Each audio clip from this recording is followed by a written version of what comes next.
It was a beautiful, warm weather outside.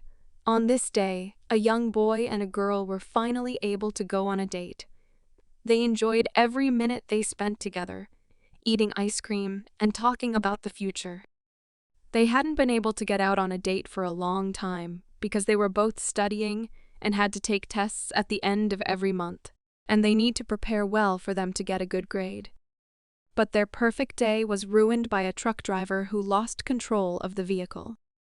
People around them started to panic and tried to escape the possible consequences. As a result, the truck flew onto the sidewalk where there were many people and children. Thanks to his reaction, the boy managed to save the girl from being hit by the car. He pushed her away from the dangerous area. But he did not have time to run away, and a truck was flying towards him. He had no choice but to wait for the collision and death.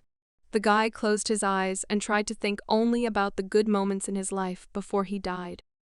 But in a moment he opened his eyes and did not understand what had happened. It seemed that he had been hit by a truck. But he was alive, although he could not speak and his neck was numb, which made him think that the afterlife had begun. He was lying on the ground and could not move, as he could not feel his limbs. He thought that he would stay like this forever. He couldn't just lie there. The guy lifted his head up through the pain, but the picture he saw was not satisfying and not what he expected. There were many people lying around him who were completely burning. He started to think that it was a dream, but it was too violent for a dream. There were also houses and other buildings burning around him. While he was trying to figure out what had happened to him and how he got here, a living person approached him. It was an old Chinese man who noticed that the boy was the only survivor. Although he spoke Chinese, the boy still understood him very well. The man said that perhaps what happened was called fate. In his eyes, the boy turned into a small child who had just been born. He realized that he looked like a child, but no one could explain how it happened. The Chinese man held the boy in his arms while everything was on fire and the remains of the houses were burning. He was sure that this boy would be different from other residents of their city.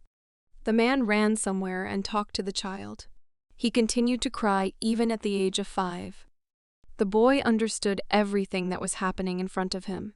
He grabbed the child very tightly and ran in an unknown direction. In front of them was a high cliff, and behind it were mountains. The boy could not believe that the man would jump down, because they would both fall to their deaths. But the man kept moving in cold blood and jumped off the cliff. Below them was a waterfall, which they flew over. As a result, the man landed very softly, and none of them were hurt. In the boy's eyes, he looked like a superhero who could conquer all natural elements. He didn't even cry, and the Chinese man was surprised at how calm this baby was. He touched him and promised that they would soon reach their goal. They just had to wait a little longer. When he touched the child, something strange began to happen. Some energy began to flow from the man and seemed to be transferred to the boy. This power was so powerful that it began to melt the snow on the trees nearby. The boy began to realize what was happening between them. His hand was a conduit of energy between the bodies. He remembered reading about this in books about martial arts. He was very sleepy, and after a deep sleep, the boy began to wake up. They reached some building that was not clear to the boy. He could only wait to see what would happen next. He almost slept the whole time they were getting there. He could not even imagine that there were such big buildings in the mountains. They were met by Sabako students. One of the students asked how the trip went and if everything was okay. They bowed to the teacher and did not raise their heads until he said so. The man said that everything had gone well. Then he asked if anything had happened while he was away. The student said that nothing had happened, so they had nothing to say. The teacher thought that it could not be better than that. He had no news, but he urgently needed to see the master. They noticed the child in his arms and asked him what would happen to him next. He replied that Chun would take care of him. The students thought that the teacher had taken him away on purpose, but he immediately put them all to rest. and said that he had found the baby by accident. After talking to the students, the man went to the building to see the master. He began to tell the kid where he had come from. It was the Jongnam clan. It was one of the 9 strongest clans, but unfortunately, that time had already passed. The boy went back and saw the students training and practicing different strikes. They were practicing martial arts and showing different styles of fighting. The little boy liked it very much and watched with delight. The man laughed, because when the boy was watching the students, his eyes were very conscious. He looked at him and praised him. He saw him as a continuation of their clan. Then the teacher took the boy and they went to see other places. They came to another building that was nearby. The teacher entered it and began to show the child everything around them. It was a library. There they met a boy who was constantly running between the stacks and maintaining the place. He immediately showed respect and greeted the master. The man responded by carelessly throwing the child in the boy's direction. He was dizzy and could not believe that this Chinese man had just thrown him like a ball. He grabbed it and felt an unreal flow of energy in his hands. He looked inside the diaper and saw a small child inside. The master said that he had no student, so he decided to do this. He laughed and asked him not to worry about it. The experience of teaching will come with time. The main thing is desire and discipline. He told him to make this child his student and teach him what he knew. But the boy obviously didn't like it. He didn't understand what they were talking about. He didn't want to be a student. Martial arts don't allow you to get married. And even dating someone. He was very indignant about it. He didn't want to study martial arts here for the rest of his life. He was showing his dissatisfaction with everything and hoped that this would somehow influence their decision. So this guy took the kid to his house near the library. He bathed him and dressed him in real samurai clothes. He cooked him something to eat while the child lay on the bed and rested. They named him Gonshan, but he didn't really like the name. And he didn't really want to become a martial arts master. He also didn't really like the food they served here. But he had no choice, and he couldn't go hungry. So he had to eat the porridge they gave him. The guy took great care of him as if he were his own son. He wanted him to eat well and become very strong in the future. In the meantime, he ate like a little bird, and before each spoonful of porridge, he hoped to survive. This porridge really looked very strange, as if they had stirred flour in water. He would spoon the porridge and cool it down so that the baby would not get burned. It seemed to him that this man was a good enough person. He wanted to somehow avoid this abuse and not eat the porridge. The man did not understand what he did not like. He thought that maybe his diaper was full. The boy would not have been given up the opportunity to be able to talk and say everything that was bothering him. But his diaper was dry, and the man thought maybe he was sleepy. The boy was not a baby, but he could not say so. He did not want to sleep. He just wanted to go back to his old life. The man was very concerned about the baby's behavior and could not do anything about it. He did not understand what was causing him to cry. The sun was beginning to set, and evening was coming. The baby continued to cry and almost never stopped. Night approached. All the living things went to sleep, and the boy seemed to calm down as well. No matter what he tried to say, all he could manage was crying and screaming. The man spent the whole night on a chair and held the boy in his arms to calm him down. It was very late, but they had to practice according to the schedule. The man left him on the bed and got up and walked away from the child. The kid didn't understand what he needed to do so that he could talk and say everything he didn't like. He himself was already unnerved by his crying, but he could not do anything about it. It was very difficult for him. The man, meanwhile, was meditating on the floor near the baby's bed. He really seemed to have moved to another dimension and did not react to stimuli at all. The boy was shocked that after his terrible behavior, he found the strength to recreate the balance between body and mind. The man made some sounds that were incomprehensible to ordinary people. A powerful aura formed around him, which helped him become stronger. The only thing that could be heard from him was an inhalation and exhalation. It was like his head didn't belong to him and was completely disconnected. Meanwhile, the guy was also enveloped by this aura and closed his eyes. Now they meditated together and seemed to merge into one. And then the man heard the first word from the baby. It was the word uncle. At first he did not understand what had happened. The boy was very happy that he was making progress and would soon be able to speak. The man was also happy and asked the baby to say at least one more word for him. At first he just breathed, and then something changed in his body. The man came closer to him. The boy realized that this was the effect of energy on his body. It turned out that the Chinese man's power was also in his energy. The boy concentrated and wanted to try again to say at least one word. The man also stood waiting next to him. But this time, the kid just couldn't do it. It was as if some force was preventing him. No matter how hard he tried, nothing came out. The man thought he was just imagining things because it was too early for him to talk. He thought he needed more practice and to try to speak more often. Morning came. The sky was blue and clear. Different birds were sitting in the trees next to the house, where the boy and his husband lived, singing their songs.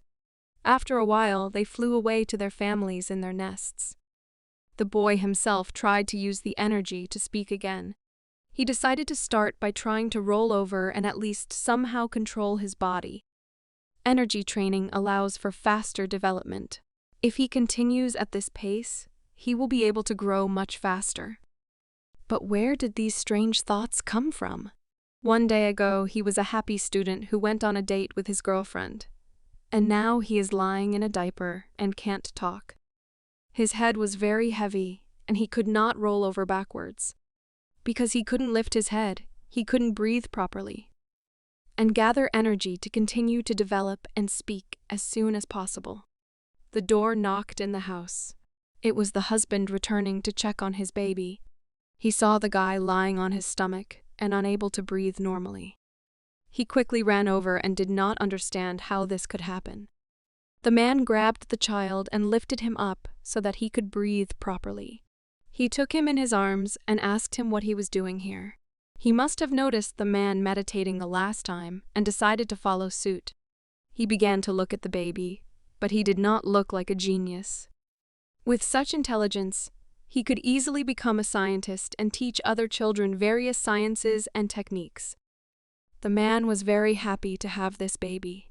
It was snowing outside, although the man was already hoping for spring. 2 years later, much had changed, and it was time to find out what was happening to the baby. He was walking outside and found a stone nearby, which he decided to take with him. He didn't become much older. The boy carefully examined the stone as if it were some kind of valuable object. He was interested in absolutely everything around him. He transferred his energy into the stone. In general, thanks to this power, he could do different things. For example, he could simply break this stone into a bunch of small pieces using his energy. Once a man saw this and immediately ran up to the boy. He managed to see that the stone he had taken in his hand was just ash. He was extremely shocked. The man did not expect that his firstborn would have such amazing strength by the age of 5. The man started running very fast towards Gonshan. The boy did not understand what happened. The man pushed himself off the ground and jumped to get to the child faster. The kid was very scared, he thought at first, that maybe he had done something wrong, and now he wanted to punish him. But in fact, when the man saw that first, the boy took the stone in his hand, and then it disappeared somewhere. He thought that the child had swallowed it. So he flew up and demanded to see his hands. But it turned out that the stone in his hand had turned into sand. Now the man realized this, but he warned the boy that neither the stone nor the sand should be put in his mouth. He decided that it was better not to say what energy he used to do this. The man took him in his arms, and they started walking home. And then came the moment when Gonshan turned 7 years old. He already had some techniques, and my control of his energy was much better than it was 4 years ago. He was very skillful on his feet and very agile for his age.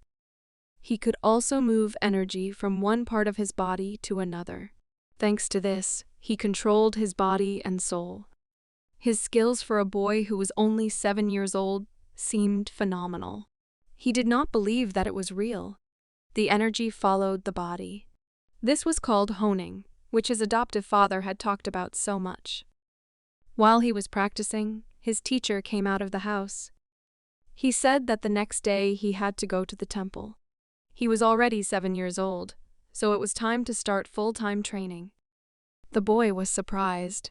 He had already told him that, to find the right path, he had to take care of his people.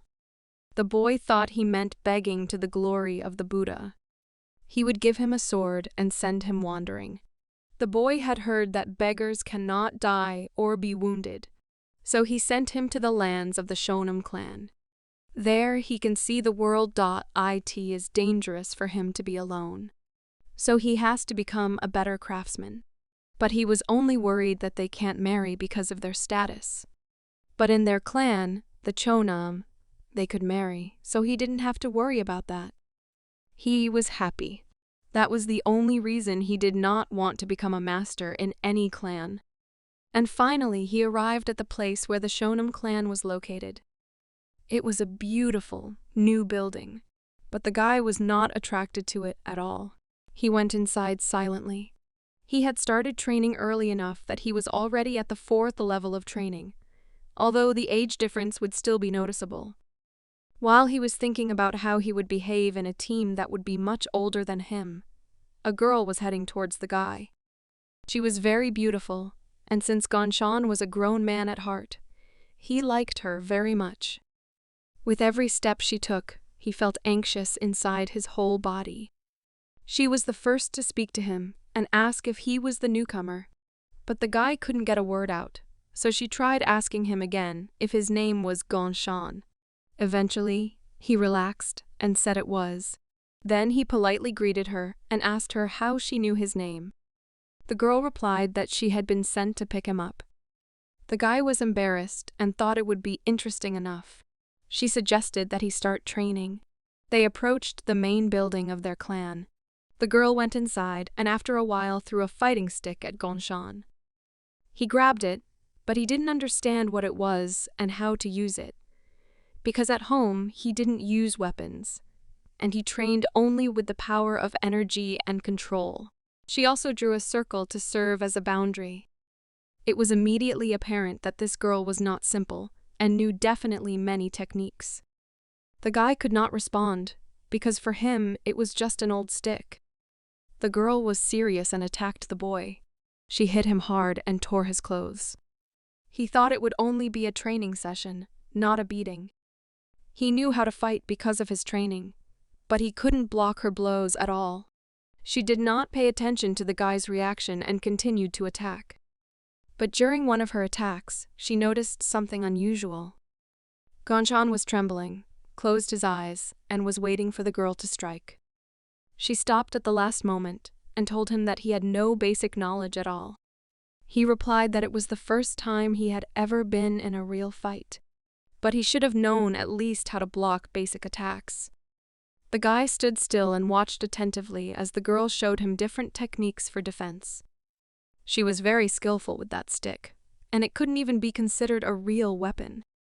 He continued to watch carefully and tried to memorize her every move.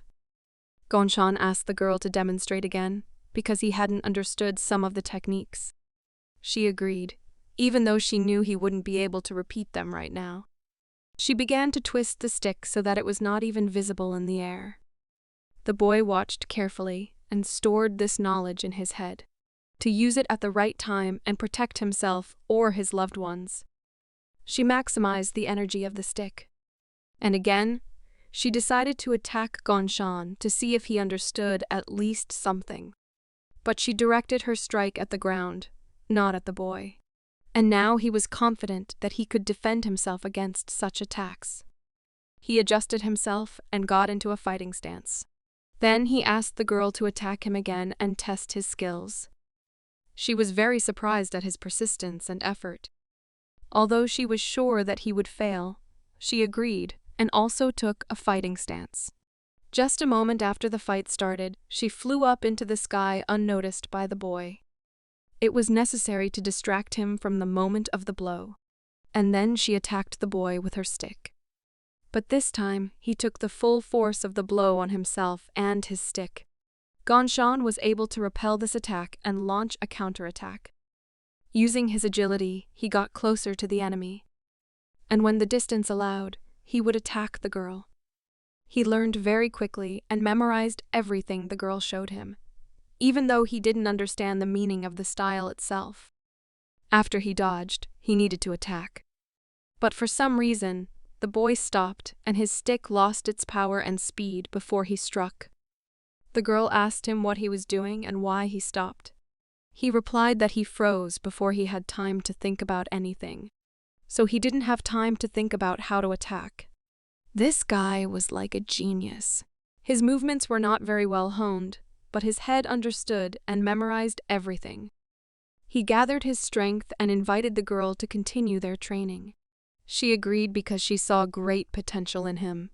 They spent a lot of time in the training arena. The sun had already begun to hide behind the clouds and set. It was night, but the moon was still illuminating the area like the sun. After 2 years of training, the boy acquired amazing abilities. One day, the girl decided to check what he was capable of now. She attacked him by surprise to test his agility and reaction. The essence of martial arts was a battle between two minds. He asked the girl if she knew that the distance and ways of attacking were limited.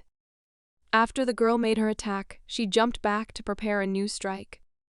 After a while, she offered to block one of her punches. She had accelerated from the very beginning of the arena and wanted to confuse Gongxian. She planned a very tricky attack for him. Looking at the guy, one could think that he was confused. He didn't know what to do in this situation. The girl made several turns around the axis in front of him, and she delivered a crushing blow that was supposed to knock him out. But he dodged in time and quickly changed his position. She thought he was just lucky to avoid this attack. Meanwhile, he was already behind her. But before he could attack, he started receiving a lot of kicks.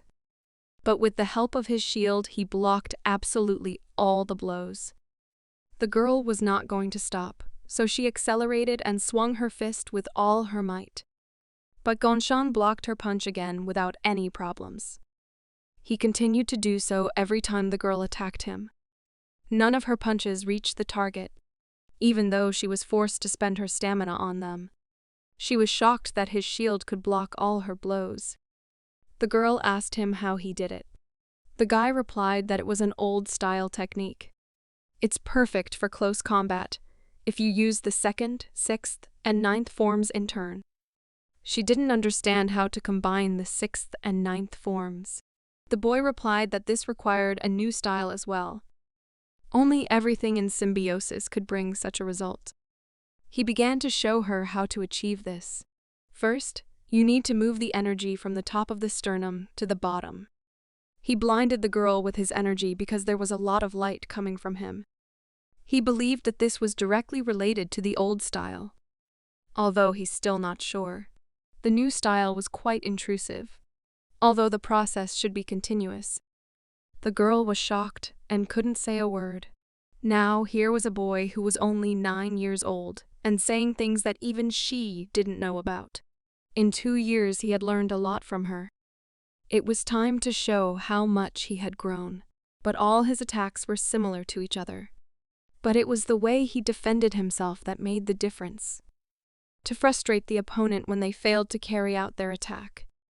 The girl quickly changed her plan for the fight, and she started behaving in a completely different way, using a combination of different techniques. She was using skills that Gongxian had never seen before, but he was confident that he could easily defend himself against a kick. This time, luck was on her side and the kick was very powerful, that she was able to pierce his defense and cause damage. Gongxian couldn't believe it because he was defending himself perfectly. He asked her how she managed to break through his defense. The girl replied that she used air domination. He had studied all her attacks and how to defend against them.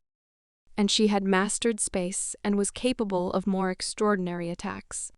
Simply put, he couldn't defend himself because he had just learned everything. Gongxan was desperate because he thought he was stronger than his teacher, but that was wrong and very arrogant.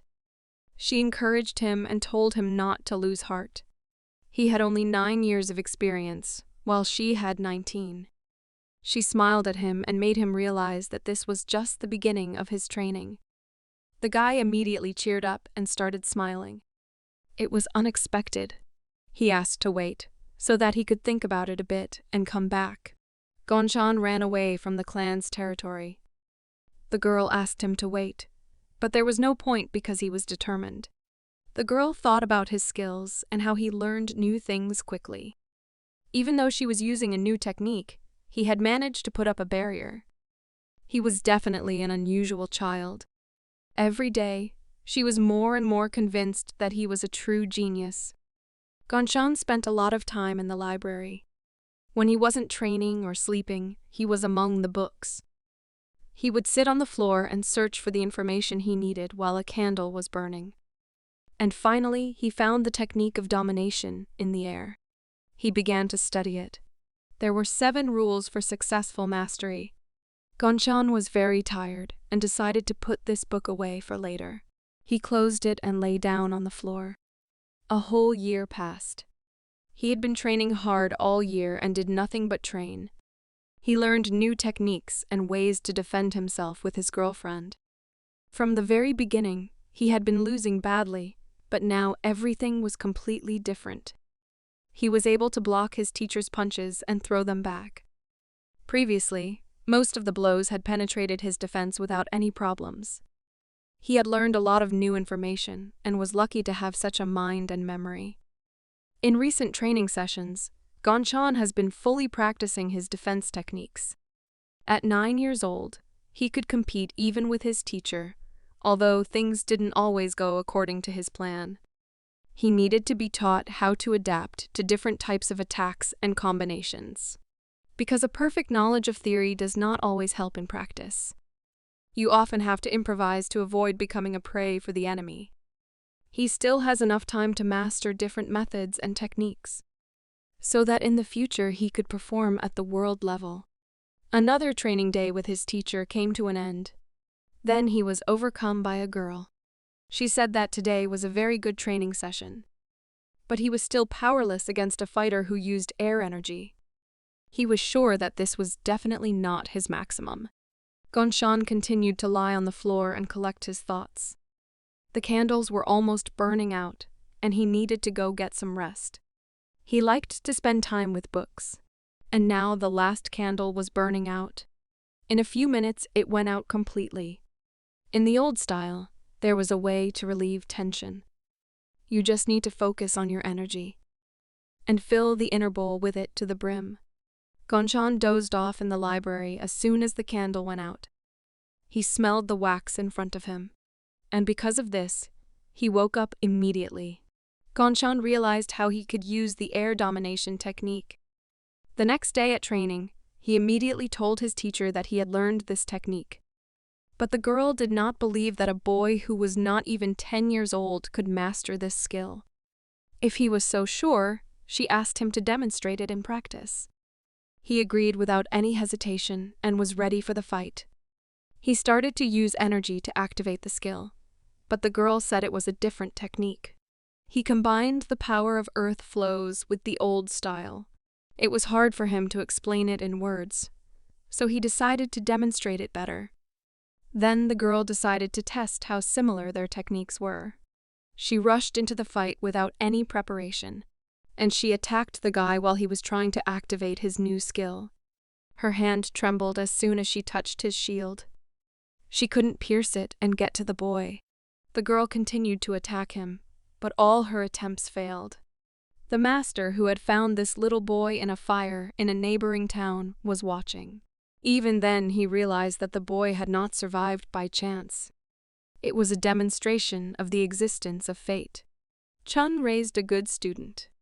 The girl was angry and could not accept the fact that this defense could not be broken in any way. This went on for quite some time, but to no avail. She decided to try another technique and jumped above the ground to do so. The girl was sure that this blow should destroy the boy's defense. She threw a punch that was considered one of her strongest skills. She rejoiced because the barrier was gone, but the boy was smiling because he had removed it himself. He used the energy he'd managed to accumulate during this time to attack the teacher with confidence. With a powerful punch, he threw the girl away and left her no chance of winning. He had exceeded all her expectations, and she certainly hadn't expected this ending. She had only one method left in her inventory. She activated her ground synchronization ability. The ground beneath her feet was destroyed by the intense concentration of energy. She wanted to force it to open its defenses. So she decided to call a big tiger for help. She attacked it with her new technique. She even managed to break through the Gonshan's defense a little. But he continued to keep his defense very coherently and effectively. The master was watching this battle, sitting on a tree branch near the arena. He was surprised at how the boy was able to concentrate his energy so confidently and direct it in the right direction. The boy began to smile because he realized that the teacher was failing and her plan had not worked. She was shocked because it was severely undermining her reputation as a professional. She only managed to get part of her arm through the boy's shield, but he used it to his advantage. After he defended himself against her blows and the girl lost most of her stamina, Gonshan gathered his accumulated strength and struck back. The girl was disoriented, so the boy had the advantage. He dealt her a fatal kick and thus confirmed his dominance.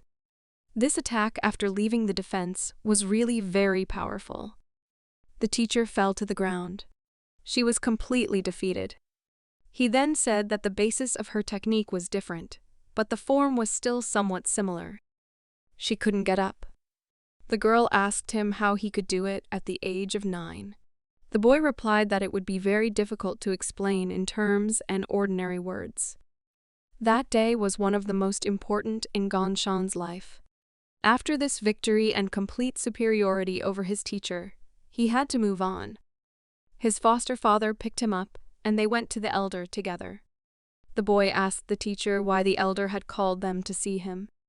The man replied that it was expected because he had made their entire school famous for his abilities at such an early age. You would have thought that Gonshan was pretending that he didn't realize this, but he was actually so interested in the different techniques and the process of training that he didn't even think he was doing anything useful. While they were talking, the road passed quickly enough and they reached the elder's house. His assistant met them there and they greeted each other. He informed the master that Chun and his disciple Gonshan had arrived. He told them to go inside. The master welcomed them into his home.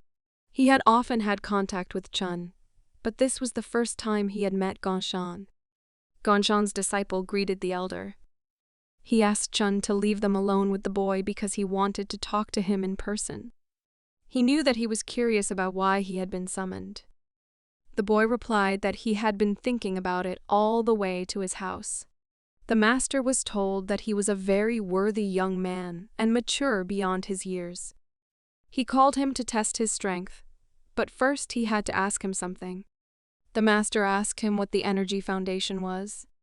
The boy was silent for a few minutes to collect his thoughts, and he said that in his understanding it is the only great connection, which is also called a separate type of energy concentration.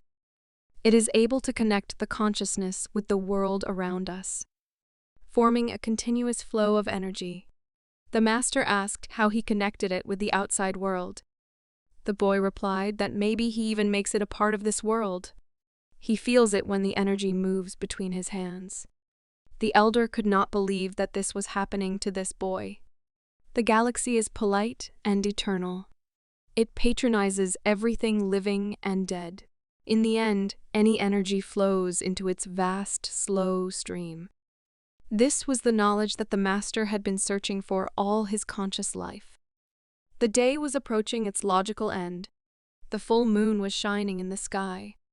Meanwhile, the master was meditating and using the energy to support his body. A teacher came to him and began to greet him. The elder saw that this man had been helped by the boy. He advised him to meet with him and listen to his opinion. They both turned in the same direction. Gongxan had already fallen asleep in the new place quite quickly. He wanted to leave him his last instructions. His hand approached the boy's body and began to emit powerful energy. At one point, there was so much of it that the light from it covered almost half the forest. All the animals began to hide and run away into the depths of the forest. Leaves began to fall from the trees. The master was not able to handle his energy, so he had to seal it up. When the time came to break the seal, he would have to set the boy on the right path. Because this child was the future of their clan, and his time had already come to an end. He had given enough strength and energy to keep this clan going. But nothing lasts forever, and every life comes to an end. After a while, there were a lot of young children training in the arena of their clan, and Gongxan was watching them. Everything happened just as the master had said. He came down to the children to point out their mistakes. The boy was already an adult and could hardly be called a child. His powers had grown much since he visited the elder. Gongxan, at the age of 16, had a very strong body and was 180 centimeters tall. He began training with the children and showing them his new abilities. His strength increased several times since he defeated the girl. He could use a thread of ki that rotated his sword and strengthened his attack. Every day, he read new literature that helped him practice it. He also demonstrated his ki shield, which was much more advanced than before. Finally, the trees blossomed and real spring came. The petals fell to the ground and created an unusual atmosphere around the garden. But when they hit Gongxan's shield, they turned into ashes. The children were shocked by this skill and began to clap for the teacher. He promised that if everyone worked as hard as he did, they would be able to reach even greater heights. While Gongxan was talking to his students, an assistant told him that they wanted him to go to the Temple of External Affairs. But he didn't understand why, since he didn't seem to have done anything wrong. The Temple of External Affairs was nearby. The guy went there on their orders. He went in and greeted the masters. They invited him in. The elder said that there was an urgent matter, but there was no one who could handle it and fulfill all the requests. He said that Chun already knew everything, so the master said that he could go now. Gongchun had even more questions, because no one had warned him about a possible business trip or a mission. He had to meet the team and help them deal with the mountain bandits. The master announced his task and wished him a safe journey and a successful battle. Gongxan didn't say another word, just accepted the task and thanked them for their trust. He did not understand what to do and how to act in such a situation. The boy went on a hike at the request of the elders. This was his first task where he had to participate in a battle. He had already traveled quite a long way, so he thought he should stop for a short rest. Also, he was getting hungry. As soon as the conversation starts about China, he immediately mentions their delicious food and specialties. It was time for a snack, so he started to go down. He went into the nearest town, and there were a lot of people going about their business. He had never been in such a crowded place before, so he felt uncomfortable. But it smelled really good, and now his stomach would be happy.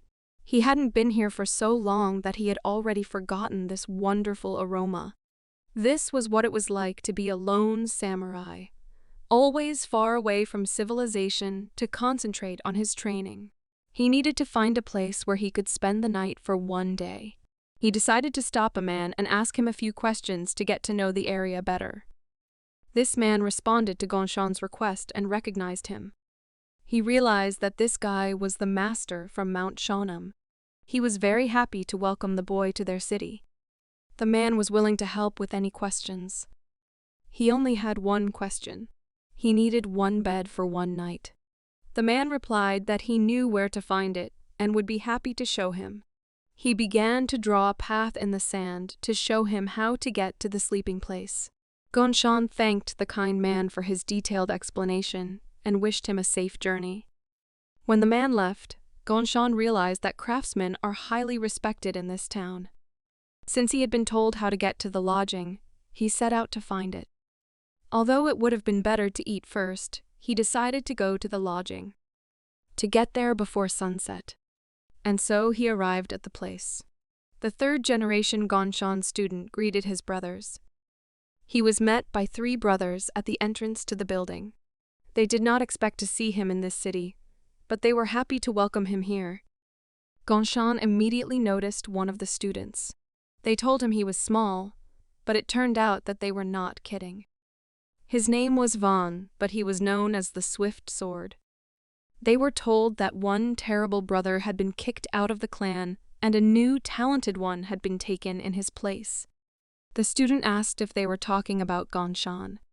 The situation was clear to them, and they had to go to Sakshan. There was a unit there that was responsible for transportation and security. Their goal was to clear those places of robbers who were robbing innocent and defenseless people. The guy asked if they knew anything about these hooligans. The brother replied that it was a good question, and they would discuss it on the way so as not to waste any time. The matter was urgent, and they could not delay any longer. On the horizon, they could already see the building where the detachment was located. The guys got there quickly enough and immediately rushed to the entrance.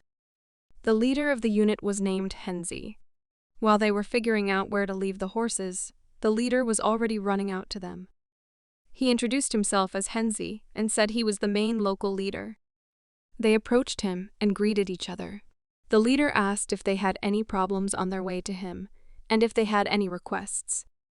They also introduced the Gonshan master who had come with them to help clean up the city from hooligans. The leader was shocked because he did not expect to meet a third-generation student here. It was the same Gonshan about whom there were a lot of rumors and talks, not only in their city, but also far beyond its borders. Henzi asked them to wait a little while they prepared their rooms. He also asked what the reason was for such an unexpected arrival. But then the manager himself began to guess why they were here. My brother confirmed his guess. It was night. The horses were grazing near the house while their owners rested and gained strength. The leader said he had heard the vagrants talking. They said that robbers were behind it, but they needed to find out who it was first before they attacked. Henzi replied that they suspected the Moynihans. For some reason, Gonshan was very disturbed by this information and began to get visibly nervous. It was very serious. His brother admitted that they might not be able to do it without help.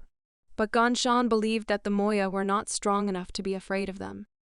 They explained to him because he didn't understand that being a moist was a feat. He didn't want to humiliate his martial arts school, but it was true. But even the most skillful student of their clan could not compare to a 16th generation Mosho. All the brothers were concentrating as hard as they could, because this was a worthy enemy, and one should not underestimate him. They say that there were only 2 warriors like them in the whole world. The guy listened to everyone's opinion, but he did not believe that they were so dangerous and invincible. The Sky Horse Majin and the Bloody King Sakshan, those were their names. If he asked how strong they were. A few decades ago, one of them went up against 100,000-strong Mongol army alone without any help, and the other slit the throat of their Khan in front of thousands of people. After that battle, no one survived except them. Thanks to their victories, they received such surnames. No one doubted their strength, but whether they could stand up to them. Because they were old-style students and there were only 7 generations in their school. They would not have a few warriors who could match them. They hoped that now Gonshan would realize the seriousness of the situation. They came to the conclusion that they would visit Haramun tomorrow, and if they wanted to solve the problem themselves, they had to hurry. The elder brother said that now they needed to rest and prepare for a hard battle. There was a full moon in the sky again, and no cloud could obscure its majesty. The robbers gathered for a meeting. although they said that the newcomer was weak. But a tiger is a tiger. One of them asked how they would proceed. He was told that they should retreat. The other robber listened to everyone, but said that in the end their tactics worked. A man from the Shonen clan began to hunt them down. He was a third-generation Gonshan disciple and had 3 swords from provincial temples. The only question was whether they could destroy them. The chairman ordered them to stick to the plan and follow the strategy. But he didn't order them. He merely recommended them. They were determined and wanted to destroy them for their rudeness and then quietly retreat. They had already made it clear to everyone who they were. But what was their main target for this task? The main goal is Gonsha. They agreed on the details and found a compromise. They wanted to destroy every hypocrite in this world and make each of them pay for their sins. Morning came. The boys spent the night in the house of a local leader. Gonshan didn't want to get out of bed because he knew what a difficult journey they had ahead of them. But he was still in full control of his actions and jumped out of bed. His thoughts were about whether it was worth getting involved in all of this. Such strong opponents were too much for the first mission. But he could not do anything because it was his job. Someone knocked on his door. He said that his older brother was at Hao Moon, but it looks like he's back. The boy went outside and met the brothers there. They asked him to join them and discuss everything. They waited for the last brother to return and gathered around a small table. The brother who had gone on the scouting trip said that they had left no trace behind them at all. They acted quite unexpectedly and decisively, so the boys thought they had just run away. But the thing was, the older brother didn't believe it. He hadn't even managed to track her whereabouts during the reconnaissance. Their task was to bring her back. But how could they do that? They had sold it, and they had no choice but to buy it again. But they were only interested in where the parcel they were looking for was now. It was on the west coast. So today they were there with the purpose of selling it. The power of the Moists was truly secret and powerful. But because of this incident, many of them disappeared, so the province will be calm for a while. But why do these Moists destroy everything around them if they want to get something? The elder brother announced the end of the meeting. They will be leaving tomorrow. He also asked to send a letter to the main temple so that they can take some action. Everyone agreed and was ready to fulfill this task. The boys were about to leave, but the younger brother called Gonshan over. He invited him to drink some strong tea or something stronger if he had some free time. In his past life, he had had a good drink with his friends, but in this life, it would be the first time for him. They took a good drink and decided to have a snack. It was the first time Gonshan had ever drunk so much, so he decided to start small. His younger brother tried to make fun of him and said that even though he was taller than him, he couldn't drink. But the younger brother could not even imagine how much time he had spent meditating. He had no time for such nonsense. But his fellow tablemate did not think it was nonsense. He was already in pretty good condition and called him very sharp. Gonshan admitted it and added that everyone in the main temple knew about it. Before he could even prove his point, the younger brother had already fallen face first into the plate. Gonshan had not expected this end to the day. For several days in a row, the moon had been full in the sky. But this time, the clouds managed to cover it at least halfway. One of the bandits stood on a hill and watched what was happening between the boys. Gonshan was forced to carry his younger brother because he could not walk on his own. He could not afford to leave his brother in such a state to fend for himself. While they were walking home, they noticed some movement in the bushes. Then someone started running on the roof of the house they were walking near. Gonshan began to suspect that they were being watched and were trying to trap them. And so it was, they were trapped. Someone wanted to restrain his movements so that he could not escape. A man appeared in front of him and asked him if he was the third-generation Gonshan disciple of the Shonan clan.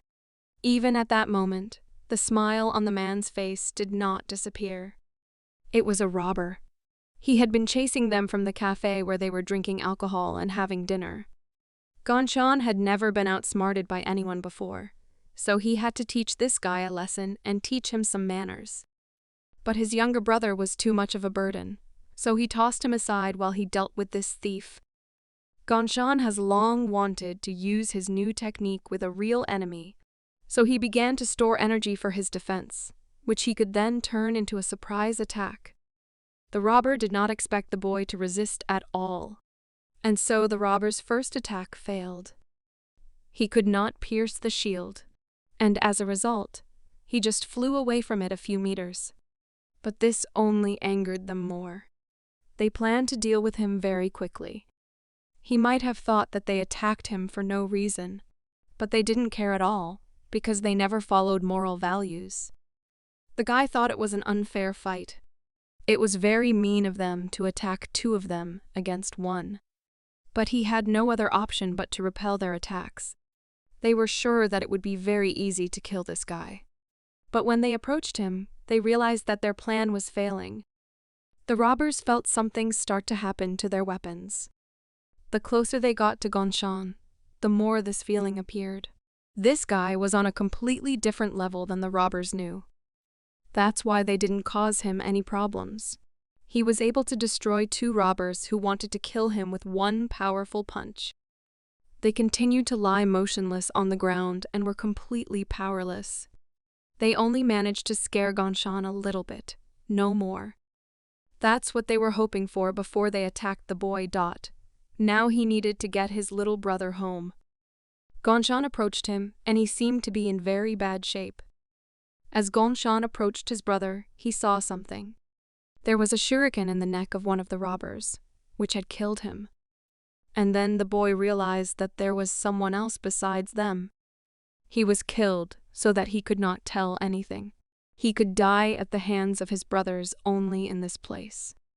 Only their clan allows themselves to treat their loved ones like that. When the boy returned home, everyone began to analyze this aggressive attack. The older brother said that he had exceeded all their expectations. They had no idea that he had such a devastating power. But they still asked him to be careful. There was a very powerful energy here. It would be very difficult to survive. The younger brother was also told to be careful and not to drink so much on the mission. His life could depend on it.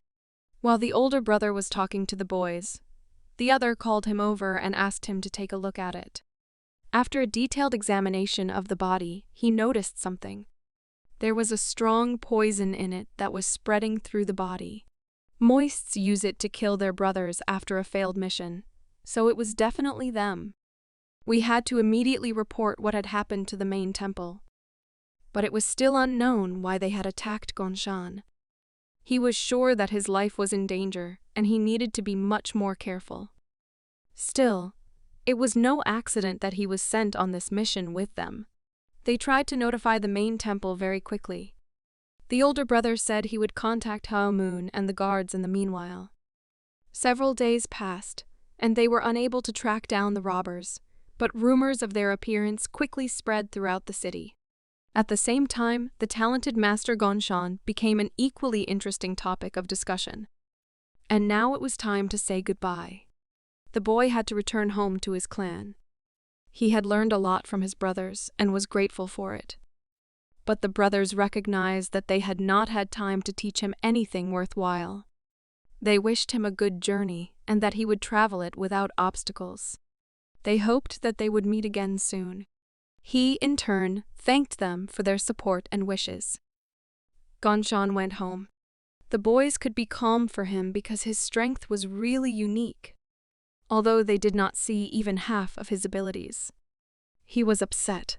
Everyone was going back to the main temple. The enemies had disappeared without a trace, and he had to go back to training and practicing again. He hoped that he could train with the brothers of the other school for a while to gain new experience. When he got to the city center, he stopped. He had to decide where he was going next. Mudney was quite far away, but for some reason, his soul wanted to go there. It was getting dark very quickly. Gongchan had to move through the forest. All the animals were going to sleep except for the owl. It was a very dense forest, and it was not easy to get through it. But he knew that the forest had to end soon. And so the boy got to a clear clearing where there were no bushes or trees. He was already thinking about how he would eat hot soup with rice and then rest in a soft bed. But then he noticed that this was not the end of the forest, and there were dense trees everywhere around him. When Gonshan realized this, he began to unpack his camping bag. He took a lot of things with him for a snack, because he loved to eat. The guy could go hiking without any extra clothes, but he should always have a bag of rice with him. He also brought a double wok for cooking noodles. But he couldn't find a flint. Did he forget the most important thing? He used to be a big fan of barbecue. The guy was ready to remember his old skills. He found a small stick and began to make fire. He'd been trying to light the fire for about half an hour, but it was no use. The stick was spinning very fast, but to no avail. Gonshan realized that he was not cut out for this kind of work. The waiters were better at it, and he started to blame the stick. Then he sat down and started thinking about what he was doing differently from the waiter. How could he make it so that he could have a fire and cook his favorite barbecue? In theory, friction should generate heat, and heat should turn into flame. And then he decided to try to add energy to the friction. Maybe he could do it faster. He began to accumulate energy and direct it at the stick. He was careful not to overdo it and set the whole forest on fire. He concentrated the energy in his hands and directed it downward. After a while, he had a spiral energy, so he could do without the tree and the extra sticks. He grabbed some dry leaves that were lying on the ground. He threw them into the place where the energy was concentrated. This helped him to make a big fire that could help him cook dinner. Although it is not an internal flame that can heal the body, it does not require flint. The boy could finally cook his long-awaited rice. Gonshan wandered for a very long time. Day after day passed for a very long time. He needed something to eat because his supplies had run out long ago. On the 10th day, he came to a hill and hoped to find a village nearby. He was dirty and tired, and his body was very hungry. From the hill, he could see the vast Chinese land, and then his eyes saw something. There was a hare running on the hill. The only thought he had was that he had to catch it. He tried not to frighten it and stood still so that the hare would come closer. The hare was also watching the boy and probably guessed what he was planning. In his mind's eye, Gonshan imagined a beautifully baked rabbit with garnish and vegetables. He ran after him and hoped to finally eat. But the rabbit turned out to be very nimble and dodged all the boy's attempts to catch it. But Gonshan could not let him escape. It was his last hope, and he jumped as high as he could. And as a result, he was able to catch him with his perseverance. But he didn't notice that there was an abyss in front of them, and the guy with the hare in his hands fell down. It was high enough that they fell into the middle of a dense forest. They landed well enough, and Gonshan managed to hold on to his prey. The boy picked it up by the ears to see which parts of his body were the fattest. But when he saw its eyes, the hare charmed him. Now he couldn't kill it. He was very sad to take the life of such a sweet creature. Moreover, it wasn't his fault that Gonshan got lost, so he decided to let him go. As soon as the hare felt free, he immediately disappeared from view between the trees and bushes. The boy hoped that the next stranger who caught him would also take pity on him and let him go. Gonshan heard a cow crying, which meant that the village was somewhere nearby. But he needed to determine where the sound was coming from. He didn't wait for the cows to start screaming again to be sure. And after another signal, he determined to make sure that the village was in the east. And he started running quickly in that direction. And the guy was not mistaken, because after a certain distance, there was indeed a village. He went into the first restaurant he came across on his way. Gonshan ordered a lot of food, 5 portions of fried beef and the same amount of boiled beef, chicken, and several more portions of dumplings. He filled his stomach to the brim. Now he looked like a balloon. He ate everything very quickly and the owners started to worry. The boy sat at the table, all dirty, but happy. His clothes and shoes were dirty and torn. And then the waitress came up to him and started talking to him in a not-so-friendly tone. She suspected that he would not be able to pay for such a large meal. But he replied that he would have no problem paying for all the food they had prepared for him. He put his hand in his pocket, because he had been taking his money with him all along. But his money bag was not there. He was confused. He must have lost it when he was chasing the hare.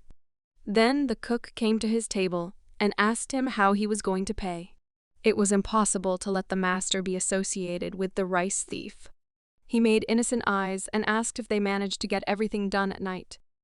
The man showed his muscles and asked him not to talk to him. But the woman stopped him because she had an idea. The guy stayed working in that cafeteria and started drawing talismans. He asked her to put it under her pillow at home, and by the next night her son would be much stronger. They made this up together with the owner of the canteen to attract customers. Many people immediately reacted and became interested in the mascots. And he is ready to give a very good discount to those who order dumplings at the restaurant. I and the Chinam clan. He learned to read and mastered Chinese medicine. He also learned how to lure luck. Of course, no one could know how true this was. But it was clear that it made it much easier for people to solve their problems. He talked about how to avoid evil spirits and what good deeds to do, such as helping him. He successfully worked off the food he ate in that dining room. So he had to continue his journey. Meanwhile, there were new problems in the main temple. An ambassador from the Shaolin Temple came to visit them to tell them firsthand about the disaster that had hit their city. Everyone present at the meeting was silent. They lowered their heads and listened to the ambassador's admonition. It was their fault that they had ignored the words of the chief priest. He demanded that they do not remain silent, but begin to justify their foolish actions. One of the masters said that the ambassador was exaggerating and taking too much liberty, because they had no evidence to vote in favor of them. The ambassador became very aggressive and said that people were being killed in front of him, and they needed more evidence. He got so angry that his energy started to flow out of his limbs. But it was too late. They started to act, but the main problem was different. They guessed that he was talking about the representatives of the three external sects.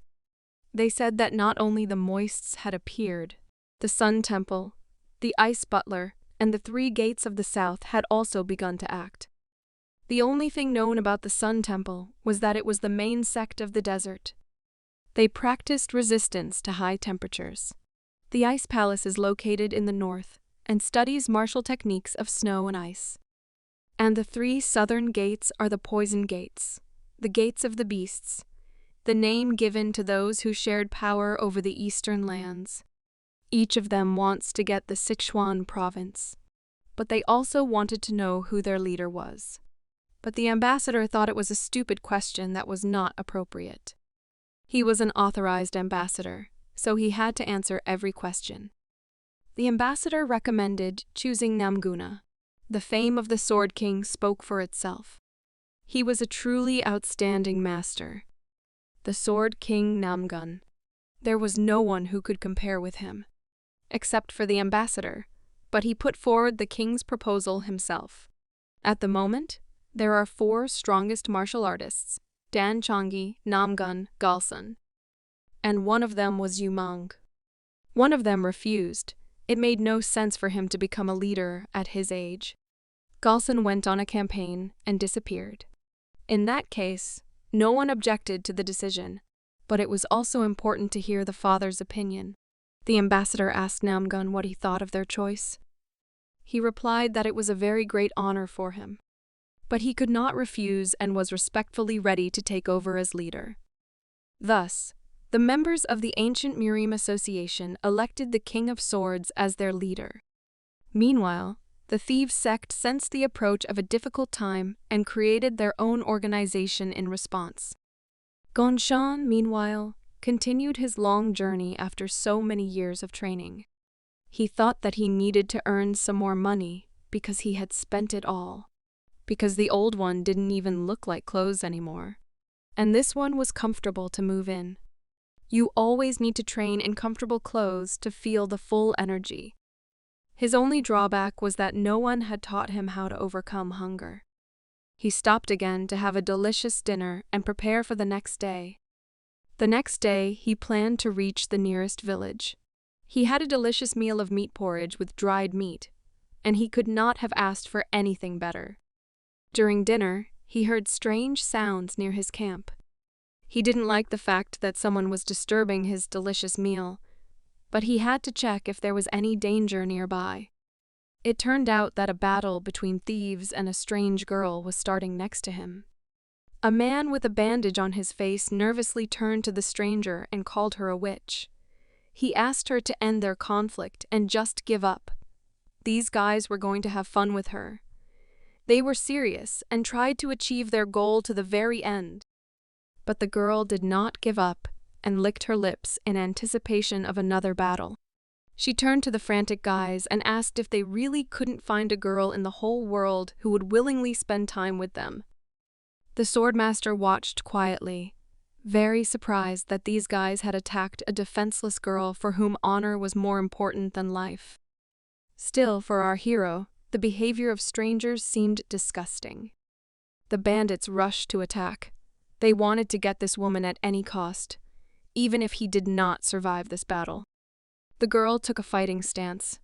She did not want to give up, even knowing in advance that she had no chance of winning. When suddenly the swordmaster decided to intervene and appeared right in front of her, he cheerfully asked the stranger if she was all right.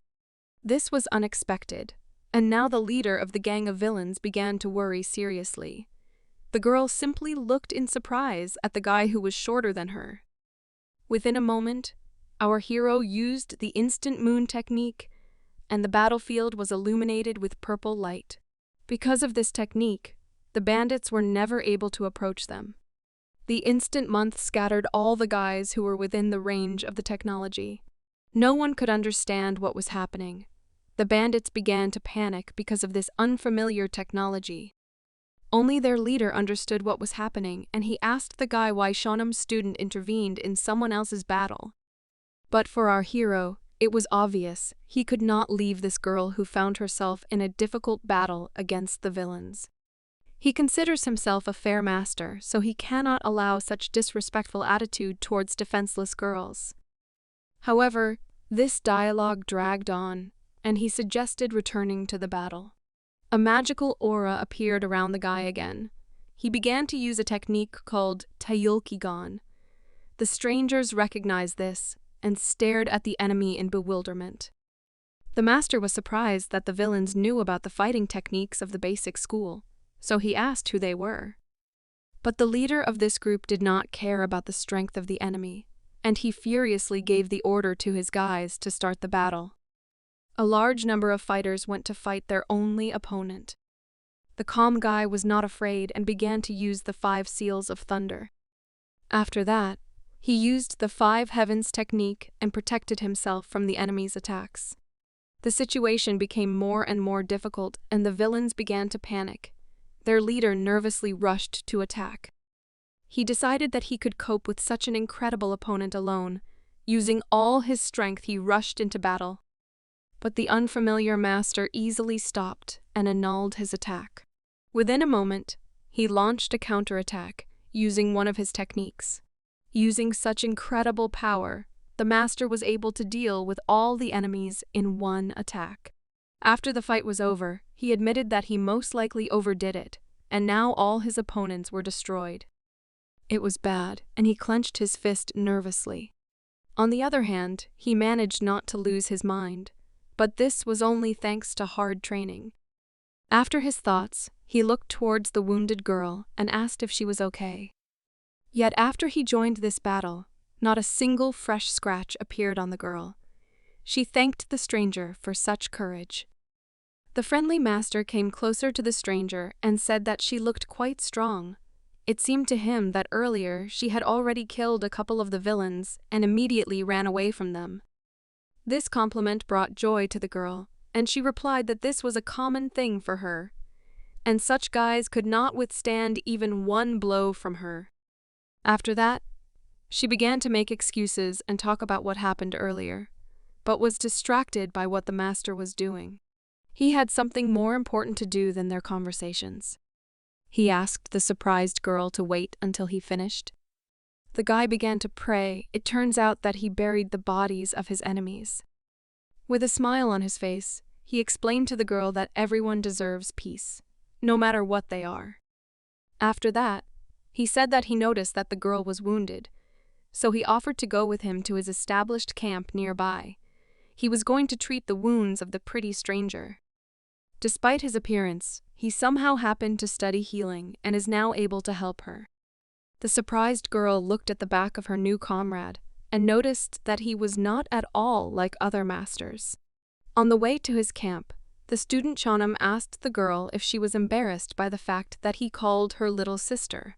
He suggested addressing her as a friend on the path of self-improvement. The second option turned out to be too crazy, and the girl agreed that he would continue to call her sister. Gonshan was pleased with the answer and introduced himself, after which he asked what his sister's name was. The girl was a little confused by this question. After that, she sadly and shyly replied that her name was Seol Hee. Then the guy asked how old she was. It seemed to him that she was the same age as his sister. This surprised the girl, since she was over 30 years old. Gongchan replied that he is only 18 now, but his sister is 10 years older than him, so he immediately remembered her when he saw Seol Hee. These judgments seemed strange to the girl, but she simply agreed with him and moved on. When suddenly they stopped, Seol Hee turned dissatisfied to her comrade. She did not even think that this was that very convenient camp. She was disappointed because she didn't think that the master would lie to her. But the guy began to make excuses and said in his defense that it was not a lie, because he has a fire and there are no wild animals nearby. After that, he shouted with incredible admiration that in his camp, there was even a starry sky right above his head. In addition, he prepared delicious porridge for dinner, and that's why this place is simply wonderful. The satisfied guy sat down next to the fire and said that there couldn't be anything better in the wilderness. After that, he invited his friend to sit next to him. But unexpectedly for him, Seol Hee grabbed her stomach and fell to her knees. She was exhausted and injured, and the girl began coughing up blood. It turned out that she was poisoned, and it was precisely because of this that she could not deal with the bandits without the help of Gonshan. The guy decided not to hesitate and asked her to give her hand. He needed to check her pulse. The girl replied that there was no need to worry so much. She was sure that she could handle it herself. But the caring guy said with a smile that perhaps her internal organs were damaged, and, besides, it was not so easy to cope with poisoning on your own. He believed that it was possible for them to suppress the poison with inner strength. When suddenly a blue aura appeared around the girl, she was concentrated and began to use her technique. She really didn't lie and began to get rid of the problem. The girl easily removed the poison. The surprised guy did not understand how she could do this, because he knew that this was only possible after 120 years had passed. Gongchan stepped aside a little. He didn't know who this girl was. It turns out that Seol Yi was sold to, Hwan Gun School at the age of 10. This school was famous for its great knowledge of the dark arts. Its followers were able to absorb yin and yang energy. 50 years after its founding, the school fell under the onslaught of enemies. Its founder was seriously wounded by a mace and then died. At that time, Seol Yi was only 15 years old, by which time she had already become a first-class warrior and learned how to masterfully draw energy from people. After these events, many villains tried to master the secret scriptures about the dark spiritual practices and martial arts of the Hwan Gun School. As a result, the scriptures passed into the hands of Seol Yi. By the age of 30, The woman had mastered this knowledge and became one of the 16 strongest. Having absorbed the energy of the earth, she removed the poison from herself in the blink of an eye. The guy decided to make sure that this was true and touched the liquid that was on the stone next to the girl. It turned out that it really was poison. He asked the girl if everything was okay. So Yi warned the guy that he should be careful with this poison, because one drop is enough to kill a cow. Suddenly, right before her eyes, the guy absurdly stuck his finger with poison into his mouth. After that, as if nothing had happened, he simply folded his hands in front of him and sadly answered that this liquid was really poisonous. The confused girl did not know what to answer him. He turned to his sister with a smile and called her strong, since she was able to remove such an effective poison. But the girl again did not know what to answer, because she was still shocked by the behavior of her friend. After Sol Yi was cured, they returned to camp. Gongchan cared very much about his new sister and said that she was probably tired after fighting the villains and getting rid of the poison. He suggested that she rest and restore her ki energy. The pretty girl calmly replied that she was not tired, but the guy didn't think so. Since he knew that this poison was quite dangerous, he understood that considerable abilities were needed to resist such an action. He perfectly analyzed the situation and said that, according to his calculations, it would take a lot of strength to counteract such a poison. And therefore it turns out that the girl's vital energy remained for only 30 years. Sighing heavily, he replied that she didn't have any more years left. Friendly Gongchan handed her a bowl of porridge and suggested she eat and then renew her energy. The girl sat down next to him, but still refused this offer. Gongchan asked why she didn't trust him. The troubled friend replied that people are unpredictable, and she was only recently able to get rid of the persecution. So in her place, it was normal to be careful. In addition, she was worried about the strangeness of the guy's behavior. She asked him if he was really a master. Looking at the delicious porridge, he replied that he was indeed a master, although not quite an ordinary one. In fact, he didn't care about this girl's trust. He didn't help her for that at all. Gongchan believes that the more good deeds you do, the purer your karma will be, and it is possible that through such actions, he will get closer to the Tao. The cheerful guy noticed that he apparently interested the girl, since she asked him a lot of questions. Remembering her recent fight, he was confident that he had done the right thing. Still, he could not leave the girl to be torn to pieces by a huge crowd of armed men. But He didn't think so. The worried girl said that if they traveled together, they would both be killed. So she decided to leave. She was surprised by Gongchan's naivety, because the villains she fought were dishonest and had no mercy. Nervously biting her lip, she said that against these guys they had no chance of survival. Not understanding the guy's confidence, in the blink of an eye she extended the blade towards his stomach. Afterwards, Yi asked what he would do if she pierced his stomach while he was sleeping. The guy replied with a kind smile that it was not like her. The excited girl replied that he did not understand what he was talking about. Tears appeared in her eyes, which she could hardly hold back, because her new friend Gongchan knows nothing. The girl was determined to leave and said that her energy had been renewed. It was very sad, because this world turned out to be too cruel towards Yi. Still, the girl did not find the strength to continue the journey. She was too exhausted and therefore simply fell to the ground and fell asleep. Gongchan decided not to disturb her. He continued to guard her and throw branches on the fire until dawn. When Yi woke up in the morning, she was surprised that she fell asleep while talking. In addition, she was covered with a cloth so that she would not freeze. It was immediately clear to her that this was done by her new comrade, the guy who protected her from the villains. Gongchan was enjoying his sleep and didn't even notice how his little sister woke up. The girl was afraid to expose the kind stranger to danger and therefore left silently. When Gongchan woke up, He looked confused because Seal he left and didn't even say goodbye to him.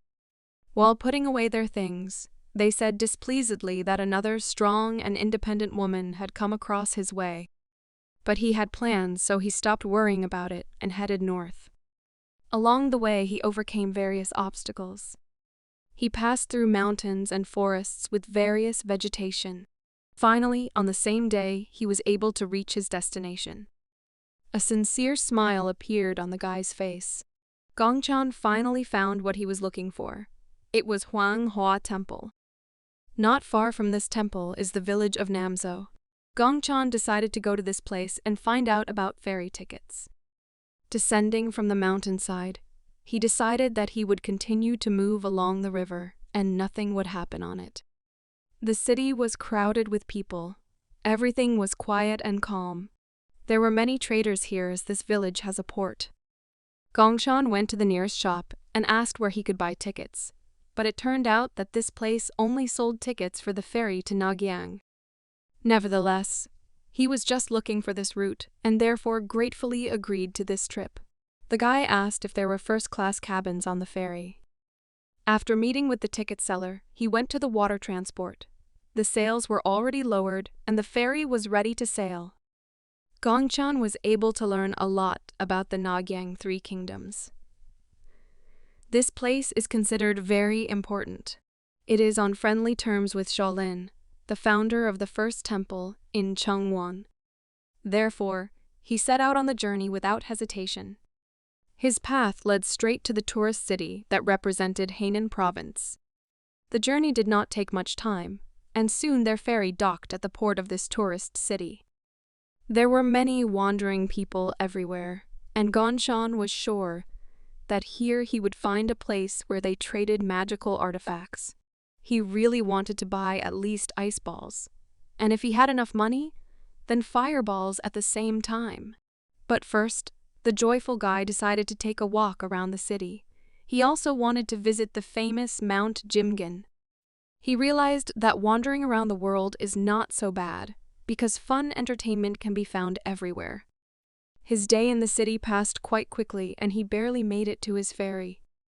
They were already sailing and the man said that it was already late and the guy should wait for the next one.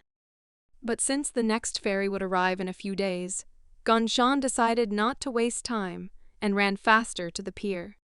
The guy jumped up sharply and found himself right on the ferry, causing surprise on the faces of unfamiliar travelers. He made it and can now continue on his way. Everyone was shocked and stared at him. The guy, confused with awkwardness, scratched the back of his head and asked to remind him where his cabin was. Gongchan calmly moved on. His voyage in the Eastern Sea began from Nagyan. After looking at the map, he decided that he only needed to hold out for a few days before reaching his goal. But still, he wondered if they would meet pirates on their way. Remembering the emotions of his sister Solhi, he was once again convinced that she was right, and that he should be careful on such a journey. The guy decided that it would not be superfluous for him to think about his safety. But first, he began to meditate to replenish his energy. While Gongchan was busy with his business, some noise began on the deck of the ferry. The master could not help but notice this and decided to look around. He came out of his cabin and heard that they were being asked to pay a fee. Dissatisfaction immediately appeared on the young guy's face, because he did not understand what kind of duty they could be talking about, since they were just traveling by sea. The pumped-up stranger made an argument and said that a few days ago, due to the rain, the current increased, so all tourists should pay extra if they want to get there faster. Gongchan understood what was going on. Most likely these guys wanted to earn even more money and came up with some kind of duty. He said that they couldn't get away with it, but the calm woman who understood life replied that nothing was clear yet. The armed guys said they had to move on, so they didn't have much time to negotiate. They warned that if the ferry did not pay the fee, then they would face a showdown with the bandits. None of the tourists knew what to do. Everyone began to hand over money. Gongchan was in thought, because the mere sight of injustice and hopelessness made him angry. But he understood that if he got involved in this conflict, he would make it even worse. The strangers said goodbye and laughed and wished the tourists a pleasant journey. The confused travelers did not know what to answer. Excited by such a tense dialogue, the man wiped the sweat from his face and said that it was already getting dark, so they would moor and continue their journey the next day. The anchor was thrown to the bottom of the eastern sea. Meanwhile, the moon had already appeared. It was light in the master's cabin. He was thinking about his plans. The guy hoped that at the next stop, he would definitely be able to find a dark store and buy an ice, fire, and outer ball. Gonshan already knew for sure that it was worth preparing for such situations in advance. But when he took out his wallet, he realized that he might not have enough money due to the fact that he had eaten all his money at the previous stop. The guy began to carefully calculate his savings. Suddenly, he was distracted from his work because he felt something strange. He immediately realized that it was ki energy. Its pressure was very noticeable, and the master looked out the window. To his surprise, he did not see anything, but he felt it perfectly. He became convinced that there was a lot of it somewhere. As it turned out, those armed guys deceived them. On their way, many boats with bandits prepared for battle appeared. Anger appeared on the master's face. He felt that the ki energy that emanated from the boats was completely different from the ki energy of those who visited them during the day. Without wasting any time, the guy immediately went to the captain's cabin. The confused man did not understand what was going on. The young guy told him that they should sail as soon as possible, because bandits were approaching them. The man was surprised and looked into the distance. He did not understand what was going on, since he did not see anyone nearby. The guy continued to insist and replied that they were only temporarily invisible. But they were already heading towards them. The captain asked the young man not to make noise and said that if the bandits attacked them, they would be able to pay off. He respectfully asked the restless master not to panic and go to sleep. The rest of the guys agreed with him and did not even suspect what danger was approaching them. Gonshan realized that he couldn't reach the ferry crew with words, so he decided on a strange act. In front of tourists and the ferry crew, he threw several boxes into the air. After that, he expertly cut them with his sword. Thus, he managed to evoke delight and surprise among those who saw his strength. Gonshan demonstrated his seriousness and introduced himself, after which he asked to go on a journey or prepare for a fight with the bandits. The confused captain replied that they had not fought for more than 10 years, and therefore he asked the master if he could trust him. Suddenly all his doubts were dispelled. An enemy arrow flew near his head. Even more enemy arrows were flying in their direction. This situation made it clear that they could not avoid the battle, and therefore the captain ordered his crew to remove weapons from the holds. Suddenly, for all the guys, the arrows aimed in their direction stopped. It was the work of a master. He used one of his sword techniques. After that, he looked at the confused crew and asked if everything was okay. Now their trust has increased, and they are convinced that the master is not lying to them. The captain continued to give orders and asked to raise the sails. The ferry was in full combat readiness. Looking overboard, Gonshan became convinced that the number of bandits was simply incredible. The villains have already begun to sneak onto their ship. They went on the attack screaming, not even knowing that their opponent was a swordmaster. 3 enemy boats have already anchored the tourist ferry. The battle between the swordmaster and the bandits continued under the light of the new moon. Not far from the ferry, there was an enemy ship with the head of the bandits. The girl standing next to him was surprised by the screams from their target. They sent 20 of their best fighters on this mission. There was a smile on her face, and she did not understand the behavior of the gang leader. It seemed to her that the outcome of the battle was obvious. She believed that their guys would have no problem getting rid of enemies and would sink the ship. But a moment later, the bodies of their fighters surfaced next to them. It turned out that something did not go according to plan. The man decided to check the situation and asked his companion to stay on the ship. He was not afraid of being wounded in battle, since he believed that he should not take care of his body as some kind of relic, because in this case it would not be worth a penny. The angry stranger felt the bloodlust of his blade. A moment later, he set off towards the ferry. Meanwhile, the swordmaster's battle continued. His enemies had a numerical advantage, but even so, they were unable to wound the young fighter. Most of the bandits were already unconscious. Gong Chan was seriously tired of this battle alone. But fatigue did not in any way affect his desire to protect ordinary people. Despite the fact that a dozen villains fought against him, he did not give up. The next motivation was that if he did not deal with these bandits, he would not be able to get into the dark shop. After that, he decided on an unexpected action and destroyed one of the boxes that was next to him. Using sword techniques, the master easily attacked enemies with parts of the destroyed box. No one could resist such a dangerous use of energy. Some of the best fighters of the pirate crew were defeated. Gong Chan hardly had time to accumulate enough energy for such an attack. He already thought that the battle was over, when suddenly he heard the voice of a stranger. An unknown swordsman appeared on the sail of the ferry.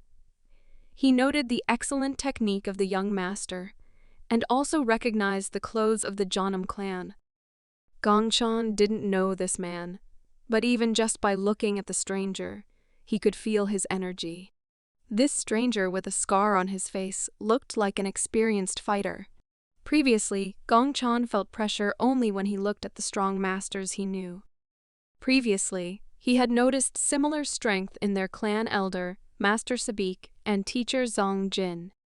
Confusion appeared on the young man's face. He didn't think that he would meet an enemy with such incredible energy pressure in the Eastern Sea. The fighter with a scar on his face asked the master if he wanted to know his name. A moment after this question, he went on the attack. He was incredibly angry at his team's failure, and wanted revenge. He introduced himself as the one who would kill the young sword master. Despite the rage and incredible dexterity of the enemy, Gong Chan still managed to dodge the unexpected attack. After this, the pirate leader began to strike a series of blows. The sword master barely had time to dodge. Because of this beginning, the young master had no other choice and therefore decided to use the techniques. He released his Chai energy and gained the strength he needed. This quite surprised the enemy. The determined Gong Chan took the matter seriously. Now this battle has become much more serious for the pirate leader. The villain understood that the enemy should not be underestimated, since he easily uses techniques that require a lot of experience and energy. Nevertheless, the experienced fighter decided not to take risks and began to use his energy in the same way. A moment later, he rushed to attack again. The man used a sword technique, and many blades were aimed at Gong Chan. This attack was incredibly fast, and the master barely had time to block it. Gong Chan hoped that his opponent would still show his weakness, at least for a few seconds, because due to the fast attacks of the bandit leader, the swordmaster only had to defend himself. After a quick dash, the villain performed an attack with his energy-generated blades. A series of attacks prevented the young master from doing anything other than defense. But when he jumped back to a safe distance, he finally realized his opponent's weakness. Without wasting any time, Gong Chan began to use the 5 thunder seals. The young master decided to surprise the enemy and aimed for his head. The man managed to react and defended himself with a sword covered in energy. He was surprised that his opponent was so experienced, so he said that the Jeonnam clan had raised a real monster. But such words were not compliments for the master, and he asked the killer not to be so disrespectful towards the clan. The battle turned into a battle of quantity of energy. The villain was very angry with the clan and said that their monks were no better than him. But the young master did not agree with him and believed that the monks of his clan were certainly better than some crazy pirate. Moreover, because of this man's order, innocent people died. The pirate replied that the guys from the Jeonnam clan have no right to condemn anyone for the death of innocent people. He called them Hypocrites. After these words, Gong Chan was able to seize the right moment and break through the enemy's technique. The villain's sword was thrown upward. For the next attack, the young master used a large amount of previously accumulated energy. All the people around were shocked by such an incredible battle. A moment later, Gong Chan was able to get close to his opponent. He delivered an excellent strike with his hand filled with ki energy. The villain didn't even have time to notice how it happened. He was unable to block this attack. From such an amount of force, the man flew overboard. He was at the limit, and the powerful attack did not give him the opportunity to use energy to stay afloat. The pirate captain began to sink into the sea. Only the young master stood on the ferry. Around him there were many bandits lying unconscious on the deck. Gong Chan was breathing heavily and could not collect his thoughts. It was his first time participating in such a fight. In addition, he again had to kill the enemy. But he understood that in this case he had no other choice. He didn't do it to kill. If he had not entered the battle, innocent people would have died together with the bandits. When it seemed that the battle was already over, another mysterious stranger approached the young master. It turned out that there was one more worthy opponent left in the enemy team. The stranger was surprised that the young master behaved as if he knew nothing about the past of his clan.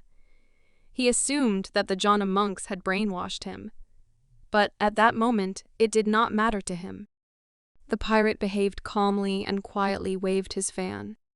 He said that he came on time, because now his enemy had little energy left for battle, and this would make his work much easier. It was true. Gong Chan thought that he was too exhausted for a serious fight.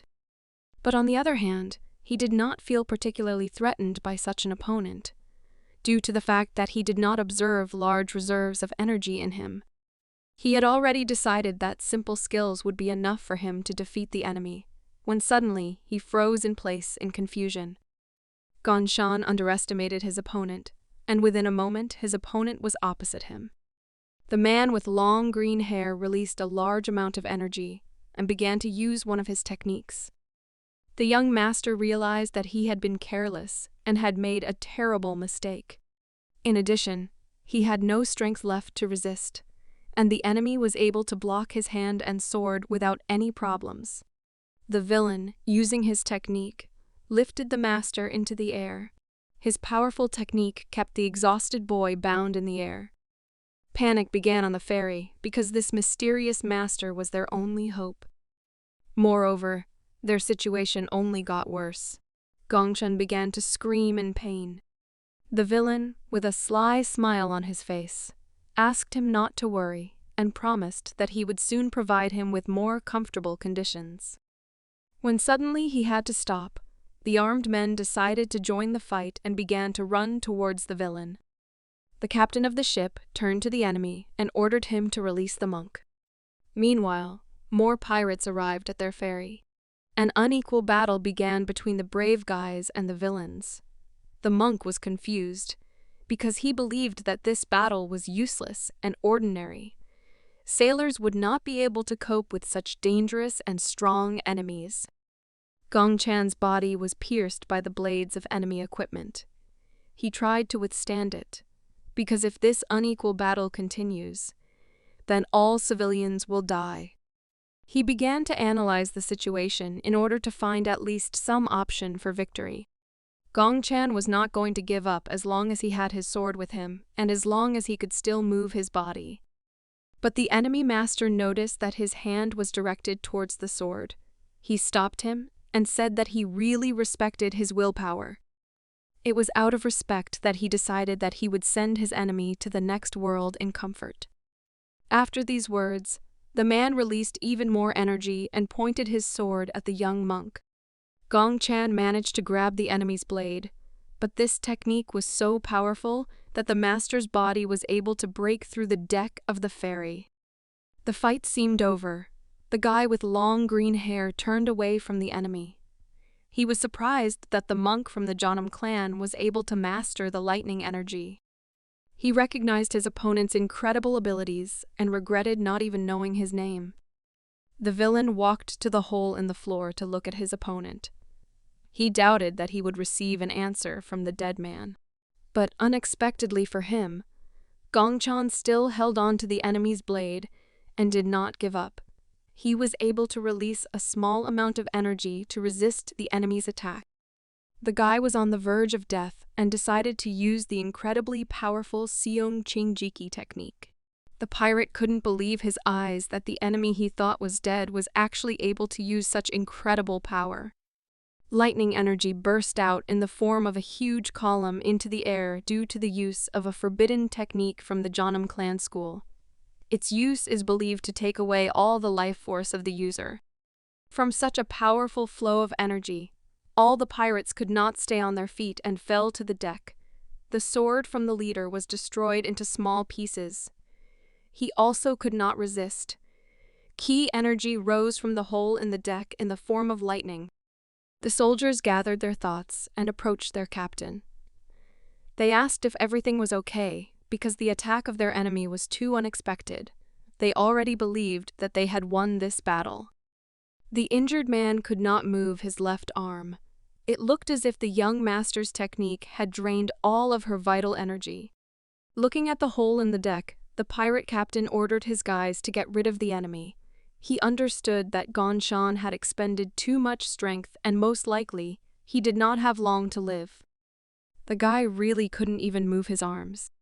He didn't even understand how he managed to use the secret technique of his clan. Blood was already coming out of his mouth. The master was wounded and felt that this was the end. Gongchan believed that death was already approaching. Along with the feeling of death, he also began to feel strange things that he perceived as auditory hallucinations. He could hardly see anything. His eyes closed and the last thing he saw were his confused enemies. The guy's eyes finally closed completely. He was unable to observe what was happening and continue the battle. The enemies looked at him through a hole in the deck. Judging by the state of the enemy, they decided that the young master had already died. But after a moment, Gongchan began to overflow with incredibly powerful yellow energy. It turned out that these were the last instructions of one of the oldest masters of his clan. The man asked his brother to take care of the future of the young master. He was unable to cope with the incredible reserves of his personal energy, so one day he had to seal such enormous power. All this energy was sealed in the body of the young master. The old man said that when the time comes, this seal will be removed. He believed that Gongchan was the one who would tell the whole world about their Jeonnam clan. After these memories, the young master regained consciousness. From his grandfather's energy reserves, his body was completely restored, and he was able to jump out of the ship. Looking at the surprised enemies, he invited them to continue this battle. The outcome of this battle was a foregone conclusion, and Gongchan managed to protect the ferry crew. This news quickly reached Mount Taiyashan, where discussions about the whole situation with the failure of their team had already begun. In the school of this clan, only 36 people were able to cross the threshold of the master. And for a man unknown to us, it was surprising that he sent 2 of the masters.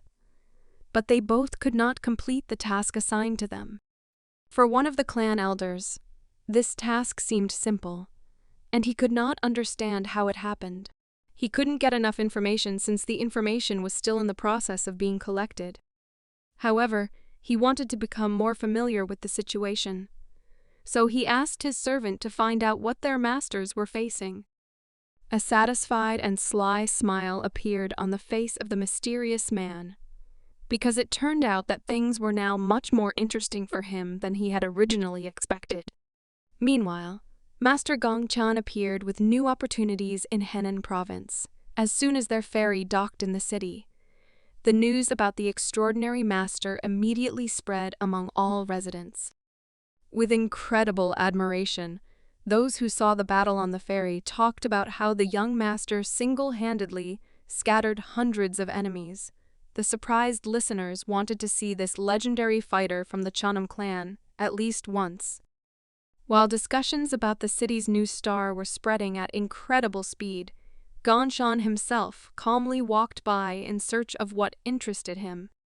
It seemed strange to him to discuss strangers, because everyone was talking about how the young master was on the verge of life and death. Still, he really almost died, although he himself believed that it was just luck. He was very lucky that his grandfather left him his energy before he passed away.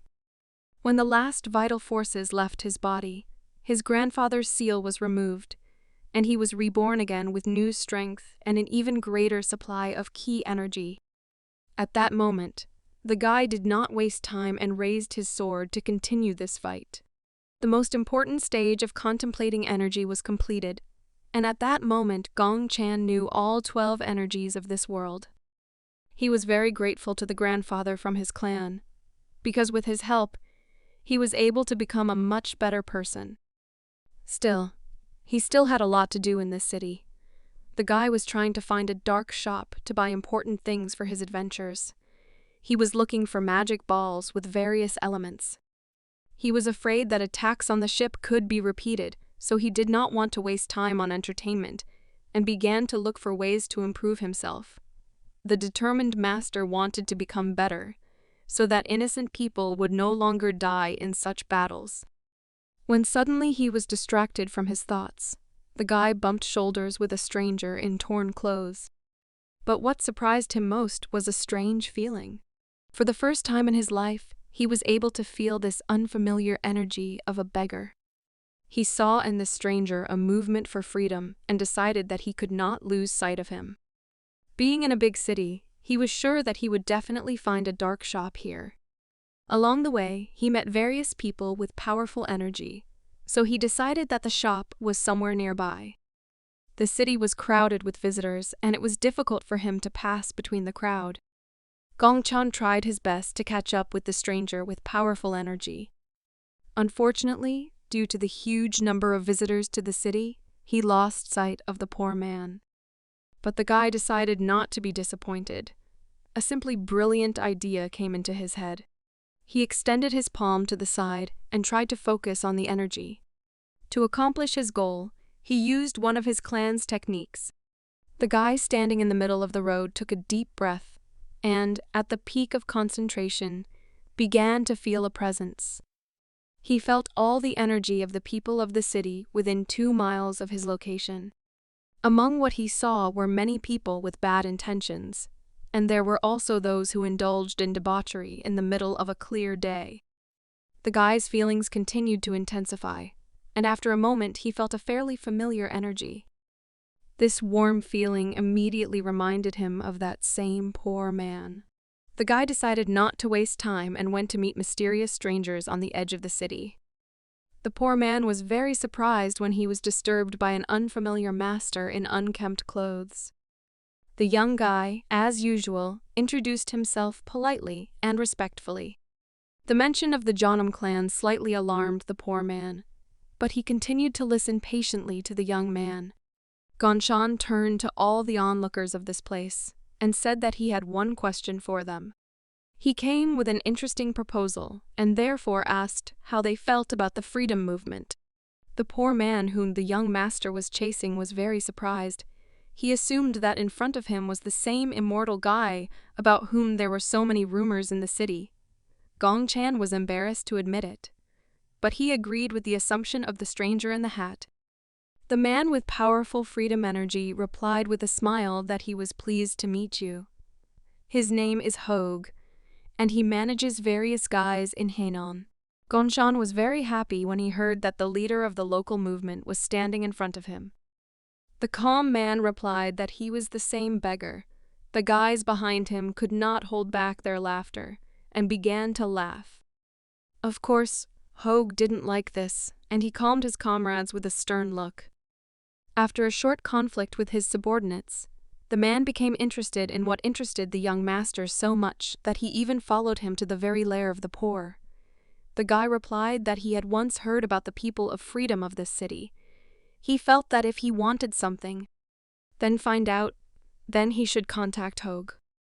A man with long hair and a hat on his head was pleasantly surprised that rumors about them had spread even among the teachers of various clans of the country.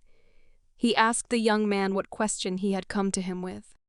Gongchan asked with interest where the nearest dark store was. He wanted to replenish his energy reserves.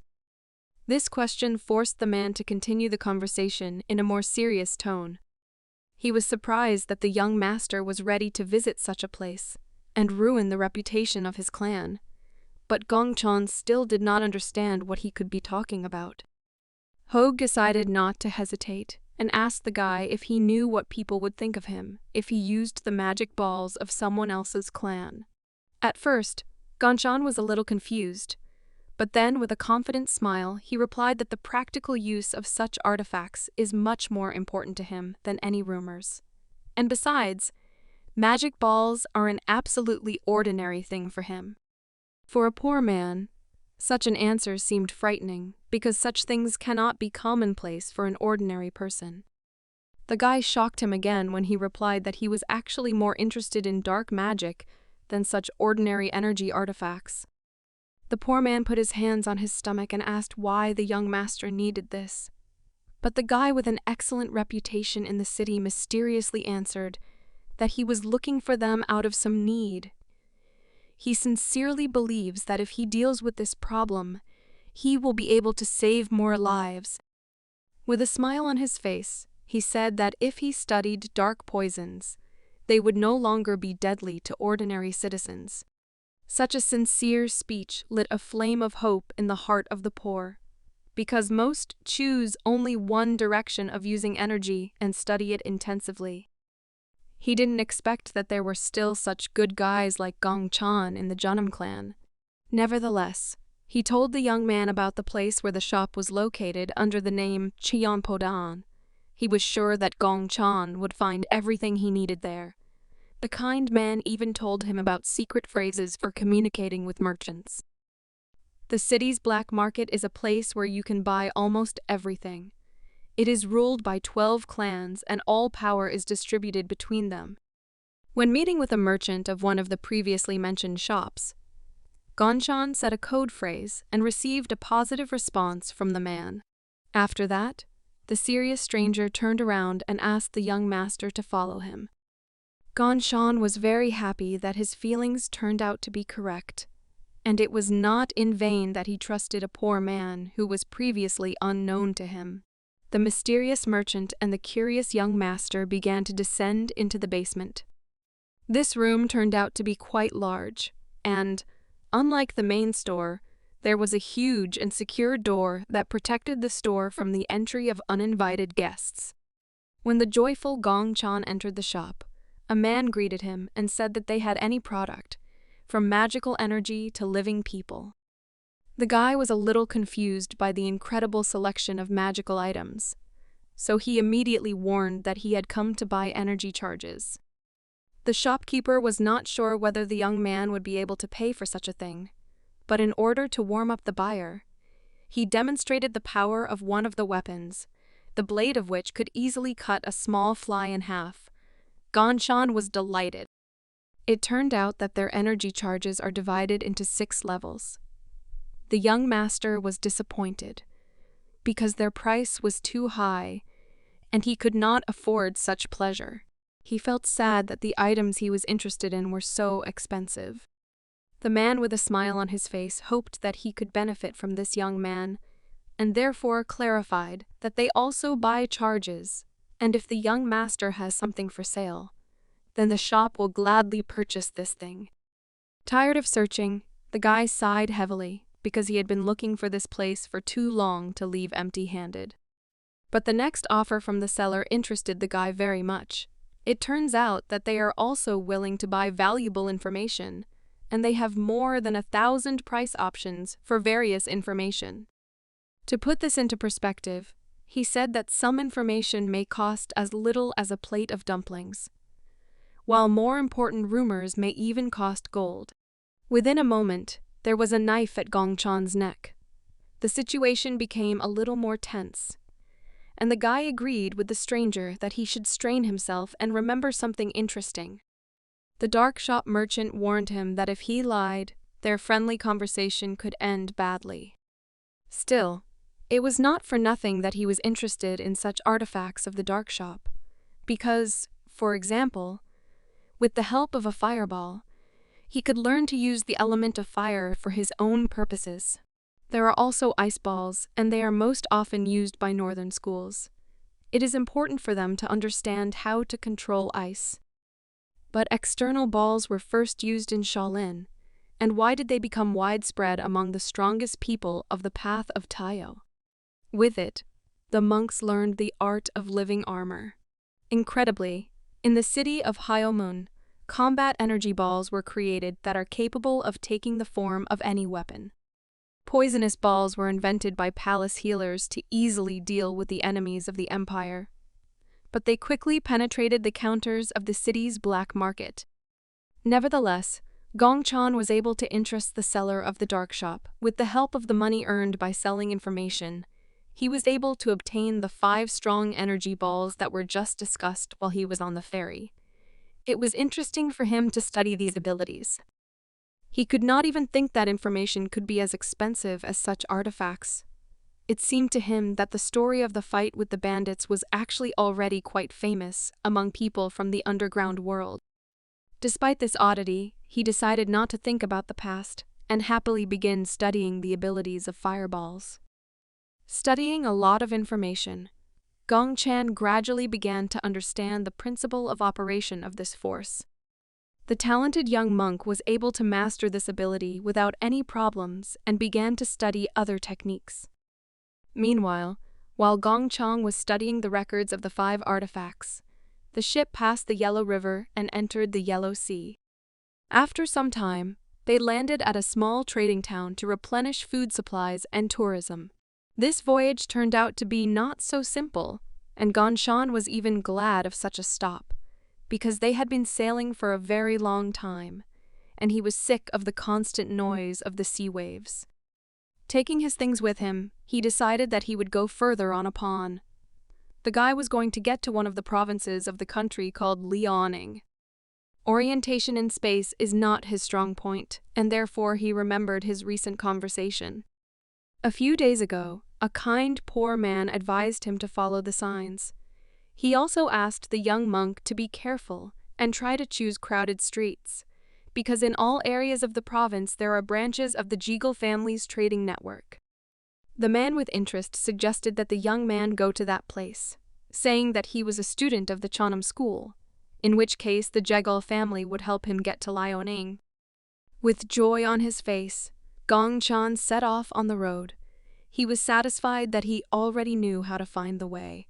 He had no desire to find out information from strangers whom he did not trust. It turns out that the Huang, Jeagle, and Sandong families are the largest in this place.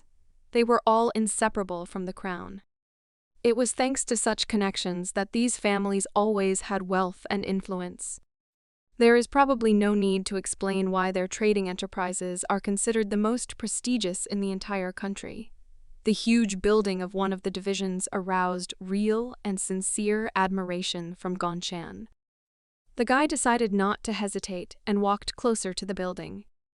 The calm, sleepy man politely greeted the young master and asked what question he had come to them with. Gongchan calmly introduced himself as a disciple of the Jeonnam clan with a smile on his face. The young monk asked if their company had a cart that would go to Liaoning. As a last resort, he asked to simply show him the way towards the province he was interested in. The man replied that he didn't know for sure about the cart to this province, and therefore he should clarify. He invited the monk to go with him to the visitor's room. The young guy happily agreed with such a pleasant offer. A friendly stranger took the monk along and said that they had very cozy places and had just finished cleaning there. Still, he didn't lie, and this place really looked wonderful. The conditions were also at the highest level, and they immediately brought tea for the young monk to wait for an answer faster. After this treat, the stranger asked the monk to wait a little and left the room.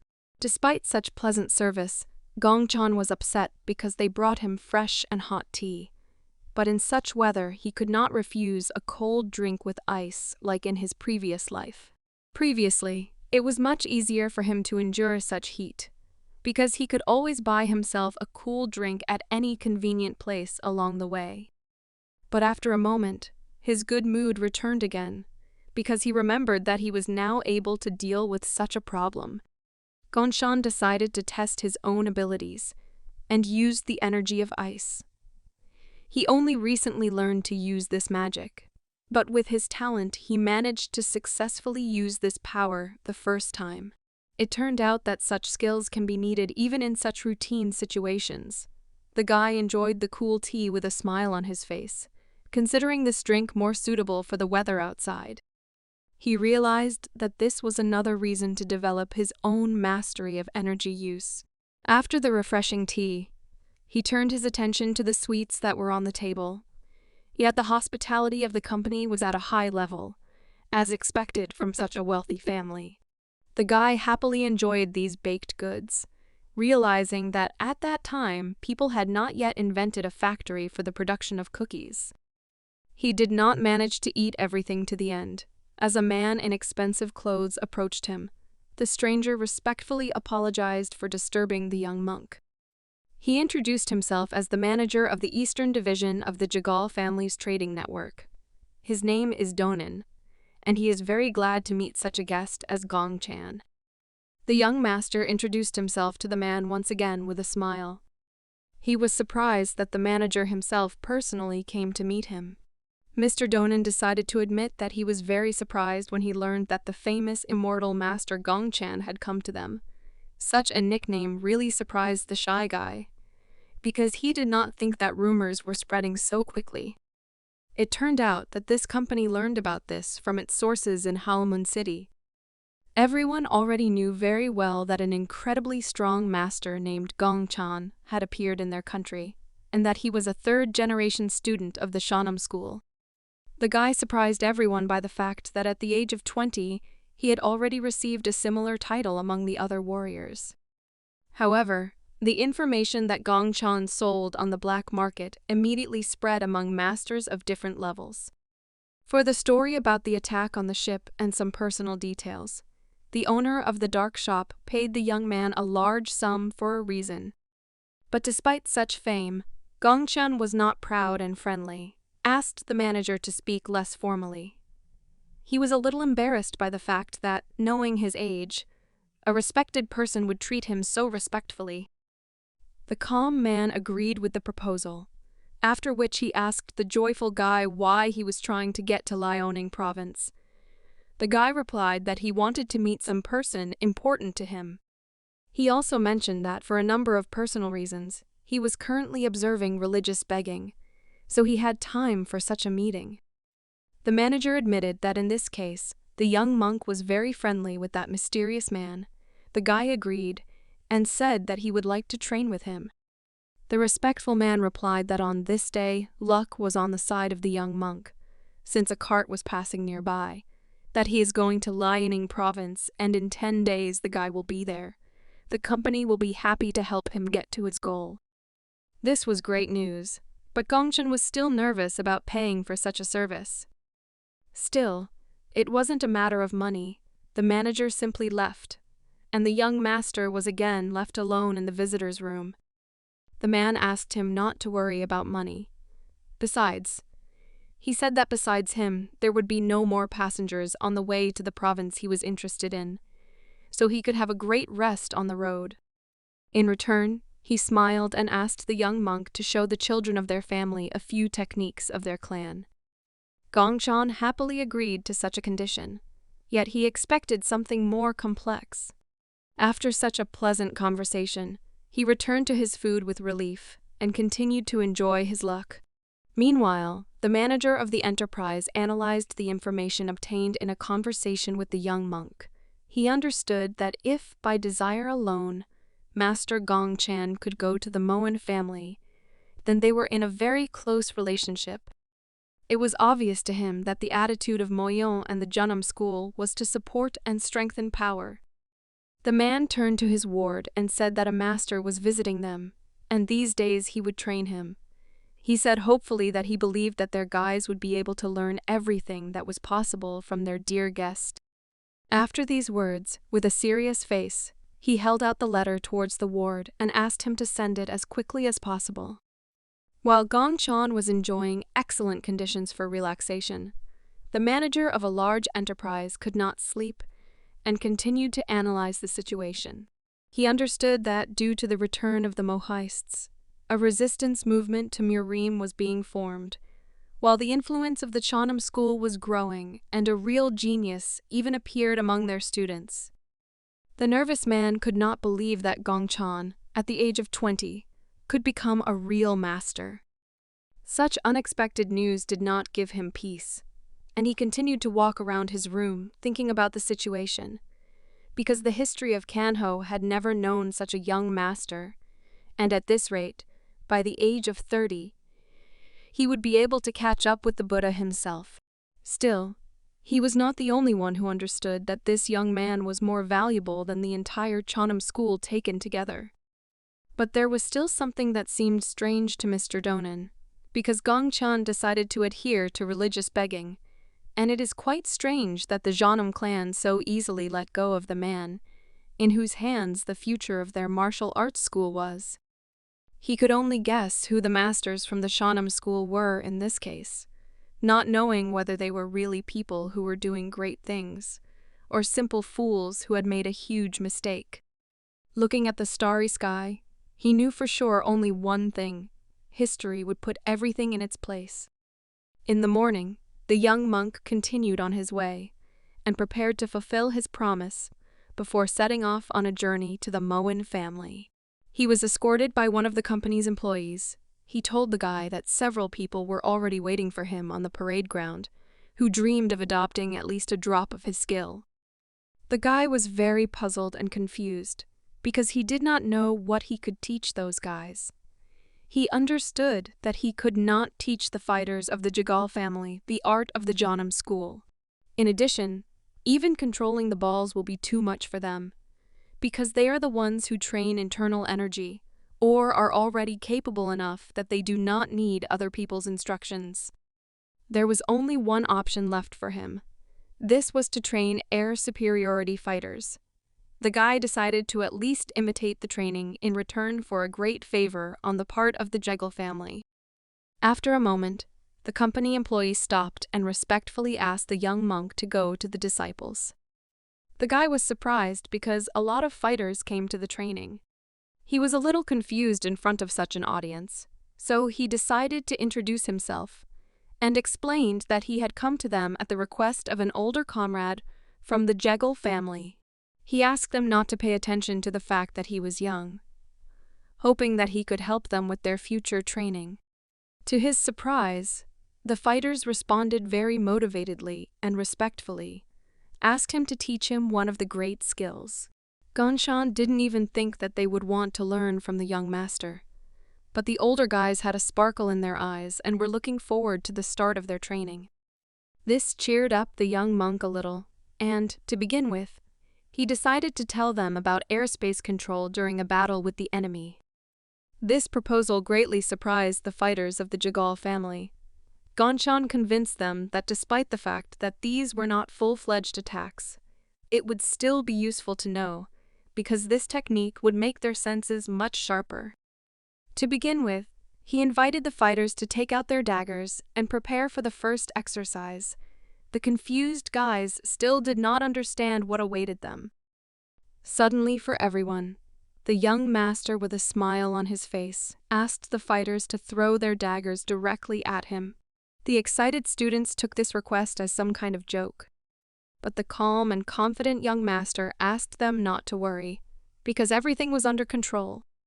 Within a moment, dozens of daggers flew towards the Jeonnam school student. At first, there was confusion on his face, and he looked like he didn't know what to do next.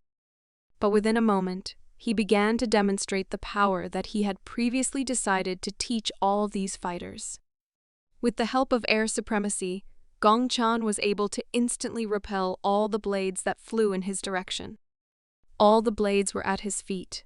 Incredible surprise appeared on the faces of the Jegal family fighters. The guy asked all the students to remember this. He said that he was able to do this not because he is some incredibly strong master, but because the technique helped him learn to better control the airspace around his body. After demonstrating his strength, Gong Shan began training. First, the fighters decided to improve their breathing control. Meanwhile, the training of the fighters was already being observed. The attractive girl noticed that Gong Shan was really an unusual guy. The manager stood next to her, and he agreed with her words. Looking at the young monk, she asked her uncle if he was thinking about winning this guy over to his side. The man did not answer this question, but noticed that Gong Shan was 2 years younger than her. But his level was already much higher. Despite such words, the beauty was still sure that even in this case, the young monk would never be able to equal the gods. However, she was also not sure that even her husband could match the skill of the gods. She was still thinking about the Namgung clan, and first she needed a meeting. Despite the fame of this clan and her family's high expectations, she still believed that her premonition was much more important. The manager agreed with her words and said that her premonition was the reason for their meeting, because in 2 months the Moen clan would hold a celebration in honor of the founding anniversary, and it would be nice for them to send her as a representative of the Jeagle family. A smile appeared on the face of the young girl. She expected that her uncle would make a similar decision, but she was also worried about whether he wanted to return home. The man replied that he would do this later, when he had a corresponding job, but for now reason to return. Taking another look at the young master, the girl decided to come closer to him to get to know him. The manager agreed with her decision, because tomorrow they would go to another province together, and until that moment they should communicate a little. The daughters of the Jeagle clan are famous for their incredible abilities, and the strongest of all Kanho is considered to be a woman named Jihua, the daughter of the main family, and the successor of the clan. With a smile on her face, she looked forward to an interesting acquaintance with the young monk. Meanwhile, a disciple of the Jeonnam clan was diligently trying to teach the fighters space control techniques. The frightened man next to him was afraid that he might die if he did not master the 17th part of this ability. But Gong Chan talked about it as if it was nothing. He enjoyed trying to explain all the nuances and risks of the technique he taught these guys. The excited man said with trembling that 5 or 17 parts was a match for death. But the calm young monk tried to calm him down and said that first of all, the master must preserve the body given to him by his parents. He was distracted from the teachings of the frightened soldiers by a beautiful girl. The nice lady interrupted his lesson and introduced herself as the successor of the Jeagle family. She decided to come up and introduce herself after she learned that they would go together to the Moen family. The guy thought about this meeting and the high status of his future partner. A few days later, they set off on their journey as planned. It was a huge caravan with several overcrowded carts, a large number of horses and guards. The young master was surprised when he noticed the number of gifts prepared for the Moen family. He was a little upset that he would be the only one coming to visit empty-handed. The guy sighed heavily, not knowing what to do to improve his situation. His partner noticed this. She looked at him to understand what he was thinking about. At some point, the guy concentrated and stopped showing his emotions. It seems he felt something and noticed the gaze of the successor of the Jeagle family. The girl immediately turned away. The guy asked if she was okay because he felt something strange. He noticed that he noticed her red cheeks and fever. The girl began to worry very much, not knowing what Gonshan would say to this. The guy turned out to be not smart enough, and said that these were symptoms of a cold. The girl decided to play along and breathed a sigh of relief. Despite such an awkward outcome, she noticed that Gongshan was a very attentive monk. The guy replied with a smile that he was so sensitive due to his developed control over space. Yet he continued to think about their safety on the road. The successor of the Jeagle family was surprised that he thought so deeply. She decided to ask if he was really going to visit the nieces of the Moen family. Gongchan immediately remembered their first meeting. They called him uncle and he really liked it. He thought they were cute.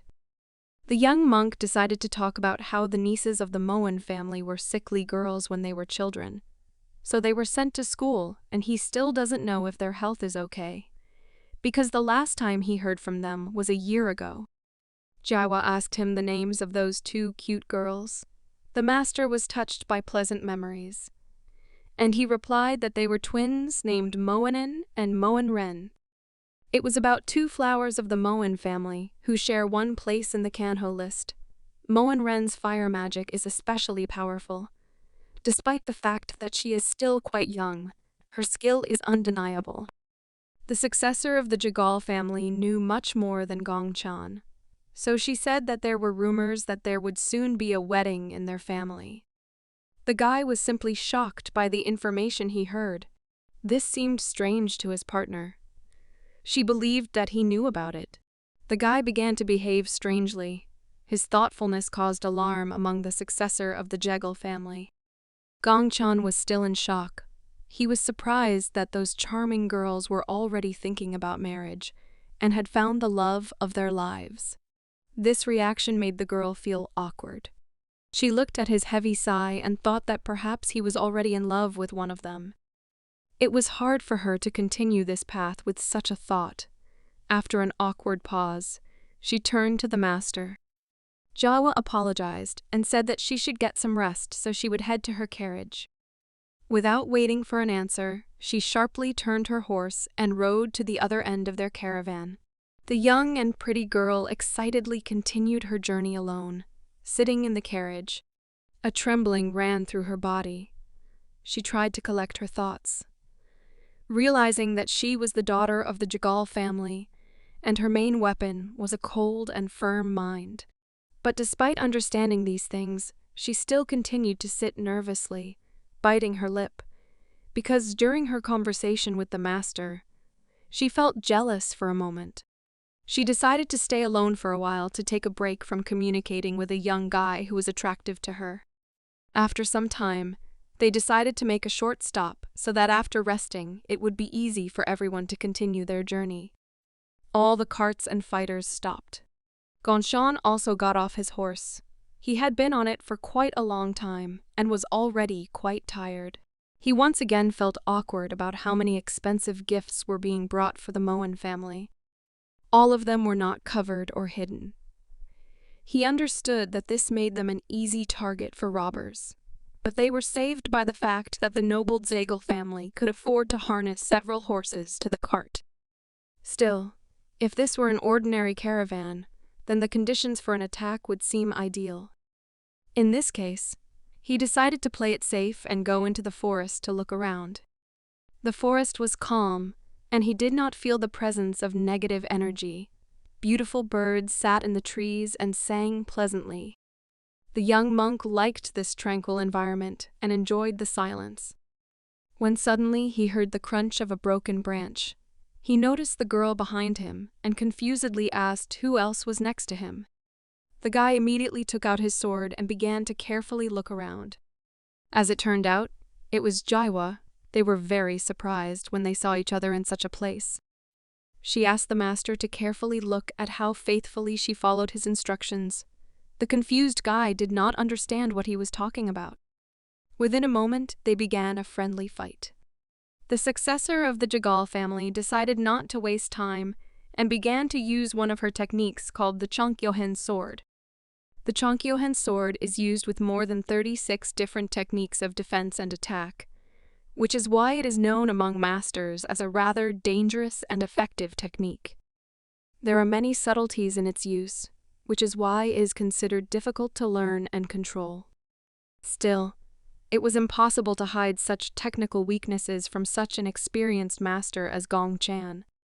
He noticed the girl's excellent speed and skill, but suggested that she begin her training with defense techniques. The girl sighed heavily and assumed that she would not be able to defeat the enemy with defense alone. The guy agreed with her opinion, but noticed that this is only true if the battle is one-on-one. But in the case of a battle against enemies with a numerical advantage, you should not neglect defense, because with attack techniques alone, you can instantly lose. With a smile on his face, he called such a decision tactically weak.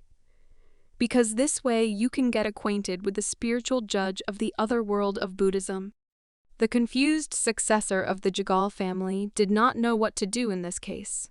The guy suggested that the technique of impeccable protection would suit her. He also mentioned that one should remember all the directions that determine the movement of a body in space. That is why, when using the whole body, it is worth creating a space of absolute protection, which will serve as a kind of invisible shield. The young master explained this by saying that control over space allows him to freely navigate what surrounds him. And besides, theoretically, any person can take complete control of the entire environment. Jiwa began to understand what this was all about, because once she captured an area, she would be able to confidently hold it and effectively take control of it. After thinking a little, she understood the essence of the protection that the young monk offered her. For the sake of efficiency, she decided to rationally allow the enemy closer to her. The girl closed her eyes and began to concentrate her energy. Such talent was rare. Gongchan did not often see people who were able to master new abilities so quickly.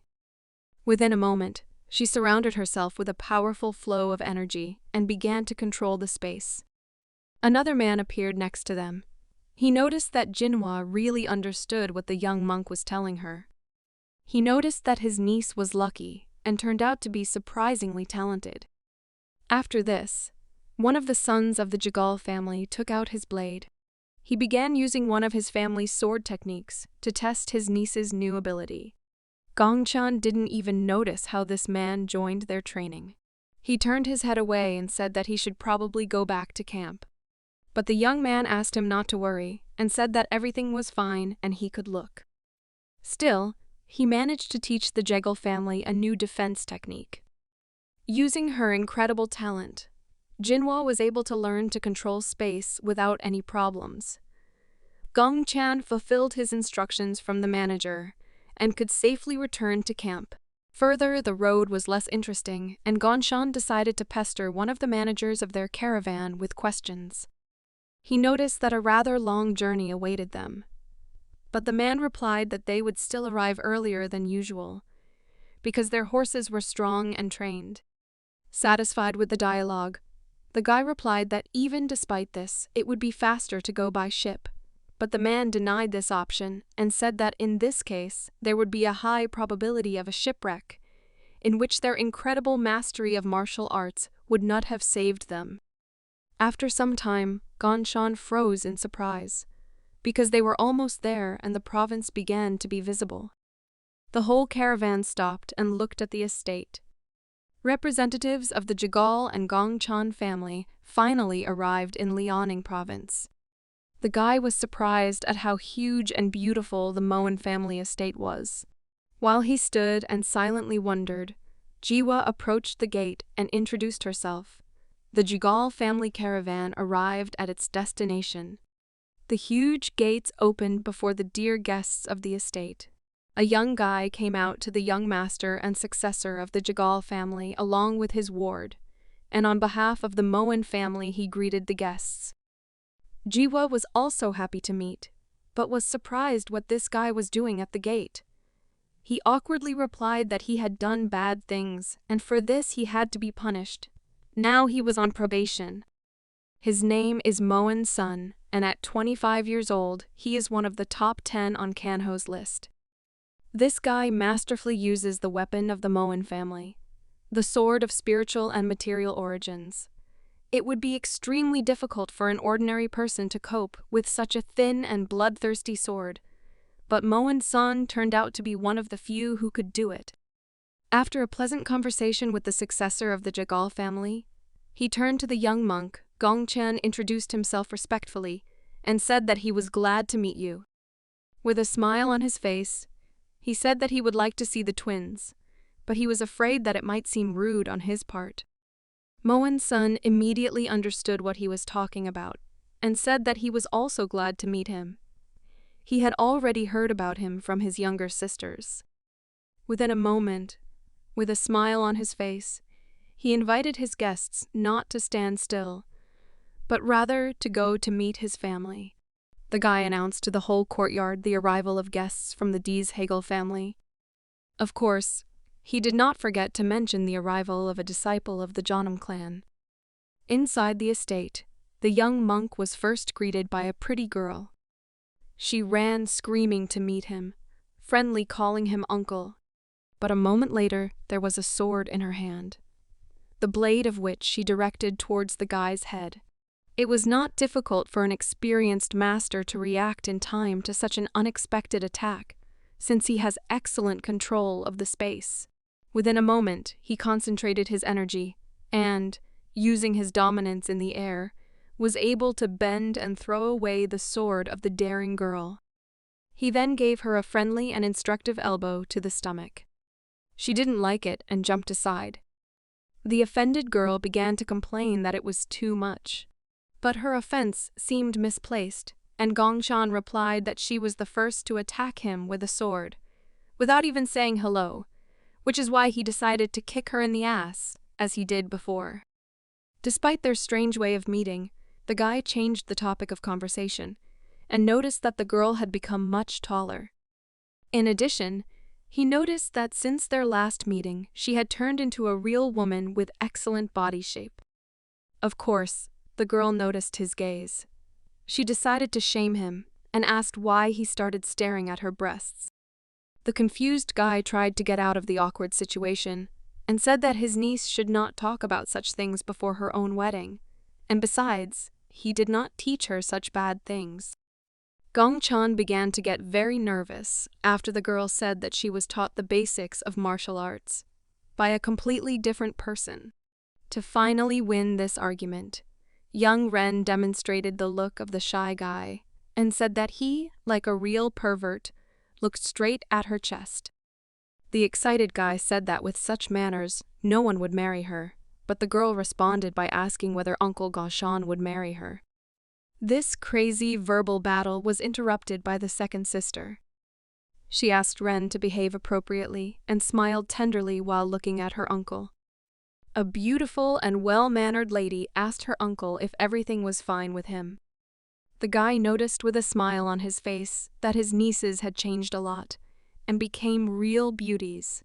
Looking at his older sister, he said that despite the difficulties, studying at Jeonnam school helped them become stronger, but they could not tell their family about them, because the techniques of their school were secret. The eldest sister calmly asked her uncle not to worry about it, because their clan was not so weak as to violate moral principles. Ren interrupted her boring speech and, with a sparkle in her eyes, told the young monk that their father wished to meet him in person. It was about the legendary son of the head of the Moen clan. Moen Shan is the only owner of the Som Chong Hell sword. He renounced the right to inherit the clan and became a military leader. Of course, such an unexpected and close meeting made the guy nervous. He tried to sneak away and made the excuse that he needed to pick up his things. But the happy Ren pulled him along, saying that the clan servants would take his things. Until the very end, Gong Chan tried to find an excuse to delay their meeting with his father, but the girl did not pay attention to it. The nieces and the young monk went to Moen Shan's office.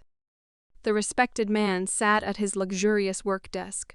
He was glad to see Gong Chan as a young master, and he also noticed how much he had grown. He decided not to drag out the conversation and invited the guy to have a good rest after a hard journey. He said that they were glad to receive such a guest, because his daughters were indebted to him. With a smile on his face, he said that their family would welcome him well. The younger sister interrupted their conversation and said that her uncle Gong Chan was the best. The man confirmed her words with a smile. The happy beauty Ren continued to admire her uncle. She said that he was very strong because he managed to fight off her sword with one hand and then completely disarm her. The twins' father had already heard rumors that Gong Chan had broken the seal and gone beyond the level of an ordinary master. He found it hard to believe that this guy managed to achieve this at such a young age. The man continued to watch his guest with a smile. The promising guy was already nicknamed Immortal. This greatly interested the military leader of the Moen clan. After a short silence, Ren again attacked her uncle and began to beg him to tell him how he managed to achieve such success. She was also interested in whether there was a result of his religious begging. The confused guy looked away and answered the obsessive girl that he still does not feel the result of religious begging. But despite this, he does not plan to stop this ritual. Even despite her father, she continued to mock her uncle, whom she had not seen for a very long time. She accused him of not trying to adhere to the ritual at all. The guy awkwardly tried to justify himself. Ren promised that she would try and one day surpass her uncle. Her sister smiled tenderly in response to these words. Suddenly, their friendly conversation was interrupted by a woman. She noticed that she heard Ren's ringing voice from afar. They were joined by the niece's mother named So Manhwa. She had long been looking for an opportunity to meet the young and famous master. Gongshan bowed respectfully and thanked the woman for such a pleasant reception. Xiao Munha asked him not to be shy and feel at home, while Gongshan tried not to look at a woman's beautiful body in front of her husband. The guy's kind smile simply charmed all the girls in this room. The twins' mother stared at the young master. She looked as stunning as her daughters. But this place was already occupied, and the respected man decided to remind about it. He joined the conversation and asked his wife if everything was okay with their work affairs. This question was direct and impossible to avoid, so Munha fell silent for a moment. But after a moment, with a joyful face, she announced that she was able to cope with the task. This conversation began too suddenly, and Gongshan did not understand at all what was being said. Such news was to the liking of the family. After he found out that his wife was now free, he asked her if she was going to take care of the children, but the woman immediately turned her gaze to their dear guest. The man understood what she was thinking and, looking at the confused guy, said that he didn't even have such a thought about their daughters. The conversation had already directly affected the young monk, and he decided to look at the girl's reaction. Suddenly for him, it turned out that they began to be shy and blush. The eldest daughter could not even raise her gaze and look the guy in the eyes. Gongshan could not understand what was going on and began to panic, because it was unlikely that he would be able to refuse to fulfill the mysterious request of a respected family in such a situation. He was distracted from his heavy thoughts by the touch of his niece's father's hand. He unexpectedly asked the young monk if he would refuse to fight him. Gongshan could not even imagine that at such a moment he would be offered sparring. He did not understand what the Moen family was up to, because he had only recently come to visit them for the first time, and saw his niece's parents in person. The look of the girl's father was unwavering and full of interest. Gongshan understood that this situation should be a great honor for him, because one of the best masters in the world invited him to fight in a fair fight. Still, he had no opportunity to refuse, and so they took to the battlefield. In a friendly duel, one of the sons of the leader of the Moen family was ready to show his family sword in action. He was sure that after this battle, the young master would rethink everything he knew about Blades Masters. Gongshan was just as serious. The battle-ready guy replied that he would present his sword and the old style of martial arts of the Janam clan. The youngest master of the clan really hoped that his respected opponent would not scold their school just because he did not have enough experience.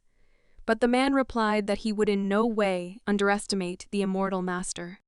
After these words, they began their battle and released a huge amount of energy using their blades. The power of representatives of different families collided and resistance of powerful energies began. Such a force was enough to create a powerful whirlwind in front of the women of the Moen clan. The twins' father could hardly stand on his feet.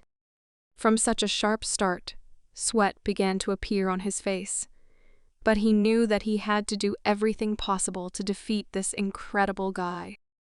His admiration for his opponent's strength was not in vain, as Gongshan decided to take the battle more seriously and began using one of his famous energy management techniques. Of course, his nieces recognized this technique, and Ren shouted that it was Teal Shingon. Within a moment, a powerful blow from the young monk threw the experienced warrior a short distance away. The man did not expect that he would miss such a move. His opponent began to gain an advantage. He was very surprised at how freely Gong Chan controlled his incredible reserves of energy. The representative of the Moen clan suggested that his opponent was able to overcome the line of human capabilities. But the calm and focused guy replied that this was just a secret skill of their school.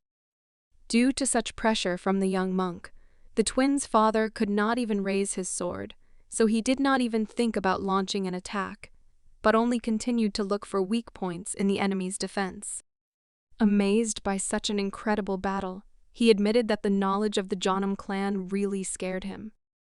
This knowledge in the hands of a young genius forced the experienced fighter to seriously take up the equation of power.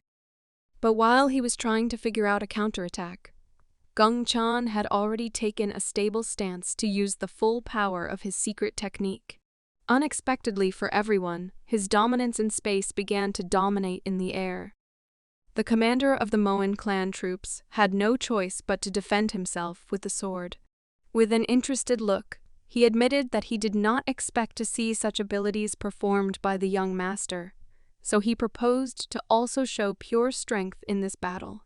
Proudly raising his hand in the air, Gong Chan replied that he had shown them his best technique, which was the result of the secret teachings of his Jeonnam school. He also honestly admitted that in fact, he prefers masterful control of ki energy to the art of wielding a sword. The experienced man understood what was being said and replied that this was amazing, because Gong Chan compensates for his lack of fencing skill with skillful control of magic. But after that, he warned the enemy that he was going to show that the path of the sword can also be incredible. After that, he struck back with a blow that rushed towards the guy's head with great speed. Despite controlling space, Gong Chan was unable to withstand this attack, and his opponent was able to break through his defense, created by the competent use of ki energy. The guy began to lose his advantage and decided to use another technique called Komak Chonman. His opponent could not hide his surprise at learning the true power of the young monk's technique, because at one moment he lost control and stopped hearing and seeing his opponent's actions. The unexpected change in the course of the battle made the experienced fighter begin to get nervous. But despite such tension during this friendly battle, he recognized that the young monk's abilities were extremely interesting. Rushing into a counterattack, he shouted that despite such efforts on Gong Chan's part, it was still not enough to take his daughter. This sudden phrase took the young guy by surprise, because he did not know that 2 years ago, various rumors began to circulate about the possible marriage of his nieces. People were talking about how the Namgung and Habuk clans were going to send matchmakers to the Moyen family, even though the clan's daughters still wanted to continue to diligently study the martial arts that their uncle from the Jeonnam clan had taught them about. Without raising her eyes, the eldest daughter decided to declare that their marriage was out of the question. Their mother was very confused by such a sudden answer. She did not understand why her daughters were rejecting good candidates to increase their family and influence in the world. The youngest daughter sighed heavily and took upon herself the responsibility to answer this difficult question. She admitted that she actually liked her uncle, and, of course, she was talking about a well-known representative of the Jeonnam clan. After that incident, the twins' father was eager to meet the mysterious master who could win the hearts of his daughters. He didn't expect that Gong Chan would actually be able to exceed his expectations. With a smile on his face, he recognized the strength of his opponent and inquired about what exactly he was studying at his clan's school. Continuing the fight, the guy replied that he paid special attention to the hidden techniques of the main school. This answer made the man freeze in place in surprise. After a moment, he began to laugh loudly. After that, he removed his sword from the enemy's defense and stopped the battle. He apologized to the young master for this test and said that this fight was enough for him. After this unexpected ending, The man turned to the guy and calmly said that he trusted him with his daughters. The confused guy asked what he was talking about, and where the respected member of the Moen family came up with such thoughts. Instead of the son of the family leader, his daughters decided to answer. Gongchan carefully turned his gaze in their direction. Sweet smiles appeared on the blushing faces of the shy beauties. The young master froze in place and, looking at his nieces, began to understand what he was talking about. After a friendly battle between representatives of different martial arts schools, everyone went to their rooms. Gongchan and his nieces left together for a serious conversation. After hearing the shocking information, the guy could not control his feelings and accidentally released so much energy from panic that he knocked down the front door of his room. At that moment, he learned that the Moyen family had long ago decided that their daughters were going to enter into an arranged marriage with a promising representative of the Jeonnam school. The guy thought that his nieces had decided to use him to alienate other suitors. Kneeling in front of the guy, they asked their former teacher if he was ready to marry them.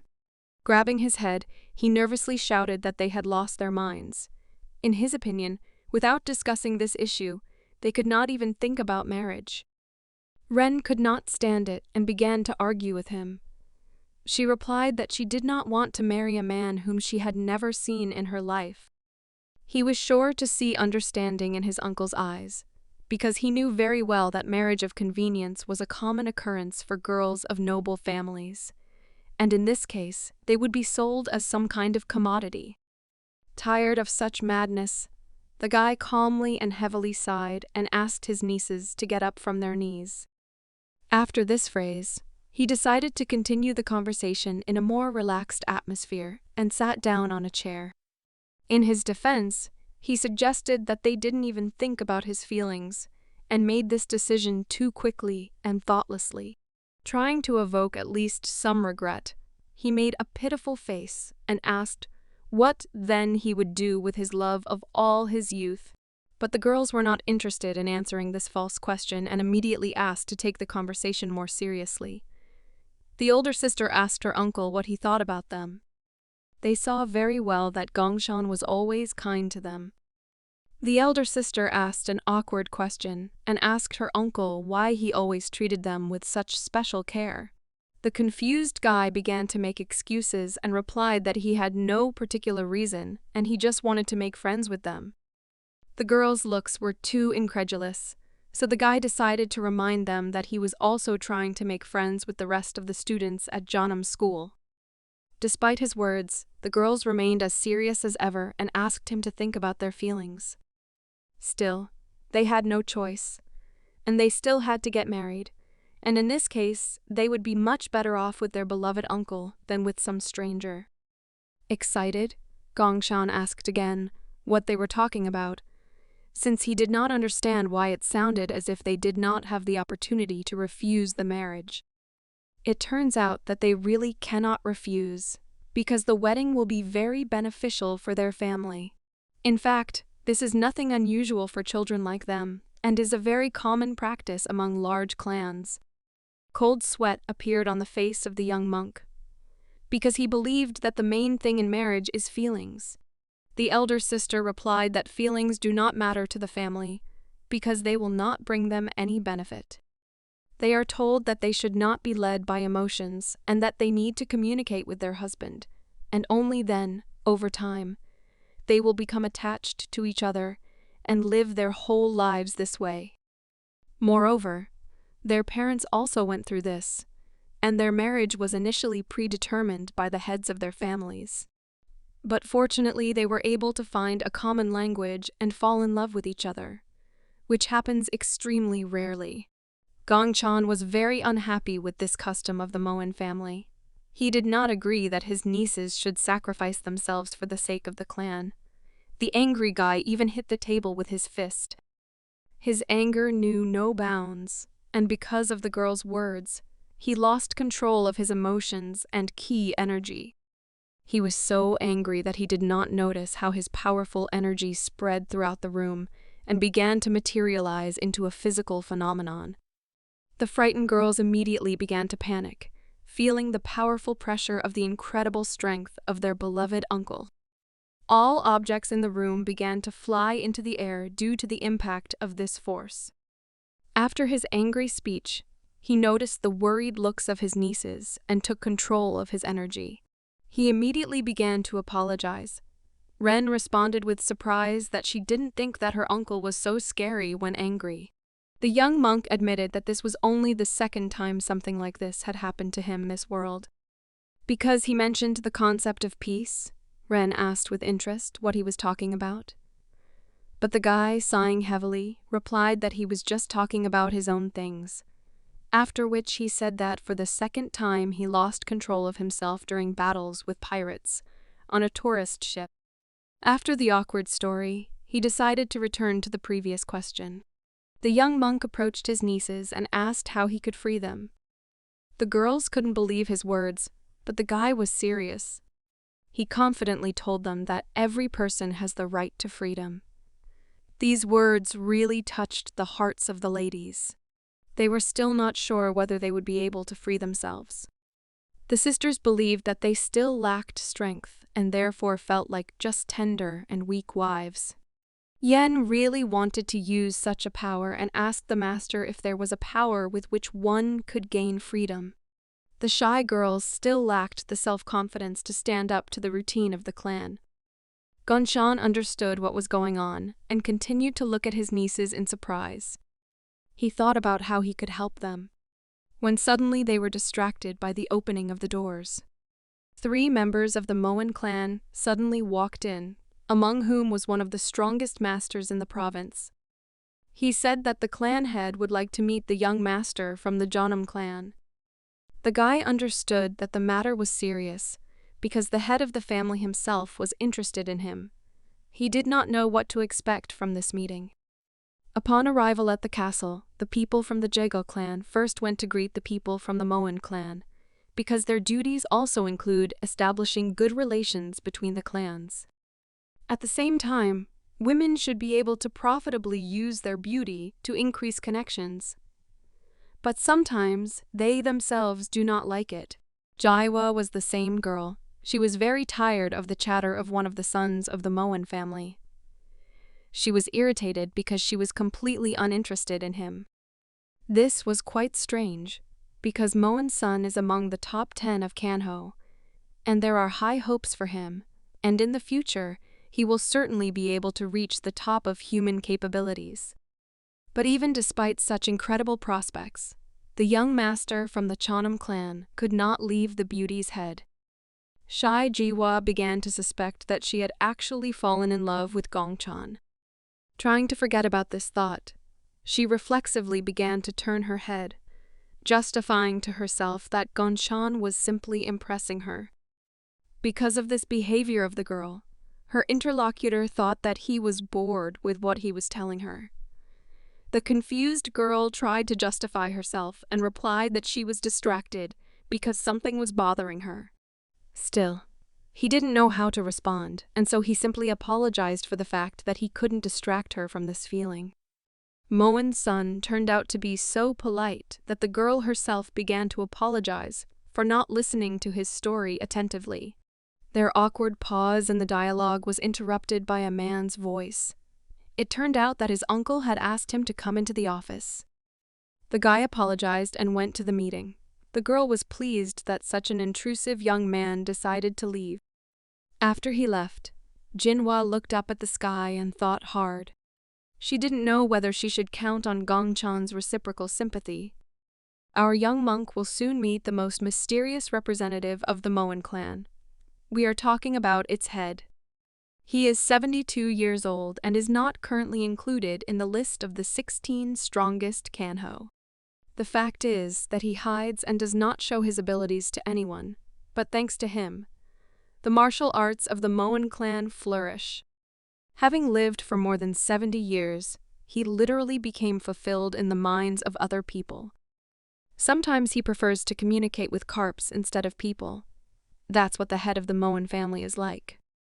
Gongchan was already there, worried about the reason why the head of the Moen clan was so passionate about carp life. The man replied that he considered them truly amazing creatures. He explained this by saying that if there is little food in the area, then they try not to eat. He was still wondering if this was possible in the world of martial arts. He believes that Ren Yen's father cannot hold on, so his clan's strength lies in swordsmanship, cutting and stabbing. Therefore, in battle, their bodies exude energy that pierces the enemy like needles. Gong Chan noticed this in a friendly fight against his niece's father, and admitted that his muscles still hurt from the technique.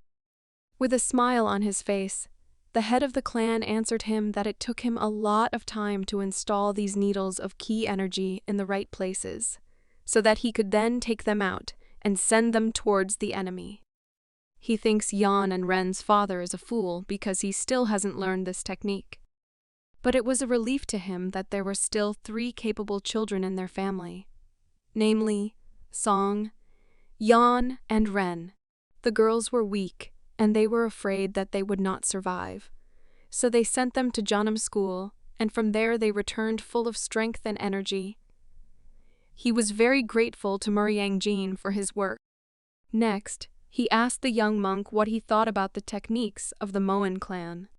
Gong Chan learned a real lesson, and replied that it hurt, as if his whole body was cut up. The head of the clan demonstrated his strength and used this technique, once again proving that the skills of the Moen family have a number of advantages in close combat. But despite the power of his technique, the guy was able to withstand this blow. In response to the surprise of the old man, he said that he succeeded only thanks to success in applying his own techniques. The man is aware that this attack pierces enemies like knives. He asked the young man how he managed to resist one of the Moen clan's techniques so well. The guy replied that it was a secret technique of the main school, and therefore he could not tell his secret. The head of the Moen clan could not doubt the honesty of the guy's words, because even a first-class warrior would come out of the fight bleeding, with many cuts. The power of success was contained in the young master's Tilchingen, so the old man asked how he managed it. The guy admitted that the incredible amount of effort he put into training was important, but he also believed that there were even more opportunities ahead of him. But everything was not so simple, and he decided to demonstrate that, due to the constant increase in his power, he had recently begun to have serious problems. The released key energy of the young guy was able to throw aside and suppress the technique that was created by the energy of the old man. The man was very surprised and stated that in the past, even Master Muriang Jin was not capable of such a thing. Now it became clear to him that the Jeonnam clan were able to raise a warrior with truly endless potential for development. After such a short conversation, grandfather decided to introduce himself properly. His name is Moen Jeanshan, and he was very glad to see such an incredible young monk in person. He was very impressed that his nieces had become real beauties. He believed that this was the merit of the young guy. Gong Chan boasted that as a child, he looked after them a little, because it hurt him to see how 2 cute girls were unwell. These words turned out to be a relief for the old man, because he was worried that his nieces would hang on someone's neck. He was so happy that Gong Chan appeared on their way, that he immediately asked the guy when they would hold the wedding ceremony. Seeing the monk's confused face, he agreed that he was still too young for marriage. But despite this, he still wanted to settle his nieces as soon as possible. Like any old man, he really wanted to see his grandchildren, calling them little assholes. But the young monk reacted quite impudently. He resolutely replied that their views did not coincide. Meanwhile, there was a lot of noise at the gates of the estate. More and more people arrived to meet the Moen family, including previously invited musicians. Other noble families also arrived at this event, including representatives of the Huangbo clan. Ordinary poor people also came to the opening, hiding behind their artificial smiles and incredible desire to eat at someone else's expense. A month later, representatives of different sects also began to gather at the Moen estate to celebrate the anniversary. All the guests were incredibly surprised by how amazing the training of the young master from the Junam clan and his nieces was. The girls tried with all their might to defeat their opponent in order to finally free themselves from a case that they did not really like. It was quite logical that their strength was not enough to even resist the power of the young master. The eldest sister was the first to exhaust herself, while her younger sister Ren was still trying to stay on her feet with a sword in her hands. Gongchan was dissatisfied with their efforts and asked them to continue attacking. Their energy was already running low. They did not expect that their possible future spouse would be so resilient on the battlefield. Despite his request, they pitifully began to ask him to stop the training. It seemed to them that this was quite enough. Although the girls answered very pitifully, the young monk understood that after achieving a certain skill, his nieces began to stagnate, so their heads were a mess, and it was difficult for them to understand how to train correctly. Of course, Ren did not hide her satisfaction, but in response to her insult, the guy, sighing heavily, boastfully called her a trifle and asked where she managed to lose her skills. Yen decided to immediately clarify which skills were being discussed and assumed that her master meant fencing. Their master agreed with these words, but noted that they should also improve their fencing skills, since they do not even understand what is important in this martial art. The younger sister was going to answer this question, and she believed that the most important thing was the constant improvement of technology. But the guy objected and said that in fact they should pay attention to acquiring new skills. The girls are quite smart, and the young monk has known this for a long time, so he decided to do without detailed explanations and immediately go straight to demonstrating the important truth that fencing is a way to control energy with a sword. While collecting key energy, he asked them to remember that just like filling a sword, they can direct the force into the palms and give it the desired appearance. At that moment, he just used both hands to rotate the energy from right to left, and vice versa. After these words, it was clear that the girl was then able to independently understand the meaning of using the Teal Shingon technique.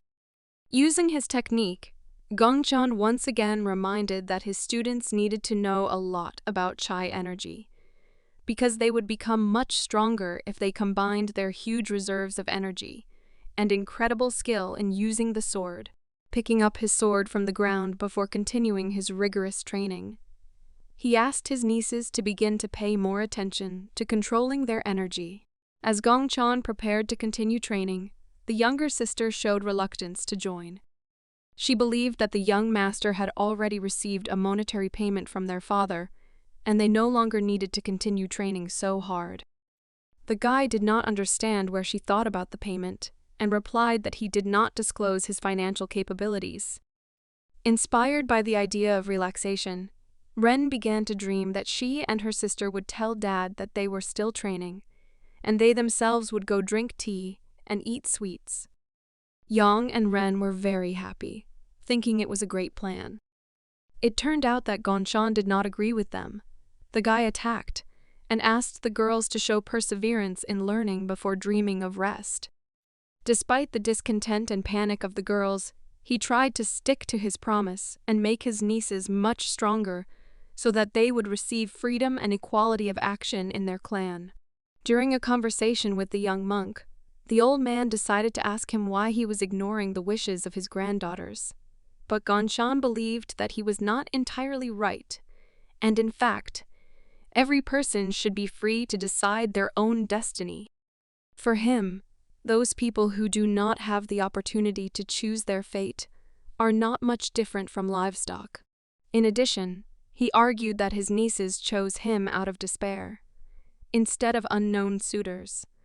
They preferred a man they knew, who always showed himself on the good side for them. Gongchan ended his speech by saying that the family's decision to marry Yan and Ren was wrong, because it doomed them to an unhappy life. The old man was very hurt by these words, because the guy was hinting that the Moen family does not treat girls humanely enough. When the question came to feminism, the old man could not stand it and felt that the young monk from the Junam clan was behaving too impudently, although thereby showing concern for Yan and Ren. The man was an expert in debate, and replied that the children of their family were no different from the rest of the country, and should not act as if they were special. The fact is that this is the decision of the whole family, and no matter how much Gongchan wants it, it should not worry him.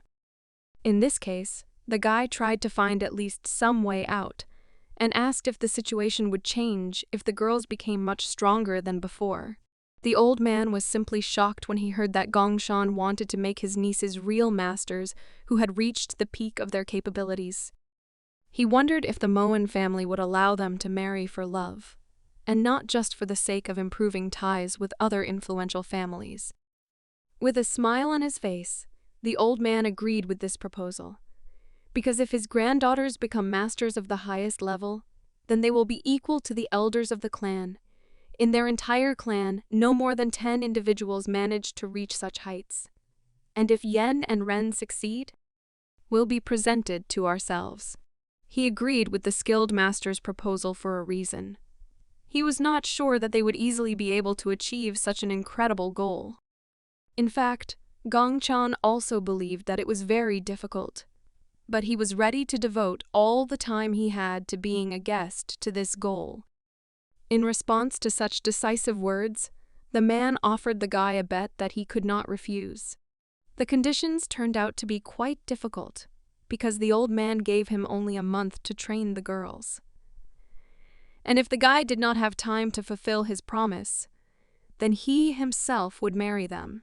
The young monk from the Chonam school agreed to such a difficult argument without any doubt. He was happy that his nieces would have the opportunity to marry the men they wanted. He had nothing to add, since he completely agreed with the terms of the dispute. But still he decided to inquire about what his reward would be for such an incredible goal. His question turned out to be quite quick, and the old man was surprised, but still asked what he was talking about. For now, his answer will remain a mystery to us. But it was clear that after hearing about this dispute, the nieces were very grateful to their uncle. They did not even suspect that their beloved uncle was ready to take such a risky step for the sake of their release. The guy began to feel embarrassed by the sweet compliments, but he still managed to impress them and was happy about this moment. He admitted that he really just wants to help them, but they should take seriously the fact that they have a difficult path ahead of them to achieve such a high level of martial arts skill. Gongshan asked the girls to train patiently and diligently, honing their skills and level of ki control in order to gain freedom. The head of the Moen family was still enjoying the behavior of the catfish at one of his bets. A man stood next to him, and he asked him whether Gongchan could really cope with such a difficult task. This man was the girl's father, and he confidently replied that the young monk had taken the matter seriously and was already teaching his nieces new skills. But the head of the family was not sure whether the young, talented guy would be able to do everything on time, because new skills are rarely learned in such a short time. Despite such thoughts, he decided to remember that he himself did not remember how he reached the level of a martial artist. Although they say that you can see better from a height, he did not fully agree with these words, because in fact, throughout his entire life he never understood what exactly led him to the top. Meanwhile, he was confident that Gongchan was a great guy, and he could make their clan much more powerful. And in any case, he would make the girls of their family happy. The old man turned to his son and said that regardless of whether the guy succeeds in carrying out his plan, the military commander of the family must still make sure that the wedding takes place. But the man began to contradict his father and said that he was not going to go against his own children. He believed that Gongchan was right, because his nieces also have their own rights and desires. It was clear from the eyes of the clan leader that he perceived these words as unheard of impudence. The enraged man called his son Stuffy and said that this is the reason why he will never be able to reach the pinnacle of absolute martial arts power. The girls' training continued, and within a few days, the first results of their efforts appeared. Ren was thrilled with her success, and could not resist. She called her beloved uncle to show off her new skill. The guy approached his nieces and gave them new advice. He asked them to focus on breathing and feel the ki energy gathering in their palms. But the concentration of the young girls was still not enough, and they began to lose control over the flow of energy. Within a moment, disappointment appeared on their faces because they were not able to complete this technique, since all the energy simply dissipated. The depressed Ren admitted that controlling ki energy is harder than it seems. Gongchan agreed with her and noted that they should not forget about the even flow of energy. He was confident that they would succeed if they combined together perfect control of breathing, a sense of ki from head to toe, and an even flow of strength throughout the body. The girls even began to be offended by him, because the guy talked about it as if it was easy.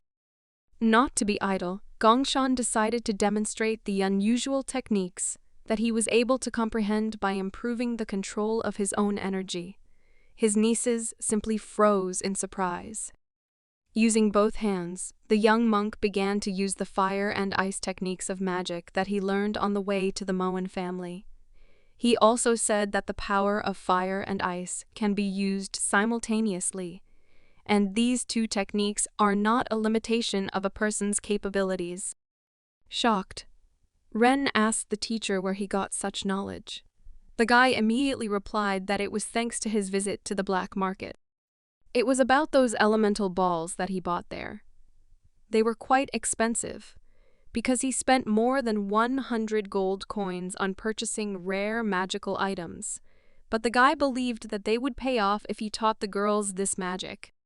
His words about such a sum did not surprise the rich daughters of a large family, and they replied that he probably loved money very much, if this sum turned out to be so surprising for him. Enraged by this answer, the guy displeasedly replied that this was due to the fact that he had been teaching them for free for a long time, and he had never had good earnings for such purchases. After such impudent words, he decided to cheat and said that he would now turn to their father with a question regarding payment. Of course, the girls began to feel guilty and apologize. Meanwhile, at the Moen family estate, preparations for the holiday continued actively. They were counting all the tribute that the guests brought them.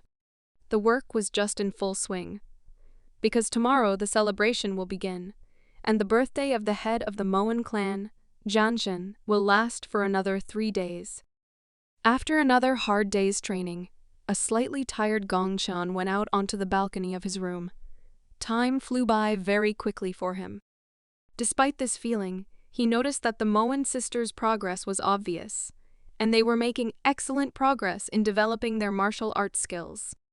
Ren and En became more agile with their blades. In addition, they also learned how to control chi energy, although only at a beginner level. However, he understood that becoming stronger did not mean reaching the level of a master among the best in the world. He was a little confused by the thought that perhaps just 1 month of teaching his nieces would not be enough for him. The guy panicked and began to look through his things.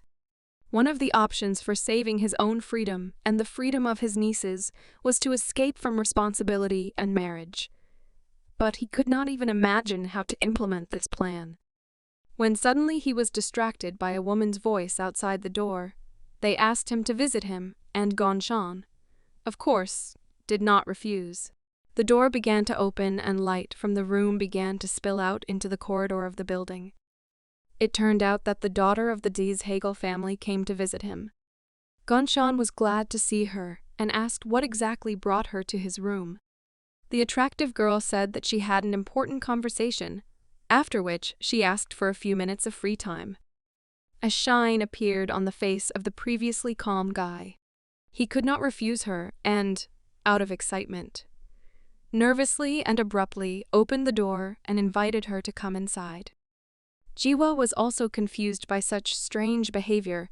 The young monk justified himself that the old sayings say that everyone needs to be listened to, so he cannot refuse her. Such insecure behavior of the master from the Jeonnam clan greatly increased the self-confidence of the attractive girl. She began to feel his excitement and was glad that she had the advantage. When they both found themselves in the room, the girl was surprised to see the barrier. She asked the master why he was using it. Gongchan replied that he would not allow other people to overhear their conversation. He once again demonstrated his deep knowledge in the field of energy use. In fact, for him, barriers are not the most amazing thing. He just doesn't use them often, since he doesn't have such a need. This was news to Jiwa, but even so, she was sure that his knowledge was at a high level. Another compliment made the guy behave even more respectfully. He admitted that it was an honor for him to hear such words from the famous Jagal Jaiwa. The behavior of the good-natured and shy guy was so sincere that it aroused pleasant emotions in the girl, and she began to laugh quietly and politely. Still, she was distracted from the topic of conversation, and the guy suggested coming closer to the point. Jiwa replied that she came to discuss the fact that strange rumors began to circulate within the Moen clan. But Gongchan did not know what they were talking about and asked her to tell her more about it. The next words of the confused girl caused real panic in the young monk.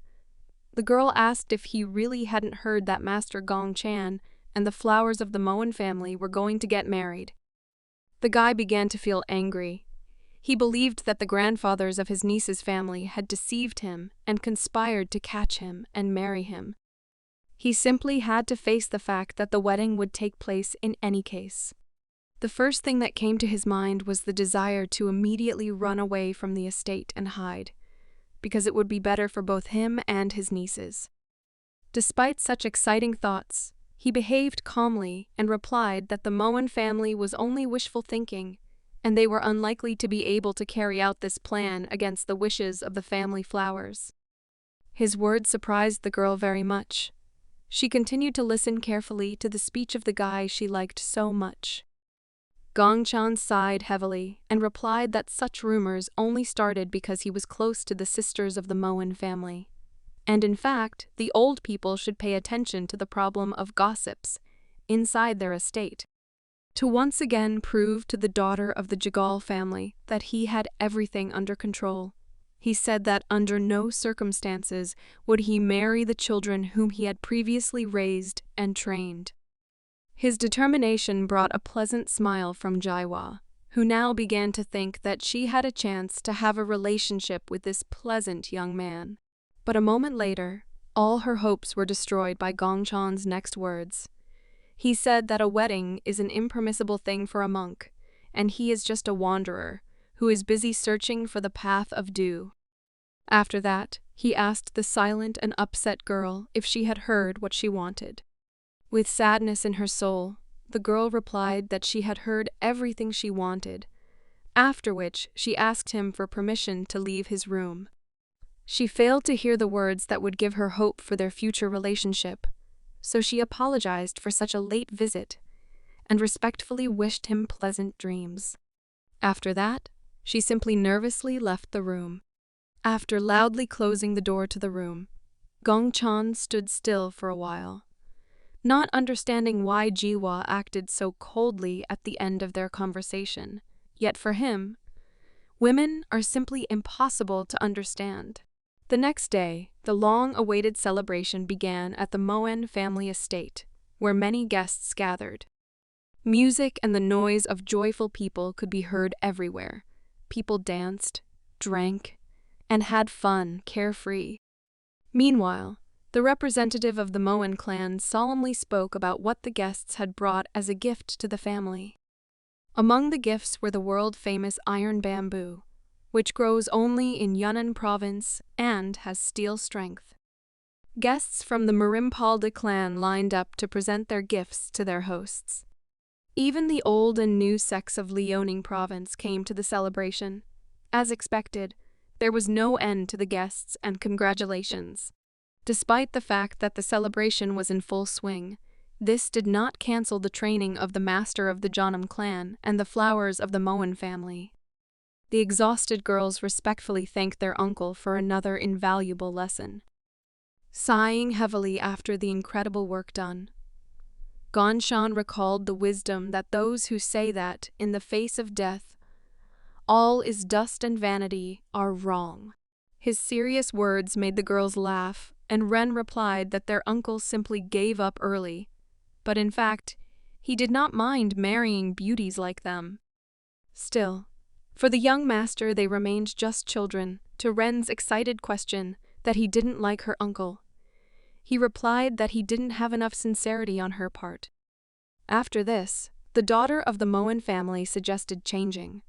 She was ready to become more sincere, but the guy replied that she was mistaken, and she shouldn't change for him, since he still doesn't have feelings for them.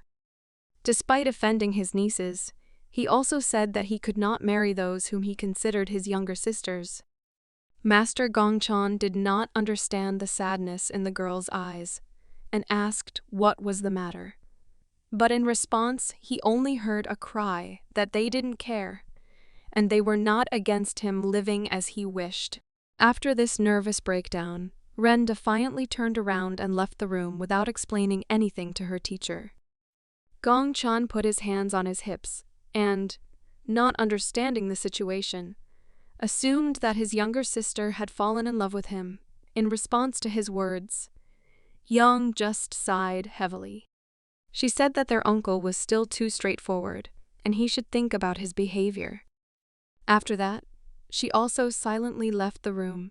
By doing this, she made the guy panic, and he shouted at her back that they were going to have tests soon, and they shouldn't think about such things. He began to suspect that it was they who persuaded his father and grandfather to their marriage. Gongchan disagreed with the fact that they wanted to decide his fate without his knowledge.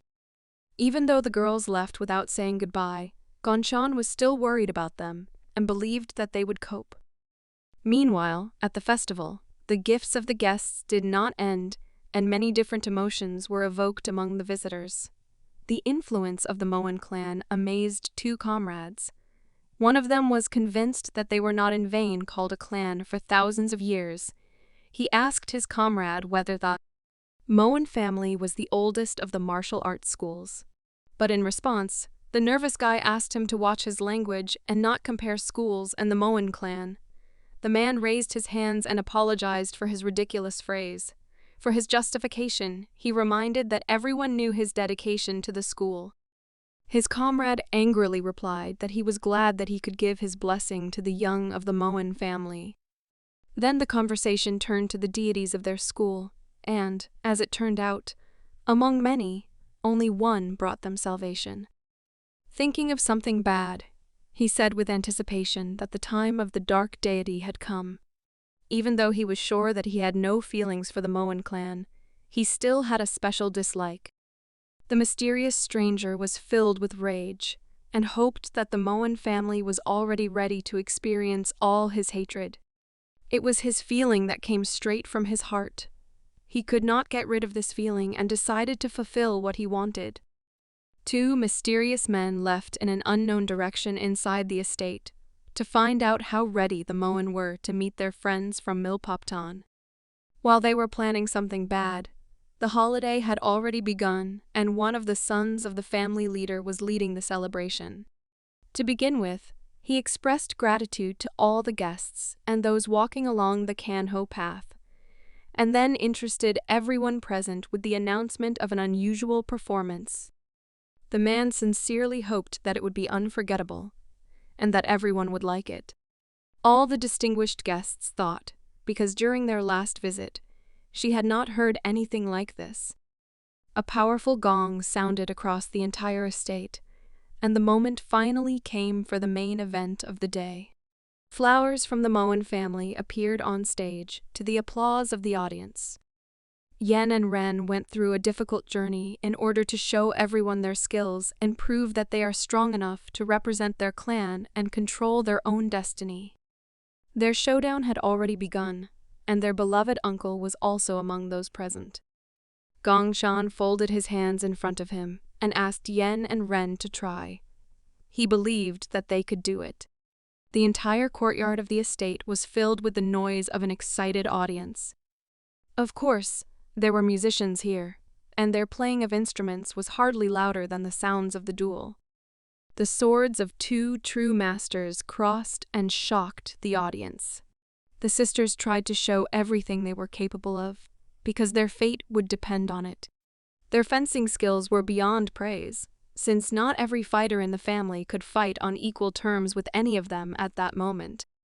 After demonstrating an incredible level of mastery of martial sword techniques, the girl got down to business seriously and released her ki energy, demonstrating her new skill to the audience. The entire courtyard was filled with their energy. No one could believe that the daughters of the Moen family could control ki so confidently and pour this energy into their swords. During his training, Gongchan reminded his nephews many times that during battle, their swords should be an extension of their body and mind. Looking at the battle, one could definitely say that they had learned this lesson, and now weapons had become an integral part of them. In this fight, they were able to demonstrate that even a girl from this family can be strong. They collected incredible skills and fencing techniques of the swordsmen of the Moen and Jeonnam clans. In the end, they demonstrated real magic for the common man. They carried the will of Jeonnam with them. This is what the guy thought when he saw the results from the training.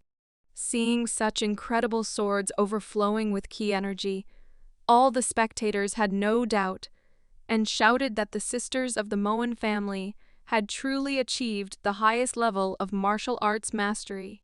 No one could believe their eyes, because they managed to do something impossible at their young age. The clan leader and the twins' father were also delighted with the girls' success. The old man could not sit still. He did not expect that Gongchan would be able to help them achieve unimaginable power. Seeing the excellent performance of his students and the reaction of the audience, Gongchan was delighted with his success and decided that now he would not have any problems. He began to dance joyfully, believing that now the need to marry his nieces would disappear. Walking away from the audience, he hummed a cheerful tune and thought that now he could relax and eat to his heart's content. The guy went to a local sweet shop to try some candied fruits on a bamboo stick. Suddenly, he felt overwhelming ki energy and a powerful explosion on the territory of the Moen clan estate. The guy immediately raised his head excitedly and looked at the sky, not understanding what was happening. At that moment, he heard the whistle of cannonballs flying towards the guests of the holiday. Some of the cannonballs had already hit the target, and one of the buildings caught fire. It became clear to the young monk that this was an enemy assault and siege of the entire estate. The first to react to this was the military commander of the clan, the son of the family leader, who ordered the soldiers to immediately take the guests to a safe place. The determined man took on the biggest challenge of starting the assault. Using his ki energy, he began to create cutting attacks towards the enemy cannonballs. His attacks were powerful enough to not only change the course of the projectiles, but also cut them in half. Such a destructive technique greatly reduced the damage to the city and saved many guests, because not all of them knew martial arts at such a high level. The guards at the gate looked towards the intruders and shouted in confusion that the enemies were dressed in purple dresses. While no one could understand what was happening, the leader of the attack shouted a command to continue firing from the cannons. This unfamiliar bandit Helschie gave orders to destroy the enemy and his estates. It turns out that the Helschie clan was once believed to be completely destroyed by the warriors of the Moen family. But still among them, there were survivors. The man who controlled the siege once touched the secret knowledge of the family and completely devoted himself to the study of dark magic, so he became the priest of Milpopton. With an evil smile and rage in his eyes, he was ready to destroy everything in his path because his long-awaited day of revenge had finally arrived. A moment later, the same suspicious stranger whom we had recently seen inside the Moen estate among the guests approached him. He turned to his leader and said that he had completed all preparations. It turned out that the men had pulled black metal coffins with bodies inside. The leader of this gang turned to his charges and asked them to wake up their friends in order to show everyone what the priests of Milpoptan were capable of. The men with the loudspeakers began to chant some kind of spell. Their voices were low. They whispered these words with incredible anger in their eyes. Within a moment, some bodies began to rise sharply. Huge revived men headed towards the fortress wall. Now the Moen family has much worse problems, because along with cannonballs, they are now also attacked by terrifying zombies. One of the bandits, with a smile on his face, said that now the feast will be over. He had in his hands some kind of magic ball that was neatly lying inside the box. The leader of the bandits, Helshji, was simply shocked when he saw this object. It turns out that it contains incredible power and can be used to enhance resurrected soldiers. After just one such item, a zombie will gain incredible strength. The monster standing in front of them began to transform, filled with ki energy. Full of power and fury, the zombie looked like it would be unstoppable. With such a weapon up his sleeve, the bandit leader Helshji was confident that their time for revenge had begun. While the bandits were creating zombies, the Moen family was evacuating their guests.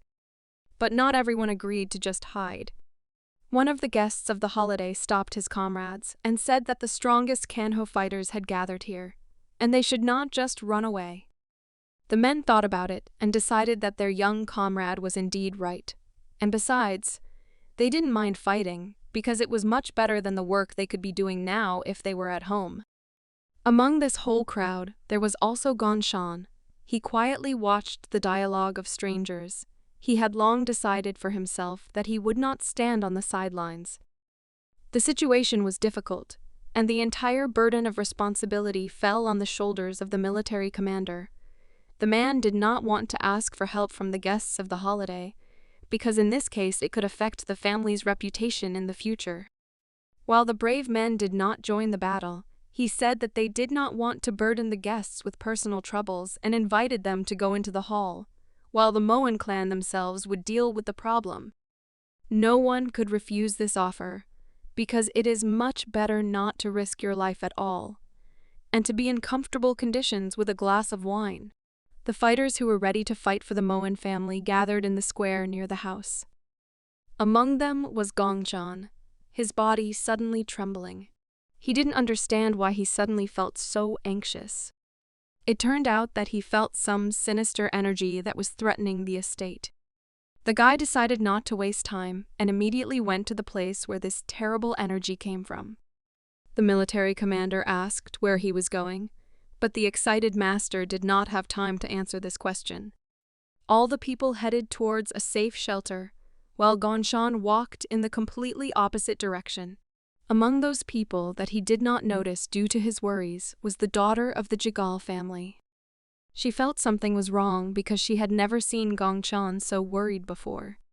Most likely, she understood that his behavior was due to the fear that his nieces from the Moen family might be in danger.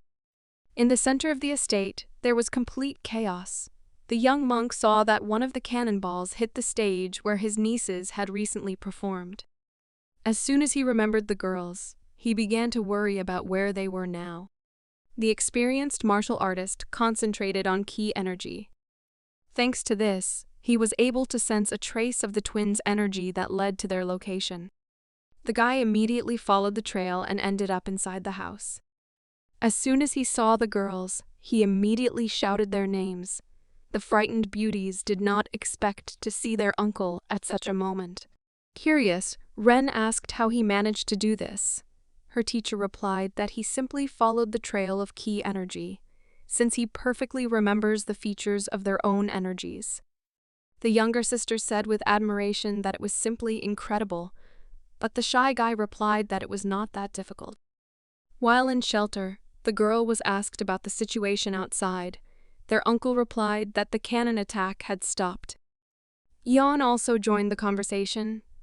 She asked her uncle not to think that the Moen clan is weak. She said with confidence that they have people who are engaged in military affairs and will easily defeat uninvited guests. In fact, Gongchan did not doubt the strength of the Moen clan at all. He replied that he wanted to help in order to reduce possible damage to the estate. He began to feel this strange and ominous energy more and more, and therefore said that something terrible was approaching the estate. As soon as he concentrated on this strange energy, he immediately realized that it was very close. His nieces found themselves in a truly dangerous situation. The young monk of the Janam clan realized that their building was surrounded by aggressive enemies. Without wasting any time, he boldly shouted to the confused girls that they should take out their swords and prepare for battle. They listened to such sudden advice, and a moment later they heard some noise. Ren, with a trembling voice, asked the teacher what it was. Enemy fighters broke into their building. Gongchan warned the girls in advance. In this building, there were also those who could not defend themselves. These were children and women who had never studied martial arts at all. Gongchan went to protect this stranger. He immediately drew his sword to destroy the enemy. The guy instantly closed the distance and delivered a powerful blow to the enemy's neck. Suddenly, with a trembling voice, he realized what was really happening. His enemy was an animated human body that moved due to the desire to fight. Having taken a good look at the enemy, our young monk realized that he was facing a real zombie. Despite a series of attacks, he failed to destroy the enemy. Moreover, the zombie was able to grab the master's blade and did not even cut himself. Realizing that he could not defeat the zombies with fencing alone, he released energy into his sword and delivered a powerful instant blow. This time, he was able to defeat his opponent with ease. Continuing to destroy these zombies, the guy realized that it is unlikely that every fighter on the estate is capable of this. Their situation was quite difficult. The frightened woman ran away from the scene, screaming, while her defender continued to defend the building. Although the zombies were not particularly skilled in combat, their impressive number made us nervous. Looking excitedly at the numerical superiority of his enemies, Gongchan decided that it was time to take advantage of what he had obtained in Haomun City. For his strategy, just the right thing was found. It was a wooden window that was knocked out by one of the zombies. With one powerful blow, he destroyed this window into small pieces and, using Tusalgon, began to throw these objects towards the enemies.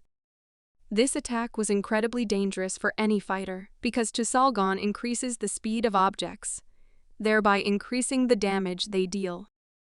Zombies could not withstand such powerful blows from objects that were saturated with chi energy. But there were no fewer enemies, and the young monk quickly ran out of all the fragments of the wooden window. So he took a slipper and threw it at the enemy in the same way. All available items were used, even an expensive ceramic vase, which, thanks to acceleration, was able to pierce the zombie's body without breaking. While the guy tried his best to secure the estate, his nieces watched and gave inappropriate advice, saying that he had poor aim and that he should throw objects directly at the heads of these zombies. Such ridiculous advice made the master very angry, and he, with a slipper in his hand, nervously shouted that instead of just commanding and observing, they should also join the fight. The girls replied that they considered zombies disgusting and did not want to contact them. But their uncle's fiery speech changed their attitude towards this battle. He said that if they did not like zombies so much, then they should destroy them. After these words, the young beauties rushed into battle against the vile enemies. This was their best moment to show off in front of their teacher. Their control of ki energy exceeded all expectations, thanks to which destroying opponents was not a problem.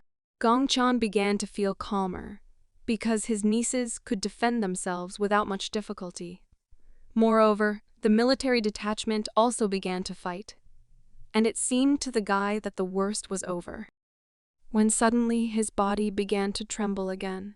When he looked around, he saw a strange, ominous energy that was not like the zombie energy he was used to.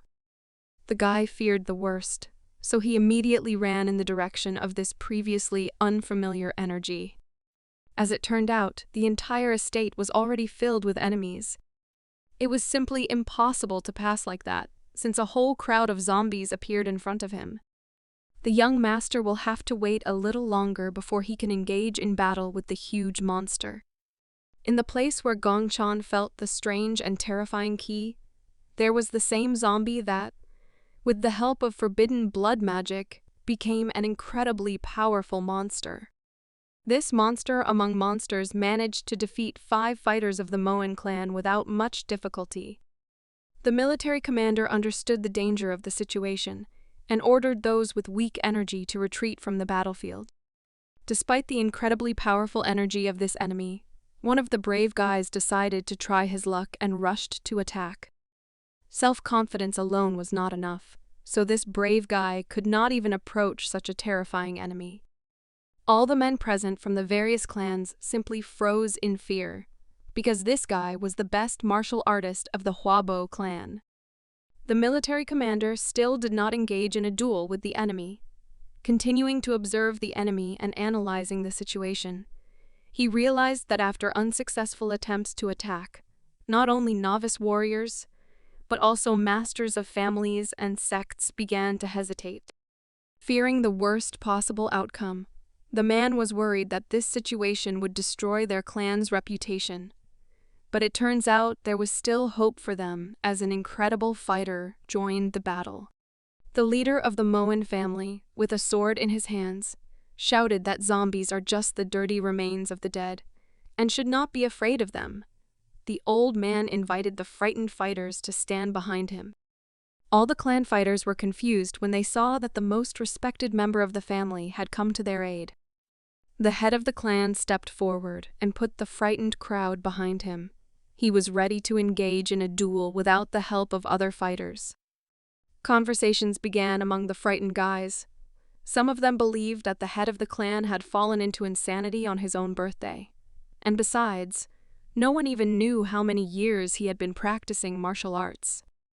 Despite his age, he is never included in the Kanho list, and no one has heard of whether he has become a master at a level comparable to practicing martial arts for 20 years. The clan leader simply silently walked towards the enemy, while people from the crowd excitedly begged him to retreat.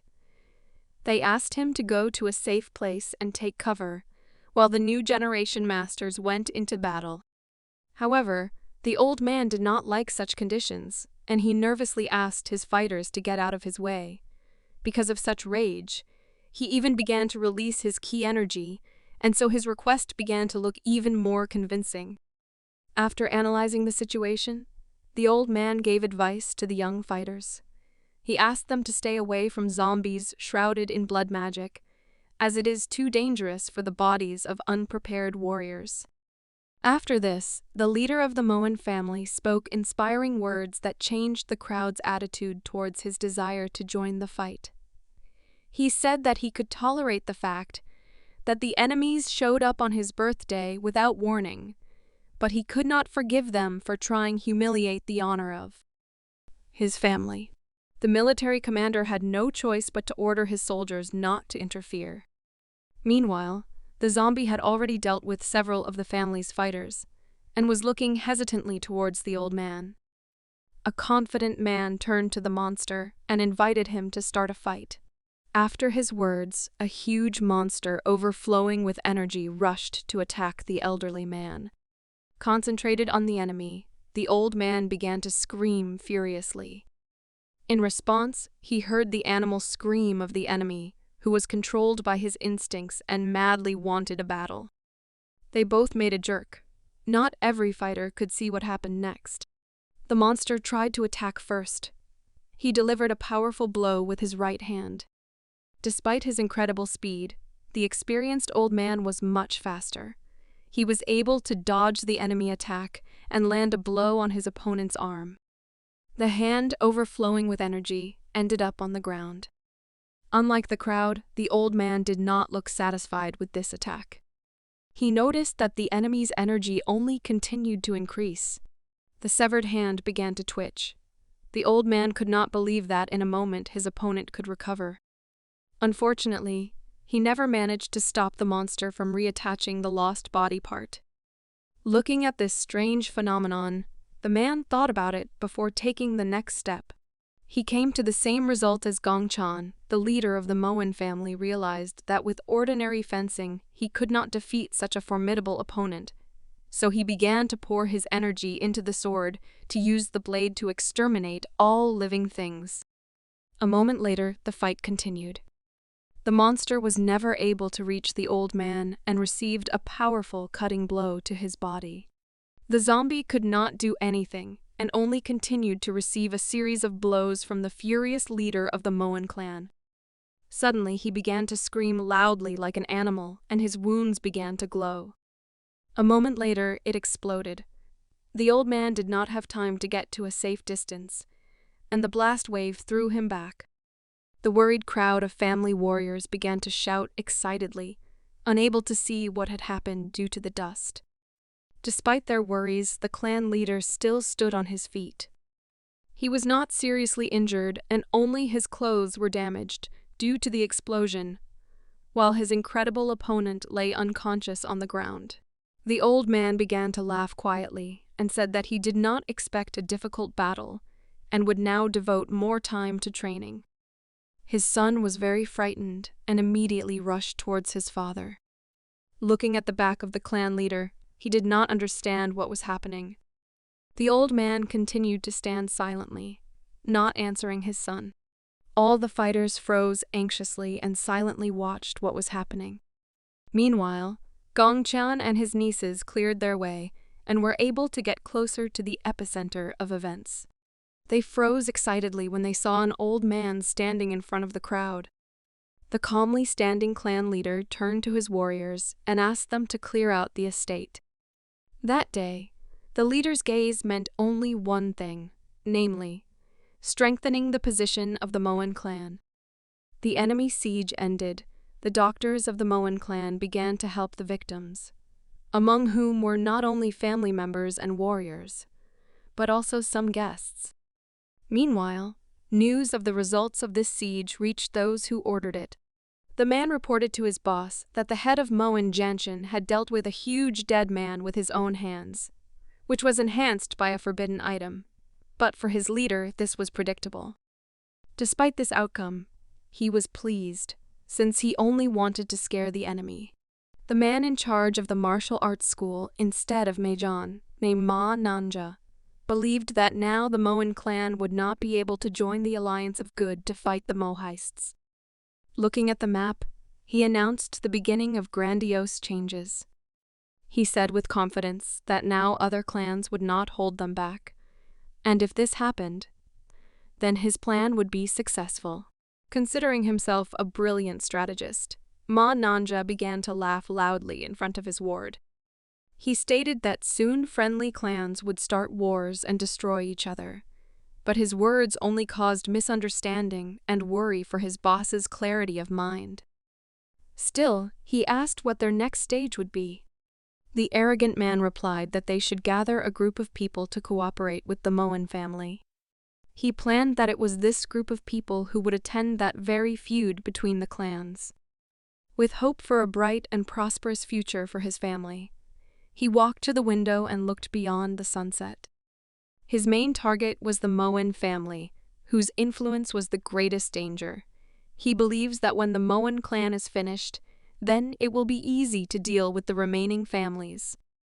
In this case, other sects will not remain indifferent in this whirlpool of events. In his opinion, the Moen clan is strong because it is great, but their disunity will lead to a sudden fall.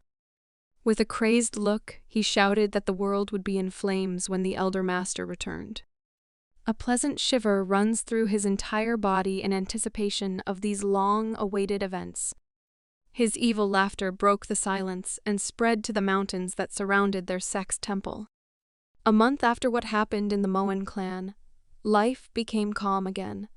The estate was repaired. Gongchan was still here, and he did not waste time resting.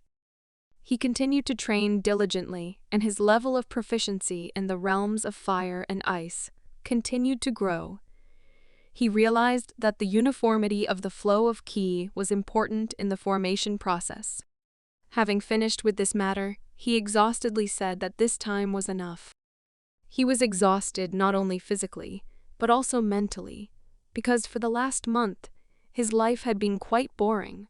He continued to train without having the opportunity to have fun. Because of this situation, he began to think that he should have left the estate. As it turned out, before returning home, Jiwa invited him to go together. To her surprise, Gongchan replied that he wanted to spend a little more time at the Moen family estate. It was about expressing special gratitude on the part of the clan leader.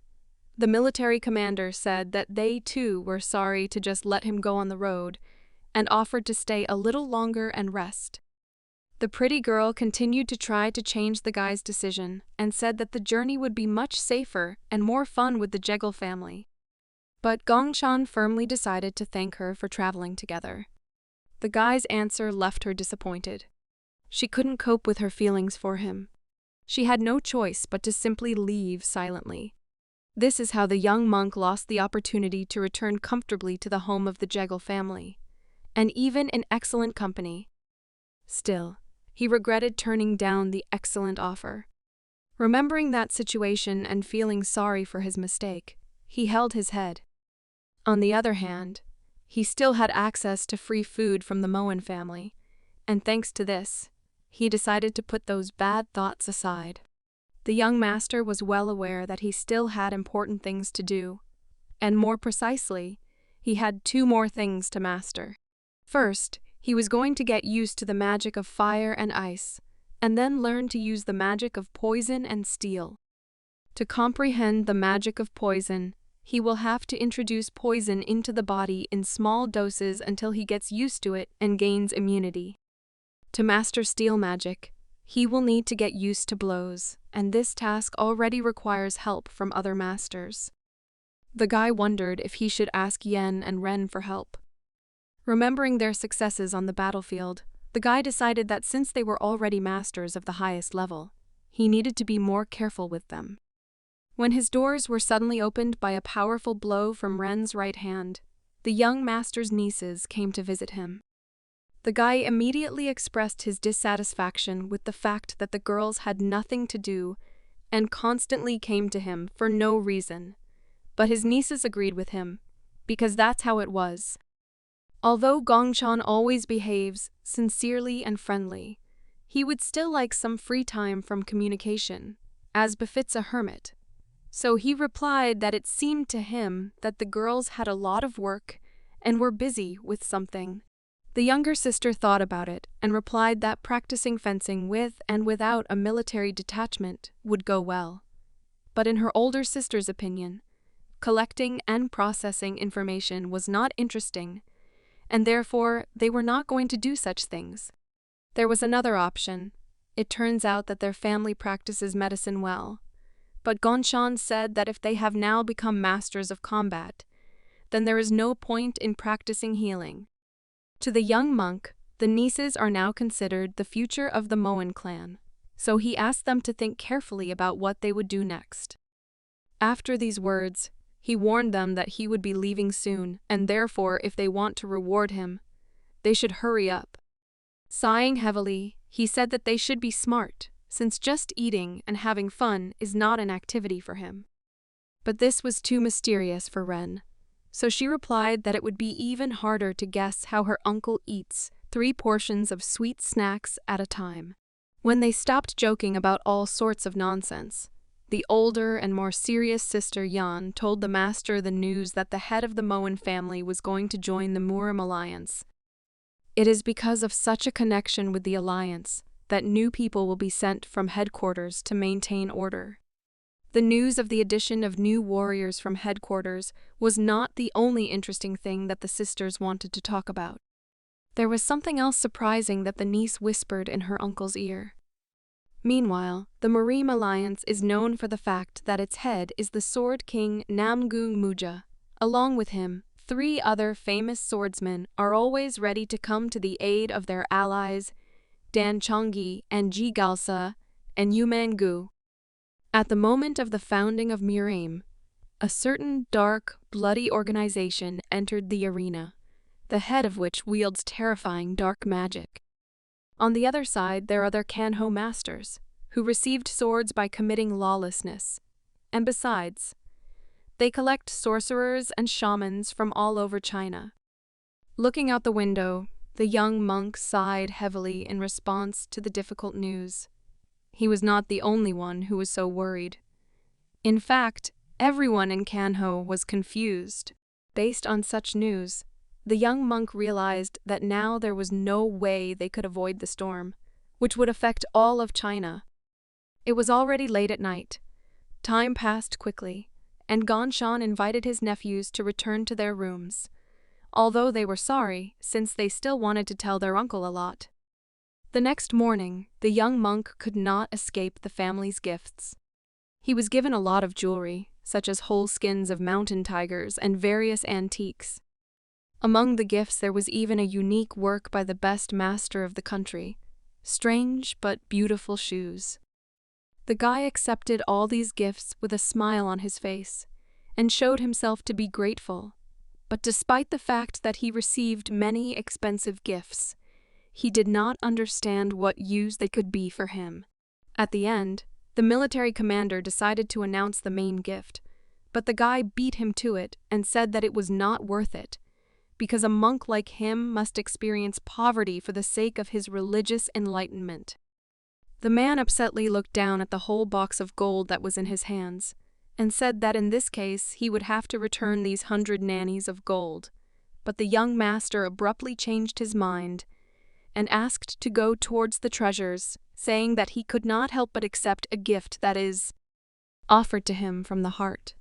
The young master's eyes shone with happiness and brought a smile to the face of the family leader's son. Now Gongxan admitted that his wait was worth it, because hundreds of gold bars would be enough for him to last 10 years of revelry, and thus he would get rid of several worries for the near future. He has already imagined his sweet life, where he will train and lead a luxurious religious beggary full of pleasures. As it turned out, there was also one request for such a gift. Gongxan happily replied that he would do anything if it was in his power. But the guy rejoiced too early, because he had no idea what exactly interested the cunning commander-in-chief. The man said that the headquarters had already contacted the alliance and expressed their desire to join. Therefore, they must send warriors there, and he should also go with them. In addition, he is also going to take his daughters with him and invites Gongxan to accompany the Moen family on this road. In fact, the young monk didn't really want to go on such a trip, and he was really worried about going to the alliance. The guy imagined how he would respectfully shy away from the military commander and thank him for the jewelry he provided, but would refuse to accompany him, since he was still on a religious journey and in fact it was time for him to continue it. Still, this would be too rude, and the guy realized that he had fallen into a trap. He could not simply refuse them, since while he was in the estate, he was given a warm welcome. Moreover, at the end of his stay with the Moen family, he even received many expensive items, as well as a huge amount of money. Even the request did not come from just anyone, but from the military commander of the family himself. Having no other choice, the young monk agreed with the proposal and said that he would not mind helping them out and would gladly accompany the clan warriors. The preparation of the Moen clan for the trip took about 10 days, at the end of which the military commander gave the order to prepare the best horses and weapons for the trip. Warriors from the Moen clan went to Henan province, where the base of the Miriam Alliance is located. Among all the clans of the Miriam Alliance, the Moen clan became the largest, since there were over 100 people in its detachment. From the Moen family, a nationally renowned Zanpaku team was dispatched. The only goal of this squad is revenge with the sword. Each fighter was excellent at fencing and constantly improved their skills through diligent training. Hundreds of craftsmen from all over the country flocked to Henan province. All these people understood perfectly well what this was leading to. The more warriors gather and the more powerful they are, the more influential their leader's position will become. The other sects only provided 50 people each, so the Moan clan had nothing to worry about. After the news of the Moan clan joining the alliance, thousands of warriors also went to the Miriam Alliance base. While accompanying the future alliance warriors from the Moan family detachment, the young monk did not stop training. This time, he didn't have to exhaust his body with heavy exercises. But this did not change the severity of the training, because from time to time, he had to taste various unpleasant-tasting poisons. The girls did not understand his logic, and Ren told her uncle that if that thing was so tasteless, then he should stop eating it. But the guy replied that he should eat various vile things to get used to the poisons. Because of their curiosity, the guy had to teach them another lesson, and he said that resistance to poisons is a very valuable martial art that can save a person in battle with cunning and sneaky warriors who can poison their arrows or weapons. After these words, the generous guy invited his nieces to try the liquids from his jars, which included viper venom, plant venom, and spider venom. Such objects in her uncle's hands excited the girl, and she replied that she had heard that these poisons cost a lot of money. Gongchan admitted that these things were indeed not cheap, but asked them not to worry about money, since he made good money from teaching them. Having received money from the girl's father, he purchased these poisons for himself, and now, with a smile on his face, boasted that he did not feel sorry for anything for his dear nieces. In response to his boasting, Ren suddenly asked if she could take some poison for testing. The guy did not refuse her. Since the girls had already achieved the mastery of Zhozhalzhan, he was not against them also developing resistance to poisons. From such an inspirational speech, Ren decided not to waste time and, at the speed of sound, took one of the jars from the guy's box. While she was looking with interest at the liquid inside this jar, a worried Gongchan began to panic and asked her not to rush, saying that no more than 1 drop would be enough for her. But the determined Ren refused to waste time on trifles and began pouring poison into her mouth straight from the jar, saying that this way she would become stronger, much faster, and might even get ahead of her teacher. Gongchan shouted in response that her body would not be able to withstand such an amount of poison, and she would die. While the guy was nervous and tried to dissuade the girl, her sister acted more decisively, and in one powerful and quick movement covered Ren's mouth and caught all the poison that poured out of the bottle with her blade. After that, she immediately swung her sword and shook all the poison from it onto the ground. The girl scared her master to death, sighing heavily. He thought that he would get a heart attack if so much poison got into his niece's mouth. Next time, he will draw up instructions on how to use poison, especially for the girls. But it is unlikely that it will be enough to prevent the nieces from doing something bad. Still, that poison was very dangerous, and the drops that fell on the ground caused the plants to dry out instantly. Closer to sunset, they reached the province they needed. Right at the very entrance to the city, Master Gongchan decided to say goodbye to his comrades. His words sounded as if they would never see each other, and so the excited Ren asked where he would be in the near future. The guy replied that he just wanted to come in and say hello to the guys from his sect, and after that he was going to go back to school.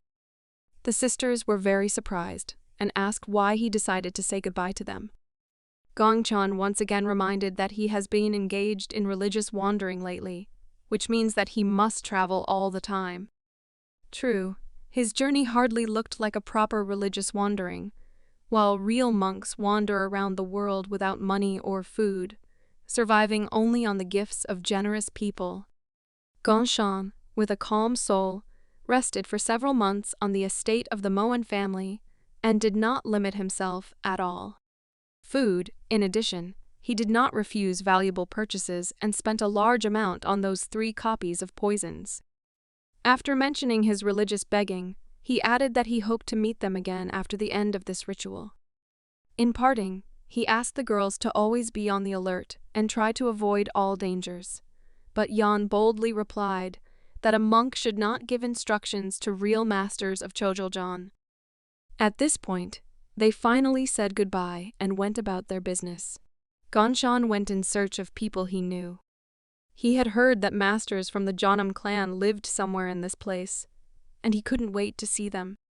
True, when he looked around the part of the city he needed, he saw that the houses on the right side looked luxurious, and among such a great atmosphere, there were probably several establishments with hearty food, while the houses on the left looked tired and outdated. Still, he did not fall for the beautiful picture and decided that he should go left, because he believed that his great Jeonnam sect valued internal qualities, not reputation and money. On the way to a less prosperous area, he hummed songs and thought about how delicious the Moen clan sweets were. It turned out that the guy guessed right and came to the right place. Gongchan introduced himself and asked which masters were present in this city. The man replied that the oldest martial arts masters of the sect, John Yu and John Su, had arrived.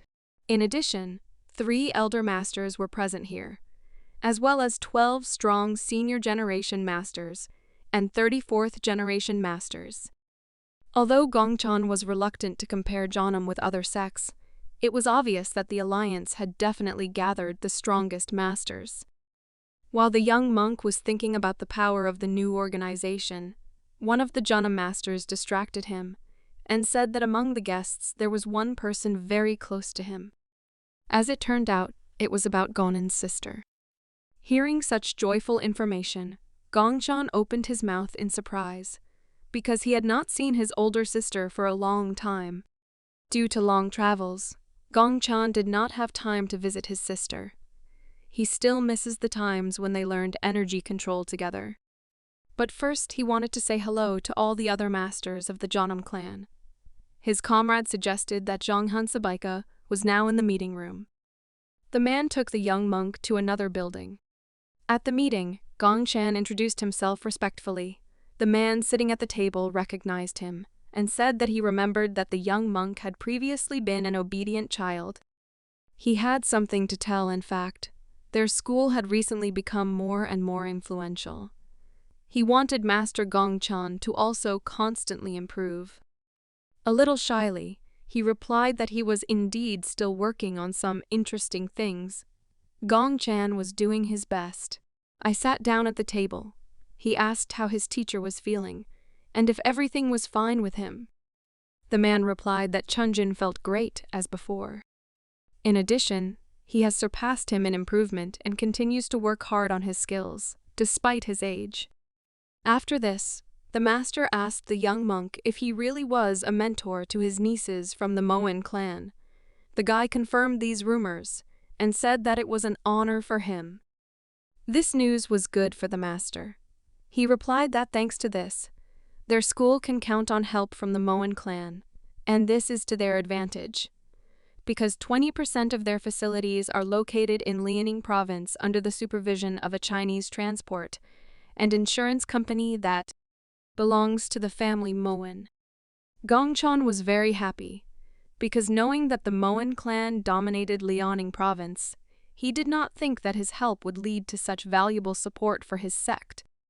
After this, the master asked Gongchan what he thought about the Murim alliance. The guy thought a lot, not knowing how to answer, but decided to tell in more detail about what happened in his life recently. Still, the adventures of the Gongchan were so eventful that it was impossible to count everything at once. From the meeting with the leader of the Moen family to the zombie attack on the Moen clan. The story turned out to be very rich, and the master admitted that many interesting things happened in the clan of their allies.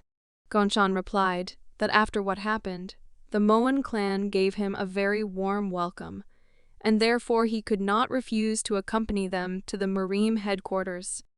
The conversation was pleasant, and the man reached for a bowl of tea. He said that even though Gongchan is in the process of religious wanderings, he is still constantly drawn to visit Jeonnam school. Pouring hot tea into a cup, He asked the young monk when he planned to go further on the road. The guy replied that he would immediately go on a trip as soon as he greeted Jonghan Sabaika. The master was surprised, but still admitted that there was no work for the young monk within the alliance. So he suggested simply staying for a day in secret from the older brothers of the clan. The guy agreed with such a pleasant proposal and went outside to walk around the city. Although it was already dark, many of the alliance fighters still continued to walk. Since the monk would not set off on his journey until the next day, he decided to spend the evening having fun and planned to look around inside the city. Morim is an organization that arose as a result of the unification of a variety of people, sects, schools, and large clans of martial arts owners, and the key figures of the union, of course, were monks and people from sects that mastered the arts at the highest level. True, there were not only warriors here, but also masters of other arts. The guy met two doctors who exchanged their experience. However, for the successful existence of the alliance, various units are needed. Among the people that the alliance members provided were also ordinary workers, who could help support the various internal economic and legal organizations of the alliance. Soon Gongchan came across a girl he knew well. It was his sister, and she immediately turned around in response to the shout in her direction. She was simply shocked, as she did not expect to see her younger brother in such a place. In response, the guy complimented her and said that she looked simply incredible. The young monk came closer to the girl from his clan and asked what caused such changes, and assumed that it happened after she was assigned to Kanho. The girl was not very happy with such an ambiguous compliment, and tried to hit him with a sword. The guy jumped back, as he was ready for this, because girls often gret him in this way. The confused guy made an excuse that he just wanted to see her, but in the end, she started a fight. After these words, he asked who the people were accompanying her. The sister said that she forgot to introduce her comrades. It was Mr. Namgung and Mr. Huangbo. Hearing these names, the young monk froze for a moment, because he had already heard that these fighters were simply incredible. Namgung Mu is considered the pride of his clan and was recently elected as the new head of the family. He was recognized as the best among the 10 true dragons for his rare and undeniable skill. And Huangbo Gon not only became the head of the family, he is also the only one in Gangho who uses the fist-fighting style. He is a young master who was able to hone the thunder and lightning strike style. In his mind, he admitted that his little sister was in rather dangerous company, but he still believed that their energy levels were still lower than Sister Gonin's. As usual, the young monk respectfully introduced himself and stated his name. Namgung Mu replied that he had heard that he was nicknamed Immortal, and because of this he was looking forward to their personal meeting. Both fighters properly introduced themselves to the young monk. Taking a closer look at them, Gongchan was wary of how strange and unfriendly their energy seemed. At that moment, he realized that he was not the most welcome guest for them. The guy even began to worry whether his new acquaintances would start a fight. In order to avoid conflict, Gongchan decided to apologize to these masters and told his sister that he should leave them, since he had previously planned to look around inside the city. After these words, he turned to the young masters and respectfully said goodbye to them, wanting to have a good time free from work.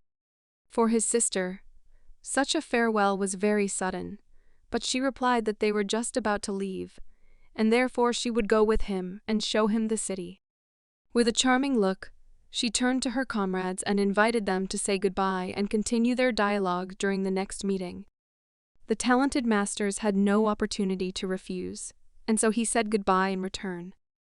The two strong men left, and Gongchan began to complain to his sister that these masters looked at him unfriendly, and it seemed to him that they could barely restrain themselves from starting a fight. The girl replied that her younger brother should also behave more restrained. After these words, they went together to meet mutual friends. It was about the two daughters of the Moen family. Yon and Ren were very happy to see their mentor.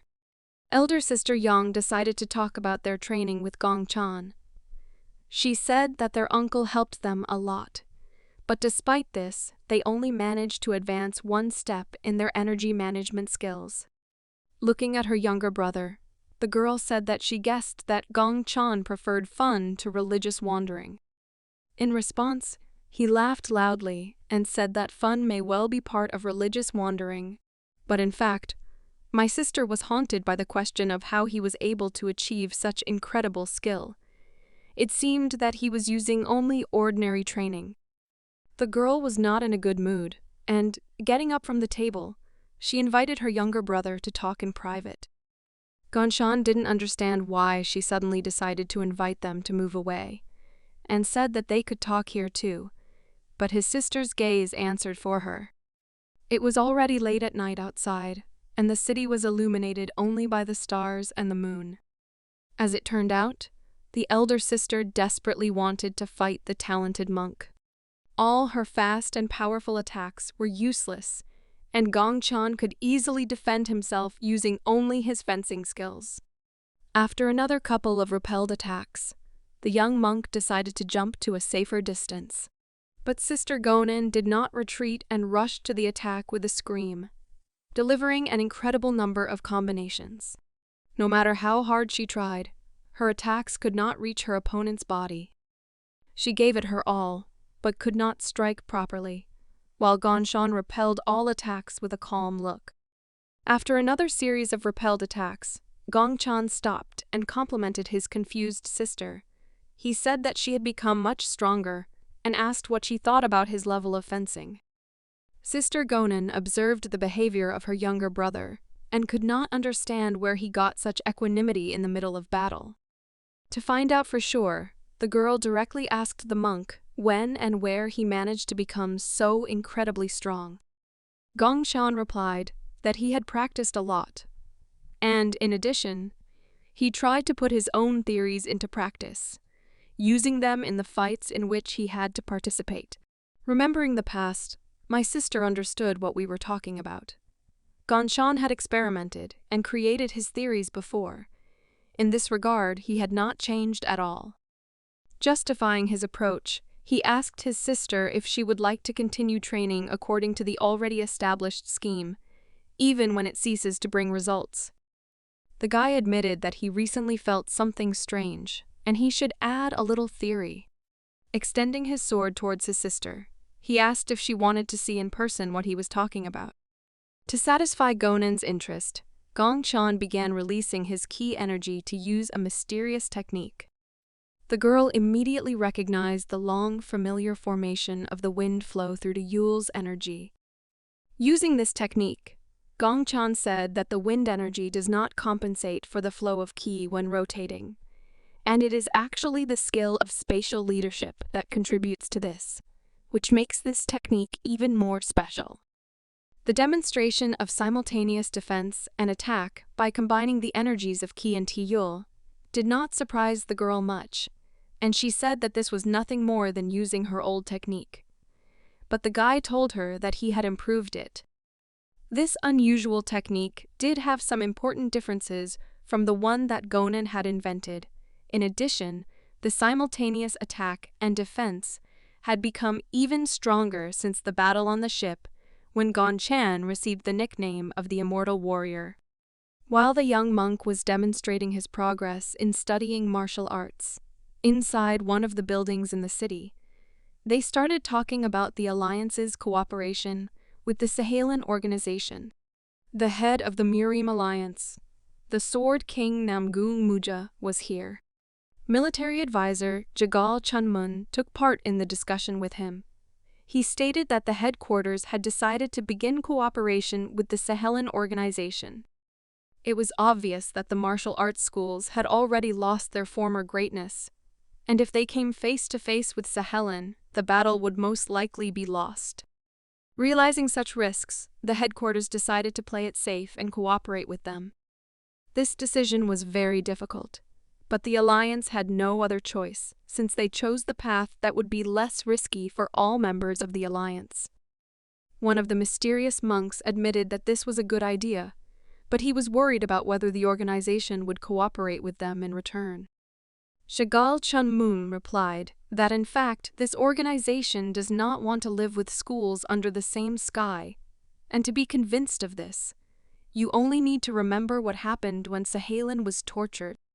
At that moment, monk Chu Wanshan was simply torn apart by screams during torture with hot stones. And all his students and relatives were taken hostage and forced to watch how he suffered. Everyone was horrified by what they did to Chu Wanshan. It was precisely because of such a tragic past that it seemed right for the military advisor to cooperate with Sahalan. The leader of the organization agreed with his opinion and invited the meeting participants to raise their hands to those who were against this plan. No one dared to go against this proposal, so the leader wasted no time in entrusting his military advisor with this matter. After solving this problem, one of the participants asked what would be next on the agenda. The alliance leader responded that the time had come to consider adding the Moan clan to the list of allied families. While the alliance headquarters was discussing important matters, Gongchan had already managed to teach his sister a new, improved technique for simultaneous defense and attack. He talked about her as if it were something easy and ordinary, so the girl, although she thanked him for such valuable knowledge, asked him not to turn up his nose and behave appropriately.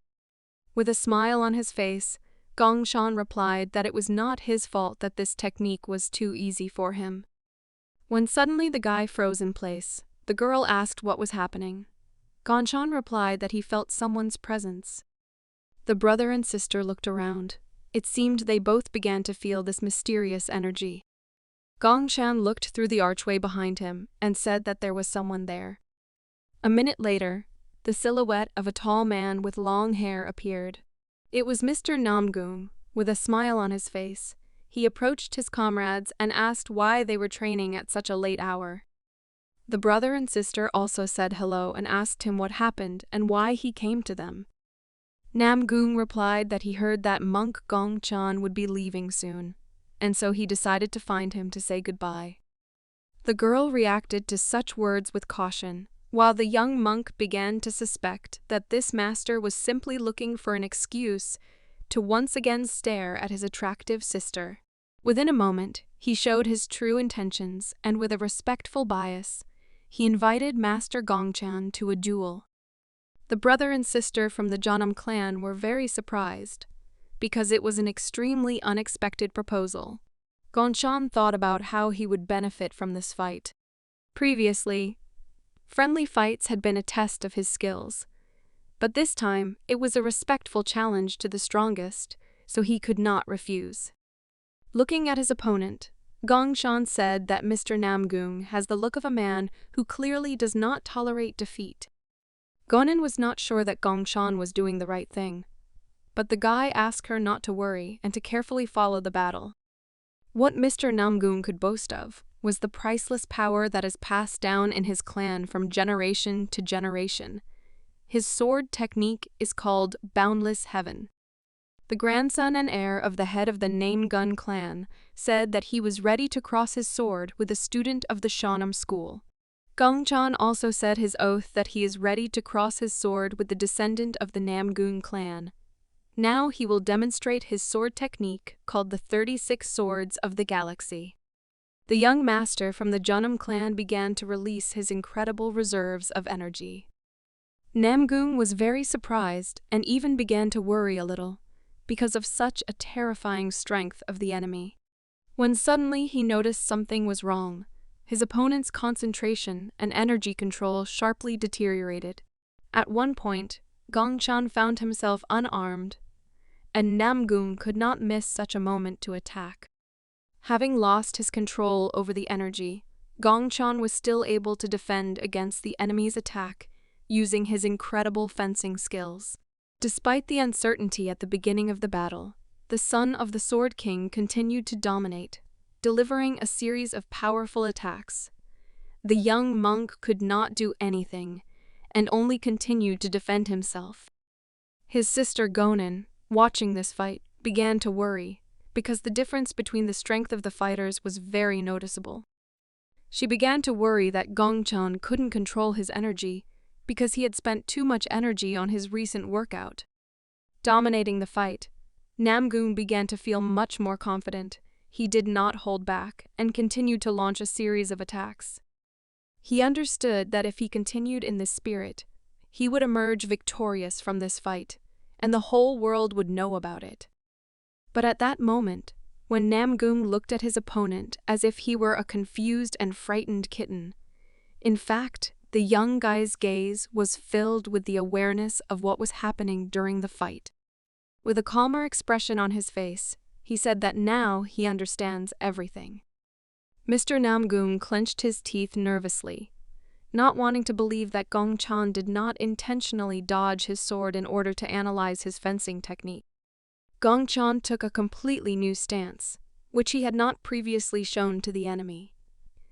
It seems that he understood how to fight such an enemy, and in response to this, Namgoong could not come up with anything better than to furiously rush into an attack on a talented and self-confident monk with a scream.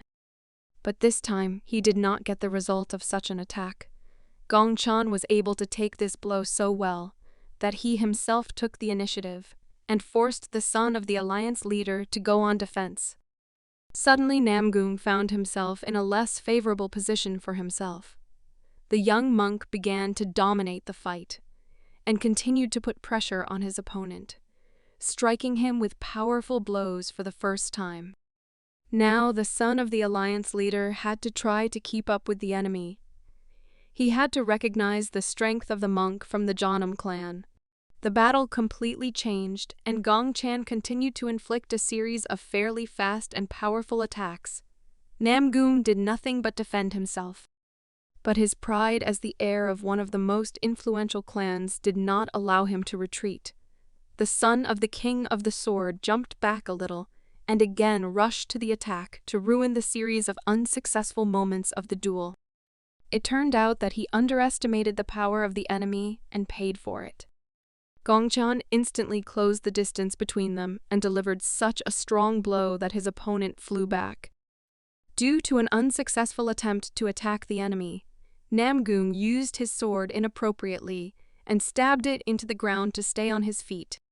From the last attack, he was thrown back strongly, and now he began to feel the real strength of his opponent.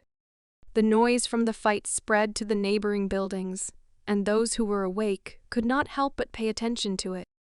The news of the fight soon spread throughout the alliance. The young monk from the Jeonnam clan began to be noticed. His fighting spirit and incredible skills with the sword and energy made him famous among the best of the Gangho alliance. The next morning, the behavior of the residents of the alliance fortress changed greatly. A crowd of excited warriors of the Union heatedly discussed the recent news. Several of them saw this incredible duel of young and talented fighters live. This seemed strange to Gonin. She had never seen so many alliance members gather in one place before. The fighters found it hard to believe that Gongchan had actually managed to defeat Namgoong Mu. Some said that a worthy student had finally appeared at Jeonnam School. Due to a recent incident, representatives of various families began to become even more interested in the affairs of the Jeonnam School. They found out that the school of a young and promising monk began to cooperate with the Moen clan. Some of them immediately went to establish friendly relations with them. The same girl who saw this legendary fight live in the evening decided to explain what was happening.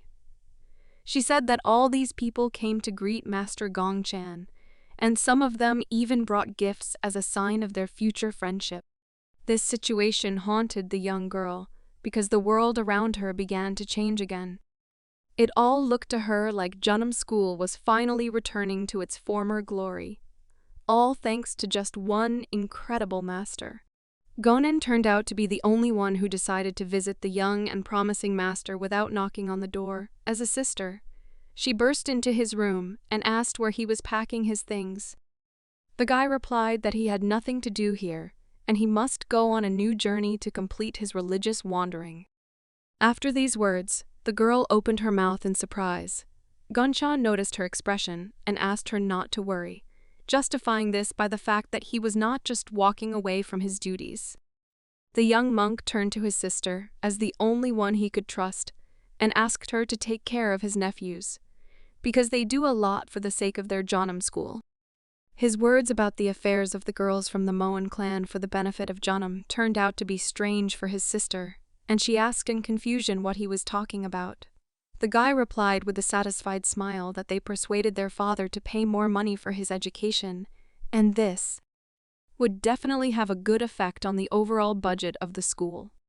Then he threw a rather heavy bag full of money and other goods onto his back, which did not at all look like the kind that a monk should wear while undergoing religious begging. The guy said goodbye to his sister. Gonen smiled slyly. The guy, suspecting nothing, smiled back. When he left his room, the reason for that sly smile of his older sister became clear to him. Shocked by the number of guests, the guy confusedly asked why they were all gathered at the entrance to his room. While the young monk was trying to deal with the problems that were caused by his sudden popularity, the Miriam Alliance had already managed to send couriers to the Sahelan organization. They set out on a dangerous and long journey for one task: to deliver a secret message from the leader of the alliance. This message states Miriam's intention to cooperate with Sahelan, and also states his intention to join forces to suppress the dark martial arts schools. Of course, this could not go unnoticed by the enemies, who closely monitored the actions of the alliance. After Gongshan freed himself from the attention of persistent visitors, he went to the nearest river, believing that the fastest way to reach Shaanxi province was by boat. True, to implement such a plan, he needed to avoid getting caught in the rain, and the sky looked rather gloomy. With a smile on his face and hope for a good trip, he said that the main thing for him is that it doesn't rain. But fate reacted quite quickly to his words. The guy began to hope that it was just a little rain and it wouldn't turn the Yellow River anymore. But without a big flood, he would be able to cross to the place he needed. But as it turned out, he was once again unlucky, and local people predicted flooding, which meant that the crossing was impossible at that moment. The man who was transporting people and things said that it was getting stronger, and soon it would flood everything, which meant that the boat could not be lowered very soon. Looking at the sky, the completely wet young monk thought that this option, despite the fact that it was the fastest, would definitely not work. Moreover, he could not wait for the time when the rain would subside and the flood would go away. Having opened a map of the area, Gongshan began to look for a new route to travel. Despite his topographical cretinism, he believed that if he continued towards Guangdong province, he would definitely not get lost. Meanwhile, an experienced merchant had already begun to offer him a free room on the second floor of the hotel. Although the man was already sure that several silver coins would soon be in his pocket, the young monk refused and ran into the street, saying that he would walk. The merchant shouted at his back that this rain would not end soon, but Gongshan firmly decided that this would be one of his tests during his religious wanderings to achieve enlightenment. In fact, such bad weather conditions were to his advantage. Gongshan managed to find at least some positive in any difficult situation, and this time he turned this test into training. He concentrated his energy so that it enveloped his body and protected him from the wind and rain. This plan was truly genius, because in addition to improving his sense of energy control, he would also increase his stamina and overall amount of ki. In such rainy weather, villains often carry out their crimes. The same situation happened on this gloomy evening. A mysterious man in a cape came to visit a man unknown to us in his solitary house on the top of a mountain in this province. Lighting the incense, he respectfully addressed the owner of this wooden house and said that he had an important and interesting assignment. It was a contract killing, of course. The customer had to remain anonymous.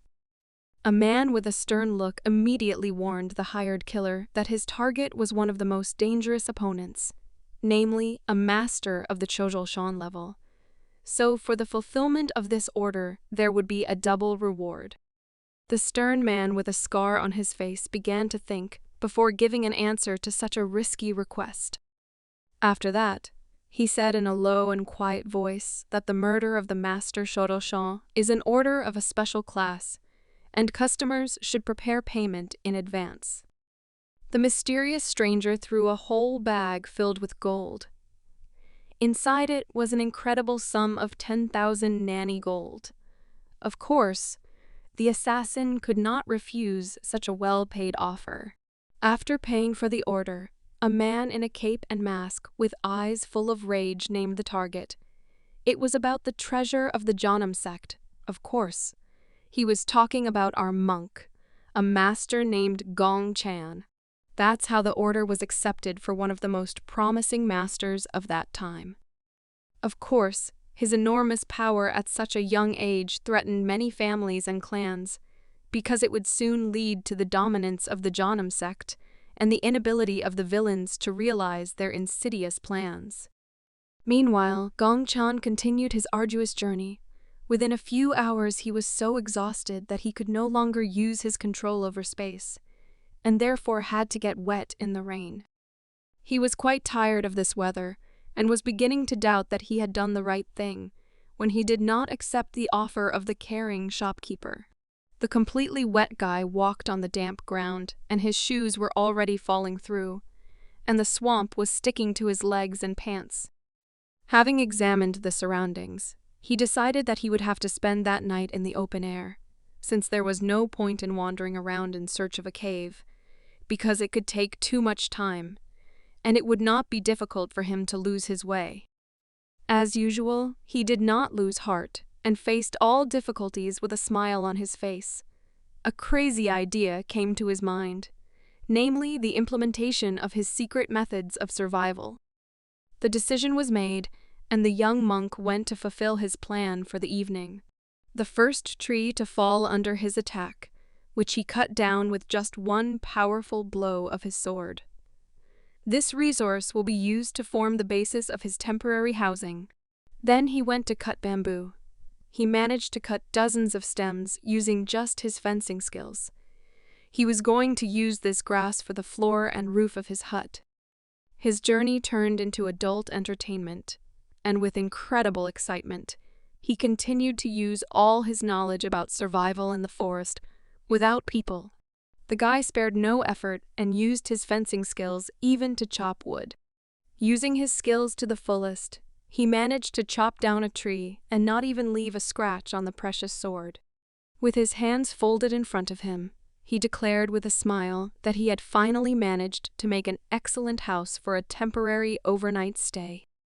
It's hard to say whether he did a good job, but things he made with his own hands always evoked a lot of positive emotions in him.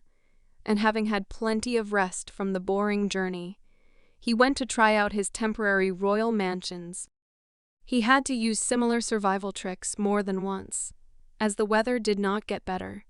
His journey through the Guandu Pass took more than 10 days. The expression on the young master's face completely changed. He had already spent several days in a row sleeping in the open air and began to feel like a savage. This depressed him even though his journey was originally a religious wandering. Still, such religious begging had its consequences. He had not taken a shower for a long time, and was already very agitated by the stench of his clothes, understanding that if he met some person along the way, his reputation as the most promising fighter of the Janam sect would suffer. But after walking a few more kilometers, he stopped and looked into the distance in surprise. A city appeared in front of him, and he assumed that it was Nanan. His mood immediately improved, as this was an excellent opportunity to rest and replenish supplies to continue his journey on foot. Tired of the bland food, the guy immediately attacked a local eatery and began eating several bowls of local fatty chicken. Local men were surprised by his behavior and could not understand how he could eat such incredible amounts of food. This amount of attention forced the guy to be distracted from his hearty snack. A crowd of onlookers had already gathered around him, suggesting that the young guy had a bottomless stomach. With a smile on his face, he suggested that even at that time bloggers were popular, eating various delicious things on air. As soon as he had eaten his fill, he went out into the street without saying goodbye to his fans to move on. After thinking carefully, he decided that he should go to the pharmacy to replenish his supply of poisons, which he uses to train resistance to such dangerous substances. To find out where the nearest pharmacy was, he approached an unfamiliar woman and respectfully asked her to give him this information. The local pharmacy turned out to be overflowing with goods, interesting for the young master. While the guy was looking around and trying to find the things he needed, the merchant noticed his interest and offered his help in selecting the goods. With a smile on his face, the old man proudly said that their pharmacy had any product that visitors asked for. Since the guy did not have very good memory, he took with him a list of necessary poisons and asked the seller to check the availability of these goods. The smile instantly disappeared from the man's face. He did not expect that this young guy would bring him a whole list of dangerous poisons. Knowing his craft well, he said that excellent medicines can be made from those ingredients, but only if you handle them skillfully, and this process is not within the power of everyone. After these words, he thought carefully and assessed the risks. Cold sweat appeared on his face from the understanding that such a set of poisons could kill about 300 people. In order not to spoil his karma, he mentioned that the number of ingredients from the list is not small at all, and therefore he is interested in how the young man plans to use all this. Ganshan mysteriously replied that he had his own reasons for all this, but the principled man said that if these reasons were dishonest, then he would not sell him anything. Realizing that this merchant was afraid of using these poisons with bad intentions, Gongchan sincerely replied with a smile on his face that he was just planning to eat it all alone. Of course, the experienced merchant refused to believe such words. He asked the young master to tell the truth about how he plans to use all these poisons. This dialogue came to a dead end, and Gongchan, sighing heavily, realized that he had only one way out of such an awkward situation. Without any fear, he grabbed a fistful of poisonous grass and then began to chew it. With a calm expression, he said that there was nothing special about this, and for him, it was nothing. Excited and for the first time so greatly shocked, the merchant could not believe his eyes. The young monk stopped for a second, but explained this by saying that half an hour ago he had left the eatery, where he had eaten so much that nothing else fit into him. But despite this, he had to prove his pure intentions with action. After such a brave act of a young guy that he ate so much poison in front of the seller that it was enough to kill dozens of strong men, the shopkeeper collected all the ingredients and handed them over to the buyer without any doubt, when suddenly he was again shocked by the behavior of the young master. The guy began to feel unwell before his very eyes and, turning pale from poisoning, sat down a little. As it turned out, he overestimated his strength and prematurely believed that he had completely mastered the art of resisting poisons. After a heavy, poisonous belch, he asked the shopkeeper to sell him something else to improve his digestion, justifying himself by saying that he had overdone it in a nearby establishment and had overeaten. The shopkeeper agreed to sell him one more product and said goodbye, inviting him to come again. After all, it's not every day that you see such a strange young man. After such a fun trip to the pharmacy, the young monk went to a cozy hotel and, forgetting about his religious beggary, went to sleep under a soft blanket on a comfortable bed, instead of bamboo, sticks, and hay. Gongchan stayed in Nainan City for only a day and moved on to the location of the Janam sect. His journey was quite productive as he continued to use his free time to improve various skills. This time, he trained the acceleration technique, which was just right for long wanderings through the provinces of China. There was a smile on his face as usual, but this time it was because he had slept well and energy immediately filled his body, exhausted from the journey. The road was still long, and so he tried to run with stops, only to replenish his energy reserves. Evening came and he was still not close to the Janam sect, so he had to stop again, but for the sake of a little rest. This time, he was no longer so interested in building a temporary hut, and so he simply sat down on a stone under a tree and went about his business.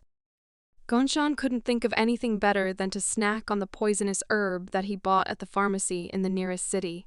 The guy decided that if he maintained this pace of movement, he would definitely be able to get to his home school by nightfall. Suddenly, his keen hearing heard the ringing of sword blades. He had not checked the presence of other people in the area, and therefore this sound of battle was sudden to him.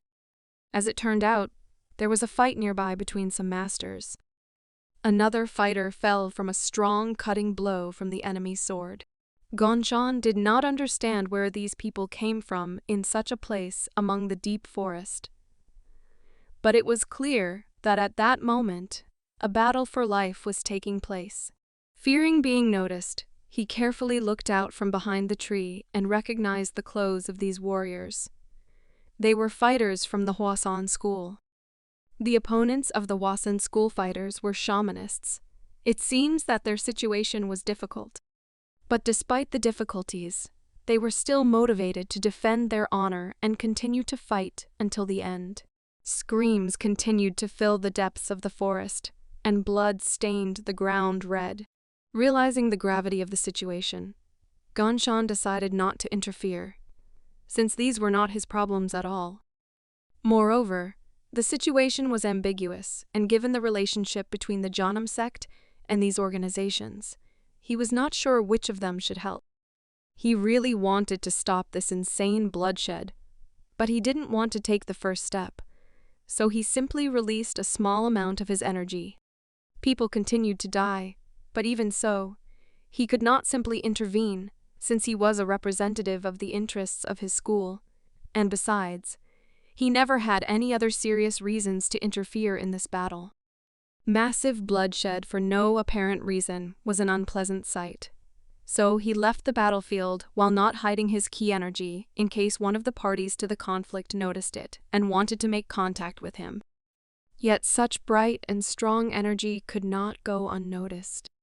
A fighter from one of the parties to the conflict felt an unfamiliar energy that went deep into the forest. He realized that they were being followed, and that's how he fell for Gongchan's trick. As a result, that guy immediately decided to go to intercept the stranger. He caught up with the young monk and stopped him to find out what he was doing near their battlefield. The calm Gongchan turned towards the fighter and asked what he needed from an ordinary passing person. The restless man said threateningly that the stranger saw the battle and, like a coward, ran away from the battlefield instead of supporting one of the main schools. Showing his determination, he threateningly extended his sword towards the young monk and asked who he was and what his purpose was. Within a moment, he was joined by several more furious fighters who were armed and ready to fight with the mysterious stranger. Gongchan took a good look at them and their energy. These guys could not hide their evil intentions. The young monk once again asked the soldiers what exactly was happening now, but they refused to explain anything to him. Apparently, their conversation reached a dead end, and one of the fighters ordered his comrades to attack the stranger. Gongchan sighed heavily, realizing that the battle was already inevitable. Before, he had hoped that what was happening in the depths of this forest did not concern him. As a rule, battles between schools occur due to differences in beliefs, and this is beyond the concepts of good and evil. Remembering this truth, Gongchan still could not understand why these fighters attacked an innocent person who simply happened to be next to the battlefield. Filled with anger, the young monk threateningly asked what human life meant to them and whether they were really going to kill the witness without any conversation with him. Releasing his huge reserves of energy, Gongchan instantly rushed to attack a whole crowd of armed fighters. His opponent didn't have time to dodge, so he immediately took a defensive stance and changed the position of his sword. But even despite such protective measures, the guy was unable to cope with the thunder technique of the young monk from the Chanam clan. Filled with rage, Gongchan was able to disarm all the attackers without much difficulty by simply destroying their swords with the increased pressure of the technique. A moment later, the entire crowd of previously angry fighters was left without any weapons. The young monk addressed the shocked fighters and warned them that they had no chance of escaping. Therefore, they should calmly answer questions and start by admitting which martial arts school they belong to. Of course, the reason for the dissatisfaction of the young and mysterious master was precisely the case when these guys decided to kill a person just passing by. He drew attention to the seriousness of his intentions by saying that if they do not explain to him the reason for their actions, then he will resolve this entire conflict in his own way, including what is happening now on the battlefield. Both young and more experienced fighters were gripped by fear of this mysterious master, who overcame a crowd of armed men in just a few seconds. Due to his immense rage, Gongchan could not tolerate the silence of these frightened fighters. In response to the silence, he continued his attack and used the concentrated ki energy that was formed into a long whip. His powerful attacks began to throw the guys back. No one could stay on their feet from such unexpected, fast, and effective attacks. Continuing to concentrate his energy in his hands, Gongchan once again asked his question to the strangers and warned them that if they continued to remain silent again, then he would bowl to them with his lightning bolts. After such a threat, one of them could not stand it and confessed that they were students of Dawaman. Having learned who they were, Gongchan stopped releasing his ki energy, and with a serious look turned to the beaten fighters of the Hwasan school, and said that despite the big name of their sect, there was no justification for their actions. His words continued to put pressure on the poor fellows. Their conscience began to torment them, because they tried to kill a passerby, and this does not fit the moral principles of their martial arts school. While Gongchan was wasting time and continued his conversations, the rest of the school's fighters came to the aid of these poor fellows. All the other fighters of their sect had already finished their battle with the enemy spellcasters and came to the aid of their comrades. One of the young defeated fighters approached his captain and began to confusedly describe the situation in which they found themselves. The disgruntled man could not understand how his team of 5 could not deal with some pathetic witness. Looking towards the fighters of the Hwasan school, Gongchan realized that he would not be able to avoid continuing the battle and get out of this conflict simply through conversation. Still, as always, he was ready for battle. It seemed to him that the situation was becoming more and more interesting, since the enemy had a huge numerical advantage. Dawaman and Changkomun are 2 sects that were founded in Sanam, Shaanxi province. The Changkomun school took over this territory just 30 years ago. The head of this school is a shaman. To achieve the advantage necessary to seize power, Dawamun enlisted the help of the Hwasan sect. Recently, the strength of the Changkomun sect has only increased, and they have even entered the grain trading market, using their knowledge in farming and having enough free field to grow grain. The Changkomun quickly gained influence and consolidated their power in the region. Having a huge amount of resources, their development stopped at the fact that they began to use them to improve the power of their state. Subsequently, the Changkomun began to infringe on the interests of the Dawaman school, which ended in great disaster. This conflict resulted in peaceful, innocent people, despite the fact that this is a problem exclusively of the military classes of these 2 schools.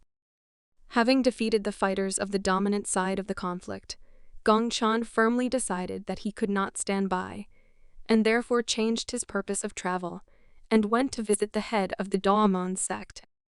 The young monk will personally ask him what is going on in his head, since he is spreading unjustified hatred and violence. Without wasting any time, Gongchan went to the province where the Dawaman sect was located. Along with him were the fighters of this art school. beaten by his own hands. They did not have serious wounds, but still they barely managed to move without the support of each other. A shocking picture emerged before the sect leader.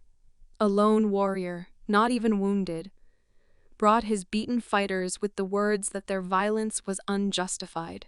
The angry man shouted to the monk from the Shawnam sect that he would have to answer for the fact that he decided to do such an outrage.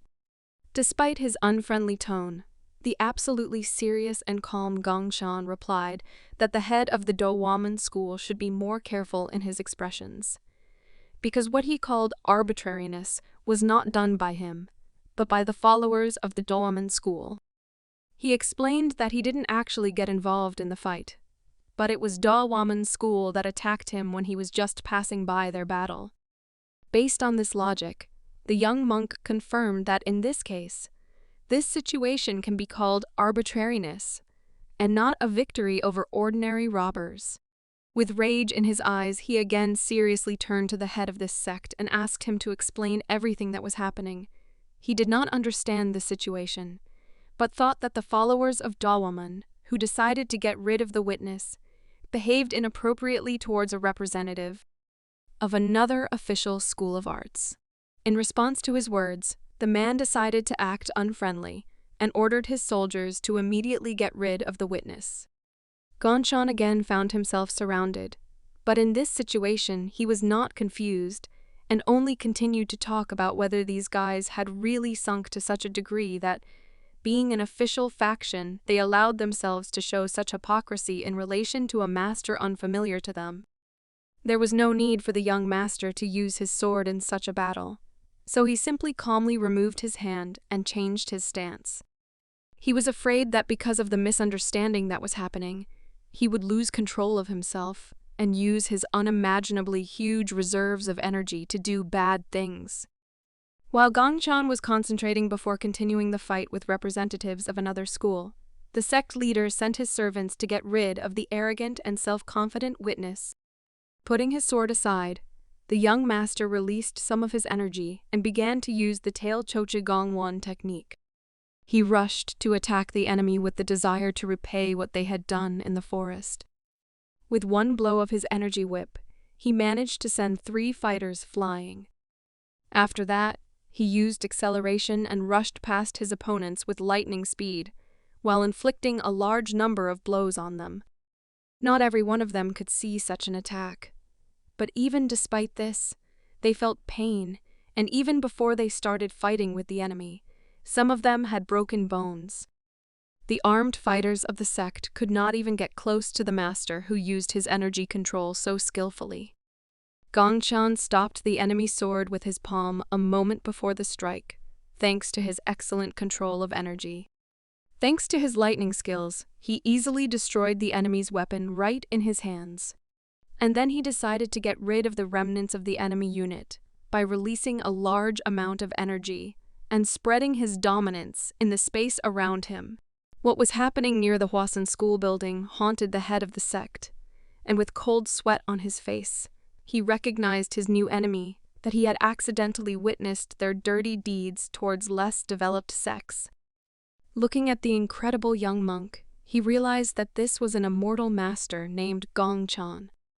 It turns out that the news of the incredible owner of energy and sword control has spread even in this province. Having defeated all the enemies, the calm Gongshan approached the sect leader and introduced himself as he did when meeting with more pleasant people. Just looking at the immortal monk made his body tremble. He knew that Gongshan was a rising star in the society of the strongest warriors in this world. In addition, he knew that Gongshan had already dealt with representatives of the Dark School. Moreover, the young master even managed to defeat the world-famous bloody swordsman and hundreds of his pirates. Despite realizing that Gongshan is the secret weapon of the Janam sect, the man still decided to ask the young monk if he was not afraid of the name of the Hwasan clan and responsibility for the harm that he brought to their organization. But the young monk was not so stupid and did not fall for the provocation. He replied that all these guys were simply hiding behind the name of the Hwasan clan, but despite this, The fact remained that it was obvious to determine who was right and who was wrong.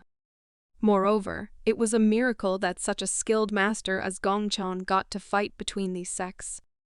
Indeed, in another case, a defenseless woman and child could have been in his place. And even though they do not pose any threat to the clan, they would still get rid of them. With a determined look, Gongchan warned the enemy sect leader that if the Hwaseng clan really supported everything that was happening here, then he should raise the issue at the next Muri meeting and raise the Hwaseng name to the ground. This sounded like a rude threat, and without it, the frightened sect leader extended his sword towards the monk, thinking that he was going to kill them all. Due to his opponent's behavior, Gongchan sighed heavily and admitted that he was actually planning to just force an apology out of them and go on his way home. But after looking around and analyzing the situation, he realized that if he left everything like this, they would definitely not calm down. Returning to his opponent, the young master angrily called him a fool for believing that Gongchan had fallen so low that he decided to address him with respect. After these words, the young monk, filled with hatred, decided to demonstrate what happens to those who take advantage of his kindness and sincerity. Within a moment, the young master was next to the enemy and managed to strike him with a palm that was overflowing with ki energy. He aimed the next blow at the enemy's stomach so that he would not have time to run away from him. Continuing to deliver an incredible number of powerful blows, he angrily asked the enemy whose fault it was in this entire conflict, if he himself came to them in the footsteps of his bandit. Ruthlessly beating his opponent, he just wanted to hear from him an admission of guilt that they wanted to kill an innocent person who had witnessed their evil actions with impunity. Having thoroughly enjoyed such a one-sided fight, Gongchan delivered a final powerful blow that threw his opponent closer to the building. Despite such a heavy blow, the man was still able to stand on his feet, but could not continue this fight, in which he already had no chance. Stopping for further conversation, the young monk said that he thought that at least the head of this school was at least somewhat different from the rest of the sect's fighters.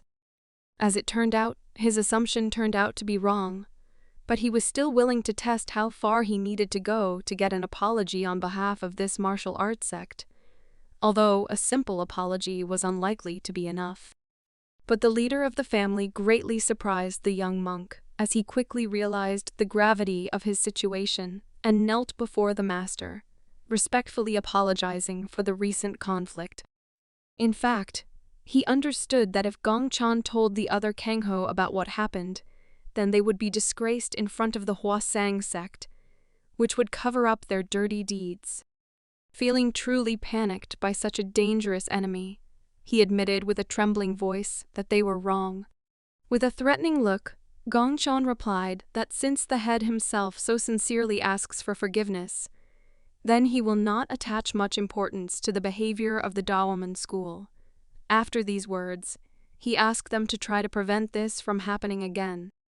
This situation was a real shame for the sect leader, so he silently clenched his fists with anger and tried not to show his weakness to the others.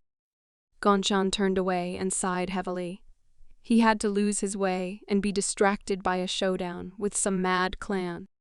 After the conflict was resolved, the fighters finally felt safe and immediately went to the aid of their leader. After such a failure, he was not at all happy with the support of his fighters, since now he will have to work hard in order to restore the reputation of his school and the damage that the young master from the Janam school caused them.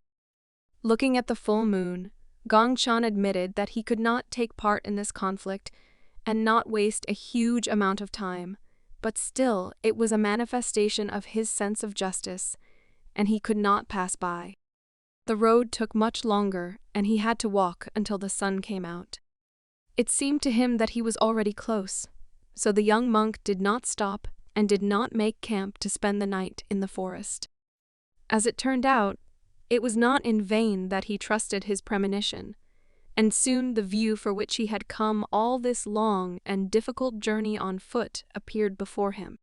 Gongchan finally returned to his native sect, which was located on Mount Junam. The young monk spent a lot of time on his journey, and so when he returned home, everything had changed beyond recognition. First of all, he went to a meeting with the elders and respectfully reported that the monk Gongchen had finished his religious wanderings. In truth, he was a little ashamed after such words, since, remembering those cheerful days, there was hardly a time when he really begged. Despite this bitter truth, no one except his sister and nieces knew what his journey really was like. The elder respectfully greeted his student that he had returned after religious wanderings in different provinces of the country. The guy with a smile on his face asked how the clan was doing during his absence. All representatives of the Chanam sect looked at him with a smile, understanding that in fact the interesting time was not inside their temple, but outside because news of the fame and rapid growth of the young monk's skills had reached this place. After friendly negotiations with the sect elders, Gongchen went to meet his teacher. The man was very happy about such an unexpected meeting and first of all asked the student whether he had spent his trip productively. Pleased with this attention, the guy replied that he had gained a lot of precious experience in battles, as well as knowledge that he was able to get from other clans and using valuable items that he acquired with the money he earned along the way. But still, he never managed to find out everything he wanted, but the young master was not upset, realizing that this is what they mean when they call this world limitless. The teacher agreed with his words and said that the world has really changed a lot, and it is not easy to keep track of everything that is happening around. He loved his student very much and reminded him that in a month he would become a year older, and since he had completed his religious wanderings and would become an adult, he would be able to have sufficient qualifications to work in the sect. The master asked the young monk if he had any preferences regarding work, and what area of activity he would like to take under his responsibility. Such a sudden question caused confusion in the young guy, and he hesitantly replied that in fact he still did not know what he would like to do, so he would diligently do everything that he would be entrusted with in the near future. Still, his teacher copes with the archive without any problems and alone. It was like that before, and most likely nothing will change in the near future.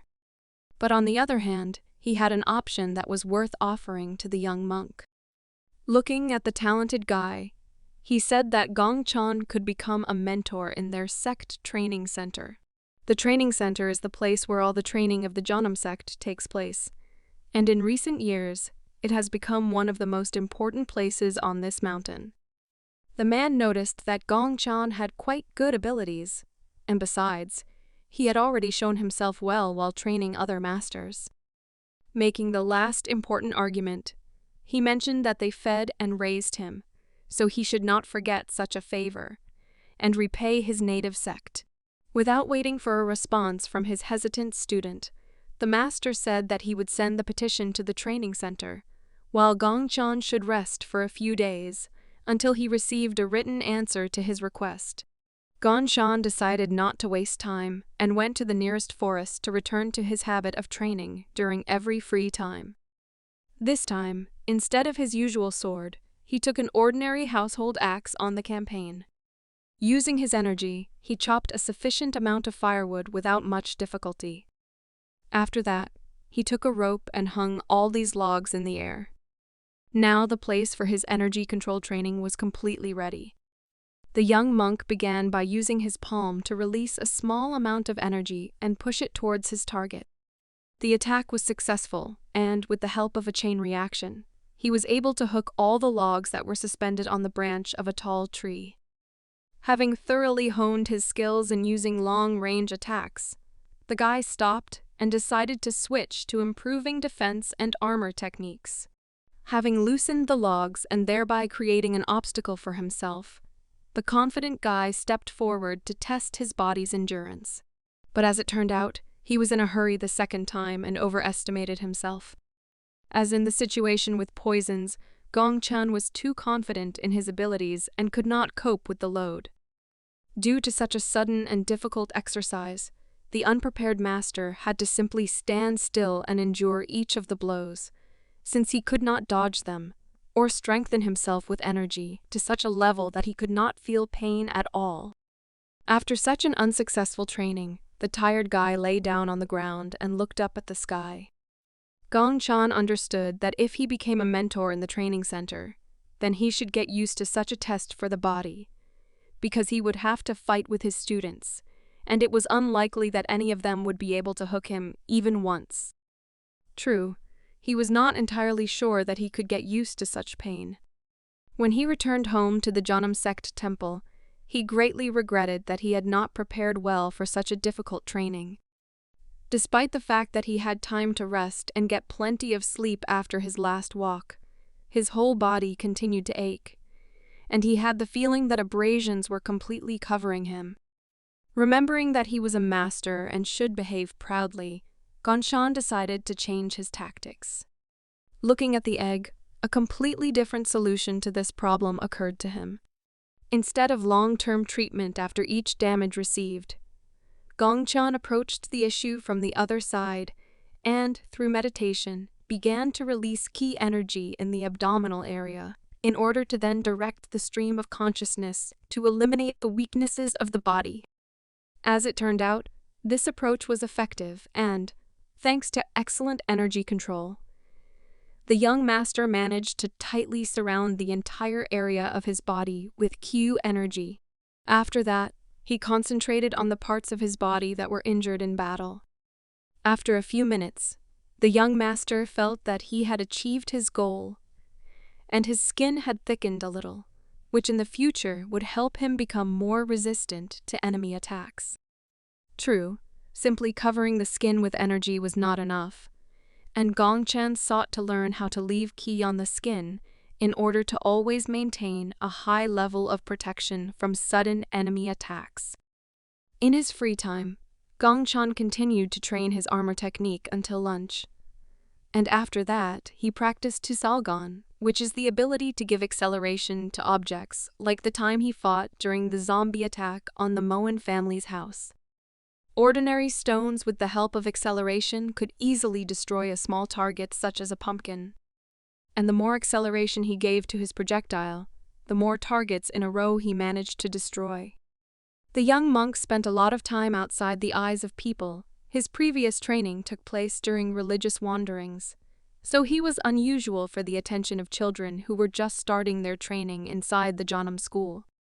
Although their unexpected appearance and sincere delight distracted the monk a little from his training, he still looked at them with a smile and affection at how pleasant the children of the new generation of masters turned out to be. The children could not even imagine how many other arts their teacher had mastered. Gongchan demonstrated everything he had learned during his religious wanderings. Also, during his training, Gongchan came close to fully mastering the techniques of controlling ice and fire, which he was able to learn about thanks to the profitable purchase of artifacts in one of the dark shops on the way to the Moen clan. Having finished demonstrating his incredible skills, Gongchan turned to the young students and encouraged them that they too could master a variety of techniques if they practiced hard. The shocked guys couldn't believe their eyes, but the young master was right, because thanks to their early age, they still have the chance to develop an incredible amount of Kwai energy. The young master mastered poison resistance and armor techniques just to be on the safe side. In fact, they were not something he really emphasized during his training. At this stage, he was most interested in mastering energy control. He was finally able to use energy without giving it a specific form. This is how he learned that it can be used as support during a fight. In addition, internal energy is maintained through proper breathing, which helps move the blood and oxygenate the blood and muscles more. So he needed to be able to control his energy, as he was taught before fencing lessons. Based on this logic, he decided that material energy obeys certain laws of nature, but it was still not clear what exactly was the logic of controlling the formless energy, over which he had recently had the opportunity to gain control. Suddenly, During this routine training, he felt that he had come closer to the answer to his question. Gongchan suggested that this time the secret of control over formless energy lies in the work of his brain, as the owner of this key, deciding that the problem was really in his brain itself. The guy also realized that, in this case, his intellectual abilities had grown considerably since the beginning of his religious wanderings. Typically, people use only 3 or 5% of their brain power, but it is still possible to improve brain performance. Recalling examples of the smartest people in human history, Gongchan wondered if he could rise to their level if his brain performance reached 10% of its maximum power. While studying this phenomenon under full concentration on energy, he noticed that the brain waves were strengthened so that it would be possible to move energy through sheer force of will, as the body was driven into motion by electrical impulses sent by the brain. Looking at the result of his training, Gongchan said that if he can use brain impulses to force this energy to change shape, then he will become an incredibly tough fighter who will have no equal throughout the history of the Janam sect. Gongchan summed up the results of the recently acquired new knowledge and decided that for now, this is only a hypothesis that has many holes in practice. But he never stopped hoping that with practice he could find the right way to confirm the hypothesis. The young monk continued to spend all his free time training to improve his energy control. A few days later, it's time to show off your progress. During a regular walk in the forest, one of the students found his master and wondered what he was doing alone in such a place.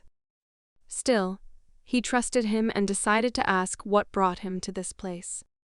But as soon as the young and inexperienced guy stepped onto the site where Gongchan was training, he immediately fell under the work of a homemade simulator that the young monk had made for his hard training to improve his armor.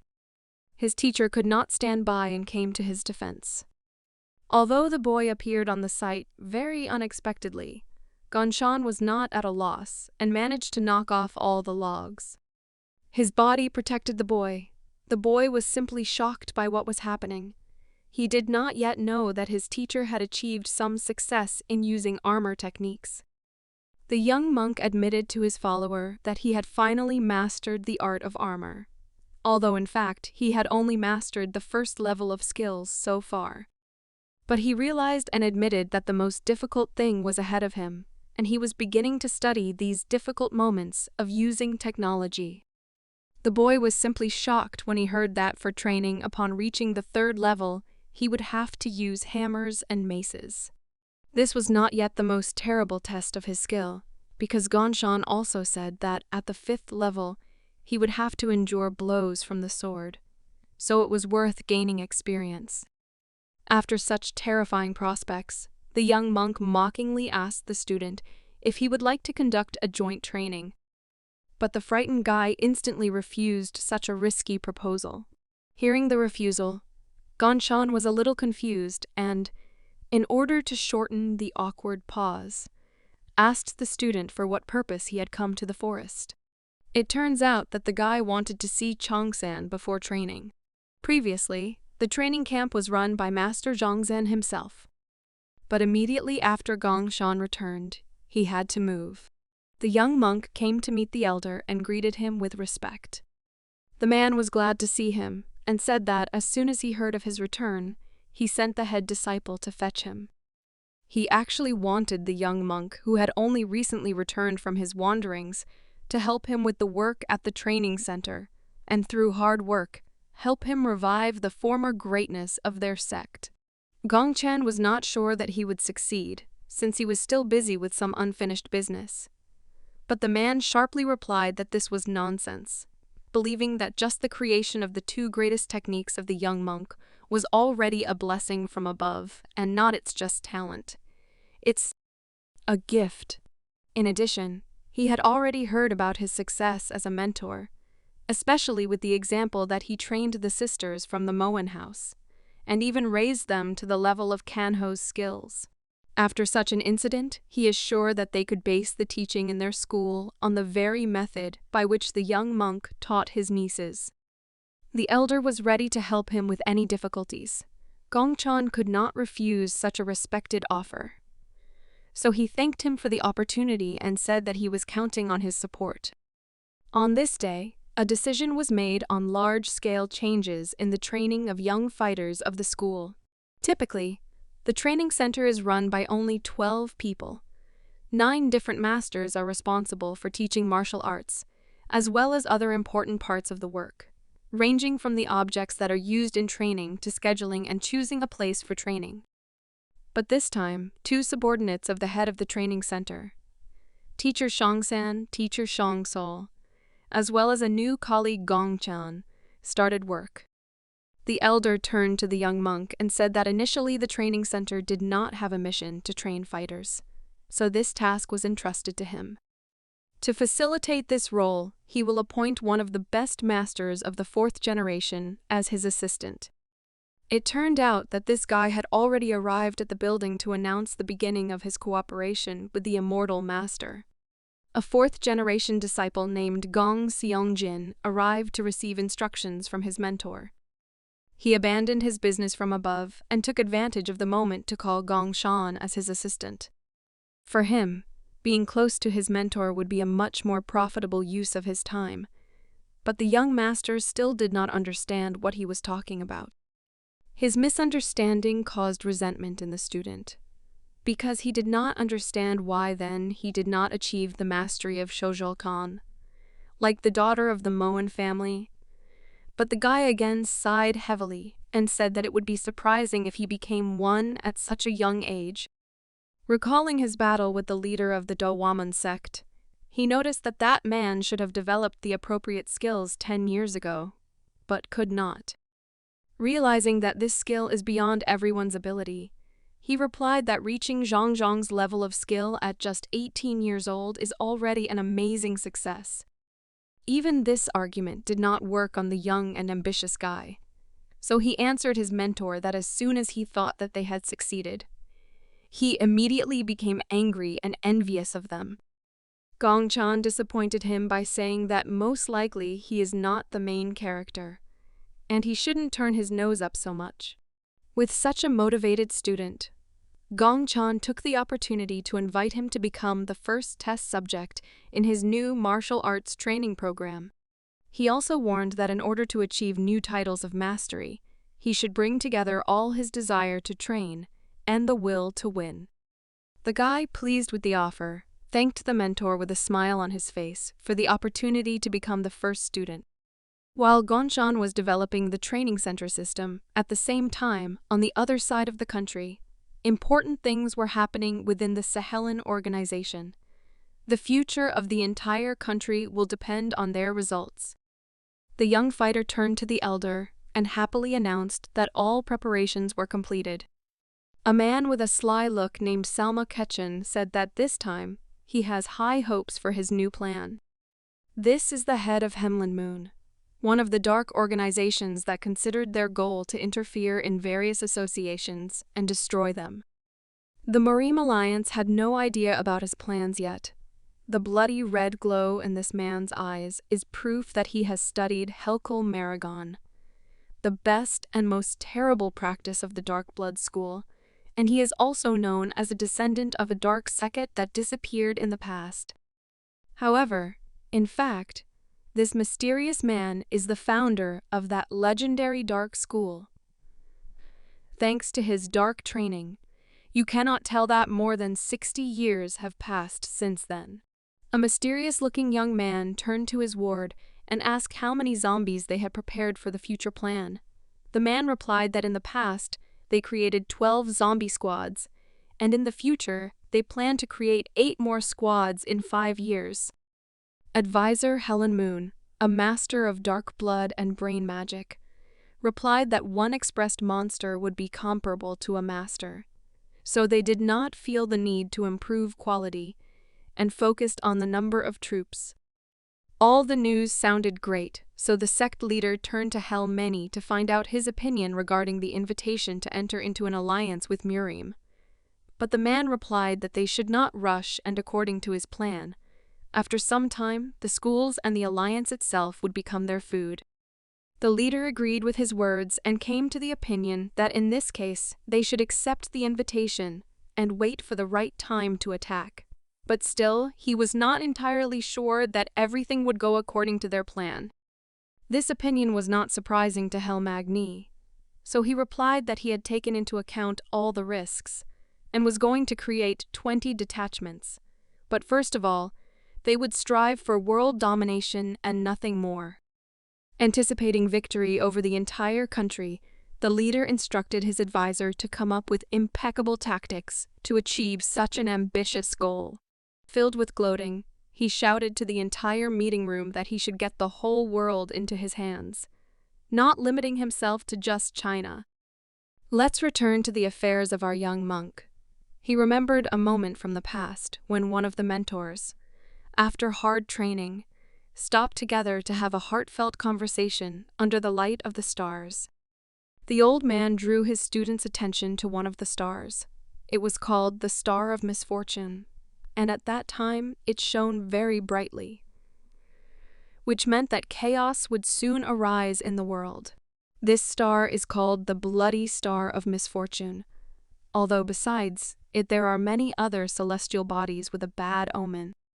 Then he also explained to the young Gongshan that if you look closely, other unlucky stars began to fill the sky. The young and very determined Gongshan, in response to such a sad story, sharply said that in the future he would calm all these stars.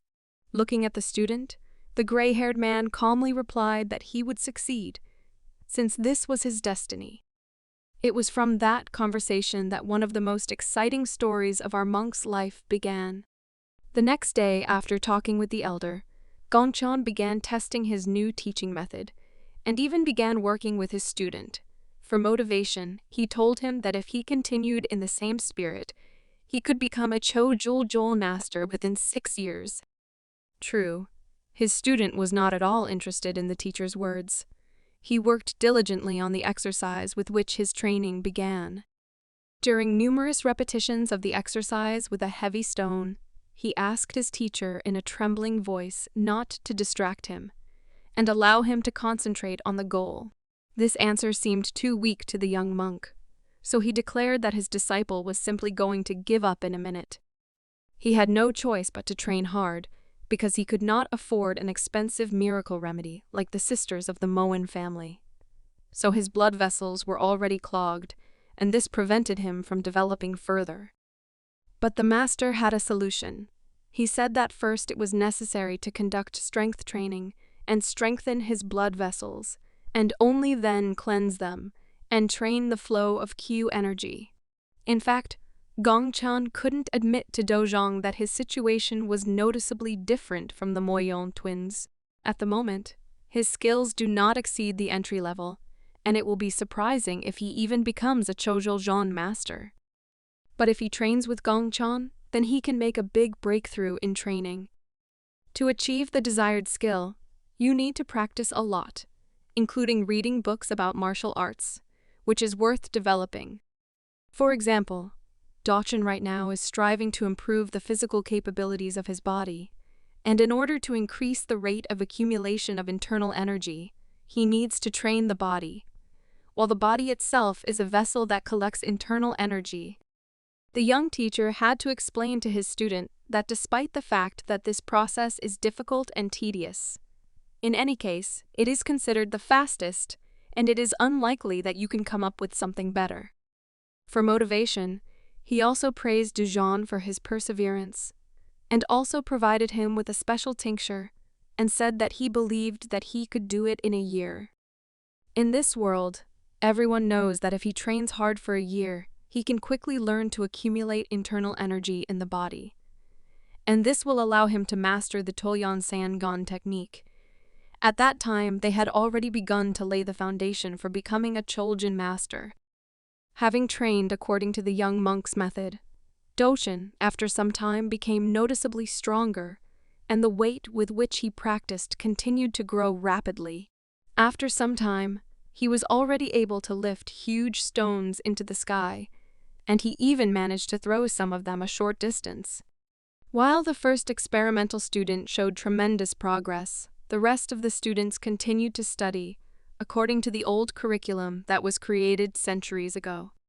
Gongchan decided to leave his student for a short time and visit the nearest training center to personally see how the rest of the fighters were training. Still, for him, there was nothing to be said about training in the Peace of Mind Hall, since it was a base that did not carry any specific effectiveness in learning martial art. This made his task much more difficult, because now Gongchan realized that he had to work on group training. Otherwise, the rest of the students would fall behind. The guy decided that he needed to combine his knowledge from his past life and a collection of martial arts that he managed to get in Junyuan. He was sure that if he combined all this, then he could learn from him to create a new way of training at the Shahnam school.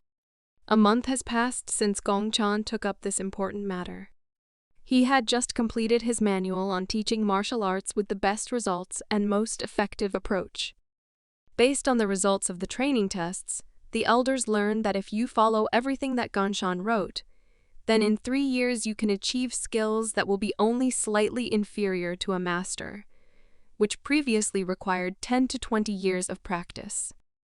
The young monk was very curious whether he could improve the teaching system so much, and whether he would be able to implement everything he had planned in practice. At lunchtime that day, after the students' daily training, one of the elders gathered them to announce that Gongchan would be the new person in charge of the training center. A man with dark hair turned to the students and asked them to listen to the advice of the young teacher. At first, there was some confusion and disbelief on the faces of these guys, since Master Gongchan was just the first to develop a manual for martial arts training. And moreover, he did it without the help of his more experienced colleagues.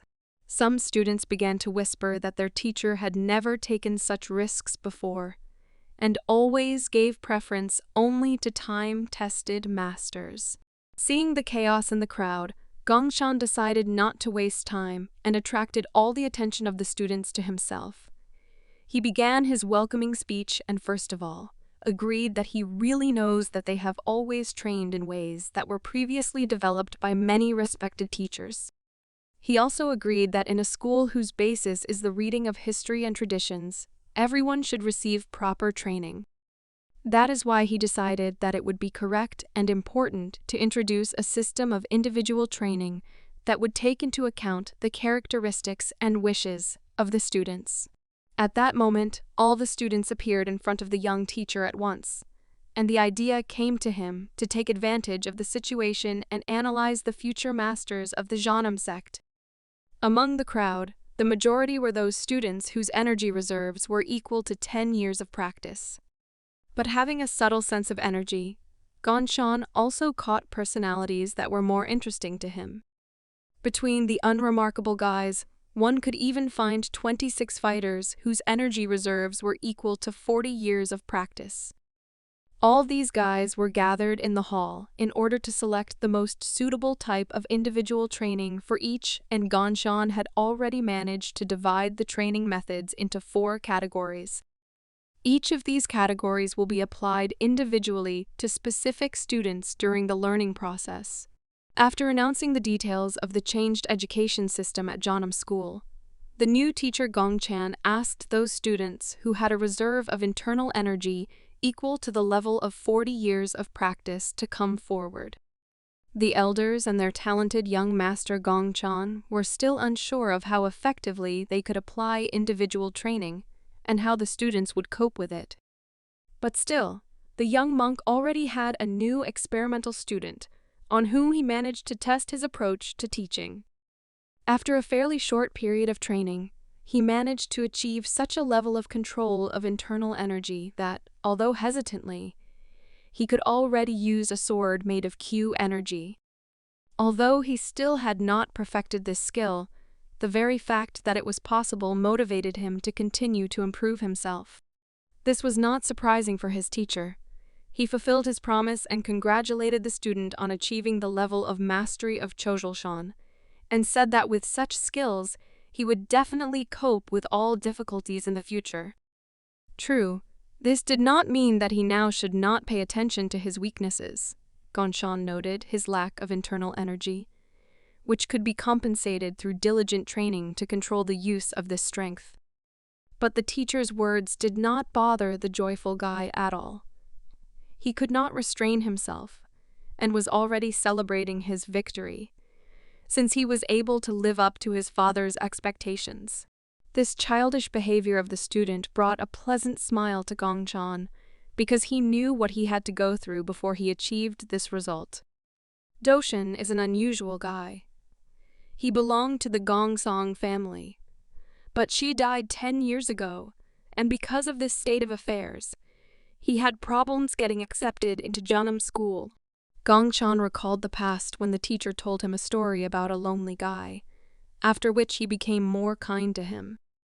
Our hero's teacher spoke about a lonely student named Gonsin Jin sitting opposite them. He was diligent in everything except training, and most likely he had this behavior after what happened to the Gongsan family, because in fact there were only a few people left from it. He also said that perhaps he wants to restore his clan with the help of the martial arts of the Jeonnam school, because although he is a child, he had to grow up early, and therefore there is a heavy burden on his shoulders in the form of responsibility for the future of the family. Young Gongchan understood that he should do everything that depended on him, so that Dokkan would become a worthy person and be able to lead his clan. He even entered into battles with him as seriously as possible, even despite the fact that there was a huge difference in skills between them. This was very important in order to strengthen his will to restore the clan and strive to become stronger. This was the best he could do for him, yet such an approach was indeed justified, since Dokkan himself valued the opportunity to fight such a skillful and talented opponent. Returning to reality, it is worth saying that he became an official student of the sect under the name Dochin, so as not to draw attention to the name of his deceased family. The guy was incredibly happy about his success and couldn't hold back his emotions. Gongchan was also pleased with the work done and could proudly consider that he had made his contribution to the formation of a new master of the Chozhou Shan level, who would soon join the ranks of Kangho. The next day, Master Gongchan went to visit the elder to discuss the young monk's recent progress in implementing the new training system at the training center. He was happy to hear from the elder that their student named Dojan had finally become a Chozhou level master. Despite such great news, he was cautious and said that if Dojan stops maintaining his internal energy management skills, then it will only be half the way because his energy is still unstable, even though quite a lot of time has passed. Because of such risks, they decided to act to prevent such cases and prepared a plan in which all his training concentrated only on the development of internal energy. The fact is that Dochin continued to practice the Toyon Senjon technique for 5 years, and during this time he accumulated a good level of mastery of magical energy. On the instructions of the head of the training center, he bought medicinal herbs and prepared decoctions from them. These decoctions played a big role in accumulating internal energy by applying them to the body and eating them. As a result, Dochin accumulated a reserve of energy equal to 50 years of meditation and grew so much in skills. Only all this allowed him to make a breakthrough to the level of Master Cholchan in a fairly short time, using the training method of a talented young monk. The elder was satisfied with this report, and, looking at Gongchan's methodological developments, stated that if other students were taught according to this method, then they too would be able to reach the level of Kanho, or simply the limit of their capabilities. He was confident that this method would become unique in the Jeonnam school, and, moreover, there is not a single method anywhere in the world that is comparable in productivity to this one. The return of the young monk after religious wanderings brought many positive changes to the sect in such a short time. The elder was sure that this incredible guy would soon become a member of the council of the Jeonnam school. True, he was not sure whether he looked like someone who could even reach the level of the head of their school. The talented guy's teacher did not completely agree with the old man, and replied that he did not have to be like that, and that the incredible help that Gongshan provided them should be enough for them. Having extensive life experience, the old man decided that most likely Gongshan would not be able to take on the responsibility of the head of the school, but he understood that the place of head should not necessarily go to the strongest in martial art. Based on these circumstances, they decided that now it would be better for them to take their time and delay the search for a candidate for the position of head of the school. Even though Gongshan doesn't seem like the type of person to be interested and strive for power, he still had weaknesses. His teacher a little confusedly noticed that their young monk had a noticeable passion for gold. The elder immediately began to laugh. It sounded extremely unusual, because it was about a monk who had just finished his religious wandering while maintaining beggary. But since the teacher Gongshan himself spoke about this, the old man took this information as the truth. Knowing how well Gongshan maintained relations with other martial arts sects, the old man was confident that their most skilled fighter had already accumulated a lot of alms for his future. From generation to generation, the Junam sect has had no influence, but everyone respects it because it is difficult to ignore the strength of the warriors of this school. Gongshan brought a huge number of books on the theory of martial arts, from which a training plan was drawn up for young students of the sect. Even the martial arts of other cultures were collected in these books. In addition, Gongshan knows many martial arts and believes that the fastest way to achieve great success is only by understanding the working principle of various abilities. At that time, Shongsen was still the head of the training center. But no one could ignore Gongshan's influence and power, so the head decided to give him the authority to attend the council of elders of the Janam school. The teacher could not believe his words, because the meeting of elders is intended only for masters who have the rank of elder and above. He was excited by this decision of the head, because previously he had not made exceptions for the masters, and even Chando himself could not attend the meeting of the elders.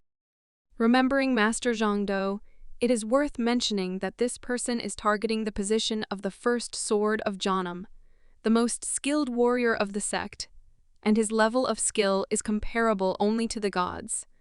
But even this is not a sufficient reason to invite him to the meeting of elders. Because of this injustice, the teacher said that inviting Gongshan would be too rash a decision, after which problems could arise in the form of a conflict with the rest of the meeting participants. But these words did not at all influence the decision of the sect leader. He believes that Shan already deserves to be present at the council, since he is endowed with excellent qualities. Although the old man doubts that this young man will be able to make their school even more famous and powerful. The teacher did not give up hope of dissuading his mentor, but the man stood up from the table, demonstrating his determination, and said that he would not change the composition of the elders of the next meeting. The powers of the head of the sect were more than enough to introduce such changes into the routine of the organization. While the Shionam school was busy introducing new methods to train students, somewhere in a completely different place in China, a man with evil intentions continued to work hard on himself, trying to reach his personal limit of strength, which would be on a completely different level compared to the limit of strength of an ordinary person. This terrifying stranger bears the title of the Heavenly Horse Mahjong, a mysterious dark master named Zhang Onma. His level of skill is so incredible that he has to train at the Shonma Wall, which is the only place in the world where one can practice the destructive path of the Dark School, since there is no way to destroy this breed. Using dark technology, he managed to cause an incredible explosion. As it turned out, his level of mastery of dark magic had long been beyond the capabilities of other people. He became the first person to damage the Shonma Wall using only one technique. Moreover, such an incredible force broke off a huge stone that quickly flew down onto the calm man's head. At that moment, when any other master would have started to panic and simply run away, Jung Unma concentrated on his energy and calmly raised his palm in the direction of the stone, flying towards him. Only with the help of his own energy did he manage to first hold on, and a moment later completely destroy this part of the wall. His hard training was interrupted by a female voice that congratulated the master on yet another success in the development of dark techniques. Hearing this voice, the man smiled and replied that he did not expect the saint to personally wait for his training to end. This mysterious woman, accompanied by masked guards, is the holy maiden of the dark path named Jeom Kyoyan, who came to meet the master to inform him that the devil had given her a prophecy. The man calmly replied that he believed her words, since the eyes of the Holy Virgin could not make mistakes. He asked what kind of future she managed to see in her prophecy. The Holy Maiden replied that in the future there would be those who could interfere with their cause. The master could not believe that there were people in the country who were able to interfere with their great work, even despite his incredible skills, before which even the legendary Choma Wall could not survive. Hearing from the maiden that the future was becoming more and more chaotic, he replied that he could not believe that the current rulers had the power to stop him. He had no idea of disobeying the advice of the Holy Virgin, and therefore he asked for advice on how best to act. In response, he heard that he should wait another 10 years. Of course, he could not come to terms with her words, but the maiden reassured him that Ma Nenja would prepare everything himself. The master was filled with rage that the holy maiden saw that Ma Nenja was capable of seizing power. The girl replied that he really fits much better than Jung Un-ma. Out of anger, he began to lose control of himself and tremble, which greatly surprised the young girl. A moment later, he shouted, as if he were a wild animal. Even the holy maiden's guards were frightened by such an unexpected outburst of anger on the part of the respected master. As it turned out, brute force alone was not enough to achieve their goal. He had managed to cool down his bad temper a little, though he was still angry that his role in future plans had changed dramatically. The smile returned to the face of the terrifying master of the dark arts, and, with a calmer voice, he again addressed the young girl. Filled with confidence in the holy maiden, he declared that if they could trust Ma Nanja, then they would rule the world with him. Meanwhile, the Marim Alliance was also preparing for the future and trying to predict their opponent's move. The military leader of the Union could not find a place for himself, and nervously walked around the room. He analyzed the behavior of the Dark School, and could not understand why they continued to be inactive. It seemed to him that he understood the enemy's goal, but he still could not understand what kind of dark business Ma Nanja was up to. While he was trying to figure out the enemy's plans, one of the servants came to him to notify him that it was time to go to the organization meeting. As usual, this important event took place in a heavily guarded building behind closed doors. The leader of the organization announced the first problem on the agenda. It was about the conflict between the Dawamun and Changkomun sects. To solve this problem, it was worth sorting out everyone's opinions and resolving the dispute. At first, the military leader felt calm, because this was not the first time they had dealt with political crises of various martial arts schools.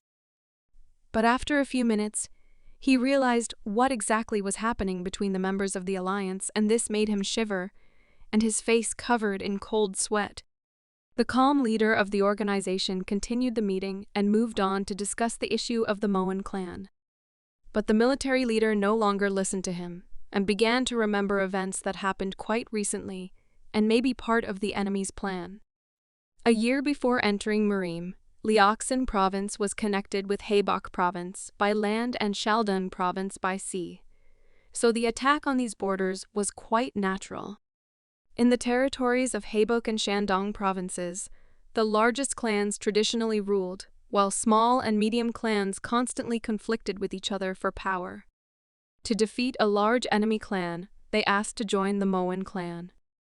One side of the conflict believed that the issue was the right to receive income from the salt farm. The other side of the conflict stated that this was out of the question, since all rights to the salt farm belonged to them. Within a moment, this peaceful discussion escalated into a verbal conflict between representatives of different schools. It was at that moment that the military leader of the Miram Alliance realized that he was right, and they had already fallen into the enemy's trap. After all, if everything continues like this, then the Kanho participants will fight on their own, and since there is a lot of discontent, this will happen quite quickly. To create a conflict within the alliance was most likely the very malicious intent of the enemies, and the military leader understood this very well. The leader of the alliance noticed the anxious expression on his assistant's face, and asked if everything was okay with him. The man replied that he was not feeling well, and would like to leave the meeting early. The man with a piercing gaze suspected something was wrong in the behavior of his colleague, but still could not detain him. As he walked out of the alliance meeting room, the man knew that Kang Ho was busy fighting to increase profits. But this situation was similar to meddling in politics.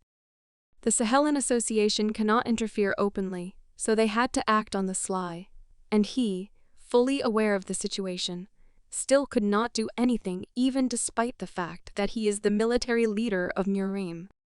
Apparently, this conflict situation was created by the Moan clan joining the Moan alliance. The warlord understood the enemy's plan and promised that he would not let Ma Nanja achieve his goal so easily. The whole world was on the verge of new conflicts that would change the course of history forever. Shonam also did not lag behind in preparation. During a walk around the school grounds, the teacher provided the head of the sect with a report that, thanks to the developed Gongchen method, more than 30 people had already achieved the mastery of Chojalkan. And if they continued like this, they would soon have the power to suppress other martial sects' arts. Not only did he begin training young students after his return to the Gongchan clan, but he also began to conduct joint research with his older brothers, and therefore the teacher thought that the young monk should be given some time to rest. But the head of the sect did not want to remove Shan from work, because he believed that now the creation of a research center is a very important matter, because for Janam it is necessary to obtain a unique secret training plan. The research center in question is a place of professional martial arts research with a new concept. It was Gong Cheng who brought this system to Janam, which made it possible to achieve great success in an extremely short time. Meanwhile, the young monk continued his inspiring speech and concluded that among Kanho, the potential of martial arts is limited only by life force. Many clans exterminate each other to obtain secret techniques. It was unforgivable for the young master that, as a result of such practice, thousands of teachings from various schools were simply lost. But he saw a solution and believed that they were different and could discard such outdated ideology of gaining power. He invited the center participants to jointly explore the martial arts of other clans in order to make them their own. Gongchan's proposal to make Janam School much stronger greatly motivated the center participants, and they looked at him with a sincere smile and hope. The young guy's enthusiastic speech was interrupted by the teacher's voice. He said that being under control was not the best situation for their sect. He believed that if they continued in the same spirit, there would be many schools that would be an eyesore at their incredible progress. Besides, the Wasan clan had already begun to strengthen their position in response to the growing power of Janam. Placing his hand on the student's shoulder, the man admitted that he understood his passion, but would like to slow down the speed of their development, since they had already achieved more than they planned. Moreover, they managed to accomplish it in a shorter period of time than expected. He suggested that I try to strengthen my internal strength and write a study on martial arts and internal energy. The young master liked this proposal, and he respectfully agreed with his teacher. While the Janams were trying to cope with the dizziness of their incredible success, things were much worse at the meeting of the mercenary heads. The dissatisfied customer was outraged that the assassins were still unable to succeed on their mission, despite the fact that a year had passed since the request to kill the target. The assassin replied that he did not sit idle, and in an attempt to carry out the task, he even headed to Jeonnam and settled nearby, but his target never left the school grounds.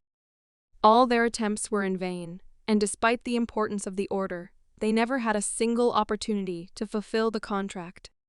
Still, the leader of the meeting could not afford to fail the mission, and therefore asked his colleague for his opinion on when their target would leave the enemy school again. The man replied that he did not know for sure. Moreover, they were convinced that the borders of Jeonnam were excellently guarded, and it was simply impossible to get inside. Based on this information, the leader of the meeting decided that if Jeonnam guarded their borders even better than the Wasan sect, then this only meant that something was happening there. Having no choice but to find a way around the defense of the Jeonnam territory, the mercenaries began to act as they could no longer delay the execution of the order. While Gong Chan's enemies were hatching a plan with which they would be able to eliminate the dangerous master, the guy continued to train diligently, even though it was already midnight. It seemed that he had an ideal theory for achieving the desired result. But still, he was not entirely sure how exactly he would be able to maintain the chi energy with the help of willpower, because although he continued to practice continuously, he still could not find the exact answer. He thought for a moment and said out loud that if he tried to develop the waves of higher consciousness, it would become possible to direct the ki with brain waves, and thus he could move the energy around him with the help of willpower.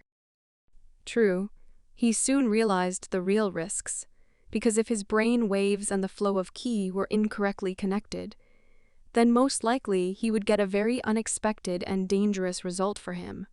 So in no case should he get carried away with such an experiment. These conclusions made him think hard. But even such a bad outcome was still considered an important result for future research. Gong Chan was disappointed because he didn't know what he should do next to continue to develop in this direction. It seemed to him that the only way out would be the mysterious enlightenment that the elders constantly told him about. He did not stop at the bad moment and continued his work. Gong Chan wrote down all his experiences in a notebook. Moreover, he described his feelings in his native Korean language, which was unknown to the inhabitants of this world. Even bad experiences helped him move on. New opportunities opened up for him, and his understanding of the use of energy continued to expand with each new day. The results of a recent experiment turned out to be a prerequisite for him to search for martial arts associated with the use of vital points in the head. The guy understood that in this case he should go to the black market to get those items that would help him study this art more safely. When suddenly his student burst into his room, and with panic and cold sweat on his face, turned to his mentor.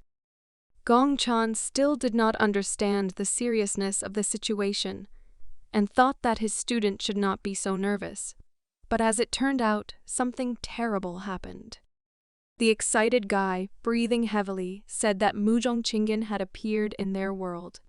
This information shocked the young monk, who did not even suspect that danger was approaching them all this time. Muchongjigin is a legendary thing in the world of martial arts. As this book was written 300 years ago by a man named Muchionja, who is known as the best master in the world. Not only does this book contain all of his works, but there are also legends that it contains a secret with which you can become the strongest master in the whole world. However, adherents of the main school do not admit this at all, and consider the mastery of their family styles to be incomparably stronger than the teachings of Mushongjigin. Even despite this attitude of the representatives of the main school towards this forgotten art, they were still afraid that this information would fall into the hands of people with bad intentions. The head of the alliance, Mareem, was very concerned about what was happening in the world. It seems to him that this is one of the tricks of the dark school. Moreover, he still remembers the words of the military leader, because of which Amryongden was secretly assembled and prepared. The King of the Sword asked his colleague what the state of affairs is in the world today, if the dark school resorted to using such tricks. As it turns out, a satanic sect that used dark and bizarre magic, known as the Huangjok faction, visited Mu Zhongzhou's burial site, where his book is supposed to be located. The leader of the alliance understood what was going on. He knew that Huangjok was also known as the first sect in Gangxio-Seong province. Now the area known as Kanzo-Seong is under the rule of the Sahelin organization. The sect that lost that battle was known for carrying on the traditions of Hua Gongjok. In fact, no one in the Gangxio-Seong area could resist them. Continuing to explore this topic, the top of the alliance wondered how the Huangjok sect was able to find the burial place of Mu Chongjia. The advisor did not know the exact answer, but heard rumors that they had been excavating for 2 months at the supposed burial site of the legendary master.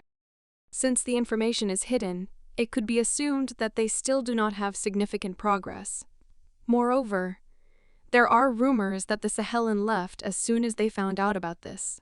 True, the Sword King Namgung was not sure whether they should trust such publicly available information, which could turn out to be a trap. To compete with a dangerous organization, they had to be well acquainted with the enemy's allies. And as it turned out, they managed to obtain information that Sahelin now has several sects that blindly follow them and do not question the opinion of the authority of this organization. Assessing the situation, Master Namgun grabbed his head, realizing that this whole situation had turned into a complete headache, because even though the forces of the large sects are almost the same, all they do is shout at each other. Each subsequent meeting discussing local conflicts between members of the alliance ended with the fact that it was impossible to resolve, and relations between the schools only became more hostile. There were no positive results, and the alliance had no choice but to follow the lead of the enemies and ask the Moan clan for help. True, although this seemed to be the only correct decision, it is unlikely that the rest of the alliance members would accept this option for exiting the conflict. The leader of the alliance believed that at that moment, the main thing for him was not to risk Moriam's name in searching for Mu Chongjae's book. Opening the window and looking at the sunny sky, the man decided to entrust this problem to fate. The burden was too heavy on his shoulders. He did not know what the right thing to do was, because any move he made would lead to consequences that would change the world of martial arts forever. While members of the Alliance and other schools in China continued to fuss over new information about the teachings of the legendary master, Gong Chan continued to develop his personal teachings, which in the future would help strengthen the position of his native school of martial arts. The next training was aimed at developing the young monk's personal skills. In addition to body strength, he also tried to find answers to his questions regarding the possibilities of using ki energy. At his request, the 3 students of the school continued to hit him with a series of blows with sticks on his back and stomach, while strengthening the strength of the young master's body. Although he had made good progress in this art, he could not hide his emotions from the pain that he had to experience during this brutal training. After demonstrating the weakness of his spirit in the form of suffering from pain, he suddenly changed his behavior and, lowering his eyes, seriously asked the guys which one of them hit him on the shoulder blade, and one of the fighters, despite being frightened and having a lump in his throat, still admitted that it was he did it. With a trembling in his body, Gong Chan impulsively replied that it was very good, because the development of armor was impossible without such pain. He wanted his students to learn a useful lesson from this training, and said that they should understand that after such exercises, not only his skin, but also his insides became denser. Gong Chan thanked his students for their help and said that they were now free. The calm guys were finally free. They did a good job that day, as usual. The young master analyzed his progress. He had only reached the 6th section of mastering armor techniques, but despite little progress, the effectiveness of use was obvious. He understood that once he got used to it, he would be able to combine the theory and practice of this technique. This will allow him to create new military techniques that will strengthen the power of the Cheonam School's combat arsenal. Returning home, Gongchan's first priority was resting after a hard workout. From the constant release of internal energy and numerous blows from students, his clothes were torn and his whole body was covered with abrasions. To recover from such exhaustion and return to productive work, he prepared for himself a full vat of medicinal herbs. This approach was previously used by Dojang. In addition to increasing the amount of internal energy, he also restored his body after grueling and difficult training. Gongchan focused on his breathing and began to meditate, gradually releasing his internal energy. He got rid of the toxins accumulated in the body and other consequences of numerous injuries while developing his armor. This method of rehabilitation turned out to be very justified, since after a few minutes of meditation in a vat with medicinal herbs, he managed to restore his previous body condition, getting rid of fatigue and abrasions. This rare practice once again proved the fact that the young monk was one step ahead compared to other masters, who approached training too limitedly and only followed the recommendations of more experienced masters, without experimenting with new approaches to training. After rehabilitation from a hard workout, Gongchan went to eat. In the dining room, his student Doshan was already regaining his full strength. The teacher's appearance was sudden, but he was very glad to see him. As it turned out, due to the homework that his mentor gave him, he was late for lunch and, moreover, he was also incredibly exhausted, since he was also training an armor technique that was new to their school. Gongchan joined his student and said that his day was also productive. He had to continuously practice, because the more he trained, the more amazing the technique his armor became, which was supported by the control of internal energy Q. The young monk invited his friend to join in the training, because it was quite suitable for the methods of training muscle memory of their school. Dojang replied that in fact he had already made some progress in this matter, and later even plans to introduce this armor in the training hall as one of the new Cheonam techniques. Such news made the guy understand that most likely this armor technique would soon become the face of their martial arts school. Armor technique is truly a unique and rare experience among the masters of the world. It is too underestimated and requires more detailed study. But besides that, Gongchan still couldn't stop thinking about the recent shocking news, and therefore asked his comrade what he knew regarding the appearance of the book of the legendary master Mushongja. The guy replied that this is a really hot topic, and now there is a heated debate on this topic in the Miram Alliance. He also heard that their rival organization Sahelin had also joined the race to obtain this book. They began to be extremely active and had already sent their people to explore the territory where the tomb of the legendary master was located. Gongchan could not understand why this news still did not receive new details, because everyone had known for a long time that the location of Mushongja's burial had long been discovered. But he heard that no one had time to excavate the place with valuable artifacts.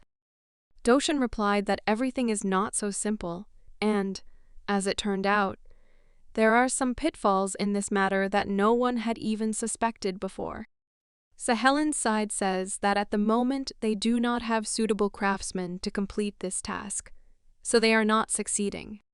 This justification for the lack of success in this matter seemed stupid to the young monk, and he folded his hands in front of him with incomprehension and looked at his friend. As it turned out, specific knowledge is required to achieve this goal, but since ancient times, the use of knowledge in martial arts schools was almost not required, and more precisely, people used their heads at best to weave intrigues. Of course, to complete most of the tasks of the average master, it is enough to simply have a high level of strength and good skill in fencing and the use of Q energy.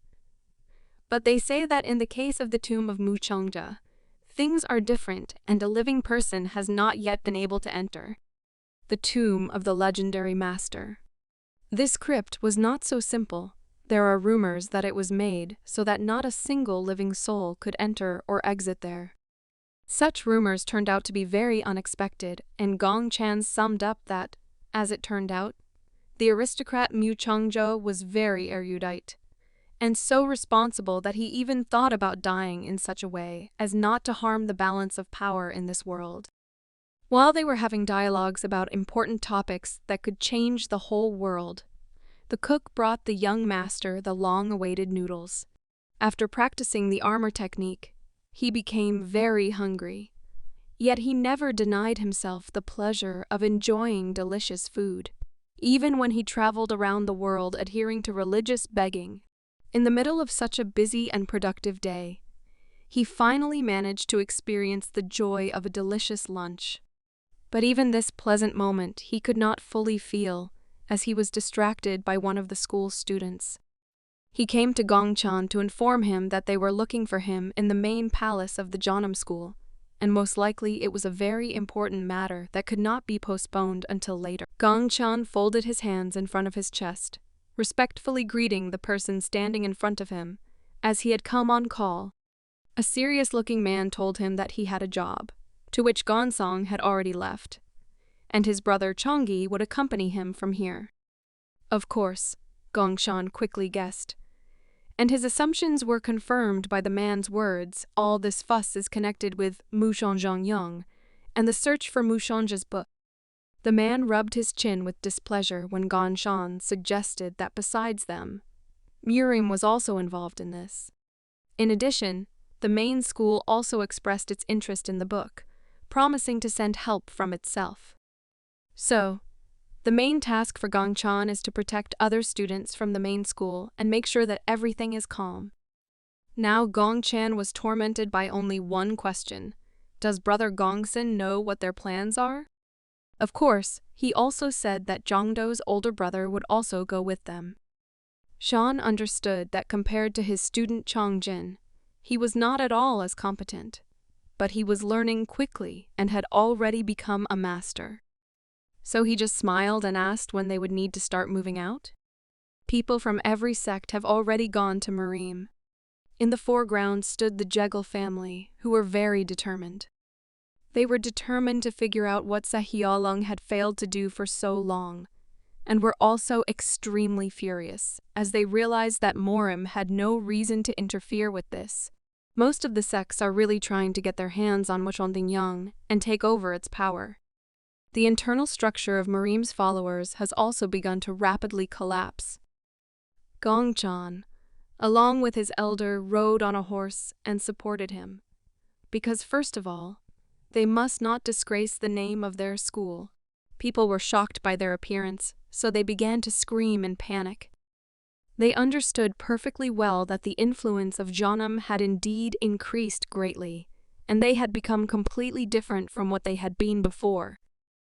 Now they don't seem small at all compared to other clans. People were well aware that they also had great interest in Mu Changjae's book. The elder waved his hands and asked if his interlocutor really decided to come after closing. But he just smiled and said that he came here only to provide a little help to his nephew. After that, it all became clear that the conversation was now about Chongjin. But the guy was also interested in how much Chongjin had advanced thanks to Chon. Tolian Sangon is very effective, because he grew thanks to it. But unfortunately, the elder was very busy with activities outside of school, so he personally did not get to see the progress. But he just smiled and said that he was almost sure that they would be able to see a really significant difference. The sister was also quite serious. It seemed like something was bothering her. Gongshan opened the doors and looked at her with a smile, which made her very surprised because she didn't understand when he arrived.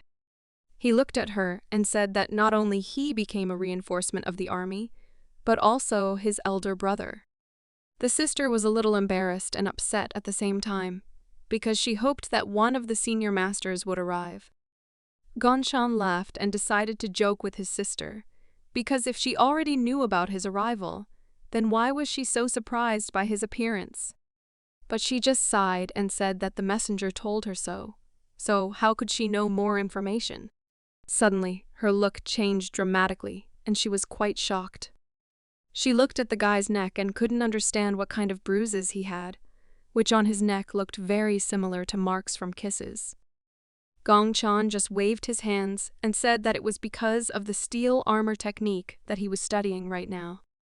She decided not to argue, so he said that the entire sect was now training this technique. He laughed and said that it would be good enough if the girl also learned the technique of resistance to poisons, since it is very important. But she was scared, because in Jeonnam they do something else. It was extremely important for the sister to get permission from the elder, so Chang'an smiled and said that he had received permission from him to do absolutely everything that he saw fit. Such a conversation gave my sister a headache, and she was worried because she understood that the guy was now doing something that he might regret. Their conversation was interrupted by the unexpected opening of the doors. The elder brother also decided to greet his sister and did so with a smile. She was glad to see him a little more than Gongchan, so he and his brother bowed down in front of him as a sign of respect.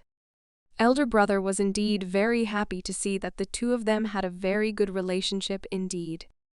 But still, they agreed that they needed to go to bed, since tomorrow they had to leave early, so they needed to go to bed early. The sister was indignant, because is the brother really here just to say this phrase? He even got a little angry at this, so he said that he originally came here to see her face. After that, he left indignant, leaving the guys in bewilderment. Gongchan tried to talk to him and defuse the tense situation, but the older brother simply loudly slammed the door in their faces. So Gongchan looked at his sister and said that he seemed to really like her. The girl also got angry, so she grabbed the guy and began to torture him, ordering him to say such nonsense in another place. But he only begged not to hit him so hard, since he already had bruises all over his body. The next morning, they built their sect and began to give them a lecture, because the school needed a commander-in-chief. So when making any movements, people should always remember that you should always defend the honor of your school. The elder brother looked at the people and explained to them that even if the book of Mu Chongjia is a real treasure, their school is now in the process of restoring its greatness, and its students should in no way forget this, or say anything that might interfere with this. Therefore, they were all once again ordered to be very attentive, to which they all unanimously agreed. Gongchan was very happy that they were finally going on a hike to get Mu Shangjia's book. Only a few from Jeonnam remained in Marim, while the remaining 150 people moved on. Gongchan began to suspect that perhaps other sects would also set off on the road after preparation. Now a large army will be concentrated on moving to the burial site of Mu Chongjia. In fact, the pattern of two tigers fighting over food has always been effective. The guy understood perfectly well that these fools would fight among themselves, and the spies stationed everywhere would only aggravate the situation. He quickly began to laugh at this whole idea, because very quickly all this would push him towards a battle with Sakalion, who don't even suspect whether this is a real tomb or not.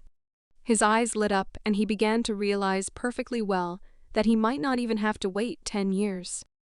There were also movements in the Jomchan sect where disciples asked their leader if they could actually take possession of the book. He was confident that success was inevitable, but the real problem would be distribution. The teacher did not understand why it was impossible to simply prohibit all clans from going there at the same time, because one way or another, when the main school starts distributing something, the smaller ones may miss this event. He thought about it because it really became unclear whether they could control it. He mounted his horse and was well aware that if they had a chance to take the book for themselves, they should certainly take it. After this, he abruptly ordered the horse to stop and stand on its hind legs, once again ordering everyone to remember these words. Gongchan, meanwhile, continued the trip and was extremely outraged, because he ordered the girls to go with his family. One of them looked at him and said that this was her way of expressing her deep gratitude to her mentor. After that, she smiled and said that if they wanted to repay, They should accompany him wherever possible. The guy was really very surprised and began to suspect that the girl was a little sick, because he still couldn't understand why she was saying such nonsense. So he turned to the eldest, telling her to look after her. The girl heard this and decided to ask Gongchan if he really thought she was crazy. He felt awkward about this, so to defuse the situation, he said that he thought that she was really tired. After that, he still decided to ask them, because if their gratitude is so great, then who would even think of persecuting someone as gratitude? The girl got angry at this and started screaming, because the guy had just hinted that she was an idiot. But still, he did not have any such thoughts in his head. But she couldn't be convinced, so Gongchen simply continued driving on, trying to ignore her.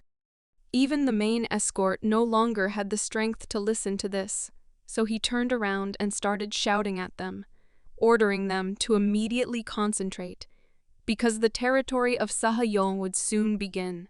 Gongchan apologized and understood that they were almost there. The girls also couldn't wait for the events to begin. Meanwhile, serious conversations began in the infirmary, where they discussed the fact that Ma Neja's head really works perfectly. Therefore, the guy put his hands on the table and tried to find an answer to the question of what was best for them to do. But his interlocutor still assumed that the most correct option would be to simply retreat. He was shocked by this because he couldn't believe his ears. Therefore, the old man tried to explain to him that this was definitely the work of a dark school. And if Ma Changja's tomb was real, then his book could well be kept there. The guy was outraged because he did not understand the logic of such a similar conversation. Therefore, the old man suggested preparing a fake, just in case if everything goes according to plan. They are all waiting for this book, so they will never achieve peace in the reigning chaos. Surely Ma Neja had long ago found Mu Changja's crypt. But he simply did not open it, because he understood perfectly well that anyone who touched that place would die.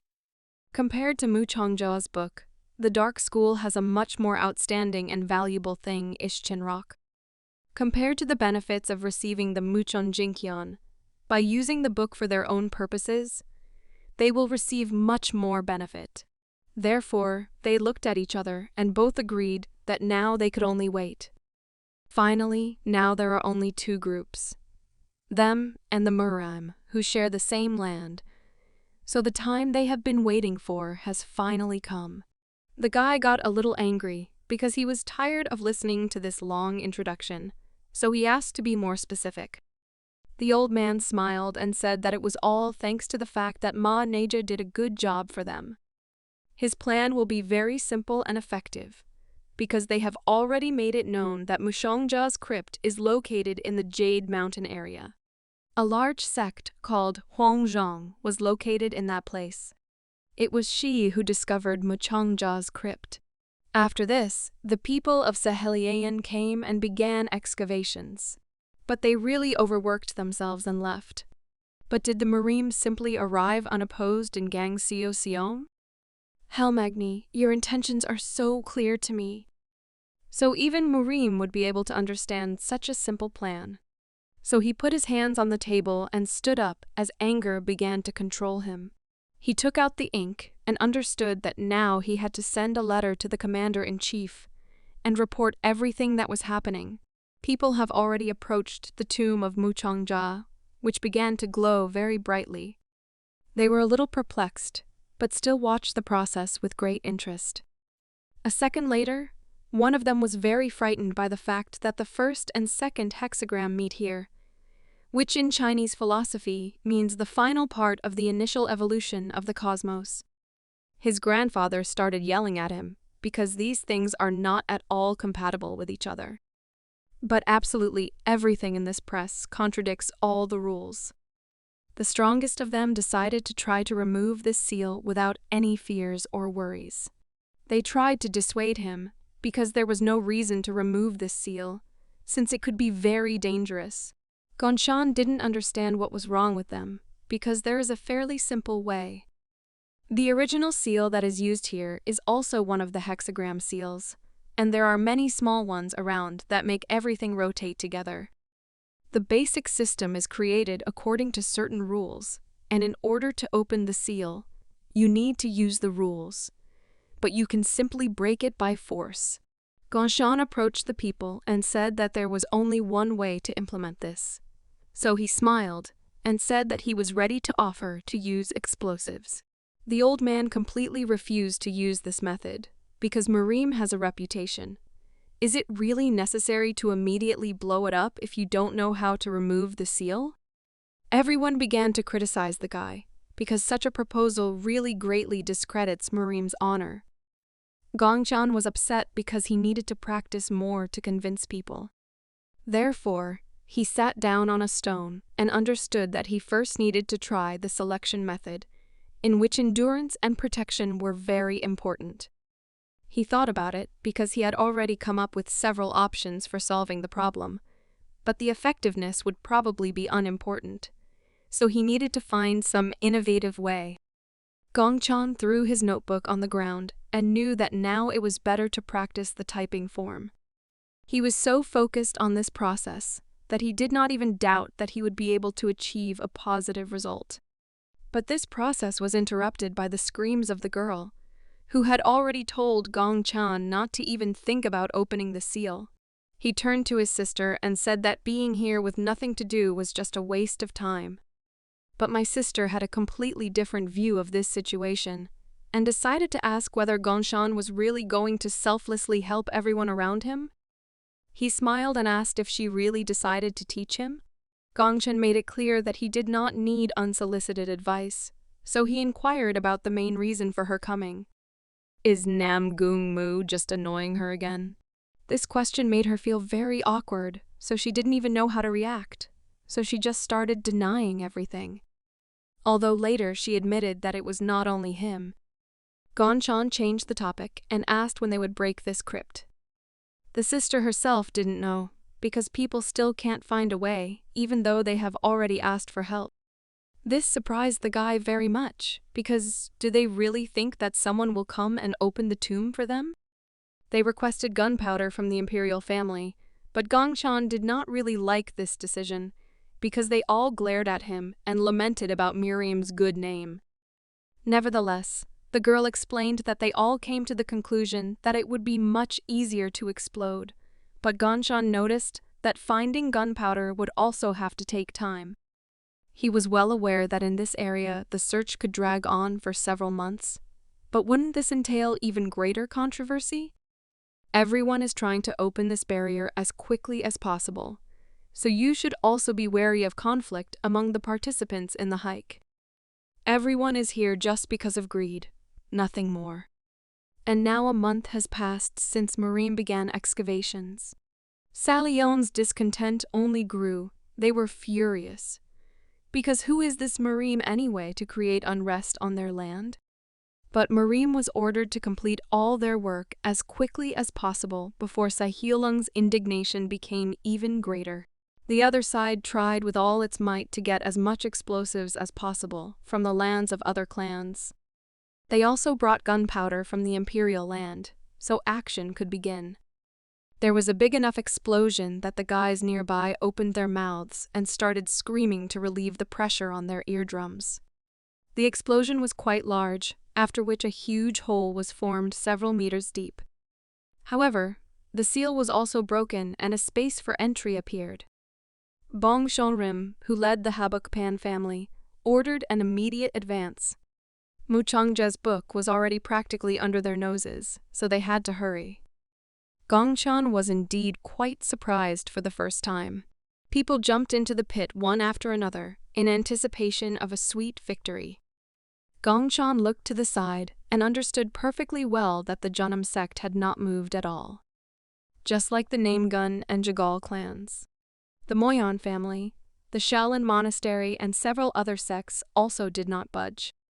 He understood perfectly well that there was no point in getting Mu Changzhou's book. People were controlled only by greed. The girl decided to ask why he thinks so. Gongxian replied that she really thought it was so easy to control the most complex techniques. This book is a collection of secret knowledge of earth and sky, the contents of which represent a huge number of complex ciphers. But who can decipher and apply them all? Ganshan suggested that someone from the main school could do this, but isn't this a waste of suffering? After all, most of the knowledge and secrets of that time have already been lost. My sister agreed with him, but asked when you should start getting nervous. She looked at the guy and didn't understand who would start the movement first. Sahayalung or the Dark School? The Junam detachment will move only with the order of Elder Zhongdo. However, their conversation was interrupted by a rider on a horse, who was racing at a fairly high speed. He very quickly approached the main entrance to the tomb, and he started shouting, informing everyone that a very urgent letter had arrived from Urim headquarters. Gongshan was shocked by what he heard. Some people continued to move on. The crowd was huge and the paths split into two directions between them, so a choice had to be made. People began to notice that no matter how long they walked, there was no end to the road. Besides, it was really very stuffy here. The head began to get nervous because people began to ask where they needed to go. But he was also well aware that if they split up, there was a chance that the other clan would get to the book first. And he also understood perfectly well that it was too late to engage in reconnaissance. People were shocked by this answer, but still did not fully understand how to interpret it. One of the people on the street caught up with them and ordered them to return immediately, which made them even more bewildered. He informed them that the Sahialung army was approaching, so everyone was given the order to gather and prepare. People asked for a little more time to find the book, but they had to go back to deal with Sahiolung. Bongshan Rim understood that he and his people had come quite a long way to get to this place. And now Sahiolung themselves were going to get their hands on the book. This made him furious, so he came up with an idea. He ordered the men to immediately set up the remaining explosives and get ready. Meanwhile, the people from Sahelion were rushing to get to the site in order to catch Marim by surprise. The guy was very angry. He understood that it was necessary to prevent the book from getting to their opponents. However, what he saw really surprised him. It was at that place that a huge explosion occurred, which was visible to the naked eye. Ganshan also turned in that direction, as he understood that something truly unplanned was happening. He was upset, because as a result, he would not be able to look at this book, or take part in the fight. He looked at his neighbor, who was standing next to him, and wondered why he was so scared.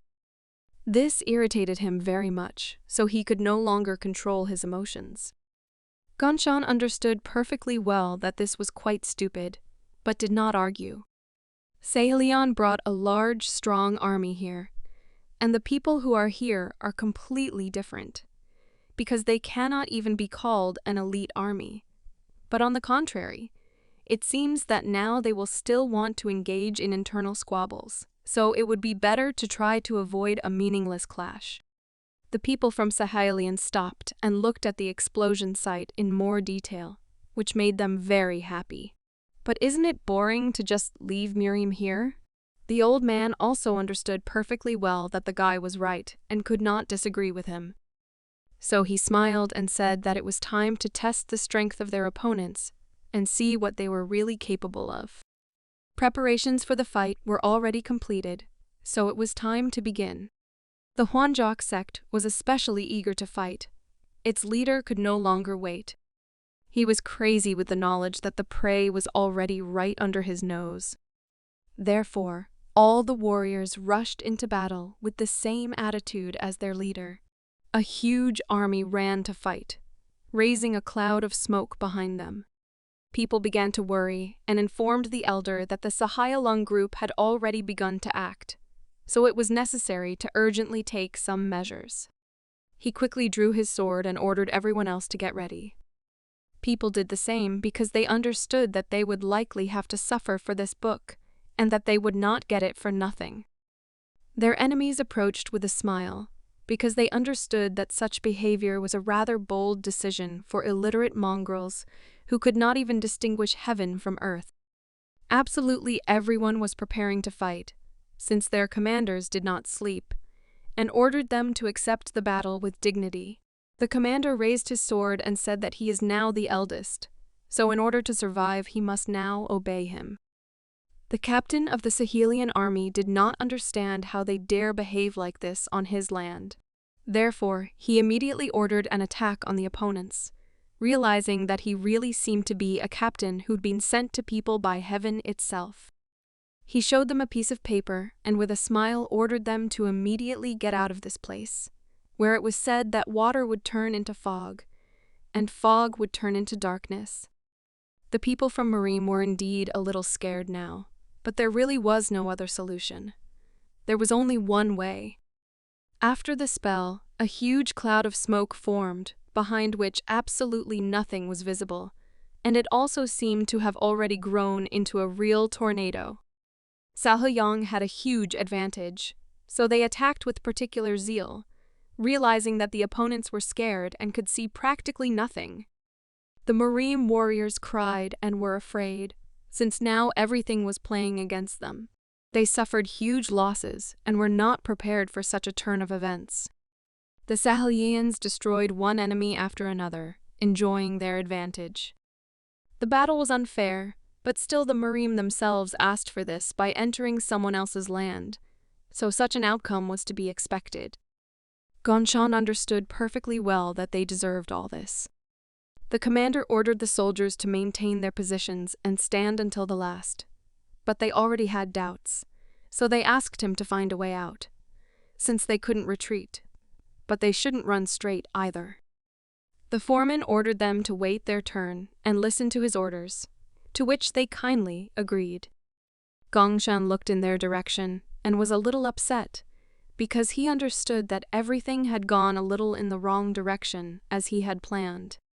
He looked at these meaningless fights and felt sad that it was all in vain. But he was not the kind of person who would simply silently observe the process, so he immediately prepared himself, because he must urgently find a way to avoid a collision. He understood perfectly well that in order for all this to end, it was necessary to deprive the snake of its head. The second part of the warriors also continued to advance, so Commander Merim ordered to immediately make a huge and stable shield. The thing is that Sahelyong has 3 main groups of attackers, one of which is called Hwanjok. The second consists of small clans that joined Sahelian, and the third includes lone mercenaries from different places who have no honor and dignity. In other words, these are those who have nothing to lose and who have dedicated themselves to serving the sect. The warriors lay unconscious on the ground, and also a huge number of them received severe injuries, which could have easily been avoided if the commanders had agreed. Gongchan was determined, so it was necessary to act. He went to the very epicenter of the battle and prepared. His team began to worry and asked him to return, but he had already made a decision on his own. He went absolutely alone to the epicenter of the battle to immediately stop everything. Commander Sahelion was a little surprised by who he saw in front of him. It looked like he was starting to panic. Therefore, he immediately decided to find out from his assistants, who was so brave in front of him now. Gongchan was coming closer and was already taking out his weapon, but the commander still believed that this was an act of surrender. Gongchan smiled and said that he still surrenders, just like the rest of the warriors. After a second, the commander was scared and raised his head very high, since it was Gongchan who jumped as high as possible. He gathered all his strength into a fist and was ready to destroy the enemy. Fury drove him, but there was no turning back. He had to finish what he started. Commander Sahelyong was extremely scared because he did not understand what it was. But Gongchan was not going to stop and only strengthened his striking power. The blow was so strong that the soldiers began to cover their faces so as not to lose their sight from such a bright flash. Gongchan was just mad. He was angry and he wanted to end this right now. So he waved his hand while continuing to scream, thereby making it clear that someone would die today. The soldiers received enormous damage and were thrown back several meters. A few seconds later, half of them were already dead. Gongshan understood that it was impossible to die from such a blow, so he got even more angry and started shouting at them, telling them not to even think about pretending. After which, he used magic in his hands and began to prepare a real blow, after which they would no longer need to pretend, because only those who ran far enough could survive. The soldiers were scared and did not understand what was happening now, because they did not expect a torpedo attack now. This is one of the key attacks of the land style in Jeonnam. Some of the soldiers were already dead, while others were extremely frightened by this. They threw their swords to the ground out of powerlessness and hoped for a miracle. Gongchan understood perfectly well that he was absolutely ready to cope with almost their entire army, so Jeonnam's impulse completely destroyed Hwanjok's entire attack. This gave the Moyen and Jagal clans confidence, so they began to suppress Sahai Leong.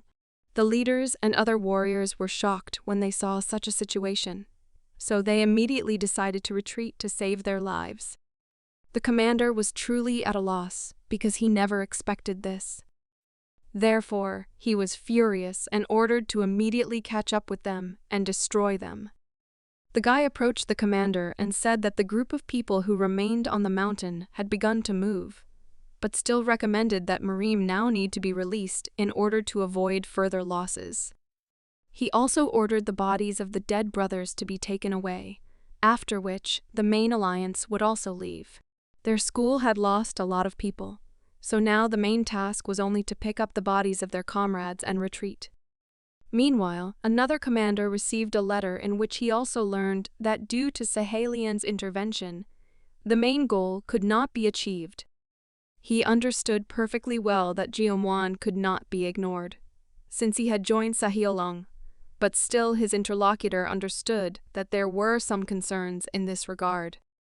Jiumwan asks a lot for his work. The commander was well aware that although he managed to understand Nenge's plan, they still suffered heavy losses. So right now, it's only a matter of time before Mu Zhongjia's book ends up in Sahiolong's hands.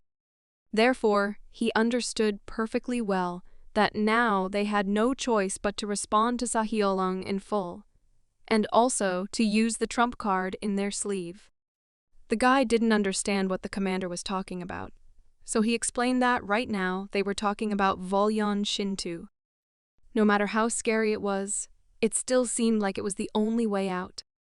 The guy was scared because he understood that such decisions should be discussed at a meeting of elders, and only there.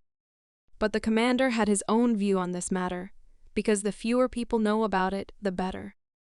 After which, they both thought again and tried to make the most correct decision. But still, the guy was not entirely sure that Wolyong Shintu would be able to steal Mu Chongjia's book.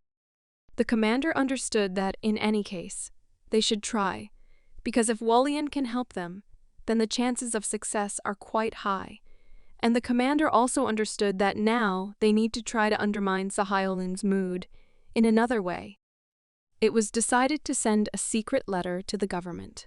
But will it really be impossible to link Corona and Marim after this? Unfortunately, in this situation, this will not be possible. So this is the danger of this situation. Therefore, the guy thought about it, because he began to worry that even using Volyon Shinta would not be enough. He also stopped the commander, because he understood very well that the Sahiolong could be ready for any trick right now. So he suggested that he try to attract the attention of more people to this at the next meeting. The commander agreed with him, but still warned the guy, since there could be spies at the meeting. So it is important to be extremely careful. They both came to the conclusion that it was extremely important to be prepared for extreme measures, and prepared this conversation for the next meeting of the elders. Meanwhile, Gongchan continued on his way and took a few steps. He stood in the middle of his army and was sad. After all, the only thing they could do now was undermine the seal instead of Sahiolong. And he also couldn't understand why politicians forced them to do something like this. But he also had to console himself with the fact that the Jeonnams were the only ones who did not suffer major losses. Gongshan was still worried about something, so he quickly turned his head and looked to the side. Another person fell, but they didn't have any more room for him in the cart due to Peng Chonggrim's greed. So the Habukpan family now has a very big loss. People approached the head and asked him what to do next, but he was confused. He was also driven by anger, as he now hated the Saheolong opponents with all his heart. Gongchan knew very well that as soon as they all returned to headquarters, he would begin to insist on the destruction of Saheolong. It really was like a forest fire that wouldn't go away quickly unless the flames were put out, so you had to be strong enough to fight it. A few days later, they were already there, and a serious conversation broke out in the room. Gongchan was planning to go down the mountain and asked his teacher's approval for this plan, as he felt that he needed to gain experience in various battles of Kanho's level. The teacher smiled at him and said that the elders believed in him, and he also gave his blessing for this journey. Gongchan bowed his head in front of him when the teacher asked him not to forget that he would always be their student, and could ask for help at any time. Satisfied, Gongchan walked out of the building with a feeling of relief. He didn't understand whether he should go to the black market now, because there were a lot of interesting things there. He burst into tears because he still wanted to buy books on martial arts, but he didn't have enough money, or rather, none at all. Therefore, he quickly ran on, hoping that in Kanho he would already become fully rich. It was one of the best walks of his life, as he was in the most positive mood. But suddenly he stopped and was unpleasantly surprised, as anxiety began to get the better of him. He began to worry and forgot what he was talking about, so he came to the conclusion that he would definitely need to take something for anxiety on the black market. But he didn't even suspect that his worries were completely in vain, because all this time he was being watched from the tree. The guy was very glad that Gongchan did not notice him and understood perfectly well that his 10,000 golden nannies were already very close. Kanho really began to change, perhaps even for the better. It all started after the battle with Morim, after which Saheolong were still able to get Mushanja's book. However, along with the rumors of Yongwol Shintu's appearance, something truly unexpected happened. The book itself has completely disappeared from the radar. Its copies began to spread throughout Kanho, giving not very decent people the opportunity to make money.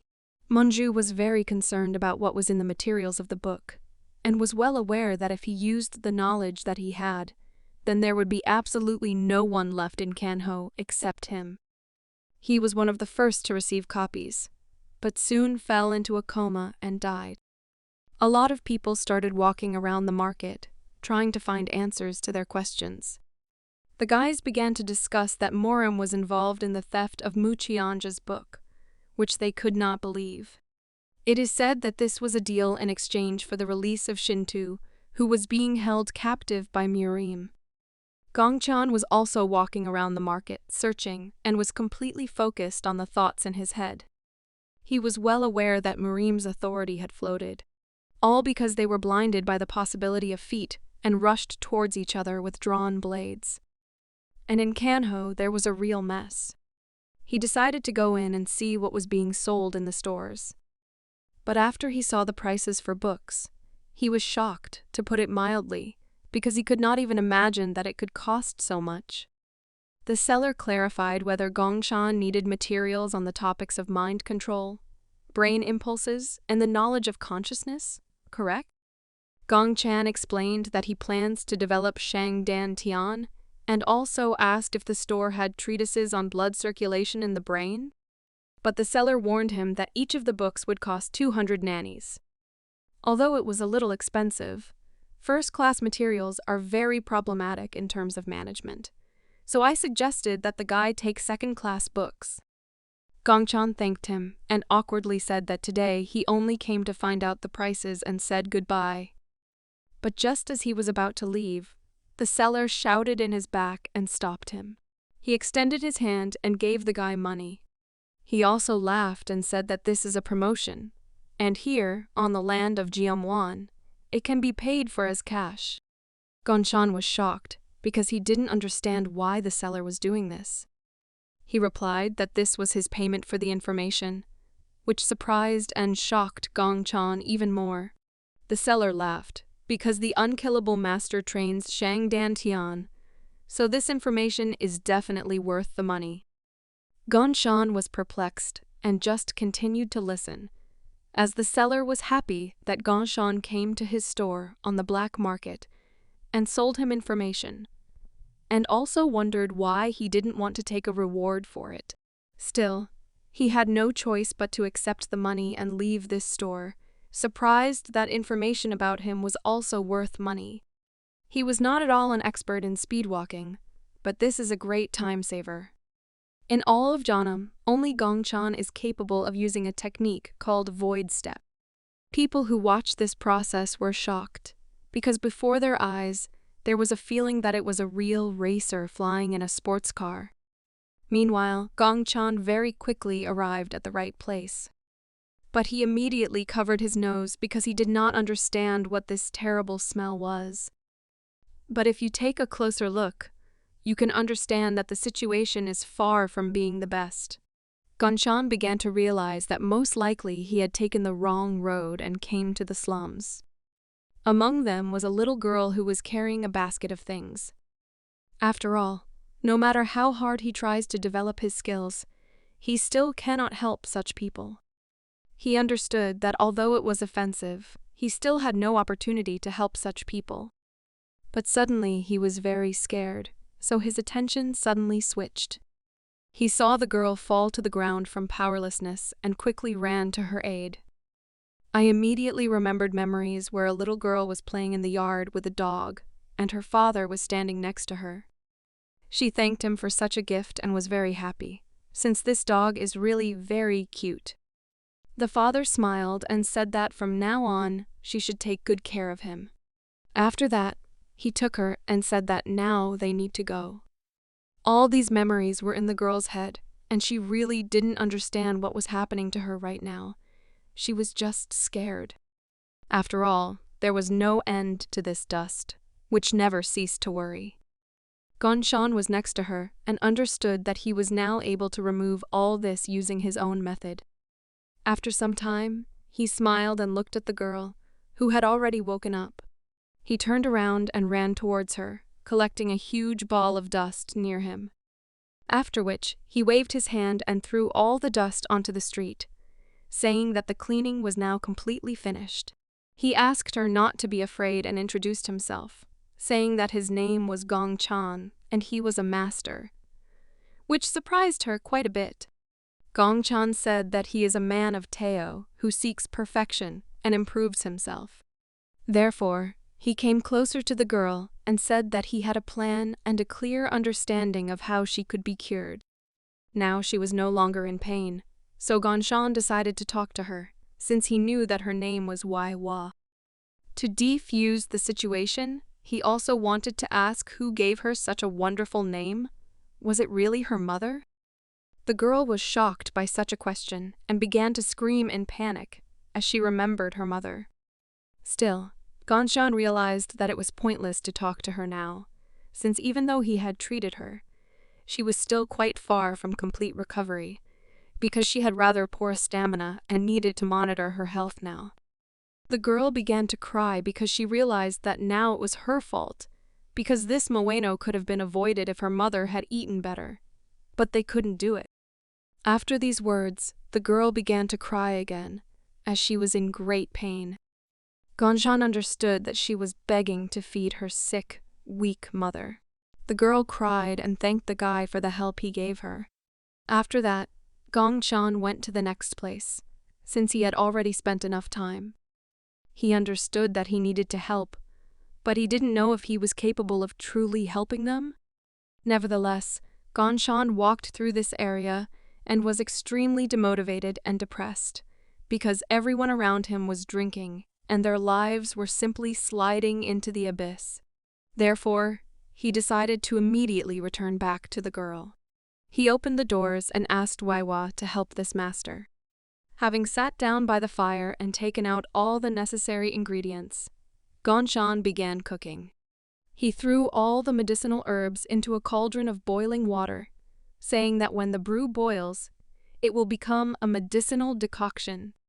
Teaching the little girl, he clarified that they should be careful, because it is important to constantly maintain the heat.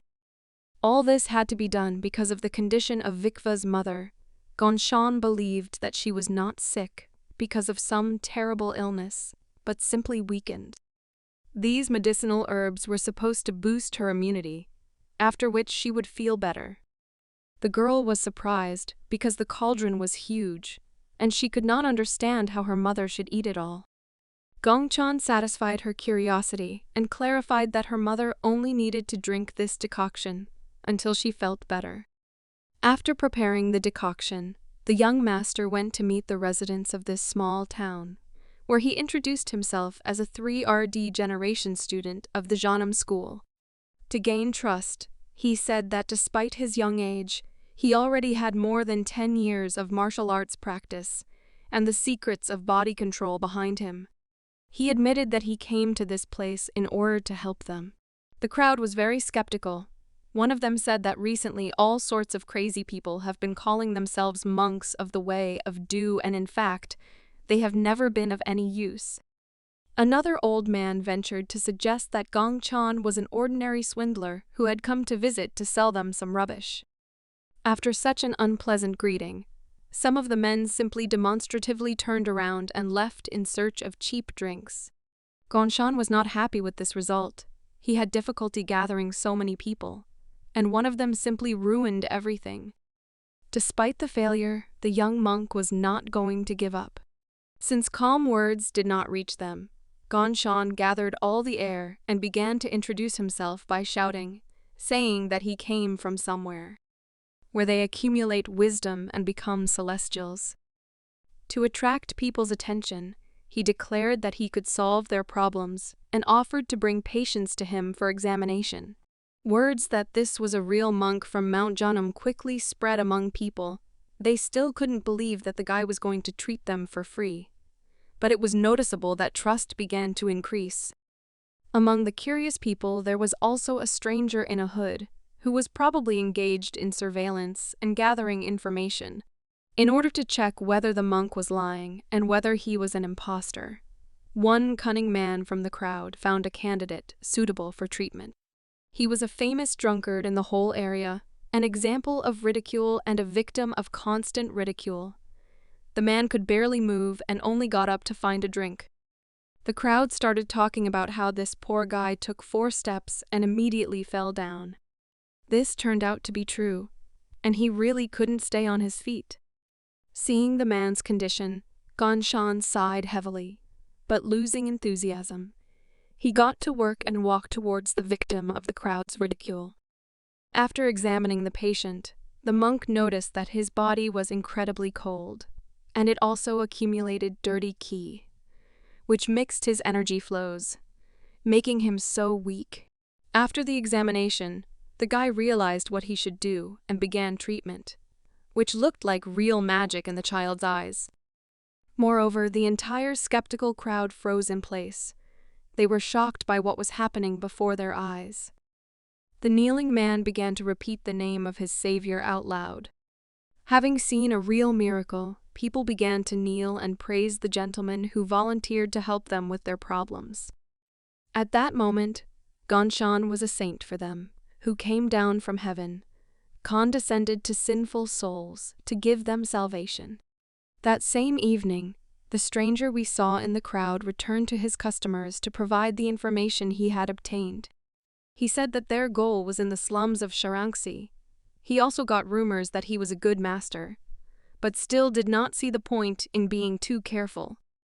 They hoped to wait for the death of the so-called immortal master, but they were afraid that both the Junam clan and the Wasang sect had eyes in that place. Having collected enough information, he began to implement the plan of their commander-in-chief. Returning to our young master, he continued to reach the top through diligent training as usual. By changing the speed of his breathing and concentrating his ki into several levels, he finally managed to achieve his goal. This success was such a significant event for him that he suddenly began to jump for joy. The Gonsen technique was finally completed, and the guy's reaction was quite predictable. Watching the strange uncle, the little girl trusted him and believed. Because after his medicinal decoction, her mother really began to feel much better. Seeing the girl, Gong Chan apologized for his behavior, thinking that the noise had caused him to wake up everyone in the house. The shy girl had nothing against his behavior at all. She came with a question that she was afraid to say out loud. Gathering all her determination, she assumed that the master was becoming healthier after performing these strange exercises. With a smile on his face, Gongchan confirmed her words, saying that after them, he really became stronger, more resilient, and healthier. Leaning towards the girl, he asked if she wanted to do the same things as him. Shiwa wanted to know if she could protect her mother, if she was as strong as him. With a smile on his face, the guy replied that this was so, after which he invited her to study together. Viva was happy and agreed to the proposal without delay. The little girl was the first to be taught the new Gonsen technique by Gong Chan. The effect of this technique improved people's health. Naturally, this bore fruit. Energetic people began to work harder than before, turning their slums into a small and cozy town. Thanks to all this, the name of Jeonnam bubbled throughout the Shaanxi region. Rumors spread that Jeonnam was doing charity work in troubled parts of the region, thanks to which residents stopped getting sick all the time. Local onlookers also heard that all this was only thanks to the efforts of one monk named Immortal. Master Do's action was widely known even within the Wasan sect. During the discussion, it was said that with the help of the new art, the immortal master from Jeonnam not only cured the poor, but also taught them the basics, beginning to popularize the path of Do. He created a unique method of breathing exercises, teaching people completely free of charge. The local elders were not themselves, because this approach did not correspond to the rules of trade that were practiced in their Kanho region. Books with this knowledge began to spread. Moreover, information about it went not only to representatives of Hwasan, but also spread to other sects. The local elders were excited due to rumors that most people on the West Coast had already learned this technique. The thoughtful man said that their business was bad because of the new star of the Jeonnam clan, who spreads the innovations he invented without demanding anything in return, thereby devaluing their goods. The Hwasan elders decided not to stand by, and if Jeonnam is going to increase its zone of influence in the Shaanxi region, then local forces will do everything to contain the ambitious sect. A month later, things began to improve inside the slums. Gongchan opened a small shop in which he sold medicinal herbs together with his little follower. They were about to leave and the guy began to pack his things, but Vikva suddenly attacked him with a question. She was curious about what happens when the cell nucleus is exposed to key energy to regenerate. The guy with a confused face looked at his student and replied that he could not know something like that. He clearly didn't expect that the little girl's question could stomp him. This was unexpected, because she had only recently begun training. But Vihua clarified that she simply heard him talking to himself during one of the training sessions. After these words, everything became clear, instructively placing his hand on the student's head.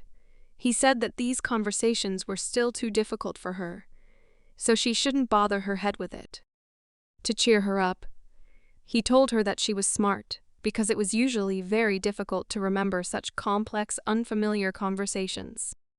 It was clear that she could be recruited as a spy, but the bright mind of the young master could not think of such a trick.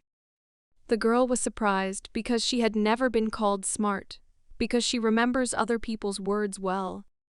Looking at the girl, it was hard for him to believe that despite the lack of a good education, she was well developed. He first noticed her strengths while cooking. When they made a medicinal decoction, he used a lot of ingredients, complicating the process with an individual approach to every detail. While preparing a decoction for people from the slums, the girl approached the cauldron and noticed that the fire was too strong.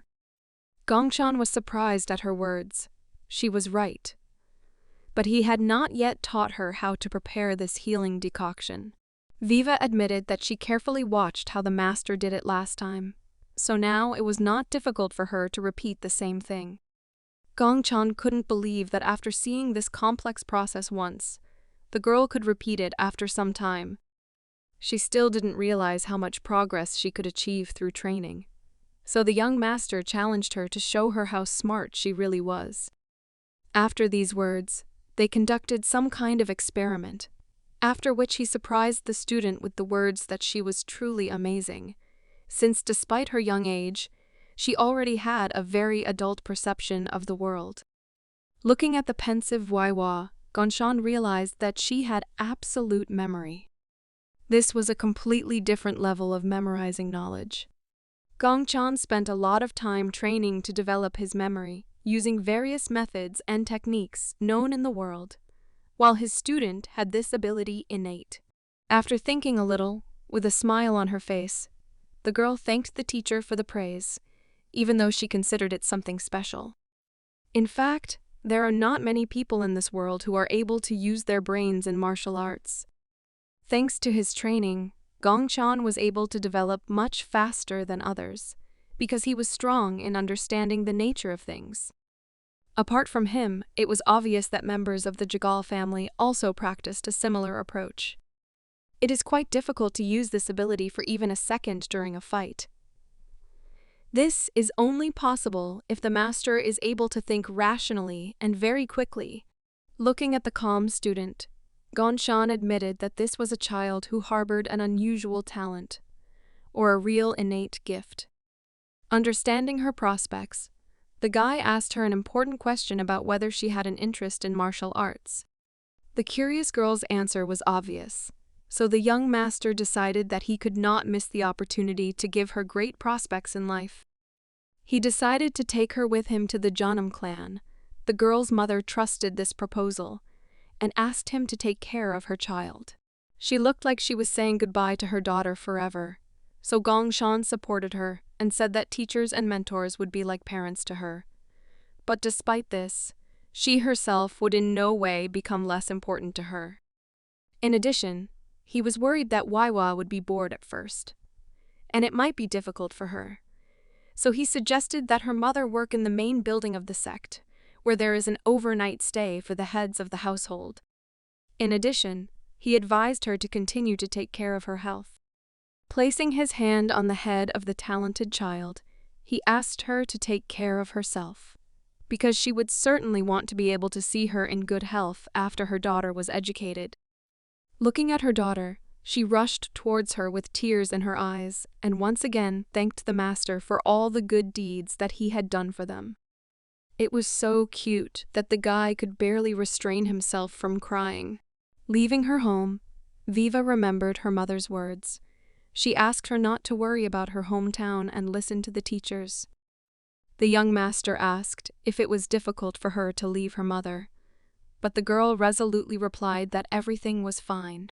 There was real courage in her words, because despite her young age, she declared that she had to endure everything and complete her training in the path of Du in order to protect her town and her family. Her words brought a smile to the young master's face. He praised her and said that Viwa is very smart. After some time, they reached the Janam building on foot. They were met by one of the masters, who introduced himself respectfully. Introducing the girl, Gongchan told her that the person opposite her would be her big brother from that day forward. A student named Doan accepted Wifwa for training. From a young monk he learned that she did not yet have status on the path of Du, so she should be called by name. Leaning closer to the girl, he greeted her and expressed hopes that everything would work out for her. Gongchan asked his student to treat her well. The guy replied that it was an honor for him to take care of his mentor's students. Dokan asked his mentor what his plans were for the near future. The guy with a pleasant smile on his face replied that he was going to start training the soul of his young student. After that, they went to inspect the arena, where little Vikva will see real fights of masters for the first time. In order not to waste time, During the trip, the student diligently trained her body using breathing techniques.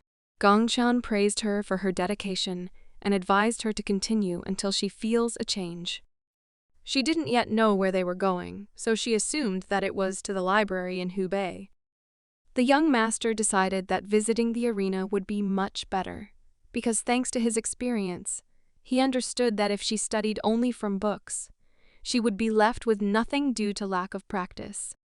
Even though they took several books with them, Gongshan warned the student that there were still many things in the world that were not written about in books.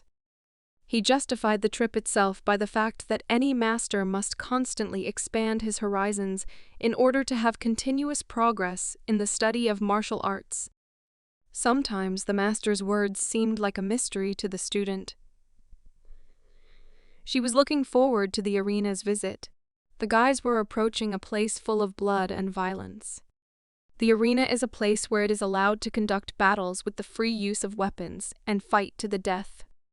Now officials are running this place like a gambling house, not observing the general rules for conducting such fights, and not paying attention to the honor of the participants. Gongshan and Waiwa finally arrived at the venue for the fights. He immediately warned her that fierce battles were often held here, but there was simply no way to do without this in the world of martial arts. There really is something terrible going on inside that can be hard to bear. Gongshan asked for the last time whether his student could withstand such stress. Turning around at the groan of one of the wounded arena fighters, the girl realized that her master was telling the truth. Looking at the student's reaction, the immortal master confirmed his guesses that no matter what innate abilities she possessed, she was still a child.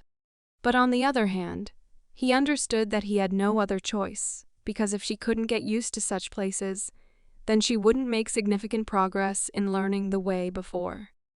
Still indecisive, Wifwa turned to her master and in a trembling voice admitted that she was ready to see what was happening in the arena. The noise of the battle and the scream of the public spread throughout the entire city. Another tough life-or-death battle took place in the arena. This duel took place between a swordsman and a fighter who studied the art of using a spear. Despite the cruelty, the audience was delighted. This spectacle was clearly not for the faint of heart. The cruelty of the people around him put a little pressure on Gongshan, but he understood that his student had to go through this difficult stage of studying the art of Do. The master was clearly not very interested in the fight and its result, so he carefully watched how his student perceived it. The young girl's reaction was very normal. Her calmness was commendable. But despite this, the master felt sorry for her, because she showed no emotion at all. The guy suggested that this was due to her difficult childhood, which hardened her perceptions. Putting his hand on the student's shoulder, the master asked her to carefully look at the confrontation between the sword and the spear.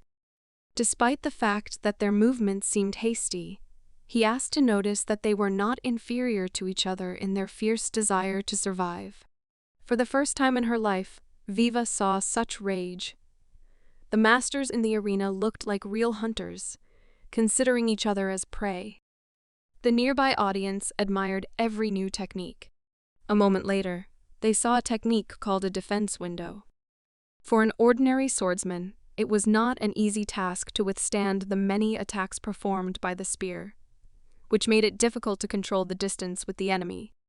The girl had never seen anything like this before. She could not take her eyes off the spectacle in the arena. Gongshan decided to distract her and use this battle as an example, saying that the longer the spear, the more dangerous it is in battle. The usefulness of a spear in some cases is incomparably higher than other weapons. They can not only stab but also hit, tilt, and rotate, which naturally complicates defense. The master's words prompted the girl to think that the spear was the best weapon of all. Looking at the student with a smile, Gongshan reminded her of the words from a verse in one of the books about dignity, which says that there is nothing absolute in this world.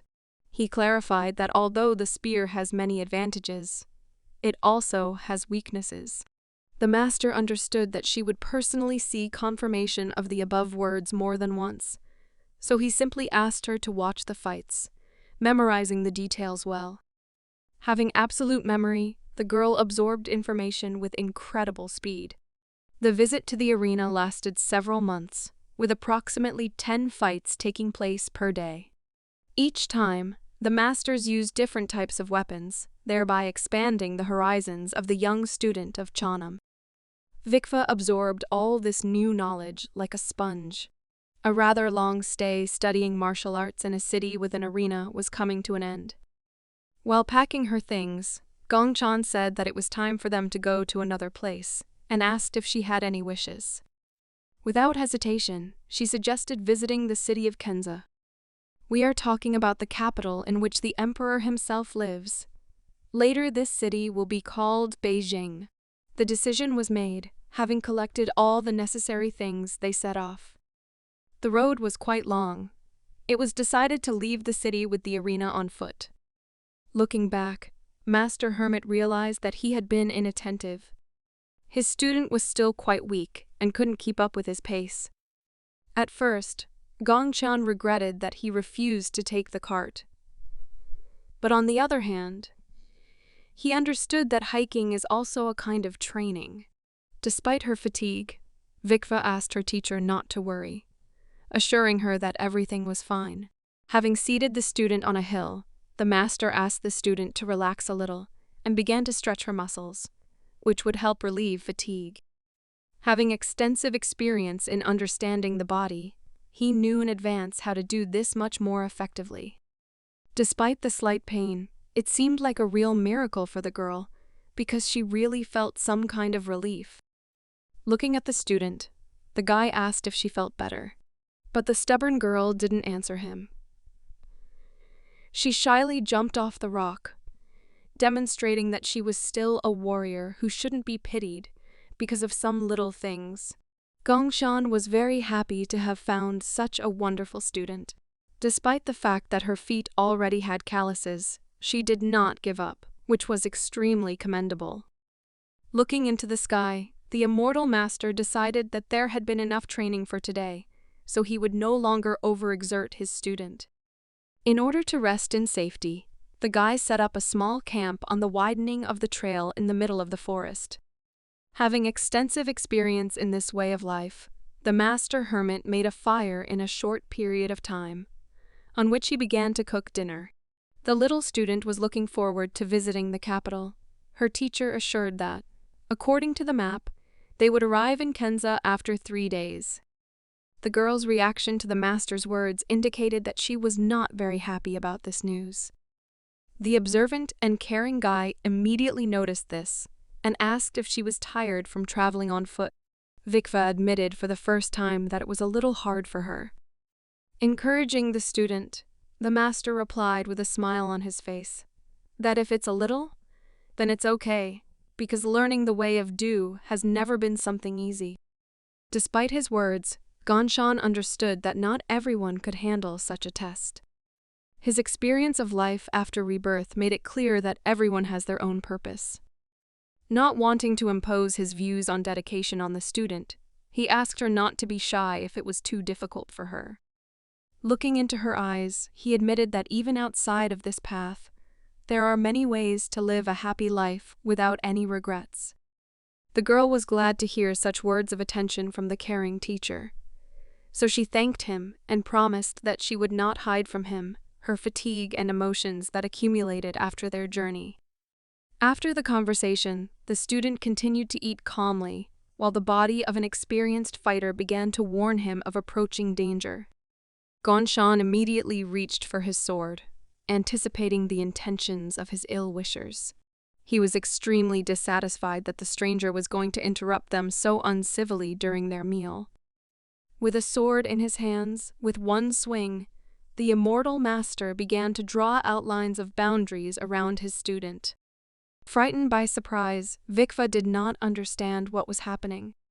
The teacher confidently asked her not to move. As it turns out, his ground strikes made sense. The student began to be surrounded by the teacher's internal energy, while she repeated the contours of the circle. The mentor asked her not to leave the limits of the technology that he created before her eyes. It was a protective barrier that was created with the intention of easing the load on the hermit. Fighting alone without worrying about his comrades was always the main priority for the hermit. Having protected his student, he did not have to worry about her and calmly repulsed the enemy shuriken, without worrying about a possible unwanted ricochet. Having repulsed the greeting attacks, the guy began to analyze the area. Even with the naked eye, he was able to notice from which position this blow was most likely delivered. He was confident that they would not break through his space control technique, which ensured the presence of his student on the battlefield. After briefly concentrating on the energies surrounding him, it became clear that there were quite a lot of enemies, and they were all quite aggressive. 5 strangers with extremely malevolent ki left their hiding places and rushed into close combat. At the same time, several more hidden warriors began to carry out their attacks from a safe distance. They believed that they had taken the young monk by surprise, but Gonshan's experience was quite enough to repel all the shurikens without evading. The hooded swordsman got within close combat range. The immortal master did not want to play by their rules and increased the distance in order to destroy their original formation. Having assumed a stable position, Gongshan decided to analyze how dangerous the master opposite him was. They crossed swords, and as it turned out, the enemy was extremely impatient. His blows were too emotional and disproportionately strong in relation to accuracy. Such a master was clearly not a real threat to him. Jumping back and taking a defensive stance, Gongshan looked at the enemy with pity, considering the enemy too boring. The enemies continued the pressure so as not to give their opponent time to think. Unexpectedly for them, the guy jumped high, aiming for the rocky surface. No one yet understood the motive of his movement, but by hitting the ground with his sword, the guy was not going to spoil the blade, but to lift dozens of stones into the air. After this movement, he delivered one powerful blow, which accelerates the flight of the stones, turning them into real cannonballs. Gongshan had previously used this technique called Tusalgon. Its effectiveness was proven once again. None of their enemies of such a low level had time to dodge, or at least put a sword in front of them for protection.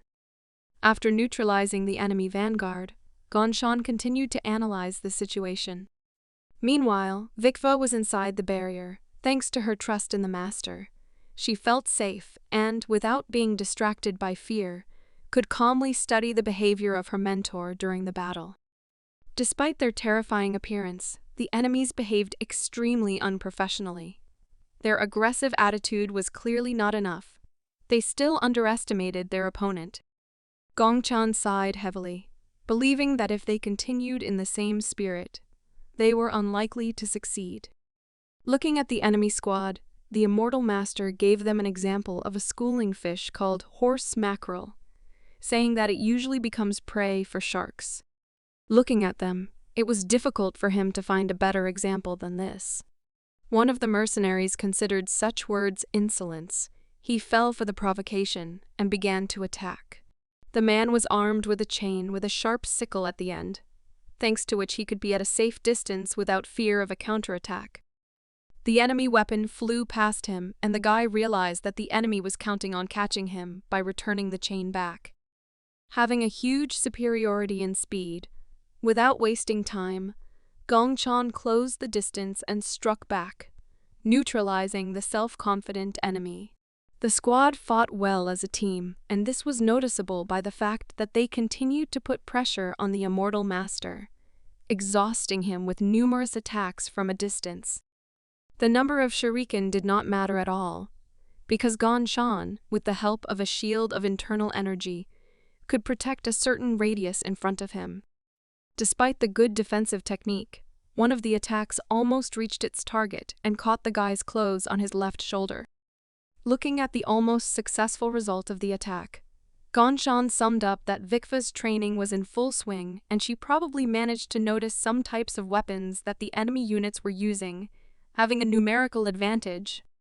After using the shuriken, another master with a chain in his hands began to prepare for his attack. A swordsman stood next to him, ready to protect his comrade at his vulnerable close range. Having looked around, Gongchan admitted that his barrier was doing its job well. He was glad that his student would be able to watch such an unequal battle in the front row.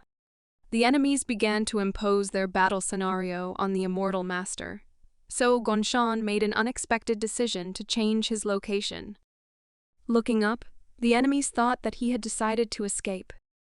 While running away from the enemy, the immortal master provocatively addressed the enemies and asked them to continue attacking. It was simply impossible to keep up with his speed. He was on a completely different level, which allowed him to neutralize the enemy's advantage in numbers. With his fast movement, Gongchan began to impose his own terms of battle. The guy left the confines of the dense forest and went to an open area where the enemies would not be able to carry out such unexpected attacks as they had demonstrated before. Having landed on the surface, the guy looked around, waiting for the move of his pursuers. In the front ranks of the enemy squad was a man with an incomprehensible object in his hands, which immediately attracted the attention of the immortal master. Besides him, the rest of the fighters also threw explosive cannonballs towards the master. The danger of this attack should not be underestimated, so Gongchan began to dodge. The next attack pushed him further away from the forest. The guy was separated from his student. Explosions of incredible power made noise that could be heard from all over the area. While Gongchan was busy fighting with an entire enemy detachment, one of the ill-wishers remained near his camp. Wiva still did not know how to determine the internal energy of other people, so she mistakenly believed that the silhouette of her teacher was approaching her. But as the stranger approached, it became clear to her that this was not Gongchan. Looking at the barrier, the man considered that this was his lucky chance, since he noticed that the technique was beginning to weaken.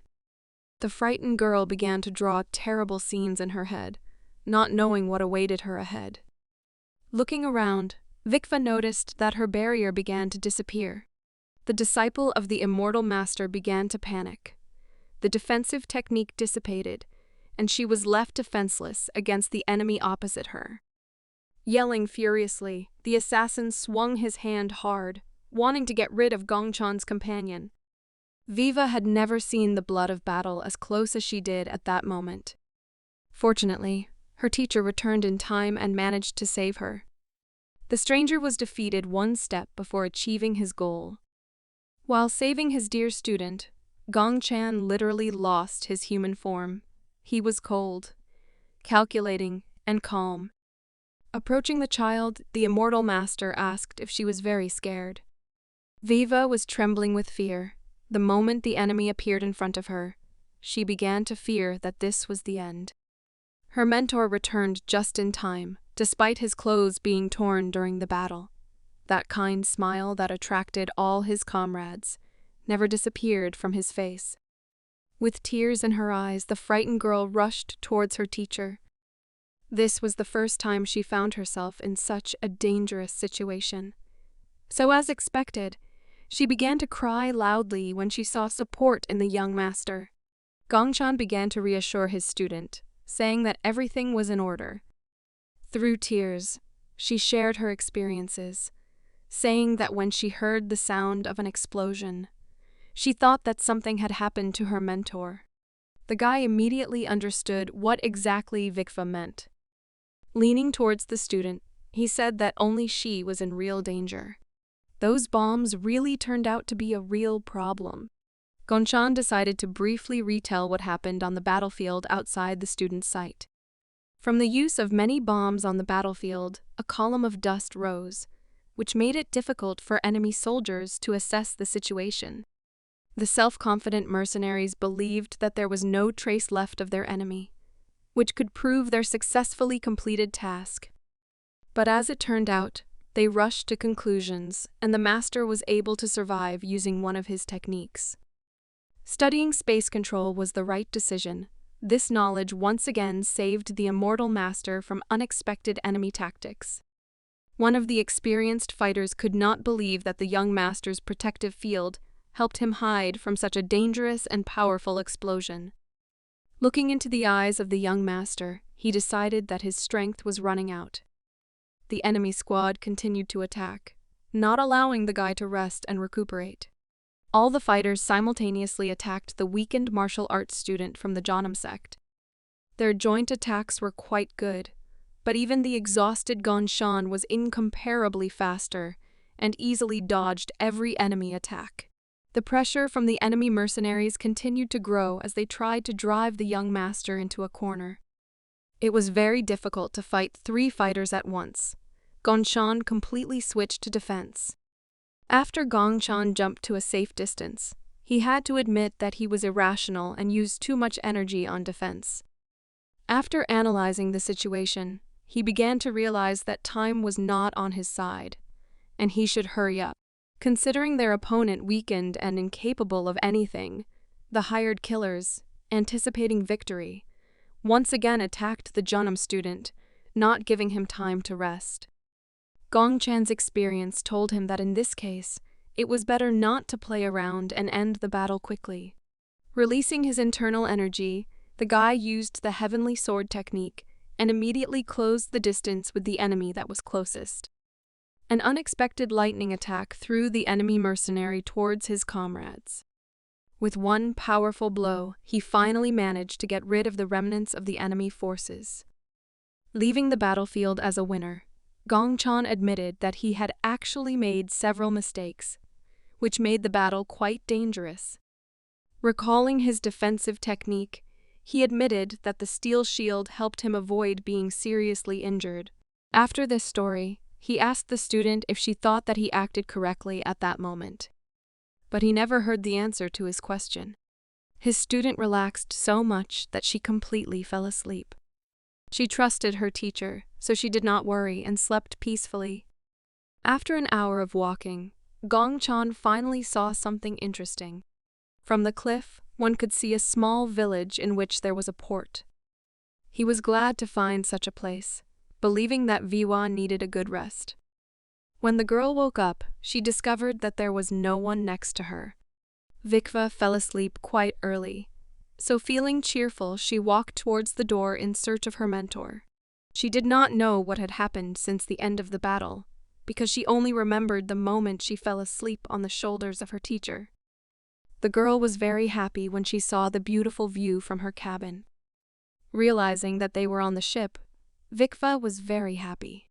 This was quite predictable, because it was her first time sailing somewhere on water transport. The breathtaking view from the deck of the ship made her truly happy. Enjoying the student's reaction, Gongchan said that they were heading to a village that was slightly larger than the one they last stopped at.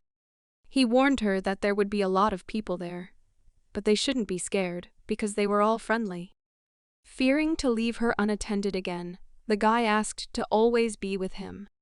Their ship was only a few hours away from arriving in the capital of Kanho. Soon they found themselves at a small port.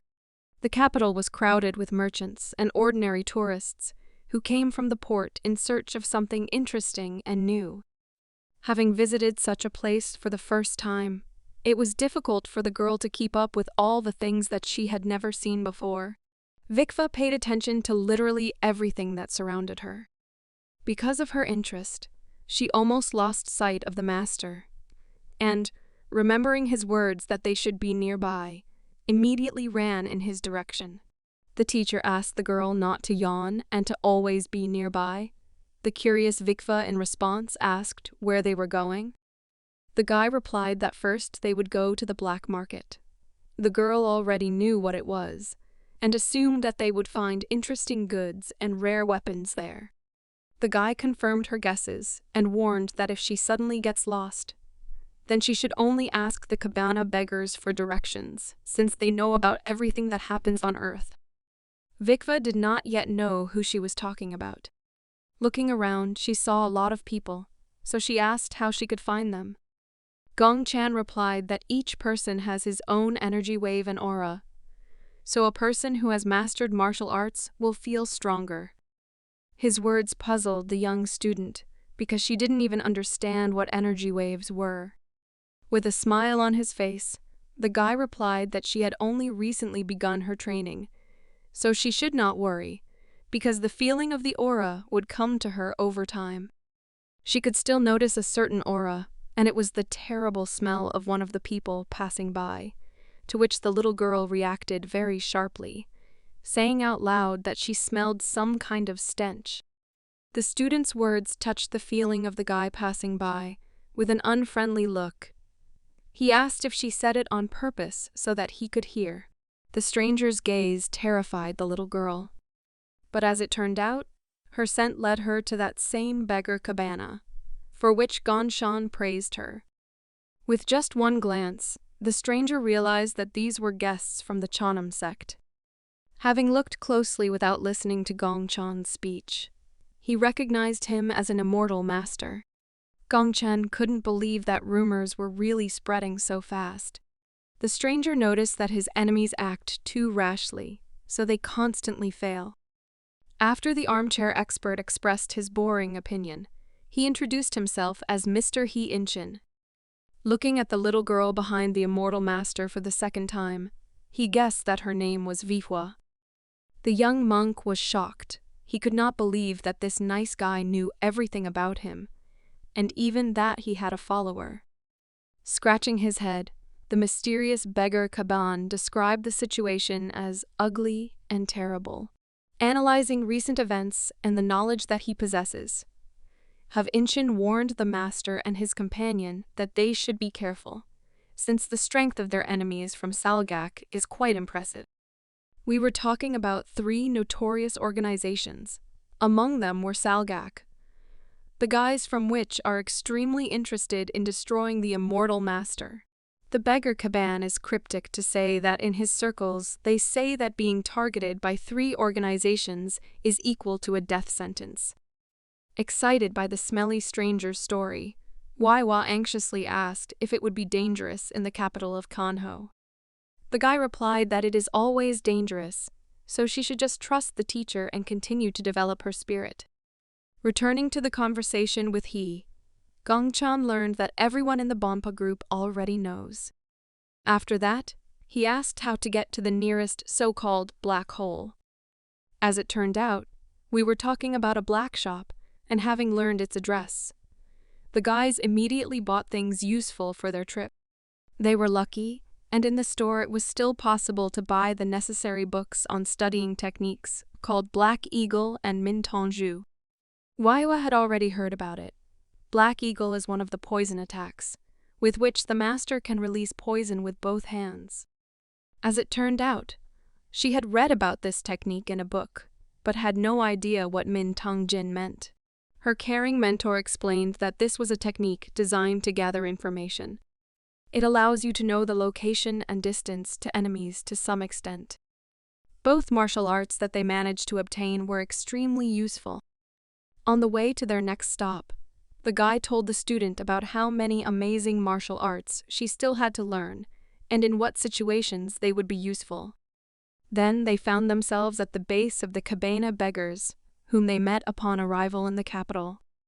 Inchin was very surprised to hear Gongchang's request for their protection. He asked them to help within 10 days if it would not be too difficult for them. The attitude towards their proposal was ambiguous. Members of the local group began to discuss the risks. Rumors that the killers of the Salgak organization were chasing the guys from Chanam haunted them and raised doubts about the safety of such a deal. Despite the behavior of his comrades, he replied that he was not afraid of their group clashing with such dangerous enemies. His only concern was that it would cost a considerable amount of money. Gongchan was surprised that this time he couldn't get away with just information, so he reached into his pocket for his wallet. Taking out several coins, he handed them over to the leader of a local group with whom he was on good terms. Looking at He Yingshin's palm and seeing only 2 gold coins, the guy felt somewhat disappointed. Noticing his reaction, Gongchan, together with his student, bowed respectfully and said that later they would definitely pay off the debt as much as possible. The words of the well-known immortal master in Kanho aroused confidence in the leader of the group, so he did not object. The guy sat down next to his student and seriously asked her to take what was happening as an emergency. Hugging the student, he assured her that she should not worry. The girl threw herself into his arms with confidence, believing that next to him she should not be afraid of any enemies. Gongchan promised that he would return soon. This gentle behavior only increased the group's trust in the Jeonnam student. Some of them were so sensitive to what was happening that they could hardly hold back their tears. Seeing the positive reaction from his comrades, their leader stated that from now on, Kabang will be responsible for the personal safety of the guests from Jeonnam for 10 days. His words immediately received support from other members of the group. Taoist Gongchan respectfully thanked them for their support and expressed their trust. Having left the lair of the friendly group, the immortal master went to prepare to welcome the guests. They have already thrown the bait, so they just have to wait for the visit of ill-wishers. Before he said goodbye to them, another condition was added to the agreement. Gongchan asked he to spread a rumor that would help attract Salgak's attention. Anticipating a meeting with enemies, Gongchan continued his preparations. Meanwhile, the Keben had already begun to act and new conversations appeared within the city.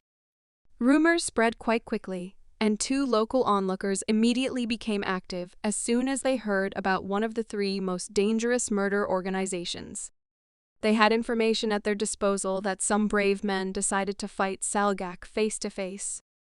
The second participant in the discussion of rumors at a local establishment admitted that the idea was not bad and interesting events awaited them. He believed that Salgak's reputation would fade if they were unable to deal with Sensadohep. The ears of the enemy organization were everywhere, and this worked to the advantage of the guys from Keben. Their plan began to take effect. The scout, filled with rage, could not stand it and out of anger crushed it in his hands into a glass of sak. The provocation was successful. Meanwhile, Gongchan arrived at a place where he could make a good turnaround. It took him quite a long time to get this deep, but it was worth it. Looking around, he saw a good place that was located quite far from the village. Once again convinced that his choice was not bad, he began to release his internal energy to create one of the techniques necessary for his plan. A magic circle with vague outlines appeared under his feet. Night fell. The guy continued to prepare to meet the enemies. The guy was calm and confident in his victory, because he adhered to the rules of one of the arts. It was about Chohoisan, which translates as the mountain of the tiger that escaped the morning. This is the 15th commandment of the art of war, which is to call your enemy to a previously prepared place for battle, thereby creating a trap. The enemies actually arrived. The plan began to work. One of them was too inattentive. He had internal energy at too low a level, so he did not notice the prepared magic circle and fell into a trap. The activation of the technique led to Gongchan learning about their arrival. Additionally, he could also sense the energy of all enemies within this technique. He had access to information about the internal energy and weapons of everyone who was within the range of the magic circle. Having received the necessary information, the guy was ready for battle. He decided to greet Salgak as they should, so he reached into his inside pocket for a welcome gift. In his hands were poisonous needles, which he bought in one of the dark shops of the capital. Their light weight was an excellent advantage for throwing with acceleration. Sensing danger, the enemies froze in place. Within a moment, the dense forest began to fill with cries for help. The reinforced needles were so fast that they did not even give the enemies a chance to defend themselves. The angry members of the dangerous organization rushed to attack out of emotion. Their number was quite predictable. They converged on the battlefield from all sides of the forest. But Gongchan was not surprised and silently waited for his enemies. He was in an open area surrounded by forest. Within a moment, dozens of members of the dangerous organization that was hunting him rushed at him from all sides. This time he could not hold back, because he was not worried about his student. The guy decided not to play around and immediately began using his Zampakut. With one attack, he was able to significantly reduce the enemy's numerical advantage. Ahead of him was the most dangerous of the opponents, a guy whose hands were wearing sharp, poisonous gloves. It was obvious that the enemy was going to fight at close range. Gongchan decided not to complicate his task and went to meet him, jumping high before his first blow. Without using internal energy, he could not even harm the enemy. Moreover, the stranger held his sword without much difficulty. The arrogant warrior Salgak said that Gongchan was a real fool, since he practiced only in the mountains, which is why he could not learn the mysterious memorization. In order not to be verbose, he decided to demonstrate his advantage in practice, and swung for a powerful blow with which he wanted to finish off the young and rumored immortal master. Despite his excellent reaction, Gongchan was unable to cope with the enemy's speed. To avoid risk, he jumped to a safe distance in order to analyze the enemy's abilities. As it turned out, he was in a hurry when he so thoughtlessly rushed at the strongest warrior of the enemy squad. Due to the enemy attack, his clothes were torn, and the enemy's dark energy began to seep through them. Filled with rage, the enemy began to scream that after his blow, poison began to seep into the wounded body of the Janam student. He said with hatred that he wanted to see Gongchan feel pain and suffer before he said goodbye to life. In response to his words, the young master only looked at his clothes excitedly. Remaining calm during such a seemingly intense battle, he began to complain that he had spent all his money in a dark shop and could not afford new things. The lack of results from the attack began to terrify the enemy, and he assumed that Gongchan's body was the sword of immunity. While he was trying to calm down and not panic, other Salgak members began to fall before his eyes. Looking at his opponent and clenching his teeth nervously, he admitted that this was a real monster. Despite being hit by the poisonous glove, Gongchan was still alive, and according to the enemy, he was waving his sword as if he was dancing joyfully. He could describe the young master's sword as terribly fast and accurate, which made him even more afraid. Fearing a quick attack, the man decided to think about how to hide his weak point, but it was too late. Having no chance against Master Janam's speed, he missed the young master's attack and fell. Having neutralized one of the most dangerous opponents, Gongchan called on the remaining enemies not to hesitate to fight. The remaining forces attacked the immortal guy at the same time, considering their numerical superiority to be the decisive force. But the control of space and excellent skills in using the Zampakut left no chance for the enemies to escape. Subtly feeling the movement of his sword, the guy effortlessly continued to destroy the members of the dangerous organization one after another. His ability to quickly learn martial arts made this battle a routine training session, where instead of training dolls, he used villains who were thrown into panic. Gongchan no longer bothered himself with unnecessary thoughts and constant analysis of the plans of each opponent. His lightning-fast radial strikes prevented anyone from coming within striking distance of him with a sword. A student of the Janam clan finished the fight against one of the most underground organizations without a single injury.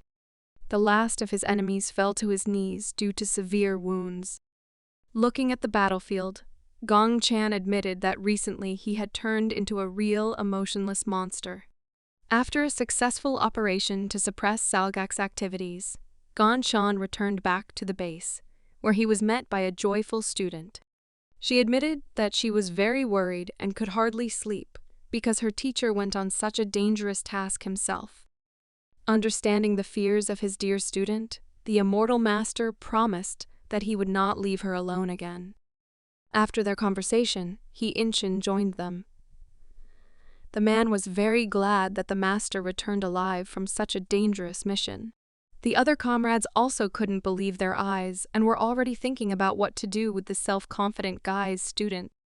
He admitted that he still couldn't believe that Gongchan could take on hundreds of professional assassins and still come back alive. They simply did not have enough words to describe their admiration.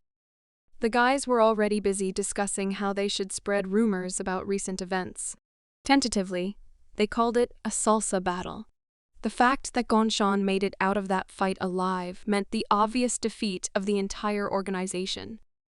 Rumors spread almost instantly, and on the noisy streets of the capital, everyone was talking about the fall in the honor of the Salgak organization. Against the backdrop of this news, people began to talk about the Junam sect even more often, and all this thanks to the efforts of their most talented student. Despite the calmness of the immortal master himself, the Junam sect took these events more seriously because their disciple was under persecution. Based on such circumstances, the clan leader was forced to ask for support from the Marim League. Meanwhile, a heated discussion began in the Marim League, in which the name of the immortal master was repeatedly mentioned. Despite the admirable attitude towards his skill, some of the participants were bold enough to call him a rather problematic guy. One of the monks furiously declared that the only right thing to do was to kill those villains who kill people for money. After such loud words, another discussion began, full of disputes and conflicts of interest between representatives of different clans. The Marim League warriors continued to attack and pursue Salgak for 6 months, and as the number of casualties among members of the criminal organization increased, their desire to pursue the Taoists of the Junam clan gradually faded. Thanks to this reaction of the alliance to the request of one of the participants, Marim strengthened its position as the most influential organization in Kanho. The next day, new adventures awaited the guy. While walking through the streets of the capital, a stranger addressed him by name.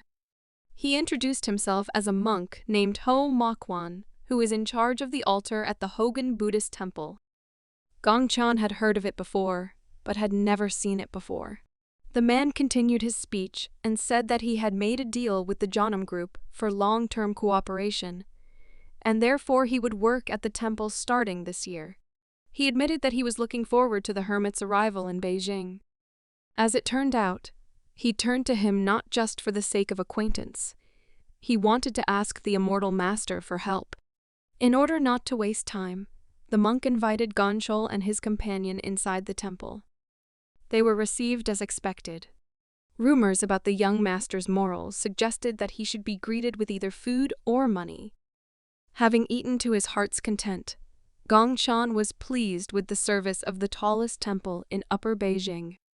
After a pleasant lunch inside the huge living room, he was ready to cooperate. Not knowing the intentions of his colleagues from the capital, the guy asked the student what she thought about this. The girl could not even imagine what exactly the local monks were interested in.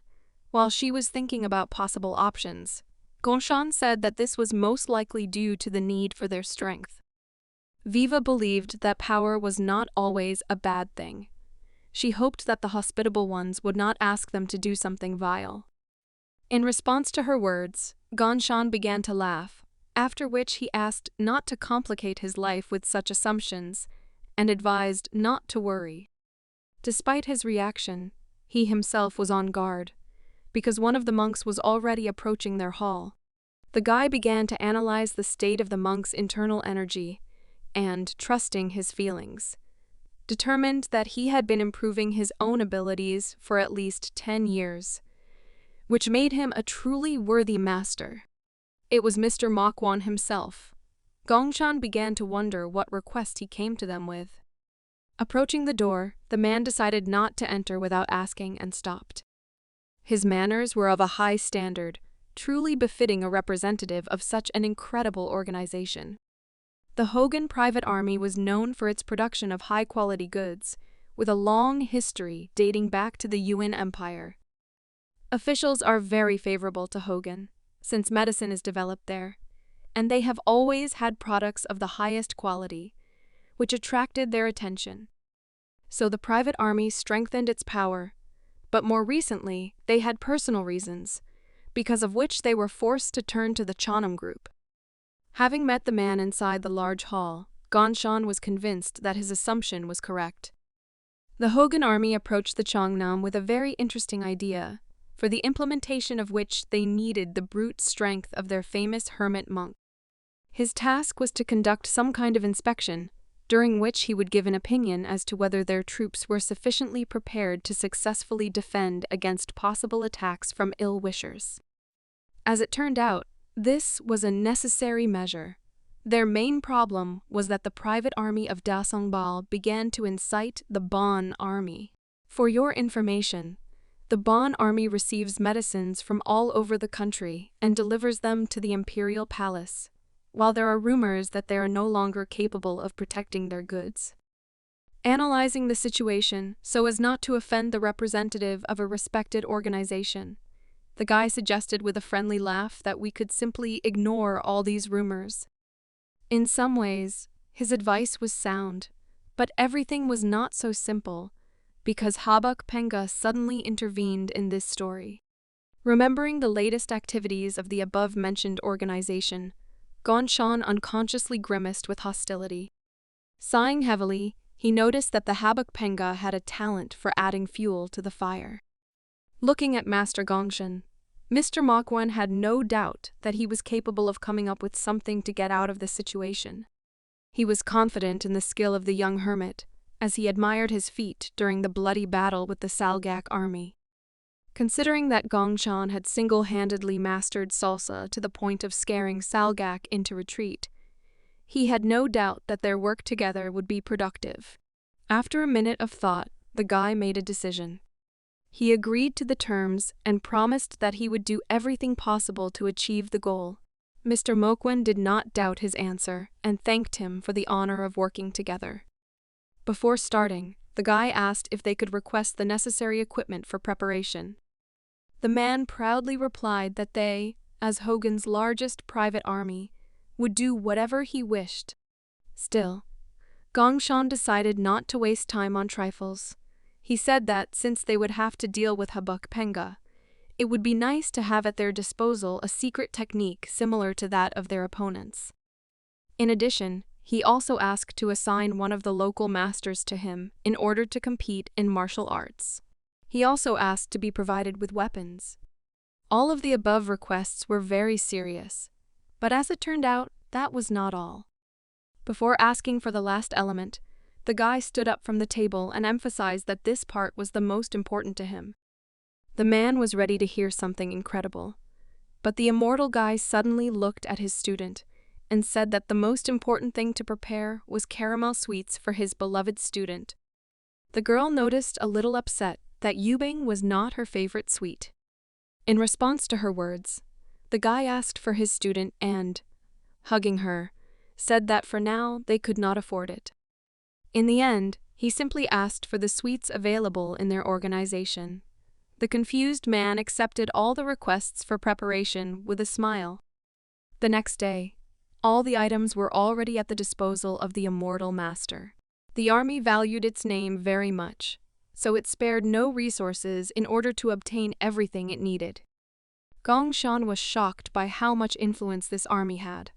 His student noted that if they bought all this at the market, these goods would cost them 400 nyans of gold, which is an unaffordable luxury for an ordinary master. Taking one of the books in his hands, the guy literally froze in surprise. He could not believe that one day he would be able to familiarize himself with such useful information. Noticing the unusual reaction of her teacher, Viwa asked what she was talking about. As it turned out, it was a book by a ghostly devil.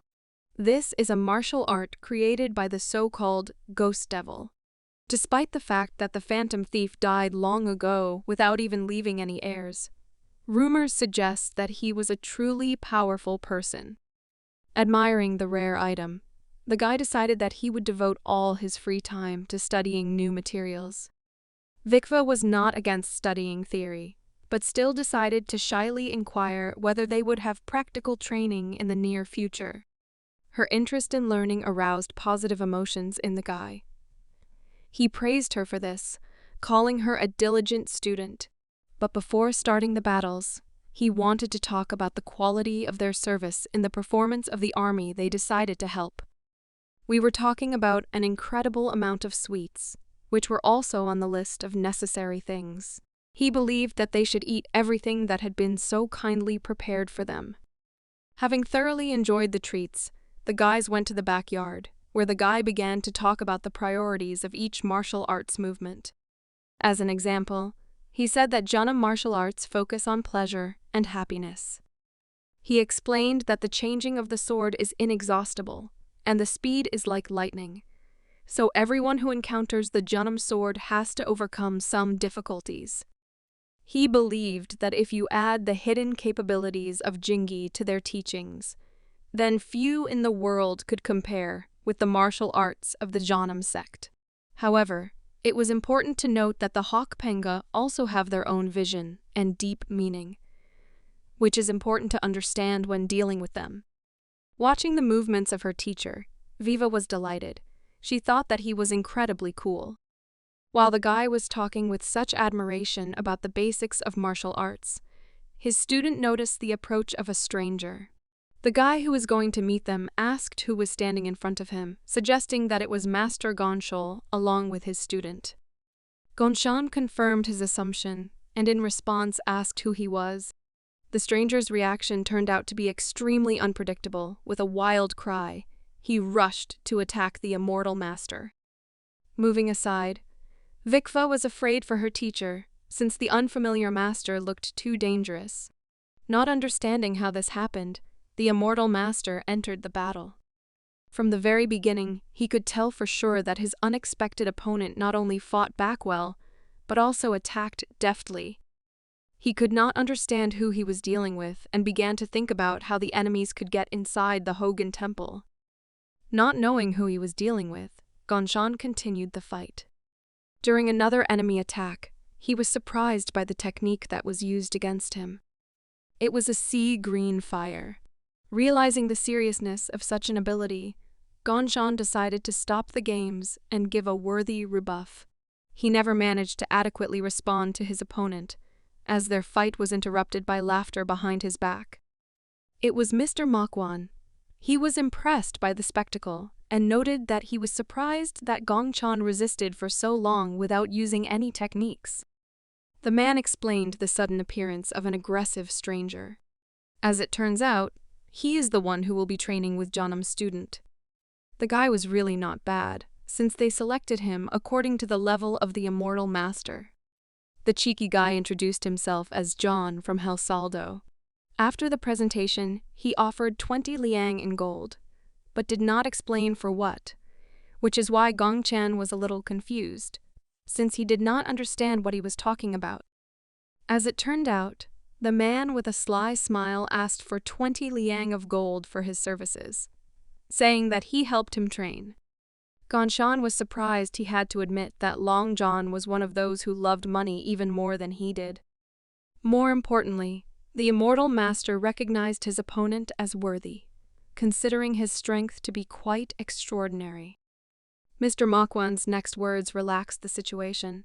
He turned to the sparring partner of the student from Janam and said that he should not worry about the money, because the Hogan Sandin army would pay him. Thanks to their funding, they were allowed to train as much as they wanted. Pleased with the promise, the master decided not to waste time, and arrogantly said that after the warm-up it was worth starting the real fight.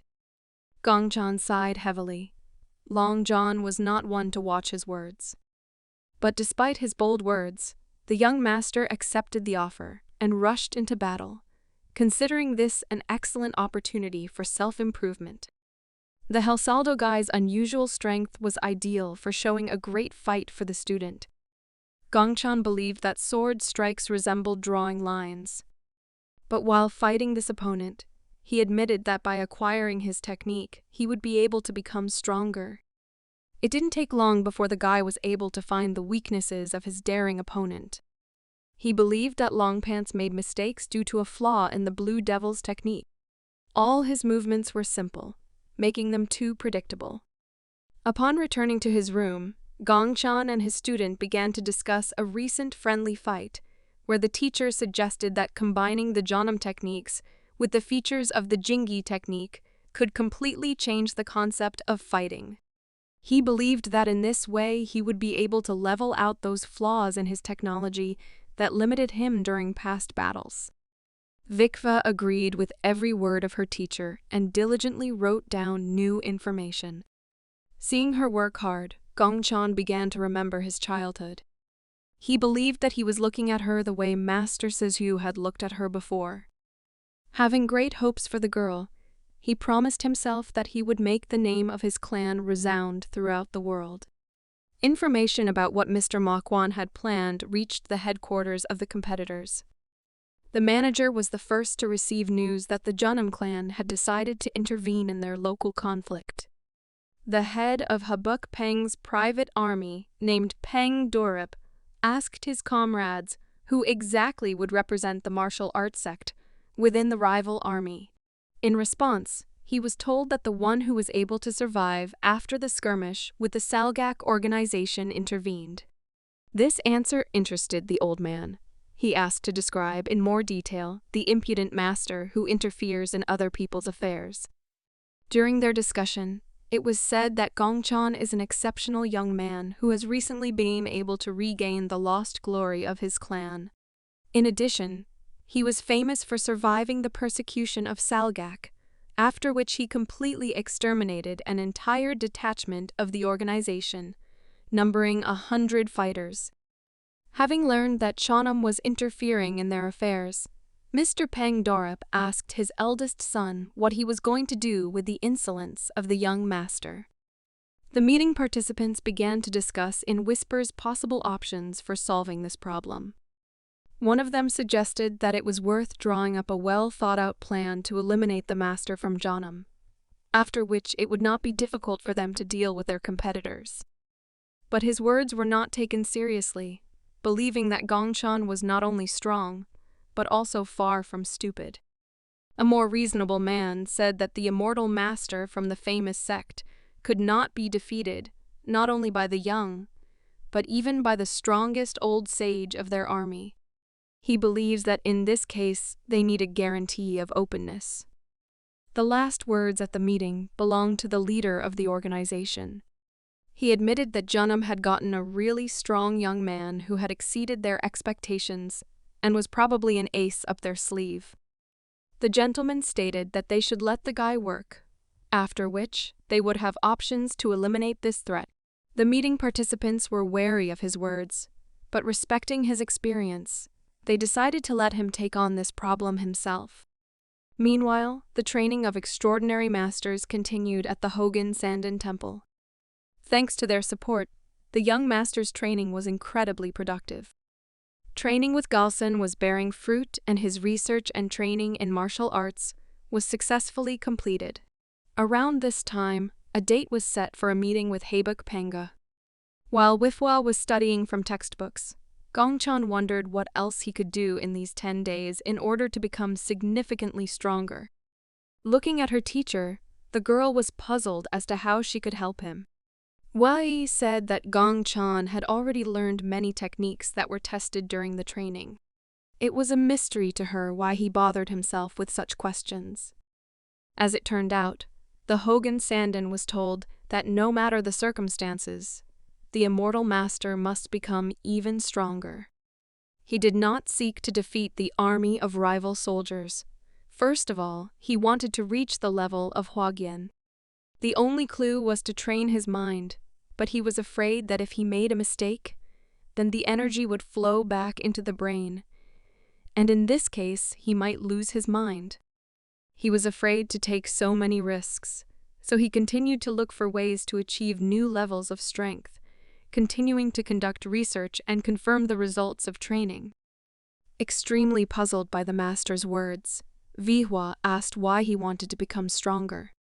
Gongchan didn't know how to answer this question exactly, so he said as an example that people who want to get rich don't actually want to get rich, but to become free from money.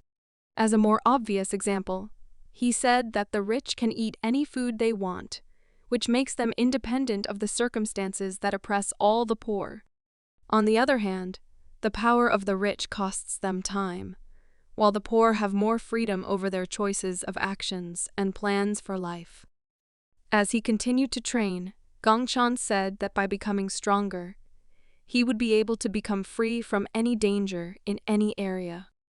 For him, martial arts are the source of such freedom. Fikfa remembered the teacher's words, believing that she also strives for his goals. After finishing his training, Gongshan suggested heading into the city to take a walk outside the temple.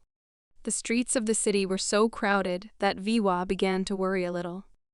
In order not to miss out on potential customers, employees of the Hogan Sandin private army were also in the crowd, announcing sales in their own market.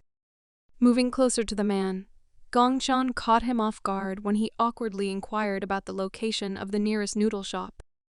A little confused by surprise, the man suggested that they go further along the street until they reached the Xiongpun courtyard.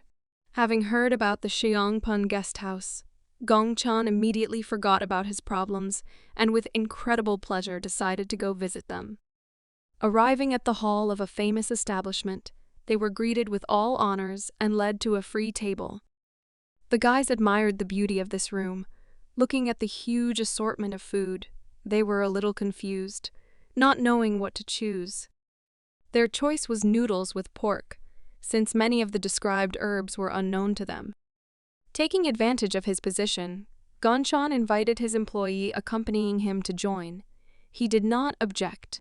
Their food was prepared quite quickly, and the hungry guys attacked the table overflowing with delicious food. Sincere smiles appeared on the faces of the master and his student. Meanwhile, they were already being followed by representatives of the rival army. Gongshan couldn't help but notice this, so without stopping chewing, he turned around and looked at the balcony. The looks of the strangers were completely unfriendly. The master standing in front seemed to be looking specifically at their table. The private army officer accompanying the immortal master said that these were definitely people of competitors from Habuk Peng. After his words, one of the strangers jumped down from the balcony. He overheard their conversation, so when he went downstairs, he immediately pointed his finger at the man and nervously asked who he was and how he knew them. The representative of the Allied army bowed respectfully and said that there was no one in this place who did not recognize the people of Habuk Peng. He justified his conversation by saying that the master and his student visited this establishment for the first time, so they did not know who was watching them so closely. His polite answer did not suit the nervous man. He grabbed the poor fellow by the clothes and furiously asked him to answer the question of who they were. After these words, a loud sound sounded throughout the hall, which attracted all attention. It was Gongshan. He could no longer look at this disgrace, and in order to stop it, he loudly hit the table. When the attention of all the visitors was aimed specifically at him, he impatiently shouted that strangers were being extremely rude. Naturally, this provocation worked perfectly. In response to the angry reaction of the army representative Habuk Peng, Gongshan, without any fear of their authority, began to step towards him, saying that the master opposite him was ill-mannered, since he did not know how to communicate with elders, which is the basics of etiquette. While the aggressive man stood beside himself with rage, a man came down to his aid, saying that the impudent youth they did not know was too sharp-tongued. The rest of their squad joined him, after which he asked if Gongshan was really so brave as to mock their family. The immortal master continued his speech, noting that the old man who joined their conversation must have heard one of his comrades addressing the elders. He stated his inability to understand why a brash fellow would get away with not upholding the old commandment of respecting one's elders. The answer infuriated the self-confident man, and he began to share the indignation of his younger comrade. Putting his hand on his sword, he asked the young man standing opposite him how he dared to open his mouth. Realizing that things were heading towards a fight, Gongshan decided to help them make this decision and provocatively noted that in Habuk Penga, they prefer to use force rather than communication. After these words, he stated that in their Janam clan, it is not customary to behave in this way. Putting his finger to his face, he slyly said that he could not even imagine what the reaction of the head of Murim would be if he told him about this incident. Wiva, observing this conflict, was extremely puzzled as to why her teacher was behaving this way for the first time in their journey. Previously, he always avoided conflicts, but this time he himself provokes enemies into a showdown using force. Naturally, one of the men could not stand it and took out his sword and aimed at the face of the impudent young man. The calm Ganshan was ready for such behavior from his ill-wishers, so with one sharp movement, moving his finger away from his face, he began to release internal energy. He not only defended himself from an enemy attack, but was also able to hit him back. A brash member of a group of fighters from a private rival army flew back several meters, while Gong Chan said that he wished that the brash and ill-mannered man would disappear from his sight, since he did not want to talk to someone who did not know manners. Despite the fact that one of the fighters flew into the wall right in front of the eldest of their squad, the man declared this counterattack a bold decision and asked the guy from Jeonnam how he even dares to tease their great Habuk clan. Gonchan replied that he did not start this conflict, after which he provocatively clarified that representatives of their detachment were unlikely to admit their guilt. His answer angered the man standing opposite him so much that he shouted furiously and asked him to shut up. After his words, two more unstoppable fighters together rushed at the monk with Chanam. Despite their speed and the effect of surprise, Gong Chan's speed greatly exceeded their own, so within an instant he was behind one of the fighters and aimed his finger at the back of his head, while simultaneously releasing internal energy to carry out an attack.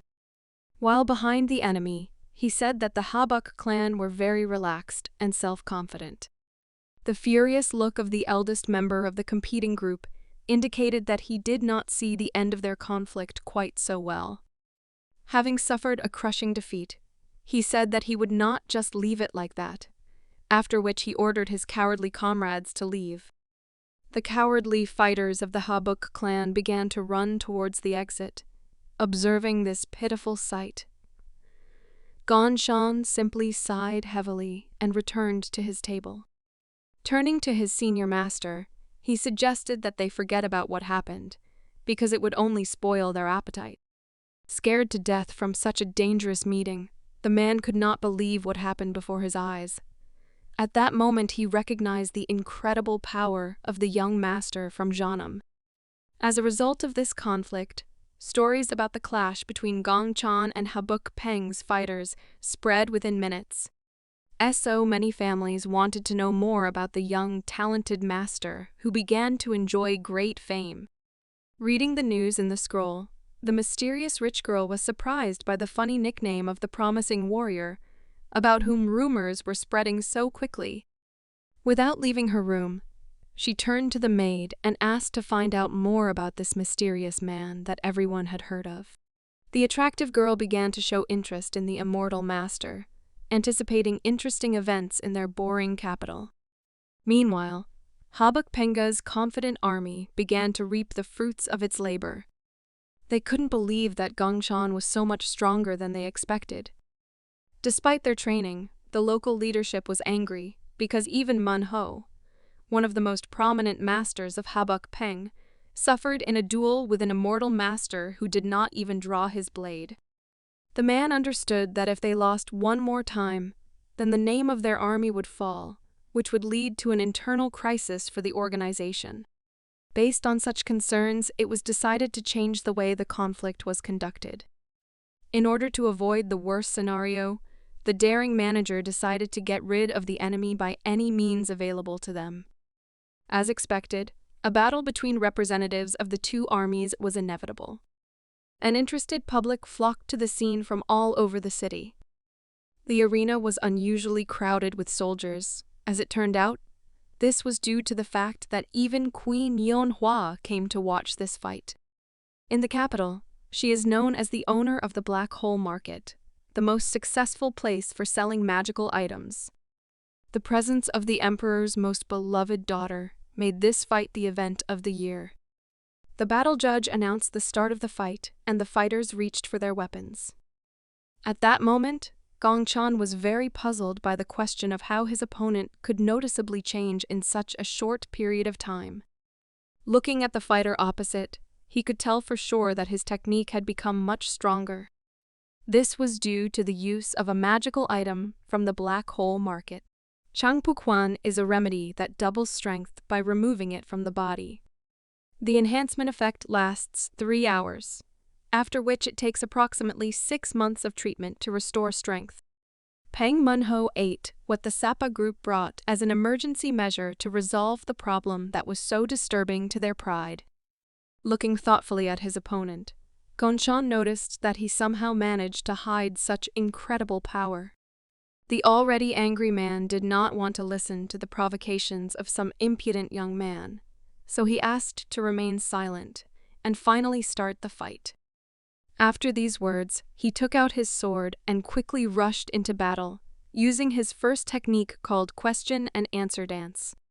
Despite the lightning speed of a fighter enhanced by a magic item, Gongchan remained calm, controlling the situation and not rushing things. The dueling fighters crossed their swords, and their powerful energies spread throughout the entire arena, causing the entire audience to excitedly chant the names of their favorites. Despite the use of technique, Gongchan was able to withstand a powerful blow with which his opponent wanted to end the entire fight. After the first blows, both masters jumped back to a distance, convenient for continuing the battle. Sensing the enemy's panic, the immortal master began to provoke him and offered to fight with all his might. For the sake of a good fight, Gongchan began to release his energy so as not to be inferior to the enemy in terms of strength. Such a powerful start to the battle between two monsters was a rare sight. Princess Yanhua had not enjoyed something like this for a long time. Demonstrating the seriousness of his intentions, Gongchan said that the honor of the two organizations, as well as the Junam clan, was at stake, so he proposed to give it his all. Army Representative Habuk Penga was damn angry at the young man's impudent behavior. Considering his words to be empty talk, he continued to release his energy, preparing for another technique of terrifying power, which was enhanced by the use of an item from the dark market. The Junam master was in anticipation of something interesting. He was satisfied with the incredible strength of his opponent. For the next attack, Master Peng Munhuo used one of his clan's mysterious techniques called Earth Unification. He will have to fight one of the most famous techniques of the Junam clan called 36 Heavenly Swords. Both fighters rushed into battle in order to defend the honor of their organizations. Despite the increase in the senior master's brute strength, he was never able to carry out a good attack, and, under pressure from his opponent's technique, went into defense. Another unsuccessful attack did not bring the desired result. Gongchan did not even budge, while Peng Munhuo was forced to change his tactics. Feeling tired, he admitted that there was a real monster against him. At the same time, he understood that he could not afford to lose. The only result that satisfied his interests was an unconditional victory. To protect the honor of his organization, he was ready to take any risk. Releasing a huge amount of energy that began to take on the appearance of a flame, he no longer thought about the fact that a long rehabilitation awaited him. His colleagues were shocked, since this technique could not be confused with anything else. Peng Munhuo began using the 9 lives technique. This is the killing spell of their clan. Seeing his opponent's incredible rage, Gongchan realized that he was so angry that he could no longer be stopped. At that moment, he could only worry about himself, in order to avoid making a fatal mistake. The young master began to control his calmness and clear mind. Cursing his enemy, Peng Munho once again rushed towards the enemy. Terrifying power was poured into the incredible strike of the 5 red tigers of the Habuk Peng clan. The young master was no longer in the mood for jokes. The guy concentrated on how to withstand the full power of his opponent. Gathering his resolve, he realized that this was the decisive moment of this fight. Gongchan rushed towards the enemy to stop him. a huge explosion lit up the entire arena, demonstrating the incredible strength of the representatives of the two private armies who were defending their honor through battle. After an unsuccessful attack, Pang Munhu could no longer rise to his feet, and the enemy's sword ended up at his neck. Taking another look at the defeated enemy, Gong Chan admitted that it was very dangerous. The Hogan Sandan army won this conflict. The public began chanting the name of the winner. The most important visitor to this event was satisfied with the fight. Princess Yanhua became even more interested in the power of the mysterious master from the clan, which everyone had forgotten about a long time ago.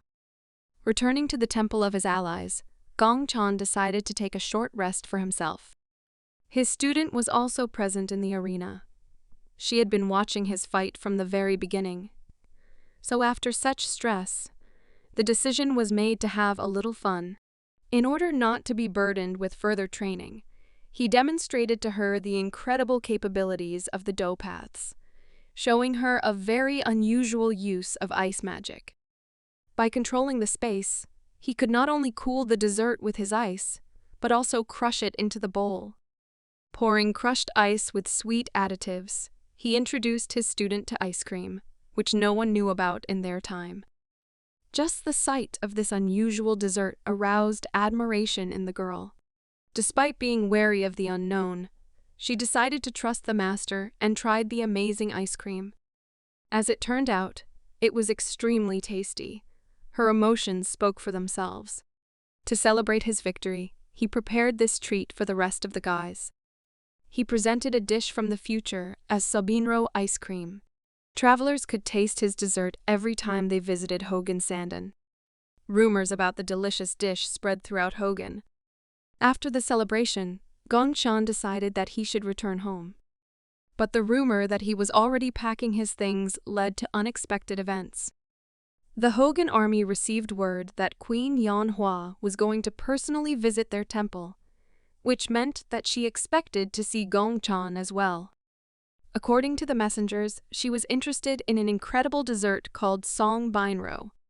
The leader of the organization understood that this would change the schedule of his dear partner from Janam, so he apologized for the inconvenience and admitted that he relied on his decision, justifying the importance of this meeting by the fact that the queen has many influential people under her command.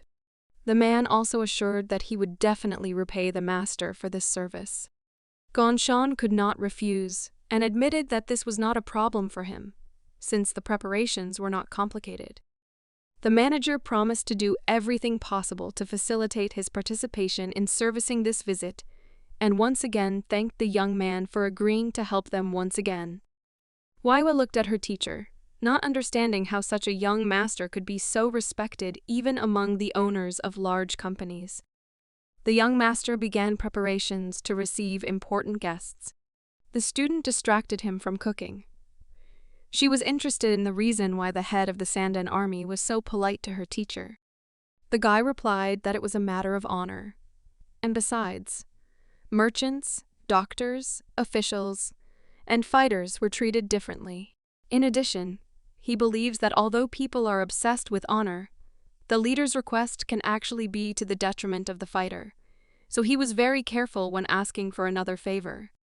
Weiwa did not notice this, so the teacher said that she was still too inexperienced. But when she grew up, she would learn a lot of things and be able to understand what happened that day. The ice preparation was completed. Gong Chan was the only one in the temple who could use this kind of technique. A local chef with 30 years of cooking experience took it upon himself to prepare a unique songbinro for Her Majesty. Gong Chan did not doubt him, so he confidently transferred all responsibility to the experienced chef. Since they had some free time, the young master decided to put it to good use by training hard with his student. The girl honed her striking technique, stance, and proper breathing. Gong Chan sat behind her and simply made sure that his student did everything correctly. Although he was planning to leave this place soon, he did not care about Queen Yeonhwa's visit, because he hoped that she would do something to help his allies. Just as he thought about this, one of the servants of the Hogan army appeared on the horizon, hurrying towards the young master. Gongchen asked what happened and why there was such a rush. Exhausted and anxious, the man replied in a weakened voice that Her Majesty Queen Yuanhua wanted to see the immortal master in person. Such unexpected news literally shocked the guy, because he believed that he would only have to deal with making ice. One of the most attractive and influential women was already inside the temple. Queen Yuanhua is the daughter of the emperor who received the most love. She is also known as the owner of the Black Hole Market. She is a woman who can make the entire capital move with a wave of one hand. She has enormous money, information, and loyal followers at her disposal. Her hobby is martial arts. She is not only talented, but also incredibly strong. People don't know this. With such a personality, she has long been at the top among top-class masters. If she had been born a man, she would certainly have become a powerful emperor. In fact, such a life seems very boring to her. Even if she wants something, she does not have enough freedom to make important decisions on her own. But at one moment, a man appeared in front of her, whom she would like to meet at least once. And it was a student of Janam named Gong Chan. The immortal master immediately arrived to meet Queen Yuanhua. There were high-level masters with her, and her security, as always, was at its best. Gong Chan is one of the few who was able to notice that of the three people opposite him, the most unremarkable master belonged to the upper class. He immediately felt that this woman's aura was not so simple. The girl asked how the guy managed to make such an unusual dessert that it satisfied her taste. The guy honestly answered that he only made ice, so the chefs of Hogan Sandan are worth praising. The young master's modesty in front of the queen of the capital was very sincere, which increased her interest in this young man. Taking his words into account, she replied that even if so, in her opinion, his merit was not small, so she declared that she would fulfill one of his wishes. The guy was a little confused because he did not expect that the dessert from his past life would win the heart of the emperor's daughter. Thanking the respected girl for her praise, he noted that this was only a little of what he could do for her. Still, he had one old dream that he would like to fulfill. Raising his head, he said that he had heard that the owner of the dark market was collecting martial arts books for training. He was very interested in knowledge, so he asked for access to their library as a reward. This unexpected answer made the queen's guards think that the young master was a real fool.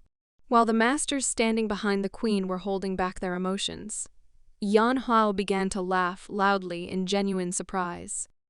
She couldn't believe that instead of something truly incredible, the immortal master only wanted access to martial arts books. Seeing the princess's gaze and her movement of energy, Gong Chan once again became wary, recognizing the incredible power of this girl. Nevertheless, the unusual answer of the famous master from Chanam once again confirmed that he is a very interesting guy. Yuanhua did not want to dissuade him.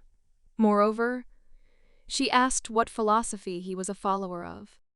The master replied that he adheres to the earthly Tao, one of the categories of the Chinese philosophy of Confucianism.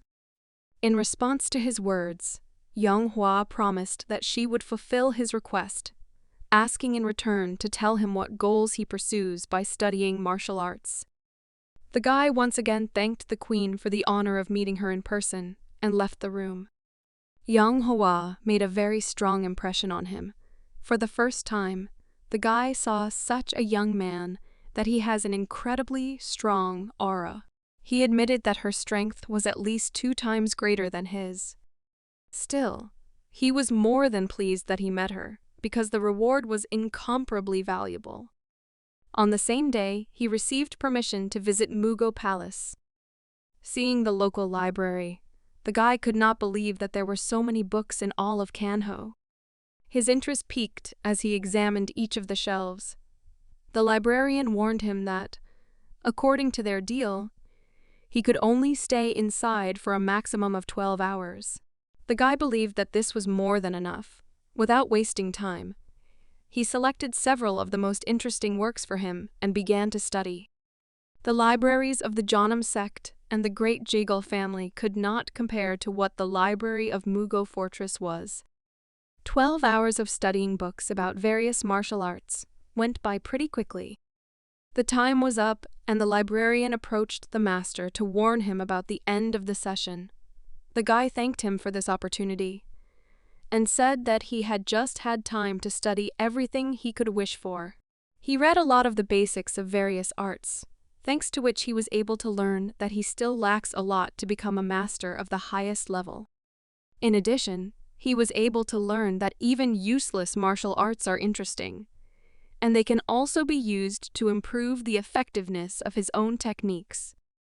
Having learned a lot of new things, the guy went back to the temple of his comrades to share his new knowledge with his student. The next day, the long-awaited meeting took place at the Hogan Sandin Temple. Gongshan has not seen Sahan for a long time, who came as a representative of the private army. He reported that the Bond group was on its way home, and, moreover, thanks to the training developed by the Immortal Master, the recovery process of the warriors had become much faster. Having heard positive feedback about the work done, Gongshan realized that he had done everything he could, so he decided not to delay returning home. Saying goodbye to the manager, he asked him to keep an eye on the Bond group, while thanking Sahan for his attention to the process. Gongshan and Viwa set off, so that the road would not be boring. The guy began to talk about what he managed to study in Mago Castle. Evening came. The guys were still on the road. After a long stay in the capital, Vikva completely lost the habit of this type of activity. To distract herself from fatigue, she asked the teacher how long the training would take to reach his level. After thinking a little, the guy answered with a smile that he did not know the exact answer, but suggested that it would take about 20 years to achieve this goal. But looking at his student, he admitted that she was a fast learner, and if she continued to work hard, she would quickly become a master, as she continued to hone her skills, even while returning home. Despite the positive answer, her look was still pitiful. She was worried about where they would spend the night. The guy reassured her, saying that this time they would not set up camp, because they were already very close to the village, where they could spend the night and take a shower. This answer cheered up his student, and she began to walk much faster. But the village they were heading to was brutally attacked. Everything around was on fire. We don't know what goals the robbers were pursuing, but it was noticeable that they did not spare anyone. The big fat leader of the bloody murderers gave the order to speed up, plunder all the houses, not sparing the local residents. The surviving people tried with all their might to escape. Despite the fact that they did not pose a threat to their attackers, the brutal killers continued to pursue everyone who saw their atrocities. The heavy spectacle, smoke and fire took their toll, and one of the last surviving women was unable to escape. With the child in her arms, she tearfully begged to spare at least her defenseless little son. But one of the attacking villains with Mongolian features was not going to spare them, even though they posed no threat to them. Taking the knife in his hands, he rushed at the defenseless woman, saying that he hated the noise of roaring children. At that moment, the single mother accepted that this was the end. But suddenly for her, the robber did not get her. Some magic balls hit him, which threw him back. Looking up, she saw the face of her savior. Gongshan and his student were late, but at least they managed to prevent another death. It was obvious from the Immortal Master's face that he was not himself with rage. The guy gritted his teeth, not having the patience to restrain his rage. Filled with anger, Gongshan was no longer able to control his raging energy and shouted that the robbers must stop immediately. The appearance of a daring stranger alerted the robbers who were turning the peaceful village into ashes. Approaching the enemies with a calm step, The immortal master nervously asked who they were and how they dared to create such horror. Looking at the young master, the leader of the robbers could tell for sure that he was strong. But despite this, he believed that he was only one, so he could not cope with their numerical advantage. Confident in his fighters, he ordered them to destroy the insolent man. The enemies began to run towards the immortal master. Gongchan asked his student to hold on tight, as a battle awaited them. Looking back, the guy was once again convinced that he was dealing with inhumans. These robbers not only turned a peaceful village into ashes, but also did not spare either adults or children. The inhumanity of the enemy squad, as expected, infuriated the guy. The angry master was ready to tear them to pieces. Self-confident, experienced fighters from some wilderness did not even worry about the fact that there was a real monster against them. They believed that he would not be able to do anything, because he could not even really move due to the fact that a child was hanging on his back. Having attacked the young master together, the robbers could not even imagine that their fate was already sealed. At that moment, the guy was controlled by his anger, so he didn't even think about the rational use of energy. Without even taking out his sword, he began to destroy the robbers with shots of ki energy. None of the enemies managed to get close to the immortal master before the eyes of the robbers. The bodies of their comrades turned into a sieve. The frightened killers no longer felt like hunters. Seeing the helplessness of their squad, they began to run, forgetting about their prey. But Gongchan could not allow this. He clearly saw each of the enemies. Never before had he looked so menacing as he did at that moment. Frightened by the inhuman strength of the enemy, the robber ordered his soldiers to flee into the forest. The young master's hatred meant that they had no chance of escaping punishment. But at the same moment, the guy heard a heavy cough from one of the lying men, who he considered already dead. Letting the student fall from his shoulders, he immediately ran up to the wounded old man to try to save him. Raising the poor fellow's head, Gongchan began to use one of the healing techniques to at least ease the pain from his wounds. Looking around, he realized that his efforts would not be enough to change anything. Gongchan was too late, but he fought to the end for the lives of those who were still conscious. A huge grief for a student of the Shanam clan turned out to be good news for the leader of one of the dark organizations, Kanho. One of the scouts turned to his master and made a report that their fighters began to monitor the activities of the robbers. The gentleman was glad to hear this. It was good for him, so he decided that it would be nice to endow the forest robbers with magic. Looking at the map of the activity of shadow organizations, he assumed that soon the emperor would be wondering what was happening inside his domain. It was hard for him to even imagine what the alliance of Murim and the 4 blood clans with the greatest power in their hands would do. Judging by his gloating smile, he was in anticipation of the events that were approaching. The malicious laughter of one of the leaders of dark organizations indicated that he was already impatient to join the fun. Meanwhile, inside the village, which the immortal master barely managed to save, attempts to save the wounded continued. A hospital was created in one of the surviving buildings, inside which Gongchan, together with his student, treated the surviving residents. The guy couldn't cope with the number of patients, so he asked to bring the medicine that had survived inside the recently burned down pharmacy. The local pharmacist did not survive. There was a critical shortage of free hands, and the greatest responsibility fell on the shoulders of the immortal master. There were too many wounded, but one of the residents was still able to bring people to help. As it turned out, these were the craftsmen who were nearby. They noticed smoke coming from the direction of the peaceful village, so they headed towards it. Among them was Gongchan's student named Doshan. When he learned what was happening, he immediately came to the aid of his older brother. Without wasting time on greetings, Gongchan asked to immediately begin helping the villagers. The smart guy brought several of his personal students, doctors, and medicine, so the situation became more controllable. The help began treating the sick significantly reducing the load on the immortal master, who never had time to rest from the road. Moreover, they had a cart, thanks to which they were able to bring some food for the affected villagers. The work was in full swing until the evening.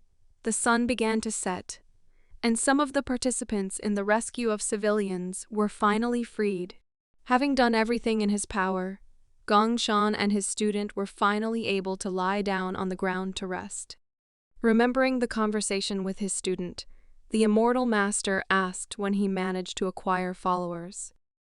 But Dachin unexpectedly replied that he actually didn't have any students, but 3 years ago, he started thinking about taking his nephew as his student. This was good news, so Gong Chan praised his younger brother for his efforts and asked how old his nephew was. The guy replied that he was only 3 years old, so he would introduce him to the training course when he reached the age of 6 years. The immortal master admitted that this was a great idea, because 6 years is a wonderful age to begin studying the ways of the Tao. He wished his student to work hard, because then the results would be inevitable. During the conversation, they did not notice how tired Vikva fell asleep. The girl worked together with her teacher, without looking up from the process. Returning to his conversation, Gong Shan asked the student if he managed to find out where those cruel robbers came from. The guy replied that not far from this village there is their hangout, which is called Horenchi. Having learned this, Gong Shan raised his sword and said that the master should not pass by such cruel killers. So it was decided to visit the lair of the robbers. Rising to his feet, the guy walked towards the forest and asked Doshin to keep an eye on the village and his dear student. When he moved away from the extra eyes, hatred for those bastards who staged such a brutal robbery of the civilians of an innocent village appeared on his face. Closer to midnight, Gong Shan finally reached the enemy fortress, which was located in the forest not far from the village. Local onlookers were doing their usual work. They felt safe because never before had they had to face enemies who would dare to attack their fortified lair. But this time, it's time to pay what we deserve. Just one master began to administer his justice. He alarmed the guards with an unexpected attack on one of the robbers. While the frightened killers were trying to find the culprit of the attack, the master was already behind them, filled with hatred for such cruel and inhumane villains. With deft and hidden movements, he began to get rid of the guards of the walls one by one. Having neutralized the defenders of the walls of the enemy fortress, the guy moved on. Despite the low level of defeated enemies, he was bothered by a strange feeling that came from the central building of this fortress. Taking a closer look, he realized that he clearly felt the energy of the Dark Master. Moreover, it was obvious that the owner of the sinister energy was a high-level master. Besides him, there were about 600 robbers inside the building, which made it obvious that this was not an ordinary gang of thieves. The guy was filled with anger.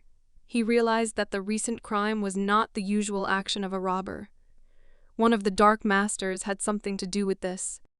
It was obvious that the power of the enemy army was simply incredible, and those he saw in the village were just pawns. The evil energy emanating indicated that this was a devilish church.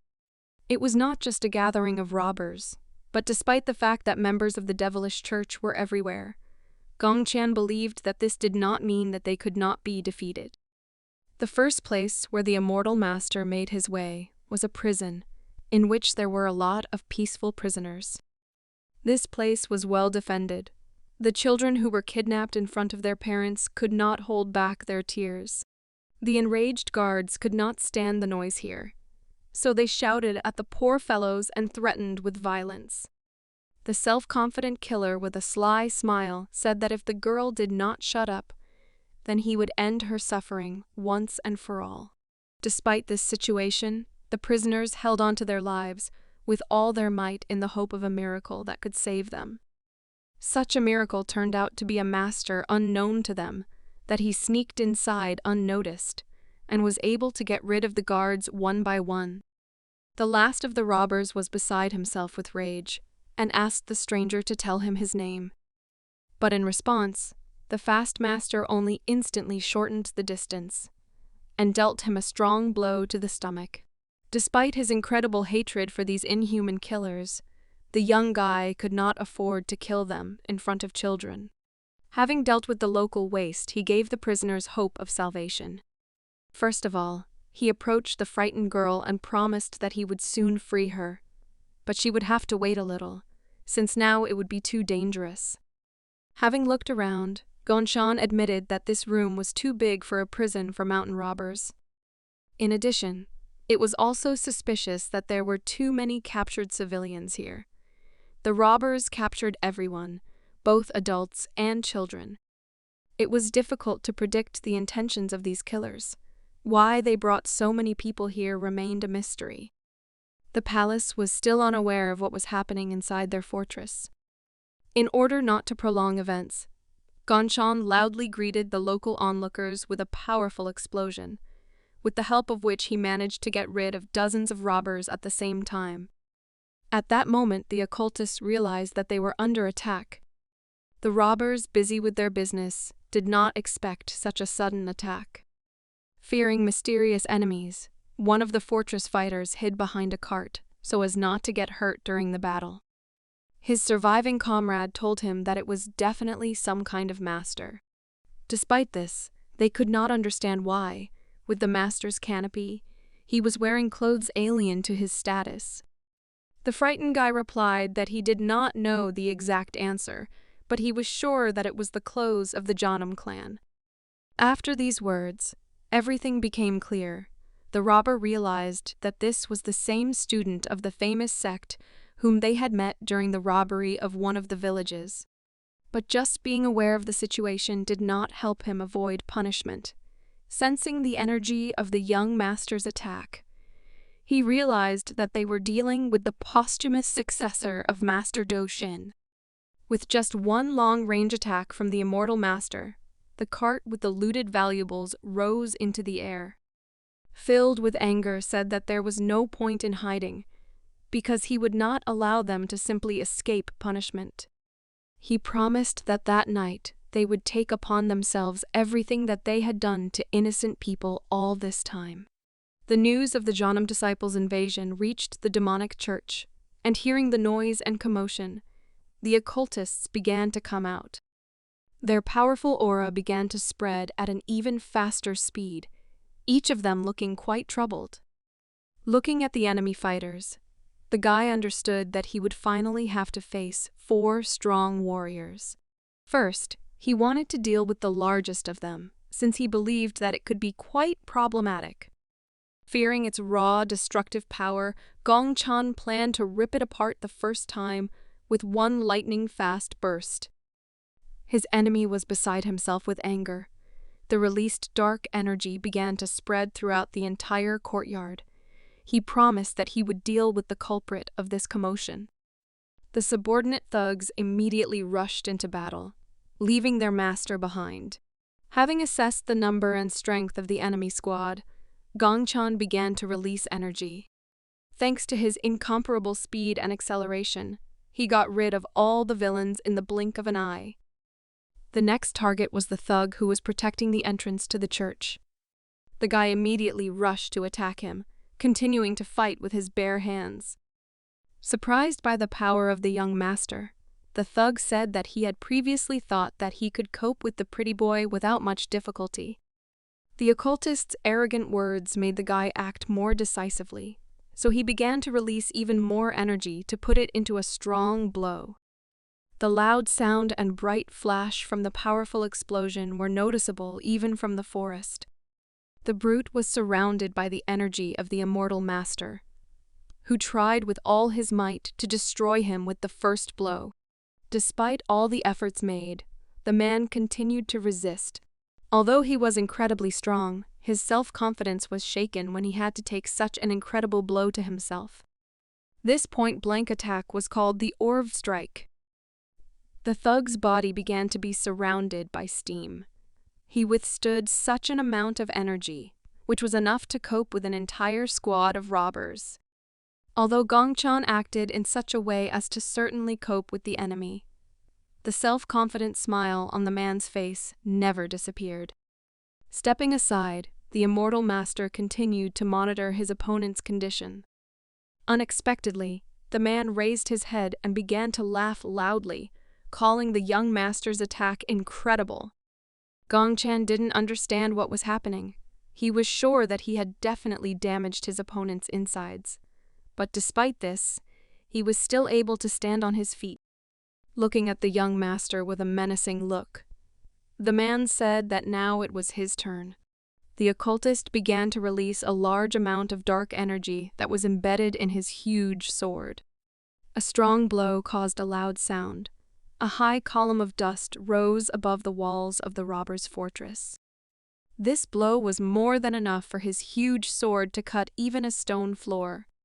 Despite his efforts, the robber with a scar on his face was unable to catch the guy, which for a moment disappeared from his field of vision.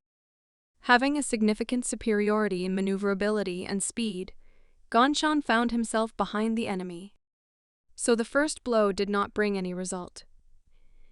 He decided to attack the thug in the back, using the same magic. His decision turned out to be correct, and this time the man began to scream in pain. Another powerful explosion shook the entire enemy fortress. This time the enemy could not resist and fell to the ground, such a powerful blow creating a large hole around his body. Believing that this thug was finished, Gongchan began to inspect the area to search for the next targets. Suddenly, he heard his opponent's deep voice begin to cough loudly. A dark and terrifying energy appeared behind him that belonged to his opponent. Despite being attacked at point-blank range, this terrifying opponent was able to hold his own, and what's more, he was willing to continue the battle, saying that this time it was quite painful. The next attack did not bring the desired result. Gongchan learned the enemy's technique. In the library of the Magi Fortress, he became acquainted with this type of special martial arts. The self-confident occultist, throwing his sword over his shoulder, said that he would not mind informing his enemy about what really happened. He admitted that the immortal master had very strong hands, but noted that this was not enough. As it turned out, he used a technique called Immortal Blood Strike. Clenching his fist, he believed that this was exactly what would make him the best martial artist in the world in the future. But Gongchan disagreed with his words, answering that the immortal blow of blood would be of no use, because the result of the battle was predetermined even when he broke into this fortress. The determined guy took the enemy seriously, and, drawing his sword, declared that in the next few minutes the thug would say goodbye to life, without realizing his dream of championship among the masters. Angry at the young master's insolence, the man rushed to attack, as he could not come to terms with his words. With a furious cry, he delivered the first blow, which could even split a stone. But the student Chanam turned out to be much faster. He dodged the blow, and in the blink of an eye found himself behind the enemy's back. Seeing the young master's unexpected maneuver, the thug said that he could not be defeated by tricks alone. He considered the enemy's behavior to be real impudence. With each subsequent blow, his gaze became more and more inhuman. While holding his opponent's sword, Gongchan began to release his energy. The unexpected movement of Master Chanam made the occultist nervous, because he did not know what awaited him next. Despite the fact that the blade of the immortal master was much lighter, by strengthening it with internal energy, Gongchan was able to reduce the enemy advantage to 0. Contacting the young master's energy, the enemy fighter began to feel pain similar to flame burns. At that moment, Gongchan said that he had already understood all his habits and principles of movement, so he saw right through him. Seeing the enemy's weakness, the young master decided to put an end to their duel. The blade of his sword was at the neck of the enemy fighter. With one precise blow, he was able to finish this fight. The raid on the enemy fortress was successfully completed thanks to the strength of just one master hermit. Closer to the morning, Gonshan dealt with all the affairs inside the enemy fortress and returned to the village where his comrades were located. He managed to tie up the robbers and bring them with him. Doshin couldn't believe his eyes that his uncle could handle such a huge squad alone. Standing in front of the captured robbers, he said that these guys had been arrested and should be handed over to the state. In addition, he freed all the prisoners from the prison of the enemy's lair. He asked his comrades to help them return to their homes. Having finished explaining the situation, he asked where his student was. The guy replied that she was continuing to train. After these words, the calm Gonshan asked his comrade to take care of everything else. Having fulfilled his promise to the village, the master went to rest from a difficult night. While in the healing bath, the guy began to think about the enemy technique called the Immortal Blood Strike. He managed to find out that robbers kidnap people to increase their magical power. Moreover, they needed women from the southeast to absorb their blood and thereby increase their achievements. If you follow this secret method, then following the example of that thug, the rate of healing of wounds on the body increases exponentially, and the fighter becomes much stronger, so one could confidently say that this devilish magic is extremely dangerous. Filled with anger, the guy believed that calling them animals sounded like a compliment. He wanted to destroy every one of those who pursued such teachings. The news of the attack on the fortress of the allied den of robbers reached one of the larger organizations.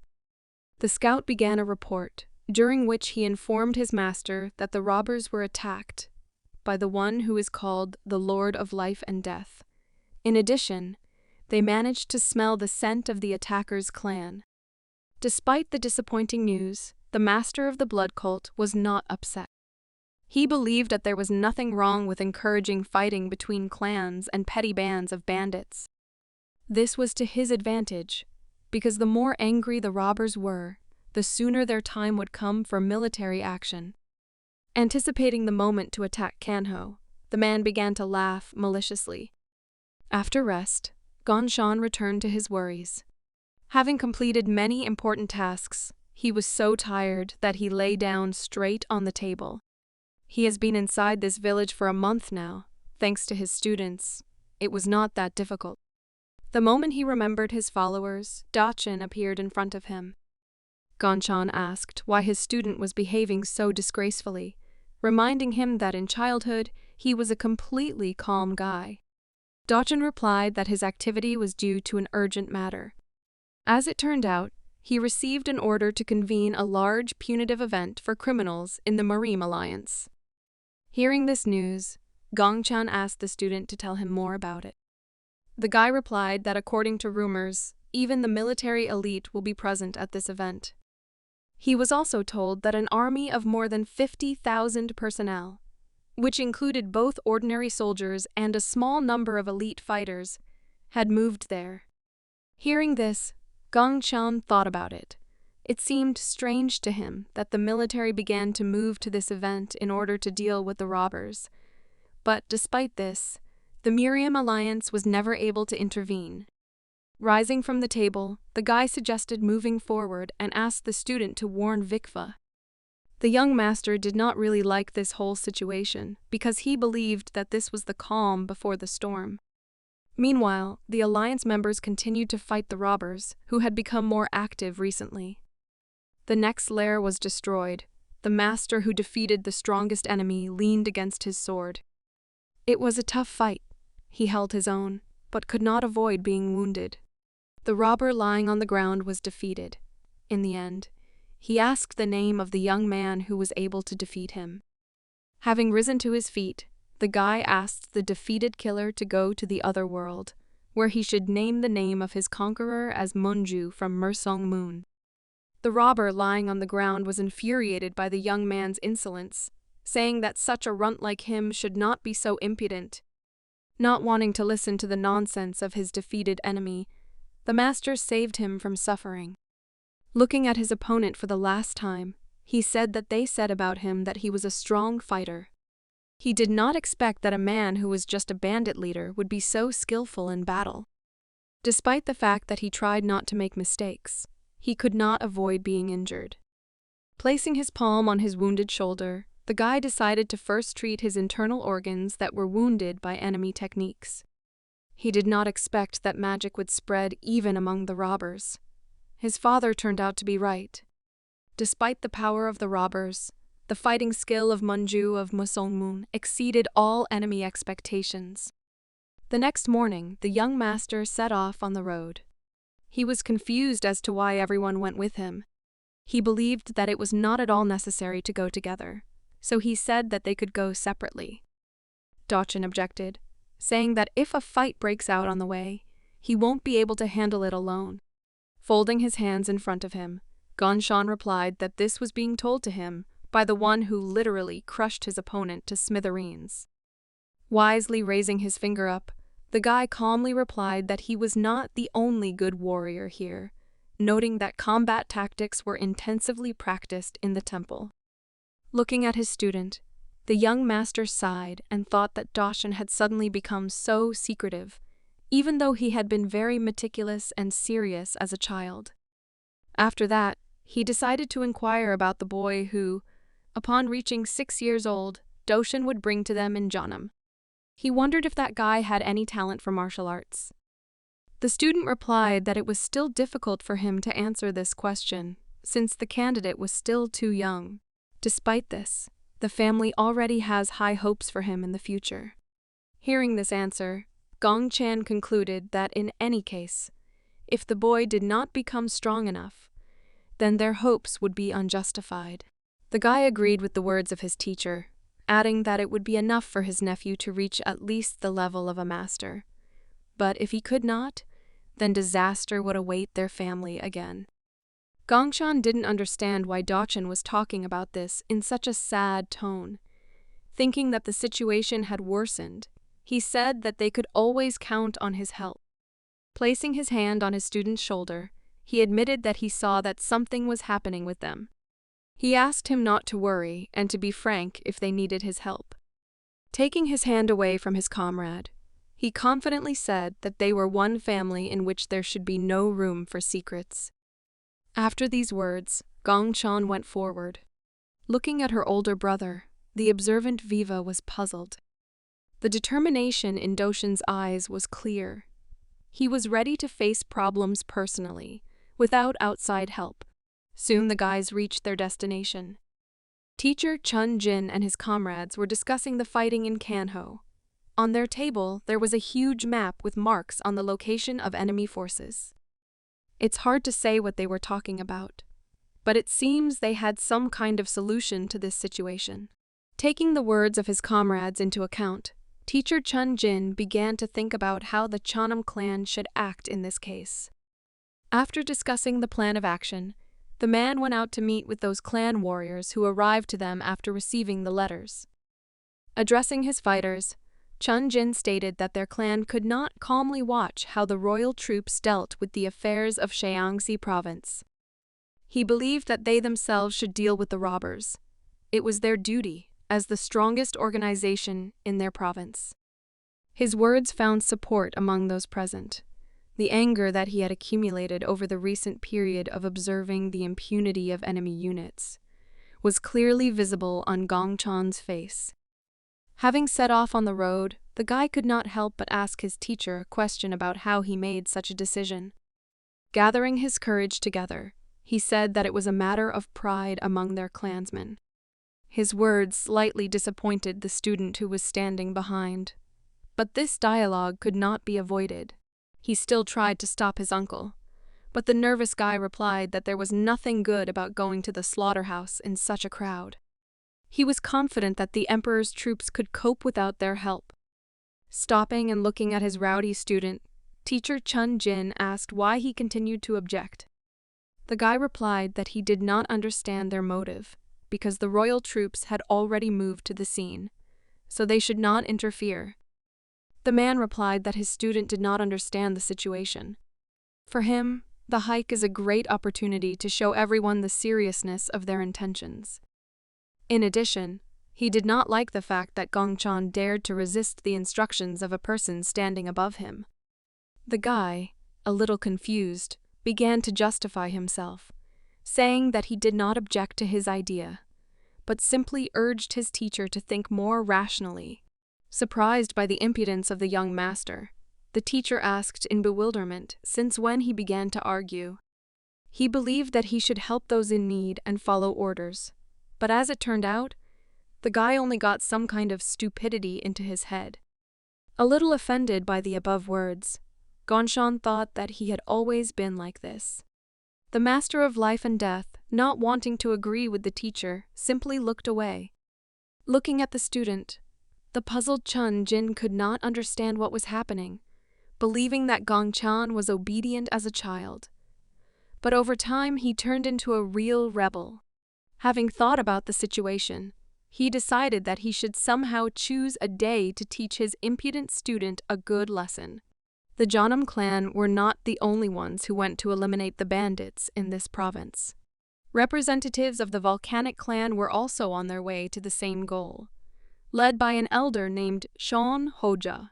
Turning to his follower, he asked how far the Jeonnam clan had gone. A martial artist named Mu Hyunja replied that according to rumors, the Jeonnam crossed the outpost 6 days ago, which means that in about 10 days, they will reach the security point. The elder replied that based on such information, he would reach the goal faster than their competitors. He believed that this was their chance to tell the people of Kanho about the power of their clan. In the near future, they planned to spend the night in the village, postponing the offensive until the next day. They were going to fight a fair fight so as not to ruin their reputation. Mu Hyunja took the elder's words into account and agreed to the plan of action. Chong Hoja's determination was that despite the losses, he was not going to give up position to the Jeonnam clan. He believed that they had a great opportunity to restore the former glory of the volcanic clan. Meanwhile, the warriors of the Jeonnam sect stopped to discuss rumors and further plans of action. Thanks to intelligence information, they have an important map. They were not sure of its reliability, so one of the important tasks was to verify the information. The fighters named Gohu and Kondo were the ones that Master Chun Jin was willing to entrust with a task of high importance. He asked them to take 3 clan students each to go on reconnaissance, to check the area with the map. Turning to an experienced young tactician, the teacher counted on Gonson. He asked what his actions would be if this map turned out to be reliable. Looking thoughtfully at the map, the guy began to think about his approach to this situation. Considering the description, he said that the road described on the mountain was too narrow and steep. He was interested in spending a little time building a new, safer road. Surprised by the answer, Chun Jin asked if he really wanted to bother himself with such actions. Gonson confidently replied that they had no other option. He asked several people to cut down trees to make a different path.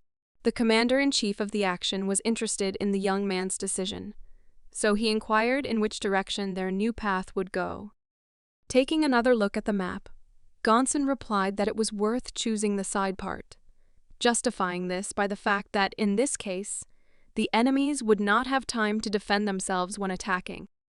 Gongchan was infinitely surprised by his brother's knowledge, noting that he was an excellent tactician. After discussing all the details, preparations were completed, and the commander-in-chief announced that they would begin tomorrow. He asked his soldiers not to kill those robbers who would surrender, after which he wished everyone good luck in the battle. The next morning, the fighters woke up thinking about how to cope with their enemies and defend the honor of the Jeonnam clan. Despite this, Gongchan was not at all worried about the battle. He was more concerned about how his student was doing, with whom he was forced to separate for the first time in a long time. With his hands behind his head, he thought about how strong he would have to become in order to gain freedom from such circumstances. He suggested that he should rise to a status even higher than a master, believing that he needed to achieve some previously unprecedented level of martial arts. Gongchan thought that if he had not known other martial arts during that attack, he would have forever lost his precious student, who turned out to be defenseless in the face of the enemy when the barrier technique dissipated. In addition to combat skills, it was important to listen to the environment and help those around him, although he realized that it was impossible to protect everyone. The hermit held his head because he could no longer tolerate all these thoughts about responsibility for his comrades. Resolutely placing his hand on his sword, he decided not to bother himself with nonsense anymore, having decided to go on a mission. After these words, the guy headed out. Together with his comrades, he went to prepare the site for the battle. Using his sword as an axe, the guy deftly chopped down the trees that were in his way. He helped his boys make a new road, which would give them a tactical advantage over enemy bandits. But at one moment, the guy felt an enemy presence. Dozens of enemy arrows began to fly in their direction. This sudden attack took them by surprise, but was not a real threat to such an experienced master. Despite the pathetic attempt of the robbers, the road to the security point was successfully completed. Commander-in-Chief Chun Jin stepped forward to warn his enemies of the siege. He informed them that Jeonnam would spare everyone who surrendered, while the rest would face certain death. After these words, the fighters rushed to attack. In order to limit their maneuverability, the robbers had previously built a fortification from sharpened sticks. Their plan was quite good, but among the vanguard fighters, there were those who mastered the Jeonnam sword techniques at a high level. Thus, the fortifications slowing down the army were destroyed in the blink of an eye. Despite the rapid advance, the commander-in-chief was wary of the strange behavior of the enemy army. The lord of the robber fortress was looking forward to the battle. He was glad to meet the warriors of the Jeonnam clan, considering them incompetent weaklings. The area around the fortress began to fill with evil energy. At that moment, even Gongshan was excited. He began to recognize the nature of this technique. As it turned out, it was a spell to protect the walls, one of those practiced by the Dark Kanho organizations. Despite the danger of the enemy force, Gongshan was interested in their approach and believed that he should also learn something similar.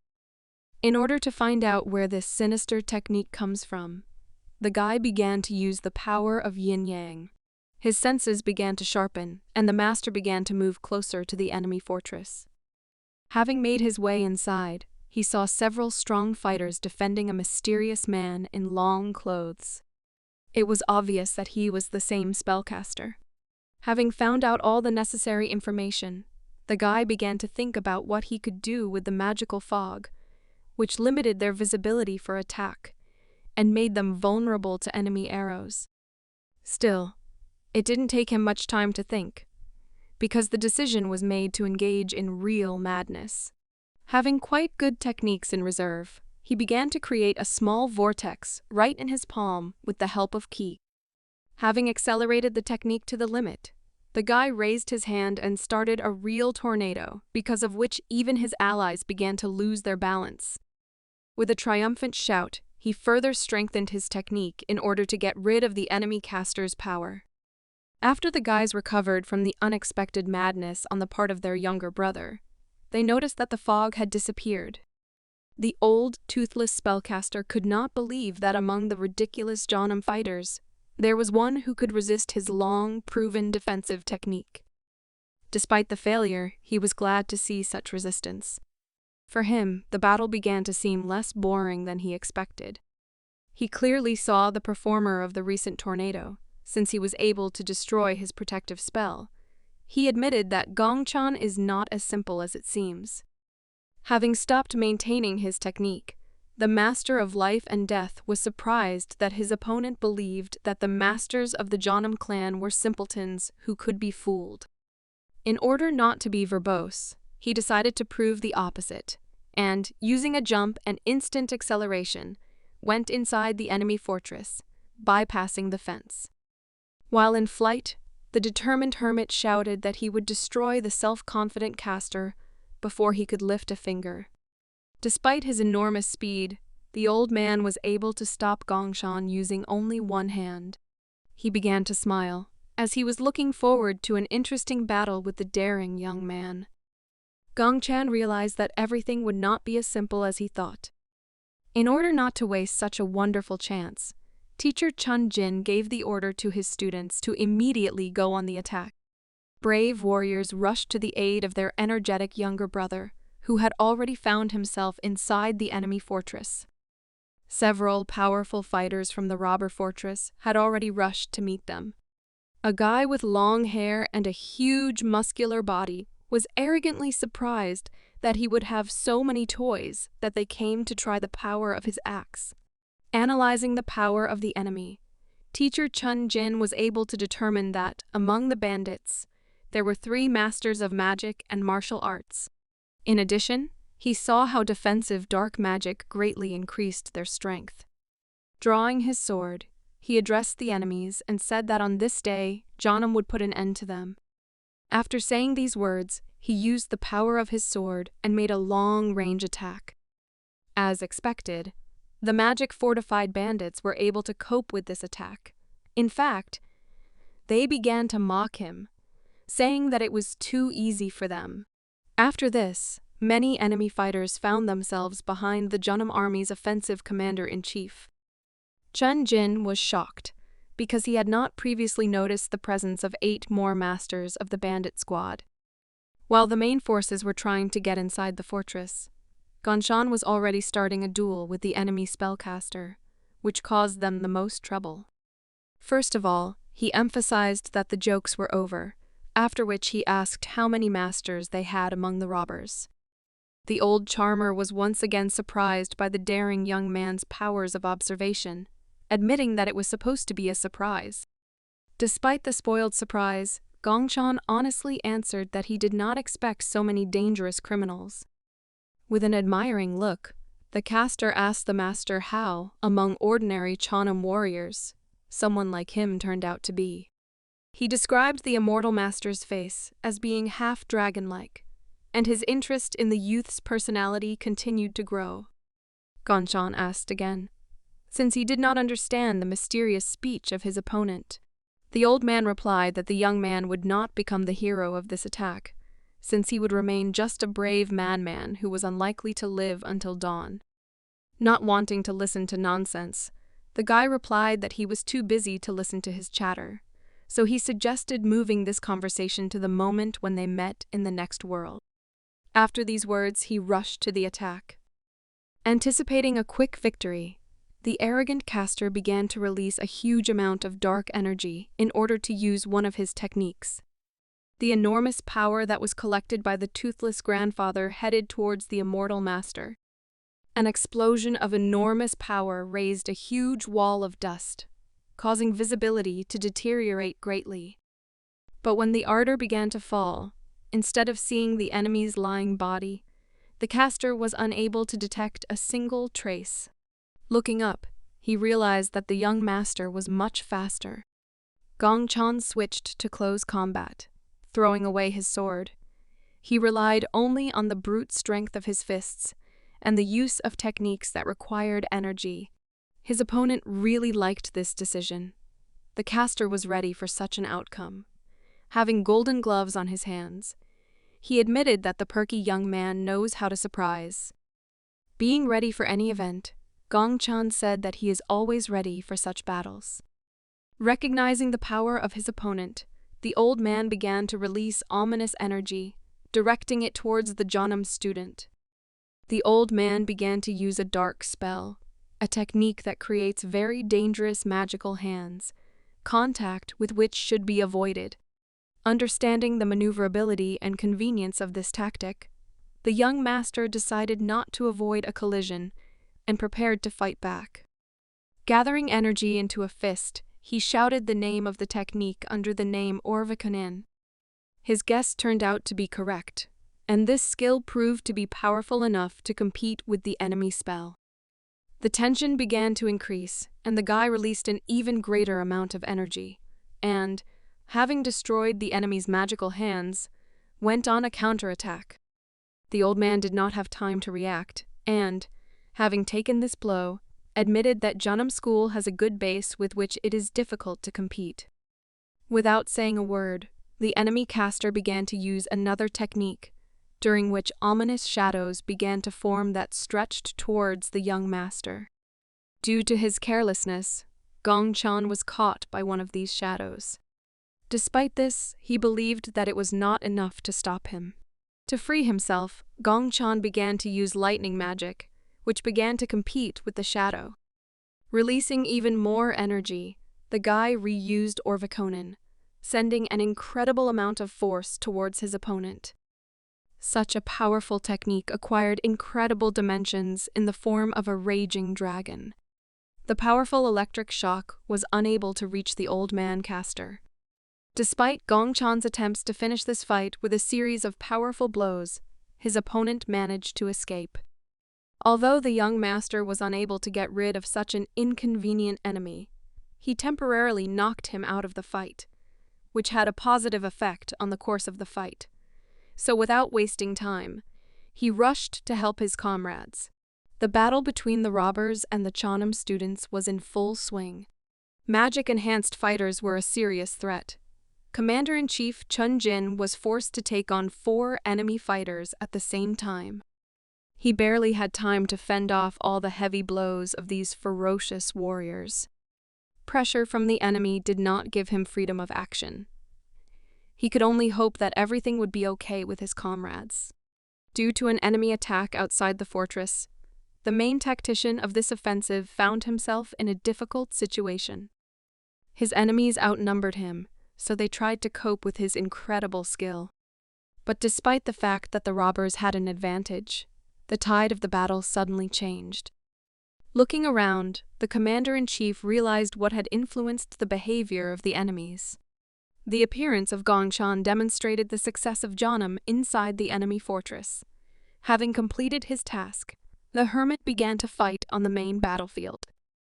Noticing a huge danger in it, the remnants of the enemy troops simultaneously rushed to attack. But numerical superiority was never a problem for the young master. Stretching out his hand towards the enemy troops, the guy began to release energy for a powerful blow in a radius. Even after the battle with the old cultivator, his strength was enough to deal with them without any problems. Having gotten rid of a dozen robbers at the same time, Gongchan made it clear to them that the outcome of this battle was already a foregone conclusion. The guy's behavior increased the morale of the Cheonan squad and instilled fear in the souls of their enemies. With his epic appearance turning all attention on the young master, the battle began to grind to a halt. Having demonstrated his incredible strength, the guy declared that Cheonan would spare everyone who refused to fight. Seeing the incredible power of the young master, the robbers began to doubt that they had a chance of victory. As it turned out, only one master was truly able to change the course of the entire battle. One after another, the enemy fighters began to refuse to continue the battle, admitting their defeat. Suho Palace fell in battle against the Cheonan clan, and the world learned about all the atrocities that were committed there. Despite the positive reaction from the whole world, for the masters of the Cheonan clan, this was not just a victory. This battle had special meaning for them. Thanks to this siege, they were able to see with their own eyes the strength of their young hermit master, which they only knew about through rumors. The success of the Cheonan clan fueled the interest of other martial arts sects, and some of them began to take decisive action. However, one of the enemy fortresses, the Decent Palace, turned out to be not a place where it was easy to gain glory. The troops of the Kanho members were defeated without a single chance of victory, which rather led to logical consequences. In the main building of the Volcano clan, this news raised many questions. The head of the organization named Shan Doja was beside himself with anger.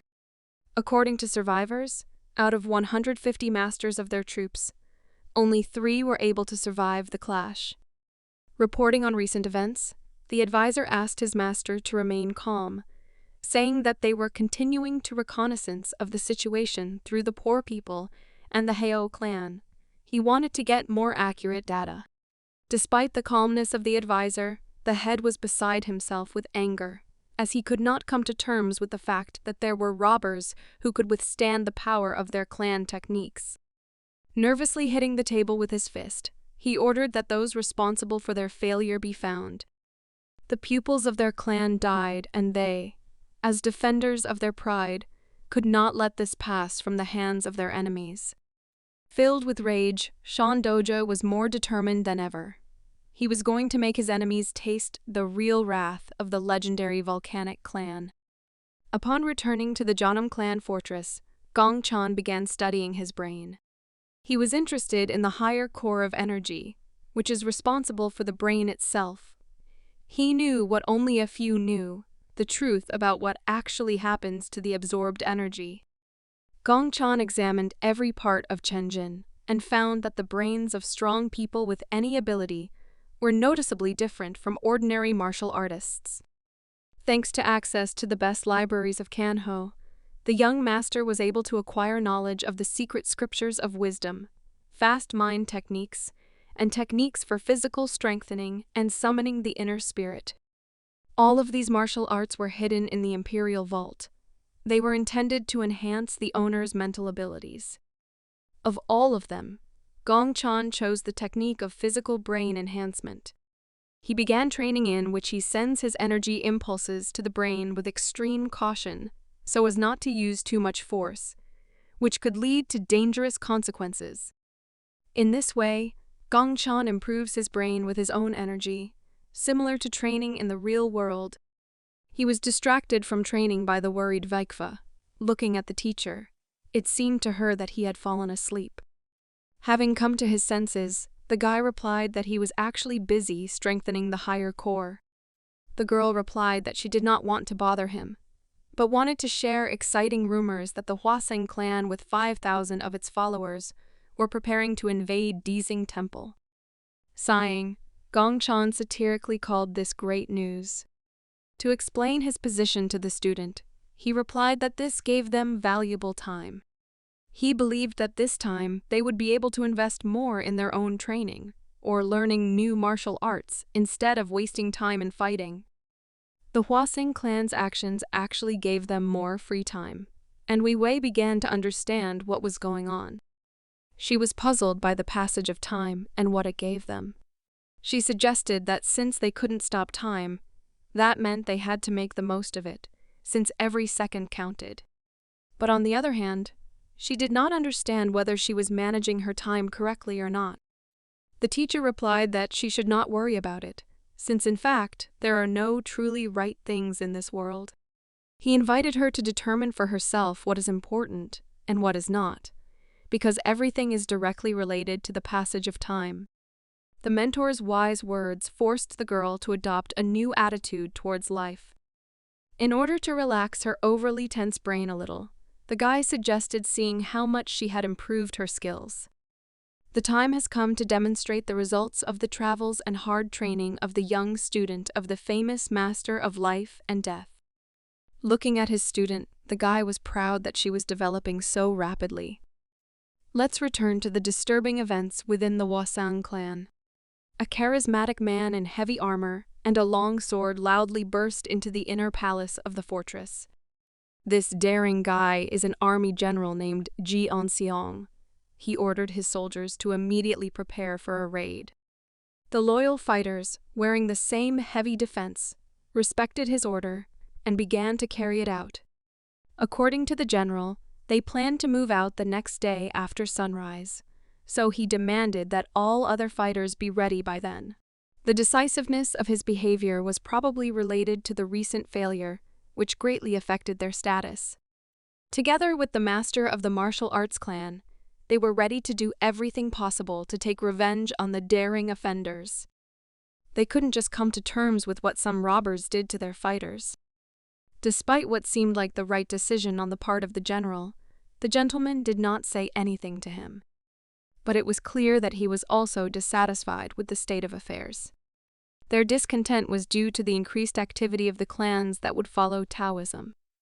They had already begun the battle with the robbers in full force, and dark cults followed. Despite their incredible brute strength, the skill of their opponents put incredible pressure on them. The enemies fell one by one, and the robbers' chances of victory disappeared. This was the work of one of the masters of the Janam clan, as a representative of the path of Deo. She could not miss such an opportunity to bring justice within her region.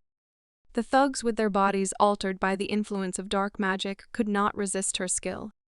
It was Sister Gonen. Her light movements did not give any chance to her enemies. The Jeonnam clan's techniques in her hands were what changed the course of the battle. Cutting blows at a huge distance did not allow the robbers to approach her even for a short distance. The enemy fighters were easily defeated despite their body enhancements. Looking at one of the defeated enemies, the girl was surprised because it was obvious that he was controlled by evil energy, which is more similar to the ki of sinners. The fact of the presence of such energy made her nervous, because it was not known where such power came from in the hands of ordinary forest robbers. Having dealt with the remnants of the enemy unit, she heard the cry of her allies. As a result of the difficult battle, many fighters were wounded, but they were still able to stand on their own. A Jeonnam clan Taoist named Gang Biome was the one in charge of this night operation. Despite their well-thought-out tactics, their strongest sister's strength was already at its limit. In addition, the rest of the fighters were also on the verge. Almost all of them were wounded, but they managed to avoid death. Gambiome made the right decision to leave this place. He could not risk his squad, so he ordered Sister Gonen to bring his comrades in order. Next to them, there was a small town where they were going to have a short rest. Despite such important actions on Jeonnam's part, Gongchang was not involved in the battle. While the followers of the Path of Teo were operating with small groups of occultists, representatives of the volcanic clan set up a military camp not far from the Dizan Palace. The army general and his advisors discussed the state of affairs and their future plans. Ji Anseong was very serious. He ordered his soldiers to strengthen their defense with constant vigils. He wanted to ensure that not a single one of their soldiers suffered at the hands of the enemy that night. The order was accepted, and the soldiers went to their positions. An insidious smile finally appeared on the face of the commander-in-chief of the offensive. He believed that he would soon destroy the enemy forces. The intelligence of the robbers did not sleep, so soon news about the preparation of their opponents reached the Dizan Palace. The man sitting on the throne was the new master of this fortress. An advisor was already standing in front of him, who had come with a report. The power of this big man spoke for itself. His weapon was a huge axe, which an ordinary person would hardly be able to handle. A follower of Manoya, a student of Jil No, shared rumors that representatives of the Hwasun clan had set up a camp not far from their fortress. The head of the palace, named Kim Deson, was looking forward to the meeting. He was ready for this and was just waiting for the opportunity to demonstrate his strength. Despite the master's already utmost confidence, Jil No believed that they should not worry, since they were well prepared, and the enemies would not be able to pass through their magical barrier. Kim Deson agreed with his words. He asked not to relax, underestimating the enemy army. As it turned out, his plans included the experimental use of their new weapon. It was a Chinese zombie that they managed to get during negotiations with one of the secret organizations.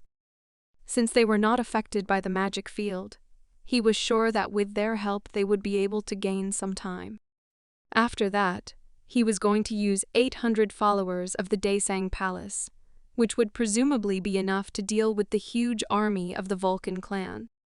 The gentleman's words aroused the admiration of his follower, who declared that if it came to that, then he was ready to propose another wonderful plan. He mentions that most of their soldiers are outside the fortress.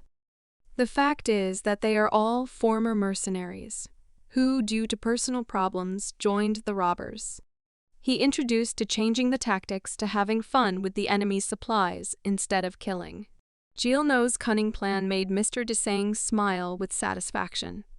He admitted that it sounded simple, but was very effective.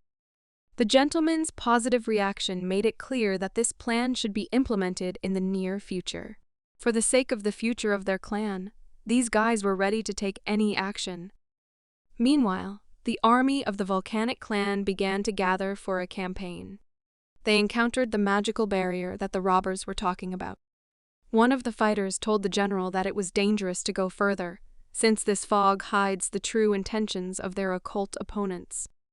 The troubled man was so interested in the battle that he did not want to retreat, so he ordered to hold his ground and be on guard. Within a moment, the bandits showed their plan, driving the Wasan army into a place with poor visibility. They began to shoot with long-range weapons. Despite the powerful armor, it was not enough to withstand a hail of arrows. The general realized that they had been ambushed by the enemy. Not to leave this unanswered, he ordered his archers to prepare to return fire. Using fire arrows, the archers aimed their arrows in the direction from which they were attacked. The wooded areas of the higher ground began to burn. The general believed that this way they could scare away the enemy forces for a short time, which would give them time to maneuver. Drawing the soldiers' attention to himself, he ordered them to go around the prepared path. The soldiers went on the offensive. Despite being on the road for a long time, the fog did not dissipate. Moreover, they began to hear some strange, bewitching ringing of bells that was coming from the mountains. A moment after this sound, huge creatures with blue skin that had seals on their pale faces began to appear in front of them. The monsters, filled with evil energy, rushed to attack, and the Wasan army went on defense. These zombies turned out to be so durable that conventional weapons were of no use. The situation began to change against the Wasan fighters. Each of the mysterious monsters was a real threat that only a master with high-level energy could deal with. Besides, there were too many of these zombies. Ordinary followers of the volcanic clan could not resist such power, so they could only flee. The news of the appearance of strange warriors from the forces of robbers also reached the commander-in-chief of the offensive. The fighters immediately recognized this technique, calling these warriors their Chinese zombies. General Ge Anxiang could not believe that, despite their intelligence, they were still unable to obtain information about such a force at the disposal of the local bandits of Daisen Fortress. Not wanting to avoid battle, the man took responsibility and ordered to hold formation in order to gain time to prepare for the fight with the enemy. His plan began to fall apart from the very beginning, in addition to the magical barrier in the form of fog. Another headache in the face of Chinese zombies began to delay their arrival at the enemy fortress. Although the general underestimated the strength of the robbers, he was not going to retreat. While local clans tried to defend their honor with rash actions, Gongchan continued to improve. This time he arrived at the request of his teacher to familiarize himself with new material. Chun Jin prepared a book about the world of yin and yang for his student. He said that it contains all the most important knowledge that the Shanam clan possesses. Gongchan was simply shocked. He suggested that in this book, one could even find the secrets that the elders carefully hide. His assumption turned out to be correct. The teacher stated that in this book, one can find information about what their martial arts clan once lost. Understanding the importance of such a thing, Gongchan asked if they had a copy. The teacher replied that there was no need to worry about it, because they could not afford to lose the real property of Janam. Realizing how old this work was, the guy tensed a little, realizing that reading it would not be easy. Despite his reaction, Chun Jin said that he did not doubt the abilities of the Master of Life and Death. They had high hopes for the guy. The elders believed that he would help develop their clan by analyzing the information in this book. Despite the mutual benefit, Gongchan began to show off and asked for something in return, mentioning that his teacher had a fairly thick wallet. In order not to be provoked, Chun Jin answered with a question and asked why Gongchan did not study the martial arts of their clan, but preferred the arts of enemies and competitors. The guy replied that in his opinion, Janam knowledge is not enough, since from it, he cannot learn to either climb walls or dig the ground, so he believes that he should not limit himself to only them. The teacher was dissatisfied with this answer and stated that Gong Chan was wasting his time learning useless techniques during the time when Janam was not a place for fun. Despite the teacher's dissatisfaction, the guy asked not to worry about his training, saying that all his training gave incredible results. Taking the book provided, he promised that he would learn everything that was written in it. Looking at the text, the guy decided to spend his time productively. The long-lost knowledge was not at all easy to study, but having free time, Gonshan was ready to devote himself entirely to the development of the clan, to which he owed his life. The battle inside the forest near the Daisen fortress led to the first consequences. Entire units of the Hwasun army were ambushed by the enemy and destroyed by archery fire. The commander-in-chief was beside himself with anger, so he did not spare the things around him and destroyed the tactical table with a blow of his fist. Turning to his ward, he nervously asked how it happened that in such a short time they lost 2,000 warriors. The worried man did not know the exact answer, but said that their enemies were able to do something incredible because their supplies disappeared somewhere and the soldiers began to starve, which is why their morale dropped greatly. The supplies were initially well guarded, and such news led the commander-in-chief to even greater anger. He did not understand why the imperial soldiers could not stop the gang of thieves that got their hands on their property. A follower of the volcanic clan explained this by saying that, as it turned out, the robbers possessed mysterious dark magic, which they had never heard of before. Despite their heavy armor, enemy arrows easily reached the bodies of the fighters. Those arrows were imbued with evil energy, so ordinary soldiers were unable to block this attack. Plus, the Chinese zombies gave them a troublesome ambush, suddenly attacking them from the fog. In addition, the fog never cleared. Many exhausted and hungry warriors got lost in it and remained in the forests. The difficult situation made Ji Anxion think about how to change the plan. Despite the failures, life had taught him nothing, so he decided not to retreat and gave the order to gather those who could still stand on their feet in order to continue the offensive. Filled with anger, the man was still confident in his abilities. He was ready to tear the enemy leader to shreds. Suddenly, he heard an unfamiliar voice that said that the general was unlikely to succeed. Taking a huge spear in his hands, he shouted to the stranger that he should show himself, instead of cowardly hiding among the camp. The powerful cutting blow never reached the enemy's body. The destruction did not produce any result. In response to this, the mysterious voice said that he did not want to get acquainted, because he did not see the point in it. Using a mysterious technique, the stranger said that he still wouldn't mind giving his victim a hint about who would be his killer. The general, tense from the battle, stared at the technique unknown to him, suggesting that this was one of the dark illusions in the villain's disposition. His assumption caused laughter from the stranger. He replied that evil and fair things are completely different concepts. Stretching out his hand towards the general, the stranger said that his end had come. Many hands began to restrict Ji Anxion's movements, and the panicked man could not understand what was happening. Having caught and completely immobilized the leader of the troops of the volcanic clan, the stranger decided to give his name. The face of the technique introduced itself as Samanu. He stated that the dead man did not deserve to hear more. Immobilized and helpless, General Jianxiang became a victim of his own ambitions. His cry filled the forest and meant the defeat of the Hwasun army, consisting of 5,000 well-equipped followers of the volcanic clan.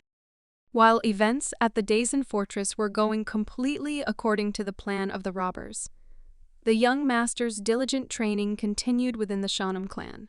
Being close to the teacher, Wifwa devoted herself entirely, honing quick movements and gradually learning about her own energy.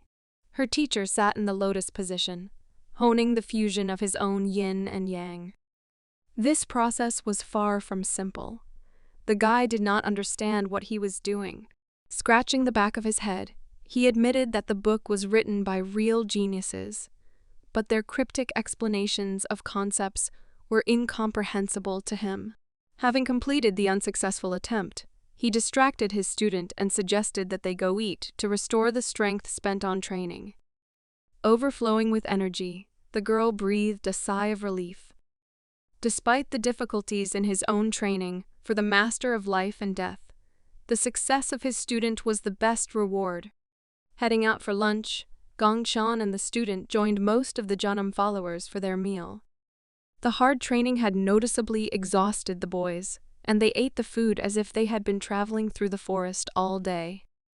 The girl perfectly understood the importance of food, so she tried to keep up with her mentor. Rather, another disciple of the immortal master also joined them.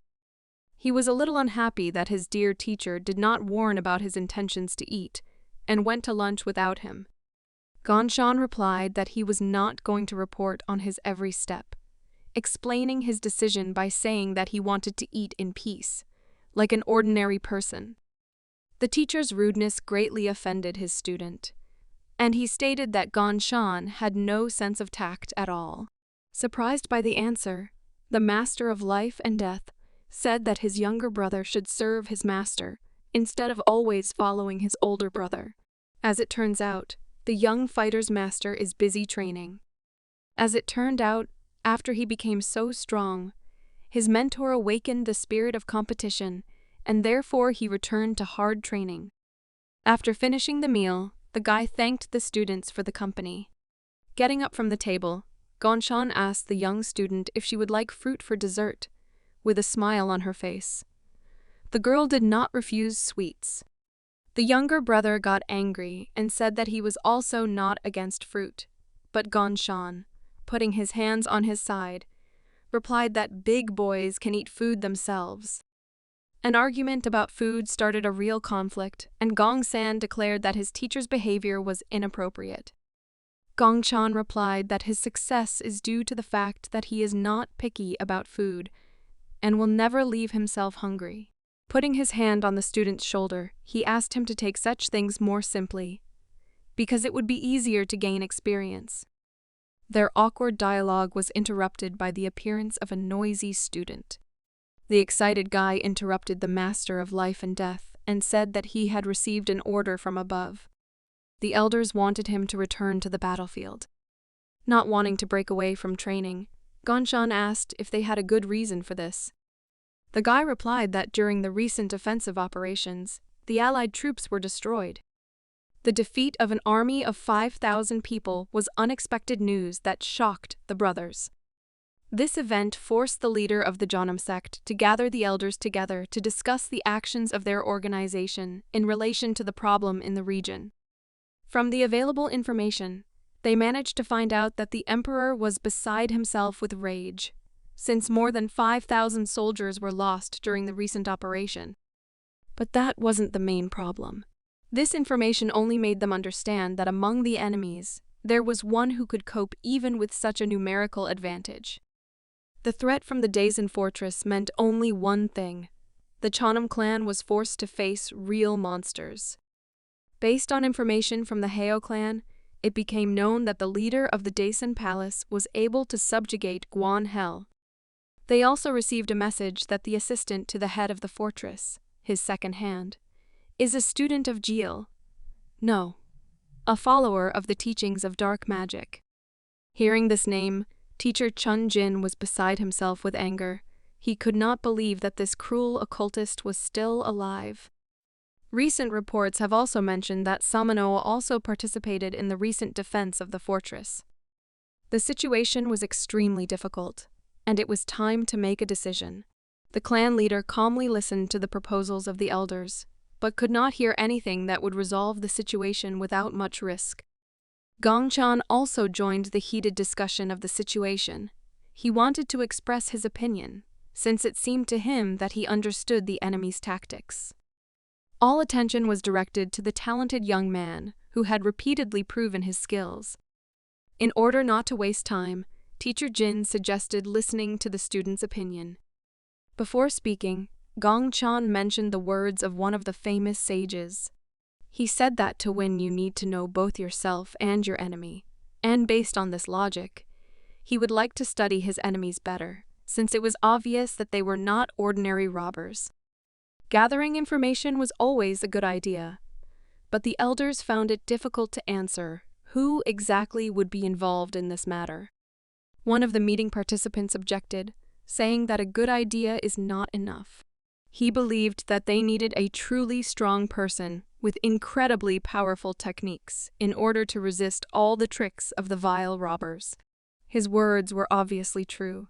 The discussion again went into a dead end. Hearing the words of one of the elders, Gongchan decided to offer himself as a candidate for that very strong person who could withstand the unusual enemy forces. The elder's reaction turned out to be too ambiguous, and, under the pressure of the gaze, the young master began to feel insecure.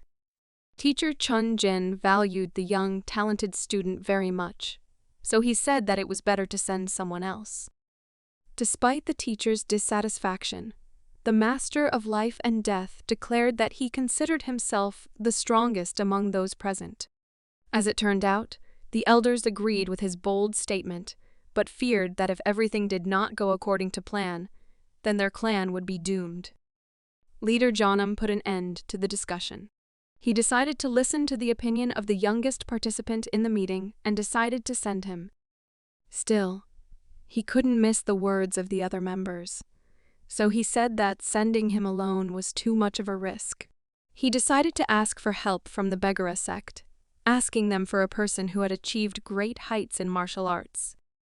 Hearing about this, the views of the elders changed dramatically. They did not expect that their leader would decide to take such a step. In addition to Gongchan, he also proposed sending Masters Ganyan and Ganxian. The elders were shocked by this decision and unanimously declared that sending the 3 strongest fighters of the clan was too dangerous. Despite their dissatisfaction, the leader was not going to explain his decision and turned to the immortal master. Looking at the talented master, he declared that his adventure in Kanho was not over yet. He wished him to choose the truly right path. Filled with pride for such trust, the guy promised that he would cope with all the difficulties. The disturbing news that worried the Kanho clans turned out to be very good for the resident evil. Looking at the map with a sweet smile, the gentleman analyzed the situation around Daisen Palace and found the events interesting for their future plans. Turning to his subordinate, he admitted that he could not even imagine that the demonic cult would increase its influence throughout the world so much. Despite this, the man standing opposite him believed that this seemingly successful operation would come to an end. Hearing such a sharp answer, the gentleman assumed that they had managed to find a terrifying monster, and he was right. It was about a girl with whose help they could open an endless source of dragon blood to create Chinese zombies. Despite this tactical success, he asked his follower not to rush things and suggested continuing to observe the actions of the demonic cult, as he believed it would be fun. Anticipating the continuation of interesting events around the Daisen fortress, the leader of the blood cult began to laugh maliciously. Meanwhile, Gongchan and Gansen met their 3rd squad member. A beaten guy in tattered clothes introduced himself with a sweet smile and said that he came to them on the orders of his master. Surprised by the small stature of this funny master, Gongchan said that he did not even think that there were such young fighters in the beggar sect, after which he invited him to become his student. This disrespectful greeting from his younger brother did not sit well with his older sister, so she gave him an instructive slap on the back of the head. The educational moment frightened the masters. In his defense, Gongchan said that such a nice guy was simply obliged to become a new follower of the Master of Life and Death, a follower of the Begara sect, who, Yuz Hong, admitted that it was a great honor for him to work together with his comrades from Chonam, after which he declared that he was ready for any adventure with them. This guy is also known as the Poor Dragon, and there is a special reason why this child is the successor of his sect. In fact, he is a little genius, an incredibly talented fighter, because it is believed that people like him are born once every 1,000 years. He was able to master all the techniques of the beggar sect in just 10 years. And in 2 of them, he became a true professional who has no equal. That is why special attention is paid to his personality. The diligent guy inspires confidence. And, as it seems, in the future he will definitely inherit the will and leadership of his organization. The Junam team thanked him for his trust. Ganson personally addressed the Hue warrior and respectfully asked for forgiveness for the ill-mannered behavior of his comrades. In order not to delay the operation, the squad tactician immediately asked if there was any new information about the Deason Palace. The young fighter replied that he knew that more than half of those who went there never returned. But those who were able to get out were no longer similar to their former selves. From his words, it was logical to assume that they were faced with something very dangerous. On the other hand, Sister Ganyan shared rumors that more than 4,000 Taoists from the Hwasong clan had already gone to the fortress. A fighter of the Begara sect explained that this was due to the fact that the pride of the volcanic clan was hurt by the actions of the robbers. They took such a risk in order to regain their former honor. Words about pride caused misunderstanding among the immortal warrior. He called the fighters of the Hwasun clan fools and suggested returning to their original goal. Setting off on the journey, Hu Yuzhong offered to talk about this along the way. He still knew a lot about the magic circles of the Daesang Palace, which rumors had not yet spread among the Kanho clans. Gonshan agreed with the proposal and set off on the road in pleasant company. The squad of 4 masters began their mission. Approaching the outskirts of Daesan Fortress, the guys saw something that caused problems for the Hwasong clan. After looking around, Gongchan found out that the fog was caused by the caster's technique, after which he admitted that there was nothing worse than looking for a way in such conditions. Despite some concerns, he suggested not stopping. While the detachment continued to reconnoiter actions in the surrounding area, they were already being followed by fighters from the Daesan fortress. Thanks to his incredible experience, Gongshan could not miss such surveillance.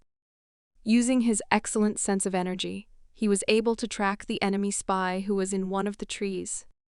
Without stopping, he warned his comrades that one of the enemies was 100 steps away from them on the left side of the road. To deal with the unfriendly spy, Ganson began using a sword technique called the floating blade. The robber noticed this and began to worry, since no one had previously noticed anything suspicious from visitors to the vicinity of their fortress. Within a moment, he saw a floating blade begin to fly towards him at incredible speed. The frightened man realized that he had been figured out. Despite the fact that he managed to notice the blade flying towards him, he was unable to dodge it and was struck. After seeing the result of his older brother's work, Gongchan admitted that this technique was simply incredible, and confirmation of its effectiveness was that he no longer felt the presence of enemy energy. Freed from surveillance, the young master returned the floating blade to its sheath. The guys continued moving towards their goal. Continuing his movement, thanks to his control of space, Gongchan was able to track down the presence of the remaining spies without much trouble. Despite their attentiveness, the spies themselves turned out to be objects of surveillance. The elder brother's attacks were quite sudden. These 2 robbers turned out to be more experienced, and were able to master the floating blade technique. But despite this, they were distracted by the first attack and did not notice how Sister Gonin was behind them.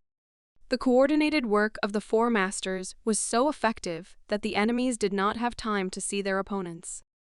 Having barely noticed the loss of his comrade, the fighter, frightened by the recent attack, rushed to the attack. Because of such a hurry, he did not notice how Gongshan got close and dealt him a crushing blow. To have a little fun, the immortal guy said that his older sister has weak points, which is why she constantly needs support. The dissatisfied girl replied that she could cope just fine without the help of her stupid younger brother, after which she asked him not to turn up his nose. Their older and smarter brother returned his blade to its sheath, while a fellow member of the Begara sect began to draw something. The results of the exploration were displayed on a drawn map. Yu Hong was satisfied with his drawing. Addressing his comrades, he suggested looking at the map. It turned out to be so accurate that the masters could not contain their pleasant surprise. The elder brother praised the warrior He for the beautiful map. The shy guy replied that he was just doing his job. At the end of the successful operation, Yu Hong decided to turn to his idol.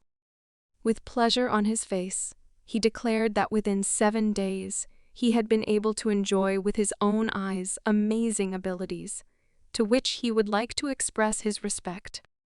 Gongchan was grateful for such unexpected praise, after which he noticed the successes of his comrade from the allied clan, saying that with his help, they had an excellent map of the area. Having finished the tenderness, the guys decided to return to the Jeonnam clan, while their young and talented comrade once again thanked them for working together and decided to return to the beggar sect. So they said goodbye, after which they went in different directions. Gongchan was already tired of returning home, so he asked his older brother to hurry up, saying that he was already bored while taking a shower. Holding her head, the older sister said that their little brother was acting like a child, noting that this was not the right time for him to whine. Offended by the words of their younger brother, the warriors of the Jeonnam clan went forward without him. The reconnaissance operation in the surrounding area was officially completed. The map of the Disang Palace area ended up in the hands of the beggar sect. Also, with the help of the beggar sect, this map was transferred to the leaders of the remaining clans in the region, including the Wasan clan, which recently suffered a crushing defeat during its second campaign against the bandits. The acquisition of new information forced the Vulcan clan to rethink the offensive once again. Discussing information over a cup of tea, the elders of the organization were informed that the Jeonnam clan had offered to join the main forces to jointly deal with the threat to Disang Palace. One of the elders stated that he did not like the idea of working together with the Jeonnam clan, but admitted that since this concerned Disang, they would need any help. On the other hand, there was an opinion that if there were too many people, then the Hwasang clan would not be able to shine. The greed of one of the elders displeased the more reasonable man. He replied that they had suffered enough due to the loss of their fortress, and besides, he believed that they were not strong enough to act alone. The loud discussion of failures was stopped by a blow on the table of the acting gentleman. He was beside himself with anger. Seeing his facial expressions, all the participants in the discussion fell silent. He clenched his teeth nervously, as he could not allow the already difficult situation to worsen. Meanwhile, Gongchan returned to the Jeonnam clan, despite having a relaxing shower. He was a little furious, as he was worried about the current issue.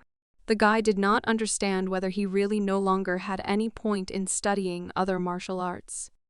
He began to think about stopping to just study the techniques of the Jeonnam clan, but it seemed too easy. While he was thinking about what to do with his training, his older brother approached him. Gongchan immediately shared his progress and stated that he planned to study the Silver Water Spirit Celestial Technique. His elder brother was surprised, because previously the Immortal Master had not paid attention to the special techniques of his own clan. In response, the guy started laughing, saying that this is normal, because he is a true follower of his clan. Looking at the young master's strange behavior as always, Ganson sighed heavily. Having explained his plans, the guy decided to ask his older brother why he visited him. The senior master replied that they had received information that the Hwasan clan had decided to deal with the Dasang Palace without the participation of Jeonnam. With his hands folded in front of him, the worried immortal master came to the conclusion that the volcanic clan was too self-confident. As it turned out, the head of the clan personally decided to take part in this offensive. The Jeonnam clan feared that their pride could lead to an unexpected and tragic result. Realizing the seriousness of the situation, Gongchan became seriously enraged, believing that Hwasong had decided to simply sacrifice precious human lives. Meanwhile, the chief cultivator of the Daesan Palace continued to monitor the surroundings of the fortress. Thanks to his fog technique, he could clearly see everyone who came within the area of its spread. Seeing the Hwasun clan fighters, he decided that these fools were making a big mistake. After this, he called one of his servants, a master named Ubung, who masters illusion techniques, found himself inside the room a moment later. The caster asked the leader for news that the Hwasun clan had arrived in their domain. Having given an order to one of the fighters, he called on a second warrior named Jabangu, who literally appeared in front of him out of thin air. Anticipating interesting events, he asked his comrade to send a message to the magician Samino to inform him of the arrival of the leader of the Hwasun sect. Both warriors began to carry out the order. After that, they literally evaporated before our eyes with the help of some kind of spatial technique. Taking another look at the events within the mist technique, Jeil No called his enemies fools, saying out loud that they would soon have to face the endless hell technique that he had recently managed to learn from his mentor. The malevolent smile of the caster spoke only of one thing. Without the necessary preparation, Hwasong was doomed to failure. Events were becoming more and more tense, and the Hwasun clan was already camped on the outskirts of the palace. Inside one of the tents, they began discussing a plan for further military action. To begin with, they tried to summarize the information they had obtained and analyze how much time they needed to get to the enemy palace. However, at that moment, the palace's surroundings were covered in thick fog, so they could only rely on their old reconnaissance data. Using information on the terrain and the location of enemy defenses, they concluded that it would take them approximately 2 hours to reach the palace. Filled with hatred, the man said they would destroy the Daesan Palace within 1 day. They planned to act with lightning speed and determination to give the enemy no chance to use demonic tricks. The Hwasun clan soldiers set out on the road, while they were already being closely watched. Of course, the experienced commander-in-chief could not help but feel the enemy's presence. A moment later, he stopped and became alert to a suspicious whistle. It was the familiar whistle of arrows flying in his direction, so he stopped his soldiers and asked them to prepare for the attack.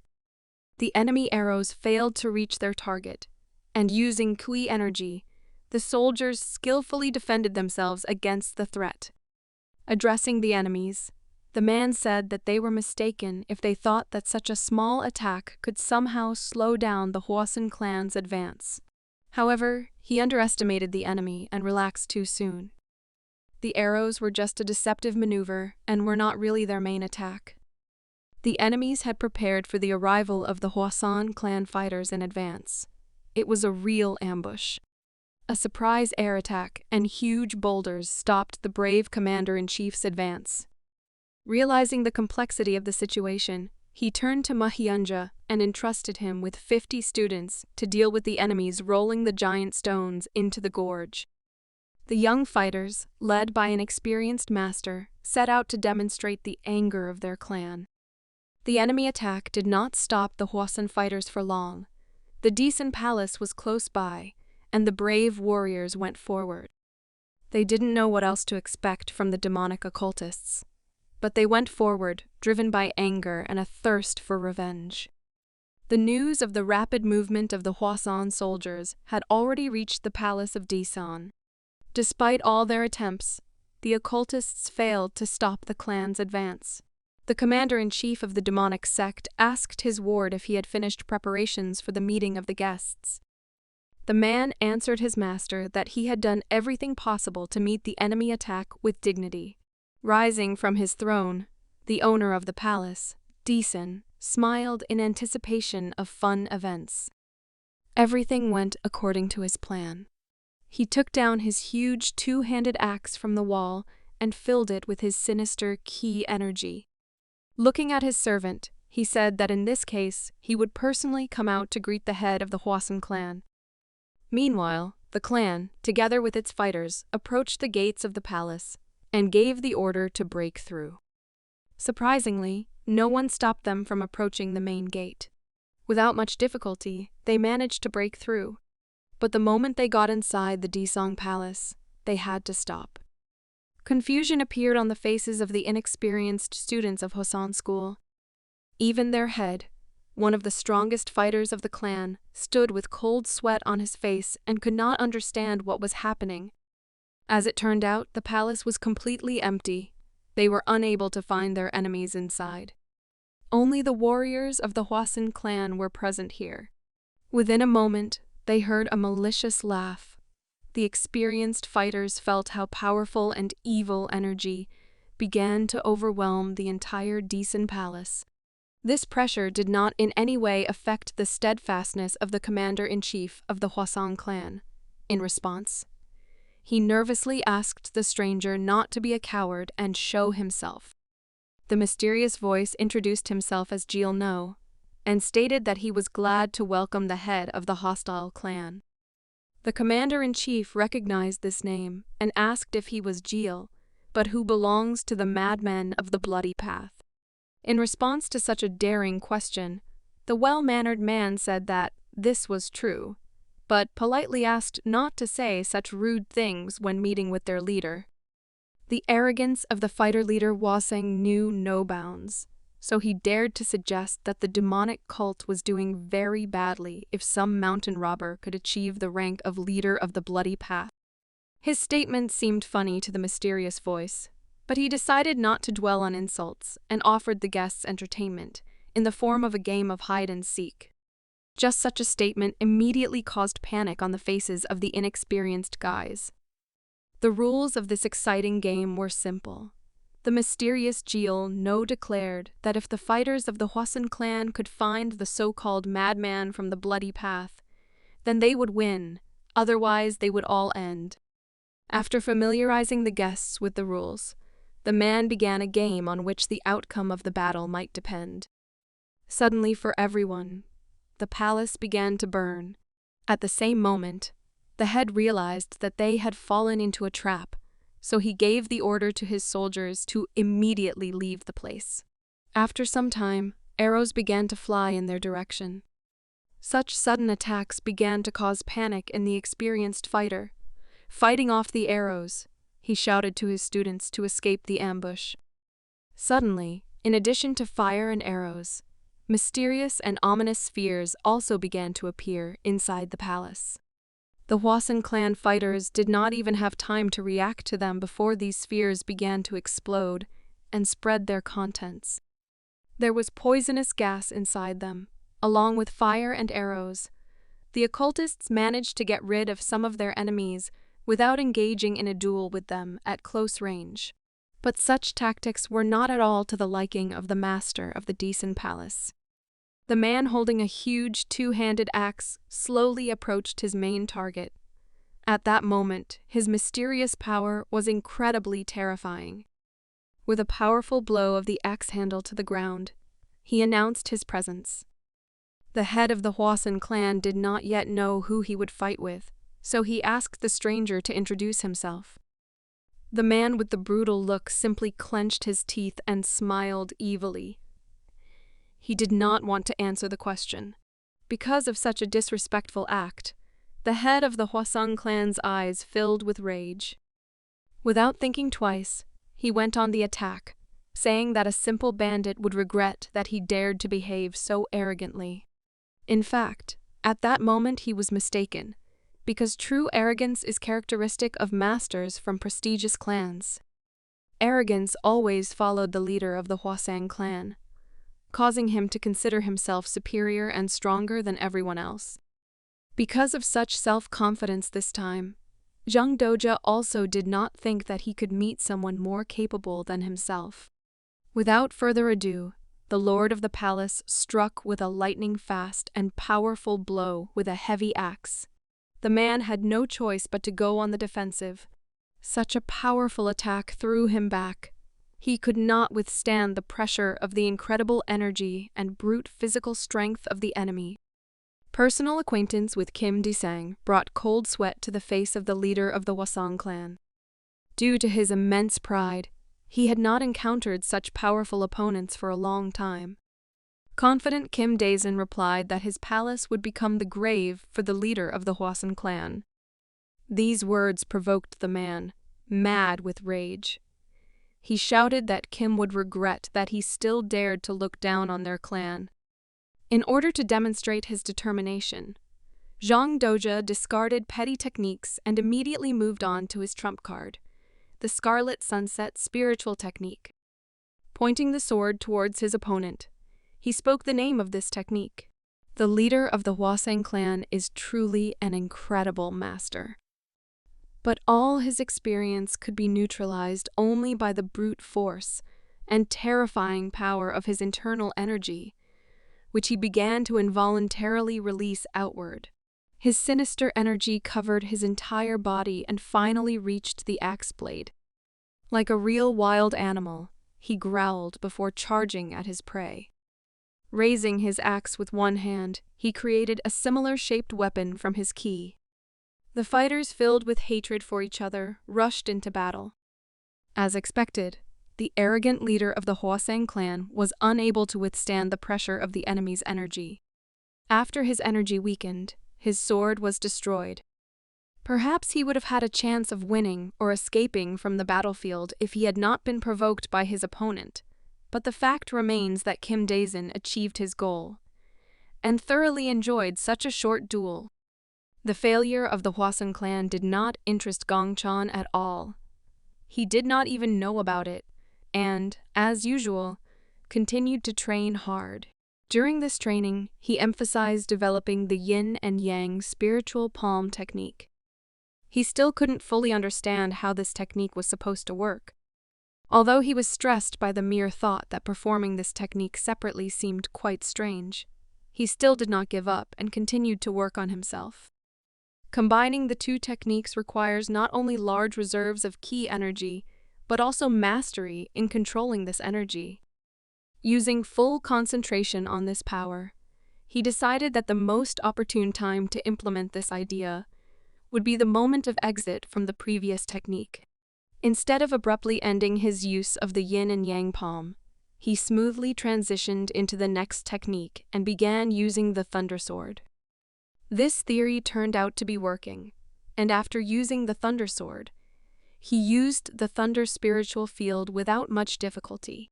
As it turned out, a smooth transition from one technique to another does not necessarily have to be of the same ki nature, because the next in line was the successfully applied technique of poisonous dragon water. But at one point, he decided to stop and think. It seemed strange to him that he was constantly thinking about finding a way to combine different martial arts. The young master had long known that the nature of yin and yang energies were closely related and also infinite. In addition, the techniques of the Jeonnam clan were created on the basis of these two energies. After some thought, he decided he should try something different. But his moment of joy was interrupted by one of his students. Gongchan asked his student why he was in such a hurry to get to him, and even interrupted his training. The guy was a little excited and said that the teacher should go to a meeting with the sect leader. Gongchan was not happy with this news, but he could not refuse the old man and agreed to take a break from training. The look of the leader of the Jeonnam sect was calm as usual, and the old man himself could not start a conversation for a long time. Such a tense atmosphere haunted Gongchan. He had a premonition of something bad. This premonition did not let the guy down. In a calm and serious tone, the leader of Jeonnam told him that the Hwasong clan was completely destroyed during the attack on the Daesan occult palace. The young guy's expression changed dramatically. He couldn't believe that 3,000 people of the Hwasong clan were destroyed so easily. Naturally, these events could not bypass the Jeonnam school, because the clan of occultists had become a real threat to all of China. Gongchan expressed his desire to completely surrender to the master's instructions. The man brought him up to date and said that after such events, the dazzling groups were not going to sit still waiting for the first step from the alliance. Now the role of containing the enemy forces has fallen on the shoulders of their sect. They will have to take over the enemy until the main Murim forces arrive. Having confidence in the incredible young and talented guy, the old man appointed him responsible for this important mission. Besides him, the main support in this operation will also be the disciple Gonsen and the beautiful sister Gonin. They will be joined by 20 people from the 4th generation of the Shonem school, and together they will restrain the enemy from taking further steps. Taking full responsibility for the mission, Gongchan promised the sect leader that he would do everything necessary to successfully complete the mission. Having great hopes for his student, the old man extended his hand in his direction with instructions to show the whole world his true, pure strength and declare the name of the Janam clan to the whole world. The young master's gaze changed. Now he had no time for jokes. The leaders of the future operation to support enemy forces wasted no time in meeting to discuss the plan. Disciple Gonsen was already quite familiar with the recent situation. He had heard that the size of the Blood Madness Squad was 800 people, and he was also reported about 300 coffins within the palace, meaning they must also take into account the presence of risks from using the powers of using occultist blood magic. His information made Sister Gonin think a little about the fact that there were many more opponents than they thought. Some indecisiveness of the sister and the character of the young monk led to the decision to appoint the disciple Gonsen as captain. He turned to his comrade and made sure that Gongshan really preferred to fight alone. This greatly changed their plan. In this case, he decided to offer to make the young master the vanguard in the battle and transfer to him control of the team on the battlefield. Gongshan did not mind fighting in the front ranks, but did not fully understand why his brother was giving him the role of leader within the battle. The guy replied that this time Gongshan will not just fight alone, but will also take care of his subordinates, and this role will be convenient for him. The young monk immediately realized that this was most likely not his brother's initiative, but a decree of the Janam elders. Having figured out the role of the young master, Gonin turned to his sister and announced that they would go to meet the demonic cult. The demonic cult group has already left the castle, and their task will be to stop the enemy forces. The tactical training leader stated that he was going to use fast attack and retreat tactics.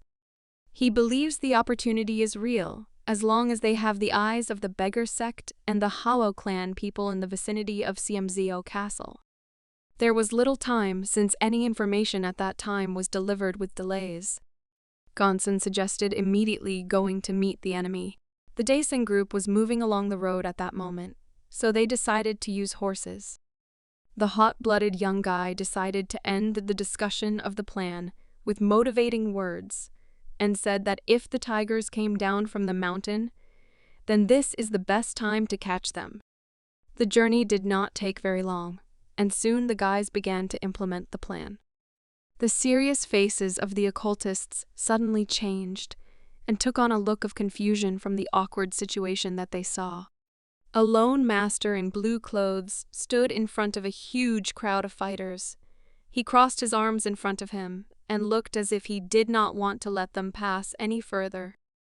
In the hands of the young master was a sword that was previously unfamiliar to us. He sighed heavily, realizing that his rest was ending at this moment. Remembering the preparations closer to the battle line, the guy understood that he would really be the vanguard of their forces, but he did not expect that everything would be so sad. Breaking the silence while spying on the enemy, he asked why the three of them could not go on reconnaissance. Disciple Gonsen and Sister Gonin exchanged nervous glances as they did not expect that the guy would begin to suggest changing the plan. However, the tactical training leader quickly figured out a good answer and asked his brother if he had heard of Master Jambi from the Three Kingdoms period. Considering this a well-known story, the guy asked that he didn't understand where he was leading. Continuing to manipulate the interlocutor, Gonson asked if, in this case, Gongchan also knew about the battle of the Zhanpeng clan. The guy waved his hand and replied that this was also a well-known event. It was a battle in which the legendary Master Zhanbai single-handedly blocked the bridge and fought against an entire army of opponents. The guys again slyly looked at each other. The sister realized that this insidious plan would probably work on the naive brother Gonshan. With a sly smile, they looked at the guy, hinting that he was able to repeat this legendary feat, while they themselves probably just wanted to retire outside of his presence. This background story led the guy to the situation he is in at the moment. Grimacing, he admitted that fighting alone against hundreds of people was really not a good idea. While the rank-and-file fighters of the Daesang group did not know what to do in such an incomprehensible situation, the one who could take on this problem was rapidly moving forward.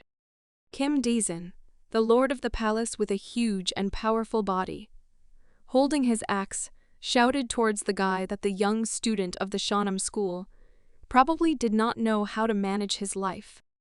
Although he thought that this guy was just a self-confident boy, he still asked who he was. Self-confidently crossing his arms in front of him, with a sly grin, Gongchan introduced himself and said that it was obvious that this huge and loud man was the boss of this entire company of losers. Hitting the handle of the axe on the ground, the man laughed and said that he did not expect to meet the most famous disciple of the 3RD generation of the Janam sect in such a place. It seems that after the battle with the leader of the Hwasang clan, the master of the Daesang palace became too arrogant, so he decided not to get his hands dirty and ordered his ward to deal with the enemy. The mysterious man with a long beard immediately got down to business. Sinister energy began to surround his body. The blood mage filled the mysterious bells with it and began to use his technique. The young monk watched the enemy from a distance. He was extremely cautious and already had his hand on his sword. He did not know what to expect from this occultist with bells. A moment later, everyone heard a crash from the direction of the Daesang group's cargo. Thanks to the magic of blood, the zombies began to come to their senses. Their brute physical strength was enough to break through the wooden box in which they were located. Lifeless bodies began to move towards the young master. Their bodies looked extremely muscular during their lifetime. These warriors were probably among the best in their sect. These guys immediately identified their target and attacked the guy together. Gonshan took a fighting stance to give a worthy rebuff to the enemy. Although he did not know what to expect from these creatures of blood magic, he was confident in his abilities and threw aside his sword to fight only using his incredible control of internal energy. The opponent closest to him, demonstrating the hatred contained in his body, swung violently to deliver a strong blow. An evil and powerful energy began to surround his hand. But the young master with a calm face reacted to this direct attack and dodged it. It seems that he perfectly understood the properties of the enemy's body, so he decided not to disdain and grabbed the zombie's hand. Using only brute physical strength and wrestling skills, he caught his opponent and threw him to the ground. Realizing the enemy's advantage in numbers, the guy immediately threw the enemy's body towards the crowd to slow down the zombies a little. Those who were still on their feet did not stop, and, moving only by instinct, rushed to attack. Gongchan was ready to continue. He felt confident and was still not going to show his best techniques, because to fight such a weak opponent, the usual skills of the Janam school were enough for him. Without surrounding himself with Chai energy, he quickly threw his leg to the side and took a convenient position to parry the enemy attack. His cold mind was just the thing for such a difficult situation. The monk delivered a powerful kick to the opponent's body to prevent him from fighting at close range. This masterful counterattack once again sent another zombie flying. The enemy again flying into the crowd of other demonic fighters and slowing down their attack. In fact, Gongchan expected something more dangerous from the enemy. So he asked the enemy if they had something more serious, because he didn't even have to use internal energy to fight these fighters. At that moment, Kim Dae-sang realized that they had underestimated the enemy, and this young man truly had an incredible physical condition. He probably still had a lot of tricks up his sleeve. Although the man was nervous at first, his experience helped him maintain a cool mind. He turned to his servant and asked him to call off the zombies, because they had no chance against a master of this level, and it would simply be a waste of a valuable resource. Noticing the failure and agitation of the occultists, Gongchan decided to continue the moral pressure on the enemy and asked where they got so much courage to demonstrate such primitive skills to call themselves someone who follows an evil god. His provocation worked as it should. The students of the Daesan group began to worry because the power of their army was restrained by only one young monk from far from the strongest sect in the world. Sighing mockingly, the guy continued his speech and asked why they were so self-confident. He believed that the god they believed in so much was just a random ghost. It seemed foolish to him that they would choose to worship such things, since such worship would ultimately lead them to hell. A well-thought-out speech worked as it should, and the guys, unprepared for such insolence, fell into a rage. They were ready to tear the body of the talented guy into pieces in order to sacrifice him as a tribute to their evil god. But Kim Dae-sang had a completely different level of training. He understood what his enemy was planning and stopped his angry guys with one powerful blow of the axe handle on the ground. This reaction of the powerful warrior stopped his students. A huge amount of released sinister energy began to fill the air of the battlefield.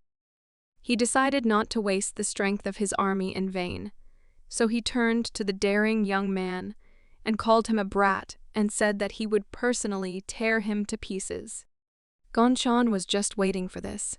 He understood that, first of all, it was worth hitting the leader of the Daesang group. The guy decided that it was time to get down to business seriously, so he defiantly extended his sword towards the enemy, and with a calm voice suggested not to hesitate and start this battle. Although he was able to achieve a one-on-one battle, this did not make the problems any less. Looking at his opponent, he thought that Kim Dae-sang was a very experienced master, and most likely even a step higher than himself. Gongchan always tried to soberly assess his chances and understood that if he was careless now, he would definitely lose. Kim Dae-sang clearly had the advantage of brute force, so the young monk decided that he would put tactics rather than martial arts skills first. Swinging his huge axe powerfully, Kim decided to make the first move. He rushed to the attack and made it clear to the young monk that he wanted to end this battle with one strong blow. The guy was calm. It was not the first time he found himself in a situation where the advantage was not on his side. The power of the enemy's axe, enhanced by the enemy's brute physical strength, significantly exceeded the strength that Gongchan could oppose. While the monk Chanam tried to analyze the enemy and choose battle tactics, Kim hurried and decided that victory was already in his pocket. But Gongchan did not act as he expected. He understood perfectly well that this man had no equal in raw power, so he dodged the enemy attack by only slightly throwing the axe to the side. Even such a formidable opponent did not make him tremble with fear. He understood that unnecessary emotions were useless. Inferior to the enemy in brute force, Gongchan decided to focus on his incredible speed and mobility, in which he clearly had no equal on this battlefield. During his maneuver in the air, he suddenly decided to strike. The experienced fighter tensely parried this blow with the handle of his axe. Despite the fact that Kim had time to react, Gongchan foresaw this outcome and prepared. He began to release his internal energy and poured some ki inside his sword. The energy strike passed close to the enemy's neck, but it was not possible to complete this battle with one attack. At least he was able to demonstrate his skills and show the enemy that he had taken credit for the victory too early. A pleasant and calm smile appeared on Gongchan's face from the realization that now the enemy would begin to take him seriously. Indeed, Kim was no longer so confident in his advantage and even began to feel pressure. In order not to lose the rhythm of the battle, the monk Chonam decided not to lose the initiative and moved on to the next step. The guy started showing his trump cards and used one of his basic skills, the 36 Galaxy Swords technique. Powerful and fast attacks were aimed at the enemy. He managed to take the enemy by surprise, and Mr. Desung was momentarily at a loss, despite his incredible experience. But he turned out to be not so simple. His countermeasure was so unexpected that Gongchan began to feel angry. Afraid of being hit, Kim Desang used the body of one of his zombies to protect himself from the monk's attack. Looking over the shoulder of the tortured body, he made it clear with his gaze that this was not the end. Having relaxed a little from such an unexpected and vile act on the part of the enemy, Gongchan lowered his sword and said that it was ugly to run away and such a battle was not at all interesting. To the surprise of the young master, in response to his words, Kim Desang apologized for his action. Master Chonam did not expect to hear such words from the leader of a group of occultists, whose methods of fighting have nothing to do with honor and respect for the enemy. The man with a serious face continued his speech and said that he did not want to show such disrespect to the martial artist. But he had to, since he let his guard down for a moment. Now the master of the Daisen group got down to business more seriously. He took a fighting stance and began to release his powerful evil ki.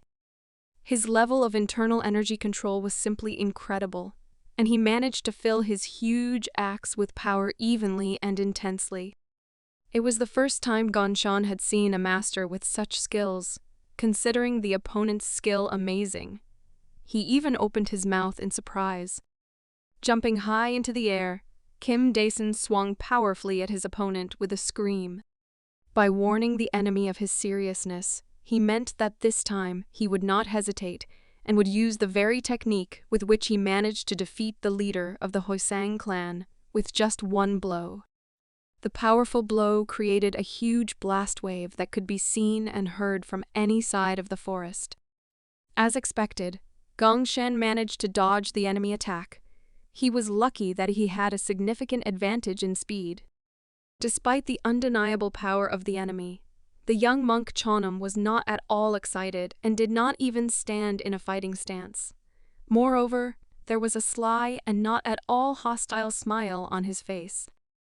Such unshakable behavior of the guy got on the nerves of the leader of the occultist group. He could not read the emotions of the enemy and did not even know what this dangerous young man was up to. After the successful elimination of the Hwasun clan, Kim Daesun relaxed too much and adopted from his last enemy a completely unnecessary trait, namely arrogance, because of which he continued to underestimate Jeongnam again and again.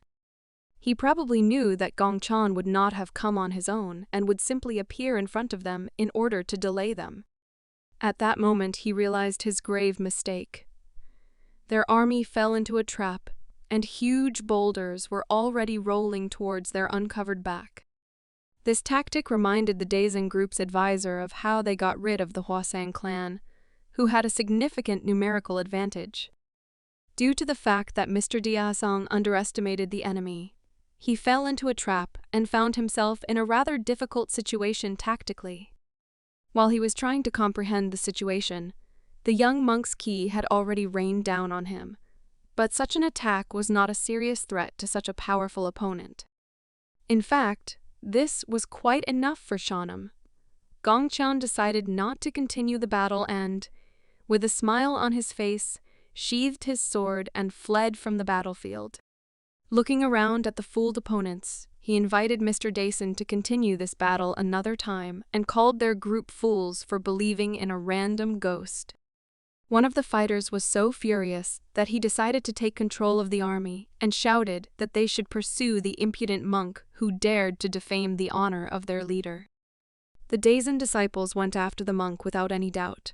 They could not come to terms with what had happened. But their master did not appreciate such self-will, and, in response to their action, shouted at them to stop. The confused guys stopped reflexively and looked at their leader. The man turned out to be smarter than his students. He asked them not to take stupid, unauthorized actions, as in this case, they would again fall into a trap. He was not going to tolerate such mistakes anymore, so he ordered the occultists to awaken the zombies and remain on alert. Having underestimated the enemy, they lost the combat effectiveness of a significant number of their army. The advisors summed it up and suggested that their enemies would continue to arrange ambushes. In his opinion, the only right decision would be to protect the palace and get out as quickly as possible. Finally feeling that his fighters were safe, Mr. Dazen gave vent to his emotions. He could not understand how they made such a mistake, and who the young master Johnum was that he could stop them with his own hands. The advisor himself could not sort out his feelings, but supported the leader and said that one day they would put the mysterious student in his place. While they were thinking about how cruelly the brave men from Junum would be punished, there were already ears everywhere in the forest around them. The 3 Junum fighters were pleased with the result. Gong Chan's sly smile spoke only of one thing. He was pleased with the result of his meeting with the occultists, because he managed to make the enemy very nervous. Without showing all his power, he came out unscathed. When they moved away from the pleasant impressions of a successful raid, it was time to summarize the information they had obtained that they did not know before. The tactical leader of the operation stated that he considers demonic zombies to be a serious problem. It was obvious that after withstanding Gongshan's attack, their body was clearly stronger than metal, so they would not be able to fight them with just the sword key. His words were obviously true for everyone. Sister Gonin nervously bit her lip and lowered her eyes, while her younger brother began to strain his brains to find at least some solution. His experience in developing an understanding of martial arts played into his hands, and he was able to quickly find a good solution. The young monk suggested changing the shape of the Kui sword to a longer and thinner one, because this way they could hit a smaller area of the enemy's body with greater force, overcoming this incredible density of the zombie body. Disciple Gonsen understood what was being said. Gongchan meant the so-called Jia sword. The guy was pleased that his comrade immediately understood his train of thought. In the area around the area where this operation was carried out, they were unable to find anything denser than a huge boulder, but this was quite enough to test the previously mentioned theory. The most skilled master of this trio took it upon himself to try to put this guess into practice, and began to change his usual form of a sword saturated with internal energy. He not only increased the length of his sword, but even made a kind of sharp whip out of his energy, the trajectory of which was free and could hit a large area, which reduced the enemy's chance of dodging such an attack. With one blow, he managed to hit a huge area of the boulder. It was something similar to narrow cuts, but due to the large amount of this damage, the effect was simply incredible. Their guesses turned out to be true, and the young monk proved that in this way, they would be able to neutralize the advantage of the enemy in a dense body that had previously seemed invulnerable. Having applied the theory in practice, Gongchan was very pleased and even noticed that even if the zombies' bodies are stronger than iron, then if they make the key sword thinner, then they will definitely be able to effectively fight against them. True, his comrades were not so satisfied with the result, although the theory turned out to be true. Their knowledge and skills were not at the same level as that of their younger, talented brother. They also knew about the Dao sword, but they were still just learning how to use the previously mentioned Jia sword. Sighing defiantly, looking at the school student, he said that in this case, he could help him achieve such a level of energy mastery. His words caused the same reaction on the faces of both brother and sister, because they were a little confused by such a proposal, since they were not in the most suitable place for training. Gonshan's usual smile said everything for him. The guys began to improve their skills in mastering internal energy under the guidance of the best possible teacher. After some time, the time came to demonstrate the result of their work. Still cautious, but as self-confident as before, the occultists continued on their way without waiting to meet the Chunam students. It was quite sudden, but they managed to notice the appearance of the enemy's presence even before they showed up. A few seconds later, the main guest of this day appeared in front of this entire crowd. Gonshan quickly reduced the distance between them, deftly moving between the trees of the forest that surrounded the path. This time, he already knew what he would have to face, so he immediately took out his sword and mentally prepared for battle. The members of the Diasang group also did not waste time and came up with several developments in order to contain the incredible disciple of the enemy sect. The master's advisor raised his zombies to their feet and ordered them to form a wall that would stop the enemy's first attack. It seemed that this plan was as reliable as a Swiss watch, but they did not know what conclusion Gongchan had come to after their last meeting. The man who controlled the zombie army calmed his fighters and said that none of the Janam students were able to break through the wall of their zombies with only a sword. But the young monk's sly smile always hinted to them that they underestimated him. He had everything under control and immediately began to test his theory in practice. Without taking any risks, he used his Jaya sword technique at a safe distance. The silence of the forest before the start of the battle was interrupted by the sound of zombie bodies cutting clothes. The razor-sharp threads began to destroy the enemy's trump card, as if it were something quite ordinary. Fear appeared in the eyes of the warriors, but the advisor knew how to work with denial and, without panicking, motivated the fighters by the fact that there was only one guy against them, who would be easy to defeat in numbers. This mysterious man once showed an incredible result. It was the moment when with just one tactic he destroyed the entire Hosang clan, which had more than 3,000 followers. But the sweet taste of a past victory gave him the opportunity to relax and become arrogant. He made another tactical mistake and lost a number of fighters. He decided to ignore such a terrible mistake and shouted to the remaining forces that they should continue in this spirit, saying that they had almost cornered their prey. After that, he turned to Master Chonam and said that going out alone against an entire army is an undertaking worthy of a real fool. Based on the results of the beginning of the battle, this manipulation had absolutely no result. And after a moment, the master's advisor regretted that he had used so many resources so recklessly. As it turned out, at that moment, Gonshan was not acting alone. His comrades joined him. Not only were they attacked from two sides, but there were two more Janam disciples on the battlefield who were capable of using such an amazing fighting technique. They easily managed to get rid of the enemy's significant advantage.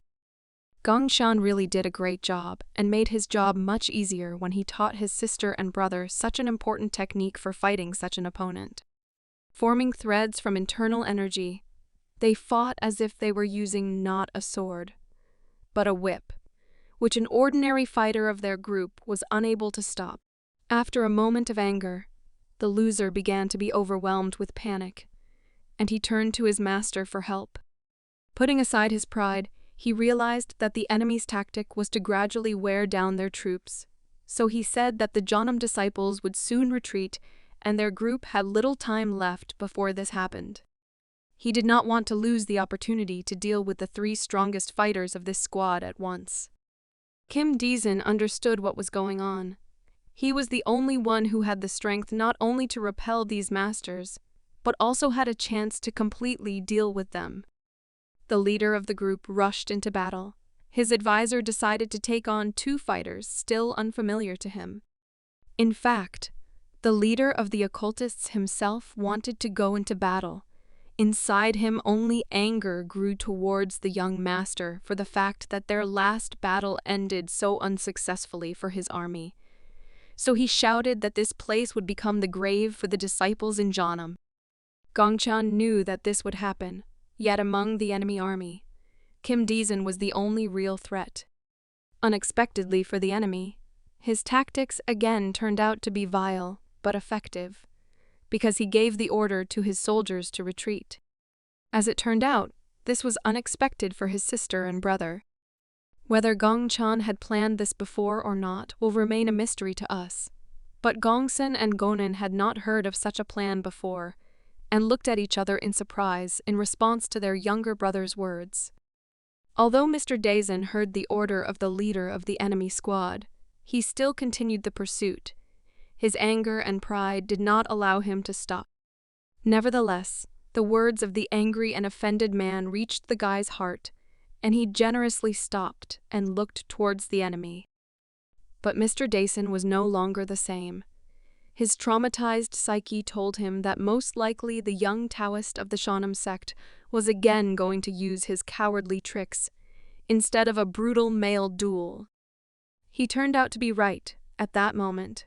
Instead of starting to cover himself with oil, Gongchan simply unsheathed his sword and again used the technique of many sharp whips from Kwai energy. Returning to the idea of fighting was very brave of him. With one blow of the Jia sword, he formed a cage that looked like he was going to use it as a defense. The leader of the occultist group was furious that instead of attacking, Gongchan gave preference to giving the first blow to him. Nevertheless, he accepted such an act of his opponent and decided that he should punish him for such insolence. The man tensed his muscles and released enough of his powerful ki energy to form a spiritual aura for the axe. The technique of the young student of Jeonnam created a whole curtain of dust, but Daesung did not stop and launched a powerful blow forward. Realizing that covering a huge area he would definitely be able to damage the enemy's fragile body. But when the ardor dissipated, another disappointment awaited him, because there was no one in front of him. No. He did not destroy the guy with one blow. The fact is that the vile Gongchan again played with his feelings as a warrior, and in the end cowardly and tactically retreated. The realization of the end of a battle that had barely begun sent him into a mad rage. Although there was no real battle, Daesung lost because his heart was wounded and he began to scream in rage. It seemed that his disappointment had reached its limit, but the advisor decided to prove the opposite and, respectfully addressing the master, stated that the other Jeonnam students also ran away from the battlefield without even crossing swords with him. Having told this sad news, he stated that if they continue the pursuit, they will most likely lose half of their soldiers and zombies. But Kim Daesung believed that they should not be afraid of this. The man, filled with anger, suggested taking this risk and continuing to move forward, believing that they could no longer allow the students to gradually drain their strength. The advisor could not go against the will of his master, but he was afraid to think rashly. It turned out that some insidious plan had already come into his head and, in his opinion, probably a working plan, so he mysteriously replied that thanks to his wise approach, this time the Jeonnam students would not be able to escape with impunity. Despite the words of the master's advisor, the fighters of the Jeonnam clan were able to break away from their opponents. So far, we don't know whether they broke away on their own, or whether Kim Daesun and his ward specifically allowed them to leave. But after a while, the guys were safe. Sister Gonin sat relaxed on a stone and minded her business. Over the past few days, she has greatly improved her internal energy management skills. The girl, without the use of excessive persistence, could already independently use the Jia sword technique. In such a short period of time, she had reached such a level of skill that she could easily cut a leaf falling from a tree into many even pieces, using only a zanpacket and without even using special combat equipment. She was really pleased with the result. Her progress with her little brother always was incredibly fast. She was distracted from the joy of achieving new heights in martial arts by a noise behind her. It turned out that it was the sound of water splashing from a bucket. So Ganshan took a shower in the field, tempering his strong young body. It was a hard day. Recently he had only exhausted his body like this during training, but certainly not in a fight with a serious opponent such as Mr. Kim Dae-sung.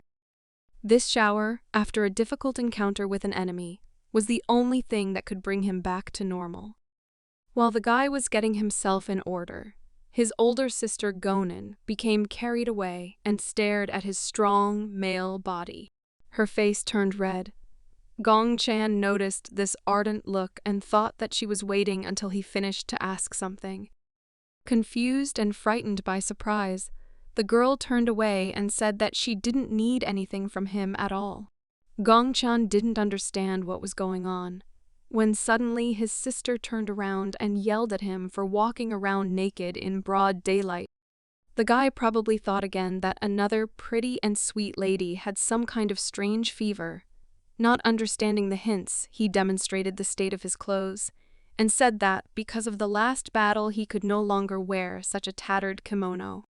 He also added that this time, Mr. Dae-sung drove him as if it was the end of the world. All the young monk's words were aimed at explaining his behavior, so Sister Gonin stopped worrying about the fact that the handsome young monk suspected her of liking him. The third talented student Chanam also joined this difficult dialogue. He was a little confused by the behavior of his brother and sister, but dissatisfiedly crossing his arms in front of him. He thought of something to say and asked Gong Chen not to fight like this again and not to risk his life in battle with such formidable opponents without any support. The student said this clearly not out of envy of his brother's success. He admired his strength with all his heart and considered him an incredible fighter. At the same time, he admitted that the leader of the enemy group, Kim Dae-sung, is also not easy. He is a truly strong master. Even though the enemy leader looked like a real monster, capable of destroying entire armies single-handedly, Gong Chan still stood up to him like it was nothing. The same thoughts haunted his sister. She also admired her brother's strength and wondered if she could become stronger if she trained like him. Instructively raising his index finger in the air, Gong Chan's teacher said that if she wanted to follow in his footsteps, she would also have to train her intellect. Sister Gonin took this too personally and thought that he doubted her mental abilities, but barely containing her anger replied that she understood that we were talking about the ability to assess the enemy and analyze the situation. Although she had her own worries at the time of her brother's battle, she still noticed that the reason why he was not inferior to the enemy leader was not only because he was faster, but also because he read his opponent's movements faster. This assumption turned out to be correct, and therefore she stated that in this case, she would try to reach the heights of her younger brother. But in response to her words, not a proud smile appeared on the guy's face, but a confused shock, because he believed that this was impossible, since they think completely differently. Defiantly placing her hand on her side, the girl said that she did not see any problem and would simply do it. Still confused, the guy decided to agree with her and said that he was sure that she would do an excellent job in this task. He really liked his older sister's confidence and tenacity, so he said that, in that case, he would help her with training after they finished their operation to contain the enemy group's forces.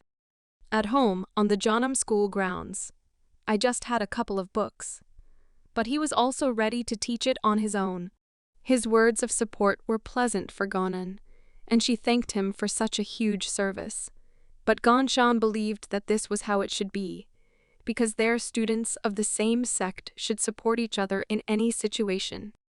After they planned general training for the future, Sister Gonin suggested that they proceed with the continuation of the operation, since at that time their brother had already completed all the preparations. The young monk was filled with energy to continue the battle with such a monster as Kim Dae-sung. In the evening of the same day, the whole team gathered in the forest at the site of the operation. Concealing the spread of their energy, they secretly monitored enemy fighters from a safe distance. This time, Gangshan suspected something was wrong and asked his brother if they should work the same way this time as before. The young master thought about his brother's words and said that, in his opinion, the formation of enemies looked rather strange. It seemed to him that the enemies had set traps and were simply waiting for the Cheonam students to brazenly show up to visit them once again. They could not retreat, and Gongchan understood this very well, so he said that he would go first alone. These words greatly surprised the leader of the tactical preparation of the operation, since this time he was not sure that they would be able to support their strongest warrior. Warming up before the battle, the guy said that it would be better for him to fall into an enemy trap alone than with all his comrades. In addition, he was sure that even if he got caught, he was unlikely to suffer much, unlike the less trained clan fighters. Although the young monk was very confident in his abilities, the cold mind of his comrade could not come to terms with this, and he tried to dissuade the fighter from such a rash act. But Gongchan did not want to listen to him further, because he understood that this was the only option in which they could start the battle without endangering the entire team. The impudent behavior of the young and world-famous hermit master put his older brother in an awkward position. Sister Gonin said that he should reprimand the young master after the battle was over. The approach of a guy in a new blue kimono was noticed, and the furious fighters of the occult clan prepared to give a worthy rebuff. Gongchan decided to act according to his old and proven tactics. He knew what he would have to face, and therefore taking the sword out of its sheath, he immediately began to use the spiritual sword technique. One quick and powerful blow from the young master threw all the fighters that stood in his way into the air. Gongchan sighed and shook off the remaining blood of his defeated opponents from his sword. As it turned out, it was blood that was the basis of the Daesang group's trap. Counting on the lightning-fast attack of the strongest student of Cheonam, the master's advisor left a number of his guys in one place so that Gongchan would take the blow. Without any preliminary signs, ki energy began to rise around the guy, mixed with the blood of the fighters lying on the ground. Of course, this was the work of the group's advisor, and he, using blood magic, made magical power from the blood that connected into a magic circle. The young monk did not expect such a trick from the enemy. He thought that they simply wanted to make an ambush in order to defeat him with numbers. But this time, the enemy decided to avoid all risks and simply created a barrier around the strongest student, Cheonam. In fact, Gongchan was even a little upset that this technique simply limited his mobility, but at first glance did not threaten him at all. The enemy's plan was not to separate Gongchan from the rest of his team. The angry master of the occultist group wanted to end this competition once and for all, so that this time he would not have to leave the battlefield empty-handed. The barrier technique was created specifically to create ideal conditions for a fair fight between two incredible masters. The man, with ki energy boiling around him, menacingly declared that from now on, the games are over. Our hero saw no problem in the fact that he no longer had any escape routes. Perhaps he could have escaped the barrier and avoided a fight with the strongest enemy, but the enemy's self-confidence told him that this fight should not be missed. There was no end to his provocative phrases. Crossing his arms in front of him, he mockingly noticed that Mr. Kim looked angry and nervous, as if he doubted his abilities. The man, surrounded by his own powerful energy, extended his heavy axe towards the guy and said that he did not consider the student of Cheonam a real martial arts master, since for him he was not skilled enough in a fight. He let out his anger and shouted his intention to destroy the young guy and take revenge on him for insulting his subordinates and outrage the honor of the Daesang group. His emotional words really hurt the monk. He replied that Kim does not follow what he says at all, and that he has no right to behave in this way with his subordinates, since he defiles their existence. For the first time since their meeting, Gongchan gave free rein to his emotions and was filled with anger, all because of the hypocrisy of an enemy who had previously killed thousands of innocent people. A hot fire began to burn around him, which characterized his internal state at that moment. The determined master turned to his enemy and said that after this fight, he would no longer have the opportunity to hypocritically talk about the value of lives. Since all his life he had killed people in order to achieve the skill with which he now threatens the entire world. The fight was moments before it began. For the first time, both fighters were ready to tear each other to pieces, their hatred burning. Mr. Kim Dae-sun no longer wanted to continue the conversation. There was no point in it. Before his attack, he simply looked at his opponent with a brutal gaze, anticipating a great fight. Having made the first move, he asked the young guy not to become arrogant, believing that he was not experienced enough to fight with such a warrior as him. Taking his sword out of its sheath, the guy began to analyze his enemy. He understood that Kim Dae-sun was a first-class master who studied the martial art of the mountain-destroying axe. The fire in his eyes said that he would not allow the enemy to leave this place alive. Mr. Dae-sun landed the first blow, but despite its power, the young master decided to block it instead of dodging it. He managed to stay on his feet. He did the right thing, since by taking this blow he did not allow the enemy to destroy part of the small area for their battle. Still, the main advantage of the enemy's fighting style was its incredible destructive power, so it would be too dangerous for him to defend himself in this way for a long time. The enemy was confident in his superiority, believing that Gong Chan's advantage was only in speed, but in such a limited space, he would be like a fly in a jar. He delivered his next blow with a spiritual axe technique from a distance. It was noticeable that Gong Chan barely had time to dodge. The pace of the battle continued to increase. The acceleration of the frequency of strikes by the leader of the occultist group did not allow the young monk to fully realize the enemy's weaknesses. The fierce, muscular man gave the monk no time to counterattack and use all the tricks he hated so much. Gong Chan just kept dodging and keeping his distance. He acted as carefully as possible, since the battle was too dangerous, until his opponent demonstrated the remaining 10% of his hidden abilities. The beginning of the battle was without any success on both sides. Such a fight was not to Mr. Dae-sun's liking, and he clutched the handle of the axe with his hand even more nervously and furiously. He said that he knew about Gong Chan's plans and perfectly saw how the young master avoided a collision and only parried his attacks, naively believing that if he could study his opponent enough, he would be able to do something. Kim Dae-sun considered this a waste of time and suggested that the guy simply give up, promising that his death would be quick. But the arrogant speech did not hurt the guy at all, but rather only made him laugh. He replied that he had known for a long time that the muscular gorilla would not defeat him.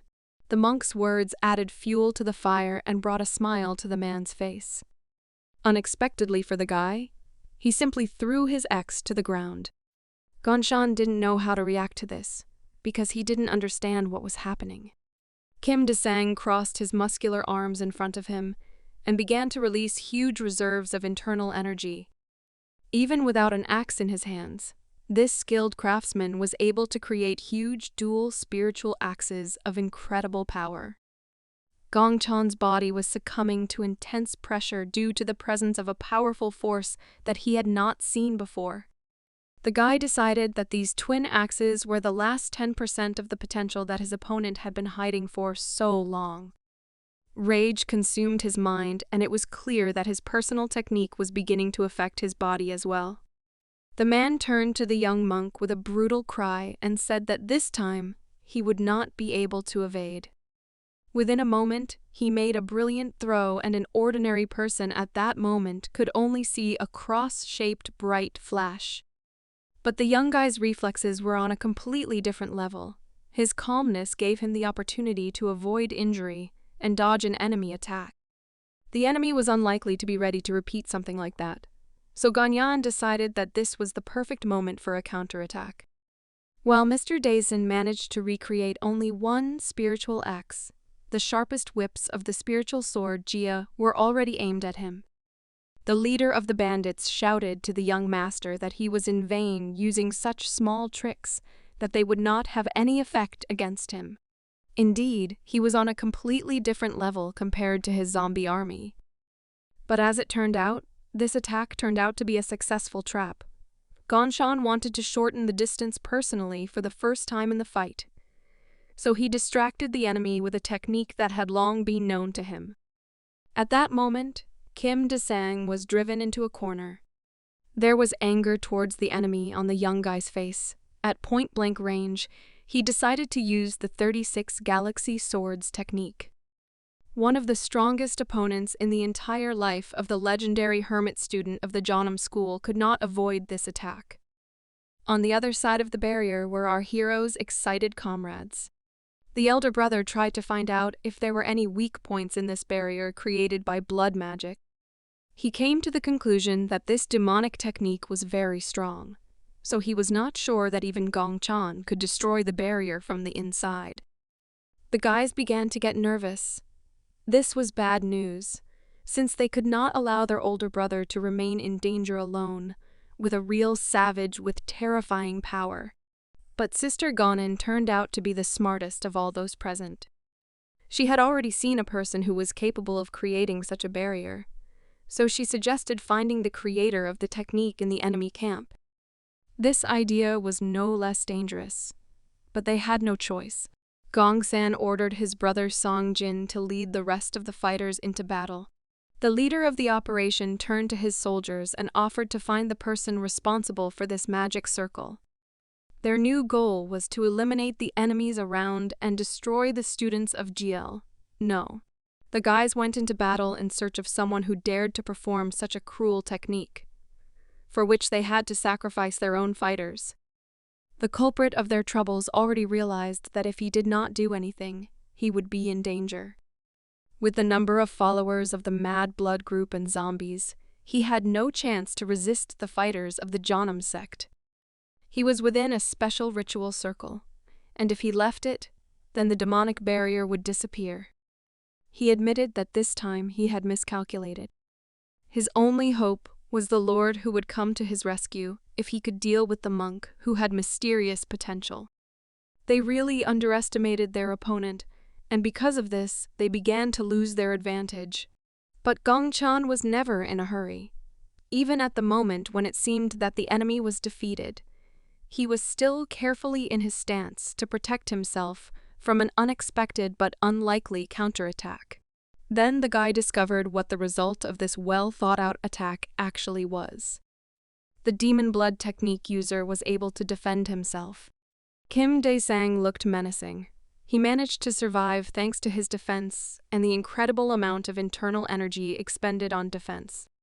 Considering the young monk naive, he repeated that such petty tricks had never worked on him.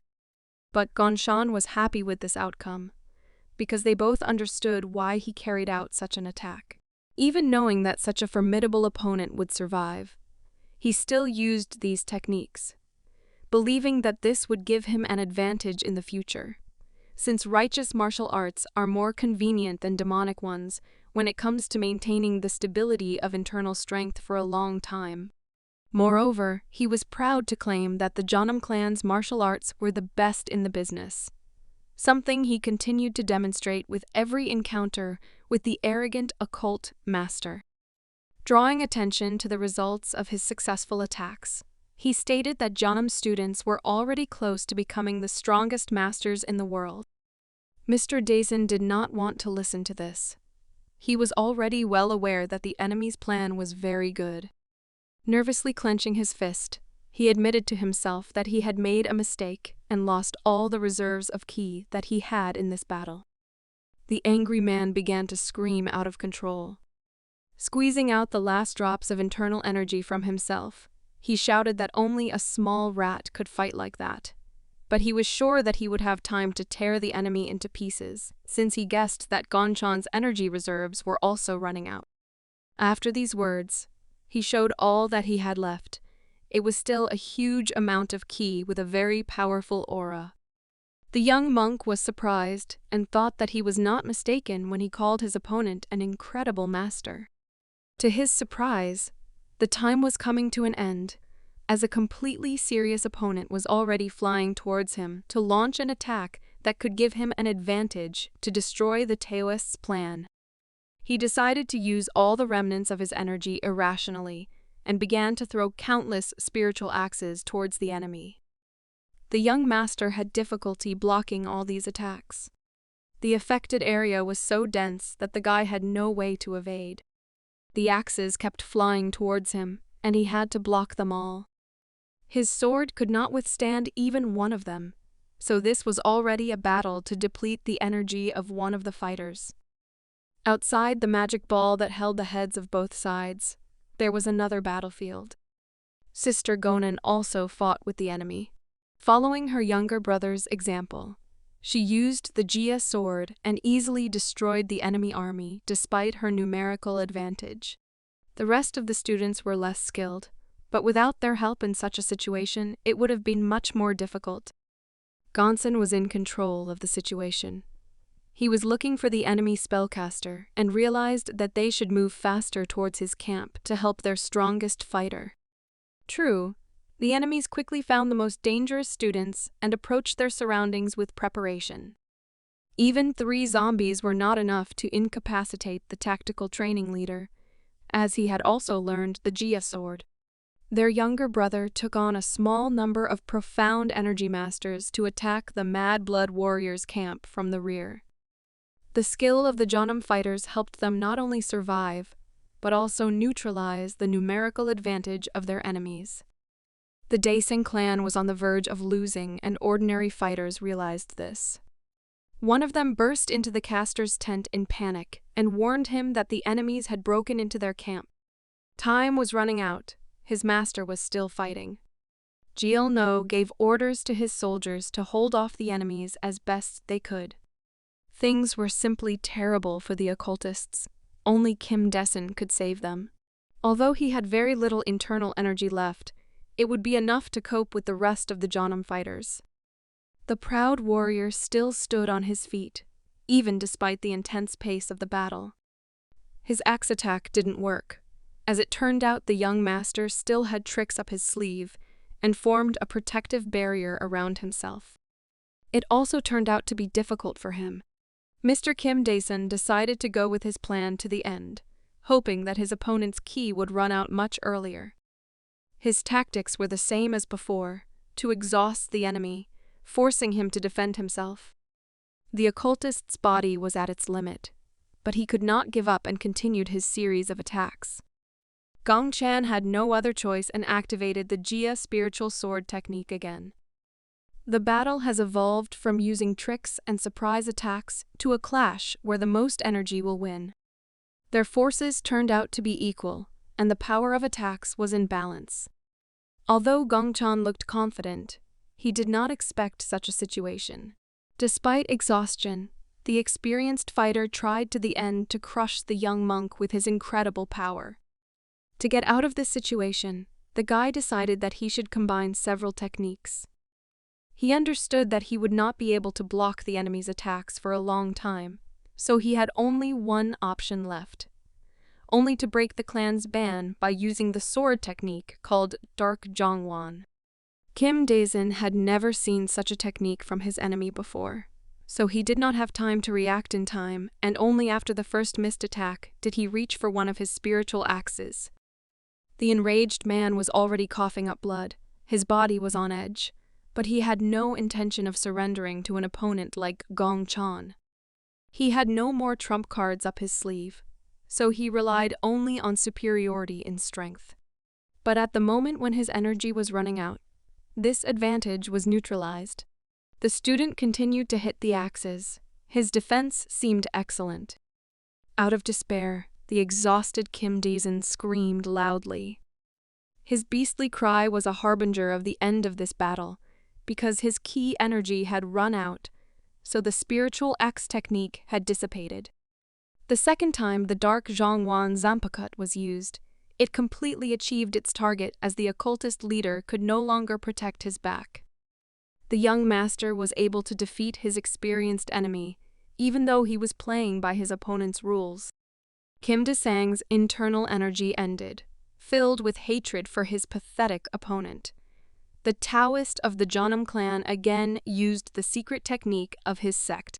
His opponent could no longer defend himself, and therefore took the entire attack with his body. The enemy leader was defeated before the main forces of the Morim alliance arrived. Victory was for the young monk. He admitted that this battle was not easy, but the enemy was not as strong as he expected. The guy was sure that he would have won, even if the enemy had not run out of internal energy at that moment. Having destroyed the enemy, he remembered another problem. He had never encountered enemy barriers before, so he was not sure that he would be able to leave without help. The news of the defeat of the occultist leader also reached the Daesan camp. His advisor was able to sense the disappearance of his boss's key inside the barrier. He could not believe that the master had lost. Previously, it seemed obvious to him that Kim De-sang's level was much higher than that of the Taoist of the Jeonnam clan. He was filled with anger because he did not believe what had happened, when suddenly he heard the sounds of battle already next to him. Disciples of the Jeonnam sect broke into their camp. They were not only able to hold back the occultists, but also destroy their troops. The man realized that he was being tracked. He could no longer rely on the warriors, since they were inferior in skill to the disciples of the Jeonnam sect.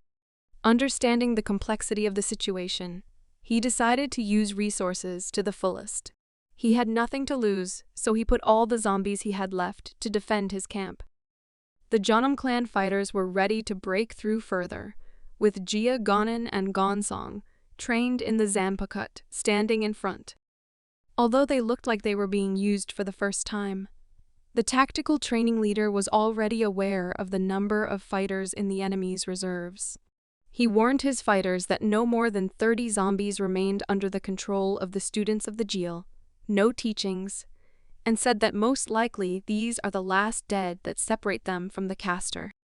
Sister Gonin understood that only they would have to fight these guys, since the other students were not trained in techniques capable of wounding such a strong zombie defense.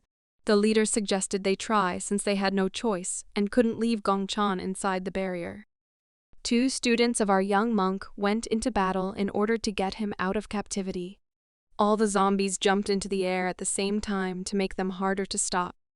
Both spiritual swords of the Jia Masters of Jeonnam were used. Their skills were already more than enough to stop most opponents at once. But the enemy's superiority in numbers haunted them. One of the zombies was able to sneak behind Gonin's sister and deliver a powerful blow. She could not dodge or expose the sword, so the only option for defense was to strengthen the defense, which had recently begun to be studied at their school. Applying this knowledge in practice turned out to be not so easy, especially against such incredible brute physical strength of the enemy. Student Gonson was shocked that he missed one of the zombies. In addition, he had 3 enemies behind him, so he could not be distracted by his sister. Continuing to defend himself, he asked her not to move and to hold out until he freed himself and came to the rescue. Although his skill was slightly higher than his sister's, he also could not easily hold off so many enemies at once. In the battle against the zombie technique of the Crazy Blood group, even Student Gonson went on the defensive. Their situation was difficult, and besides, they were the only students capable of resisting these monsters. The younger student watched this fight nervously. He couldn't believe that he was just standing there and watching his comrades fight inactively. He was sure that it was too difficult for 2 masters to fight against enemies of this level with a numerical advantage. Not understanding what to do, he decided to imagine what his teacher would do in such a situation. A crazy idea came into his head. Since he couldn't fight the zombies because he didn't have powerful enough techniques, he decided to break through them and go in search of the caster. To do this, he will need one of the techniques that Master Gonshan taught him. Using the acceleration technique, he was able to break through the crowd of zombies held by his older comrades with minimal expenditure of chai. A camp appeared in front of him, and he immediately noticed where the most ominous key was coming from. Without any doubt, he burst inside and, seeing the caster, began to draw his sword. The enemy did not expect that anyone would bypass his zombies, believing that besides Gongchan, Junam had no more worthy fighters. The brave guy was ready to defeat the weakened spellcaster alone to end this battle. His appearance forced the elderly master to leave the circle, and the escape from the camp stopped the barrier technique. Meanwhile, inside the barrier, Gongchan was experimenting on how to break out of this confinement. Even after the fight, he had enough energy left to deliver powerful blows to the walls of the magic circle. He believed that sooner or later this technique would be destroyed, since it was unlikely to be able to withstand the pressure that he was applying for a long time. He wanted to invest an incredible amount of ki reserves into the next blow in order to finally free himself. However, his comrade was already inside the camp, and Gilno fled, thereby stopping the maintenance of the magic circle. Having not used a technique that took a lot of time and concentration, Gongchan became a little upset. He did not understand what was happening. There was silence around him, when suddenly he heard the familiar voice of one of the sect's disciples. Their fighters finished the battle with the main enemy forces winning. The guy sighed with relief, since everything was already over. Without losing his pride, he approached Gonsen and said that they should not bother fighting, since he could do everything himself. The sister reacted very impudently and asked him to stop behaving like that. The Jonam students began to celebrate their victory. Not far from them, the leader of the occultists, the defeated Mr. Kim Daesun, lay still unconscious. However, in the meantime, the spellcaster Gilno was still alive. The occultist was in the forest nearby and tried with all his might to escape. It was not easy to hold the barrier and keep the zombies fighting, but even with such efforts, he could not win. The leader of his group died, and the members of the Mad Blood were defeated. He was angry. He could not believe that, in such a short time, the Jonam clan managed to become so strong that only 23 of their fighters were able to destroy an entire army of occultists, along with dozens of zombies. His strength was not enough for revenge, so he went to his allies in order to warn them about the possible danger and tell them how the members of the Mad Blood group were destroyed. Over time, this news spread on its own and shocked the whole of Kanho. No one could believe that the students of the Chonam clan personally got rid of the occultist leader, Mr. Kim Daesun, who single-handedly defeated Shandoja, the leader of the Hwasun clan. Although the Special Forces fighters missed the Gilno cultivator, but the destruction of all the members of the Mad Blood and hundreds of zombies was a huge achievement, which further glorified the martial arts sect. Including Gongchan, 4 disciples of the Jonam clan received new names, becoming famous throughout the world. Disciple Gongsan, who was responsible for the tactical preparation of the operation, received the name of the Yin and Yang Heavenly Sword. The younger brother Sungjin received the name of the Dragon Spear Blade. Sister Gonin was the only female master in the sect that had such a high level, so she received the nickname of the Only Flower of Jonam. To everyone's surprise, it turned out that Sungjin had reached the age of 20, while Gonyung hadn't even reached 30 yet. Because of this, rumors spread that the Jonam clan had found a hidden path to becoming a master, shocking the entire world. The Jonam clan remained silent, but this speculation was indeed true. The theory of knowledge that Gongchan created developed more effectively through numerous studies of the sect's scientific center. And on top of this, Gongchan personally taught new martial arts to all the students of the Jonam clan.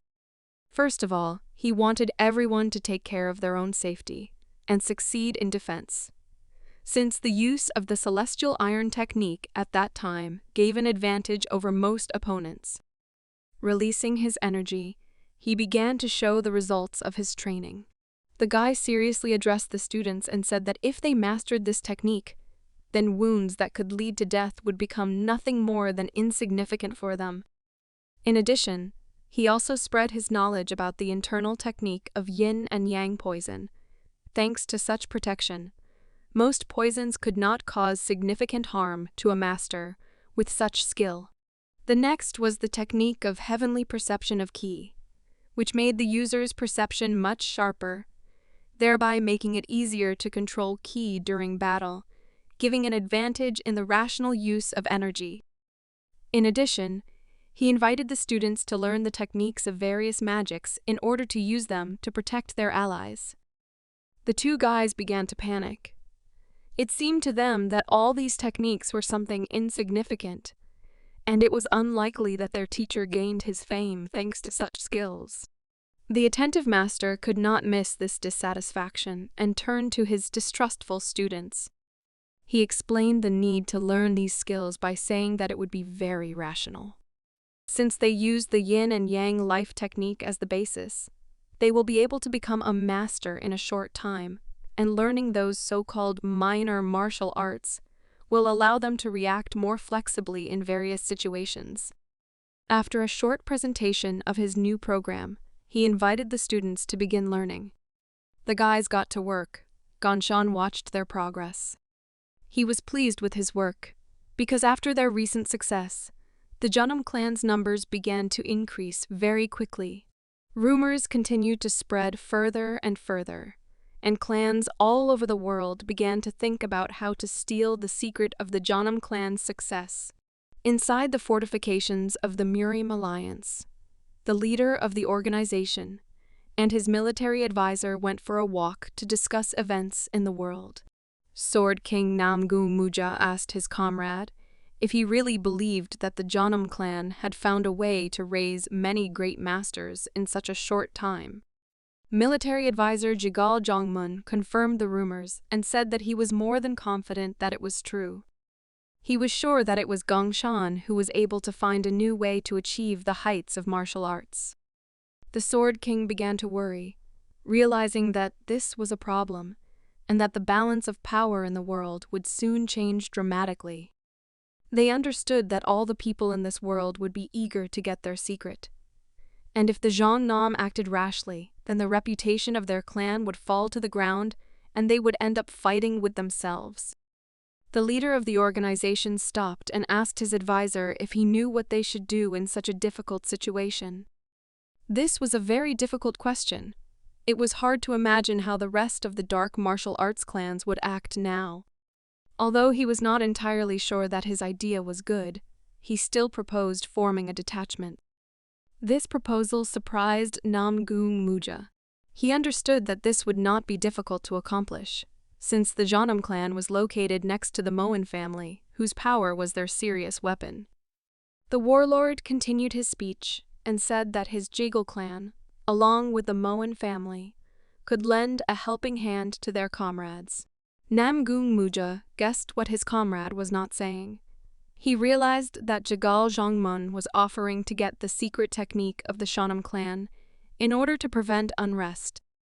He really didn't like the idea, but once again they found themselves in a situation where they had no other options. Without hesitation, he approved this plan and ordered his advisor to begin execution. It was still a mystery to them how the righteous Jeonnam clan could suddenly take the lead in terms of the strength of its fighters without resorting to the dark arts. The dark clans also began to receive information about recent events. This disappointing news began to confuse their plans. It became obvious to the leader of the organization that a mysterious person had appeared in the ranks of the Jeonnam sect, which once again ruined their plan. He understood that there were many ways to quickly become a master in demonic martial arts, but he did not understand what knowledge his enemies used. However, their techniques also had a downside, their bad side effects, which not every warrior could cope with. Moreover, his Devil's Scarlet Blood technique was no exception. The growing power of the Jeonnam clan could ruin their plans, so they had no choice but to take care of this matter first. Looking at his advisor, he nervously shouted that they would destroy the Jeonnam clan. Other occultists agreed with his opinion. Conducting a secret ritual, they prepared for the future battle. The man at the head of these cultivators previously could not imagine that the members of the Mad Blood group would be disbanded just like that. But the possession of blood magic was widespread in all corners of the country, so they did not worry about the loss of knowledge of their comrades. Using force, he summarized that the disciple Gielno had done what he had to do.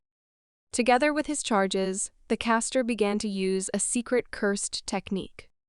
Powerful ki began to gather in one place. It seems he had a very insidious plan, so he began to laugh in anticipation of entertainment.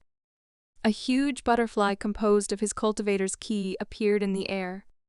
The leader of the occultist group gave the order to begin executing the plan. The huge equipment began to split into small parts, and these magical insects flew towards the moonlight, leaving the lair of the occultists. A mysterious man with a scar on his right eye ominously announced the beginning of Samanu's revenge. His expectations were so great that when he looked at his illusion technique, he began to laugh madly, since there are not many masters in the world who are able to withstand this power. While the whole world was shocked by recent events, the Jeonnam clan began to return to normal life. The field kitchen greatly exhausted the young hermit, who loves to eat delicious food. Now the students could enjoy the food from their canteen to their fullest. Tactical training leader Gonson decided to sum up the results of the recent operation. He was happy to announce that they had dealt with the Daesang Palace, which was a great honor for their sect. In addition to this, they began to train in new martial arts developed by their younger brother, thereby increasing Jeonnam's strength daily. This praise was deserved, but the shy guy was still not used to this amount of attention from his friends. All the success was dedicated to the Jeonnam clan. Master Gonsong wanted their martial arts sect to become one of the greatest in the world, and believed that this day was just the beginning of their long journey to the top. At the table with delicious food, everyone was enjoying the recent victory. Sungjin was among those who were admired by all the disciples of the clan. Sister Gonan took a place out of sight of the fans in order to enjoy the wonderful food that they did not have during the trip. Mountains of delicious food attracted all the fighters, since such food was different from what they ate every day. Among the students, a small girl was especially distinguished. Her appetite was so incredible that she ate various delicacies with several hands. It looked as if she had comprehended the Ashura technique. Only one person distracted her from eating. Master Gongshan didn't look as happy as the others. It seemed to the young student that her teacher was worried about something. Indeed, the young monk silently rose from the table and left the banquet. The behavior of the protagonist of the recent operation worried her to such an extent that she completely forgot about the yummy food. Gongchan found his peace under one of the trees near the wall of Jeonnam School. The events that he had recently experienced could not leave his head. Even though they had a reason to fight, the young master still could not accept the cruelty he felt back then.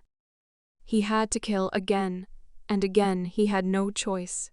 After some time spent remembering the horrors, the guy was distracted by the girl's voice. He recognized her immediately, and a sincere smile appeared on his face. Weiwa directly asked why her teacher didn't look happy, and an awkward pause began. Gongchan noticed this confusion on his part, and decided to break the silence with laughter, after which he said that he should no longer train in acting. The girl found this teacher's behavior extremely strange. He shared his thoughts similar to the recent situation, and said that he just did what he had to do. But it's not that he's actually unhappy that he had to do that. Looking into the eyes of the inexperienced student, he said that there are many things that people have to do, even if they don't want to. It was too difficult, so Vikva was confused and looked at the teacher with misunderstanding. To distract her from such heavy words, the guy simply put his palm on her head. He was surprised that she understood everything, but he didn't want her to think about that at that age. He explained to her that her teacher had killed many people, but added that he still did not feel any remorse or regret about this. since they were all their enemies, and it had nothing to do with the fact that he wants to do. In reality, he's just unhappy with the fact that too many people have died at his hands. But Vikva could not withstand such pressure, and said that it was too difficult for her. The guy was surprised, but reassured her by saying that she would understand when she got older, so she would have to grow up faster. In order not to let her go just like that, he offered to check how productive her training was during his absence. The results of the change in approach to training fighters gave incredible progress. Weiwa is still a child, but her results have already surpassed some masters who have studied martial arts for more than 10 years. Gongchan was pleased to see the results of his work. Meanwhile, the end of one conflict opened the door for others to begin. A fight took place in the Gong Seongcha fortress, which the walls of the building could hardly withstand. The occultists were defeated. They lay unarmed and unconscious on the ground. A respected man stood on one of the walls and looked into the forest, which was different from the fortress in its calmness. An advisor approached him and informed his master about the end of the battle. The man was pleased with the result and thanked his soldiers for their work. He asked if there was anyone among the enemies who resisted. The ward replied that there were several brave souls, but they all studied devilish techniques. This was bad news because there were losses associated with it. The master asked his ward to bind the occultists and send them to the Marine Union. The young man objected. He was against transferring their prisoners to the Union. The leader, unknown to us, knew in advance that this guy would be against such a decision. He justified this decision by saying that everything was done for their own good. He wanted their organization to be recognized, because this would allow them to stand on top of the world. The excited guy could not go against the order of his master, so he respectfully replied that he would follow his decision. The man's gaze seemed kind and fair. His name is Majek, and he is the leader of the Shidan clan. Although Majek has little power, he is known as a man of righteous views, so there are always people with power who are ready to support him. He has 5 strong students with high skill levels. In addition, it is known that Majek himself is a great master with extensive experience in battles. He is one of the 8 great masters who call themselves Palgir. For the raid on Nokrim, Majek hired thousands of martial artists, trained them. As a result, such an army was more than enough, and they simply marched through the fortress and thereby won a victory. Majek always acts in the name of justice. No one has yet found a reason to suspect such an honest man of bad deeds. However, he is actually a spy for a demonic cult that has been serving the Mirim Alliance for decades. He needs such cover in order to prepare for when the huge sword of the demonic cult falls on the world called Kanho. This is the true nature of this pleasant master. Everything was stable within the Jeonnam clan. Gongchan returned to his training again. His goal was the natural level of possessing internal energy. The natural level is associated with the ability to control ki at will, and this means that it allows you to control energy only with the power of thought. Just by thinking, you can compress the energy and strengthen your ki. Just like the movement of your arms and legs, the energy core moves quickly, so the energy of the core can be controlled like a living organism. In comparison, the transcendental level controls ki physically. It takes time for the ki to travel through the meridians and reach the hands, and the sword ki released through the hands is still controllable. True, Gongshan believes that if he can reach the natural level, then he will definitely be able to flexibly use the energy of his core. In the last fight, he noticed that Kim Desang had indeed reached a natural level. But he used the energy too frivolously. Because of this, he was unable to properly use his potential and was defeated. Gongshan was willing to experiment, even though he didn't know if Desang had encountered a problem, or if this was the limit of nature's level. To begin with, he decided to try only what he was confident in. He exhaled and began to concentrate on the flow of his internal energy. The basic martial art that the Jeonnam clan studies was used. During this training, a truth dawned on him that would help him in the future to leave battles without regret. Since the guy decided that fist technique was indeed better than wielding a sword. The sword is effective against many opponents, but in one-on-one combat, he decided that it would be better to use the fist technique. After the fist technique, the next in the combination will be the palm technique, with which he will throw the enemy to a safe distance for him and deliver a powerful blow. This way he would be able to protect himself from a counterattack. But this was not the only idea for using energy in combat without a sword. The next combination still began with the revelation of the basic martial art of the Jeonnam clan. What happened next was much more serious, so he concentrated even more. The second step was to apply the Jeonnam palm technique. He got the idea to try to strengthen this attack. Unfortunately, he was disappointed as the two palm techniques did not combine. His tenacity could be envied as he decided to repeat this technique.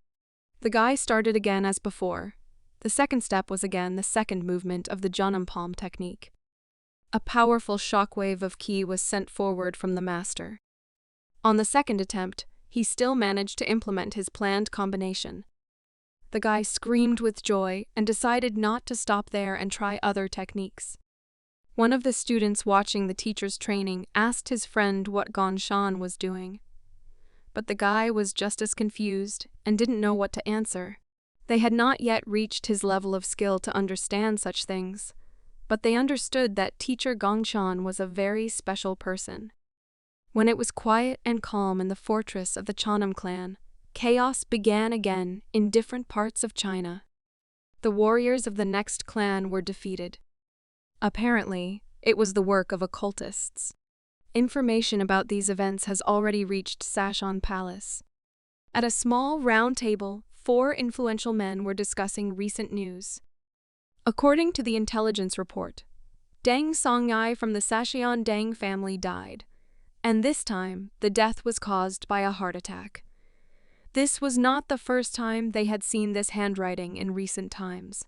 Clan leader Hyohengo Salang was extremely worried that the transcendental level practitioners from the 3 greatest families of Sashan Palace who took part in the raid on Nokrim ended up failing and dying under strange circumstances. The Shongsong clan and the Ami clan lost their strongest representatives. And this time, Deng Songyai, who was called the poisonous dragon killer, also died. He could not believe that a master of the art of poisons could die from poisoning. The leader had a hard time comprehending everything that had happened. He had no idea how they made such a mistake, which endangered their safety. But it was obvious that this problem would not be solved if the families of this palace continued to compete. The representative of the Zhonghan clan agreed with the wise woman from the Ami clan. They had lost too much to continue this useless competition. The Hyohoan clan arrived at Sashan Palace to help the local clans. They believed that it was not necessary for them to fight Nokrim. A gray-haired man with long hair summed up that no matter how things turned out, they should stop this operation. The battle with Nokrim had proved too difficult. They could no longer afford to suffer any more casualties.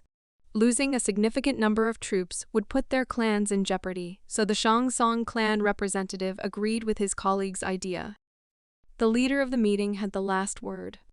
Hyohengo Salang announced a temporary stop to all their actions towards Nokrim. The Marine Union was also extremely concerned about recent events. Local carp attracted attention, but could not relax the tense situation. The alliance's military advisor was more serious than ever, trying to understand at what point things got so bad. The Imperial Palace and the Marine Alliance, the Dark Faction and the Demonic Cult. He did not understand what his Jegal family should do between these two fires. He felt that now he was becoming a real warrior, because difficult times create strong people. But still, he would like his father to be next to him and give him wise advice. The wisdom of the Jegal clan was entrusted with enormous responsibility. Alliance leader Namgung distracted his military advisor and asked if he had made a decision on how to deal with the situation. Shunmun cryptically replied that he saw no other options. It turned out that they had already discussed this problem and came to a solution that they would like to apply only as a last resort. The main problem was the threat of fooling people with occult illusions. The military advisor analyzed all the information from the intelligence and came to the conclusion that masters who have reached the natural level are not affected by illusion, while masters of the transcendental level find it difficult to fight against them. They did not yet know what illusion their enemy was using, but it was clear that if they left everything as it was, then they would soon have big problems. The Sword King understood that they were in a hurry, and at this moment they should forget about Nokram. Shunmun Jagal supported his idea, justifying this by the fact that the Dark Faction and the main forces suffered unpredictably large losses. Sword King Namgung understood that all of Kanho was under the influence of illusion, and therefore asked the advisor to think twice about his decision, since the result of their alliance would depend on it. The man replied that they actually had no choice but to request more people from the Mosin clan and those who were talented in illusion techniques. The leader of the alliance did not think that they would have to turn to the Masin clan. He was looking forward to their cooperation.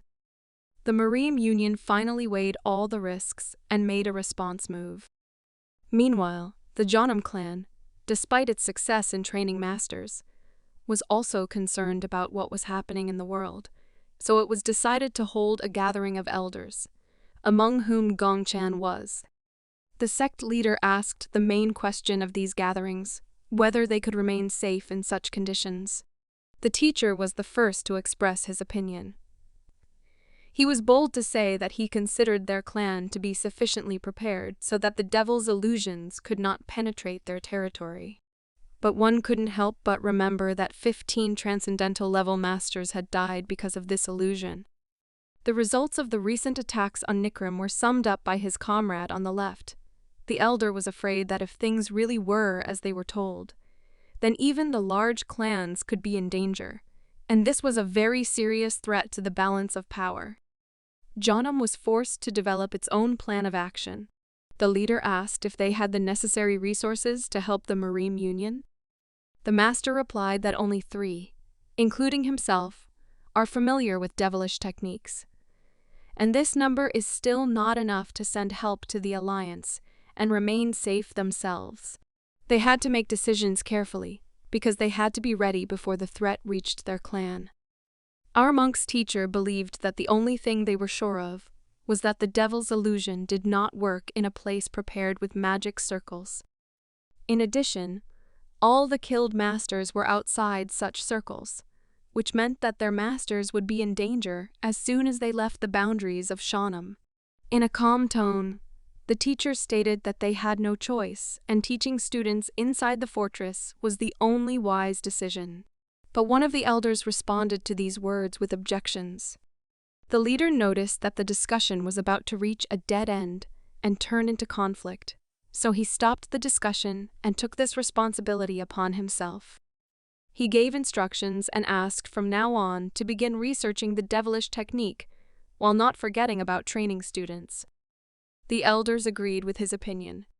Gonshan was calm and concentrated, because as always, he had a huge responsibility. After the meeting, the elders continued to discuss the results. Gongchan and the teacher stood separately. The young master was concerned and wanted to discuss this personally with his teacher.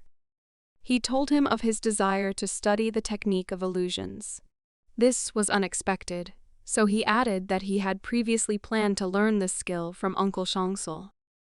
Without hesitation, the man supported him and offered to do as he had previously planned. The support of a respected person greatly improved the guy's mood, and he thanked his teacher for the kind words. Still, Gongchan was the ray of light that the Junam clan had been missing for so long. The guy went to the building with one of the greatest masters of their sect. First of all, he greeted the students who were cleaning inside the palace. The guys asked what their younger brother was doing in such a place. The young guy replied that he was looking for Uncle Changsul. This question was unexpected, So Gongchan added that he was wondering if he could learn from such an experienced mentor.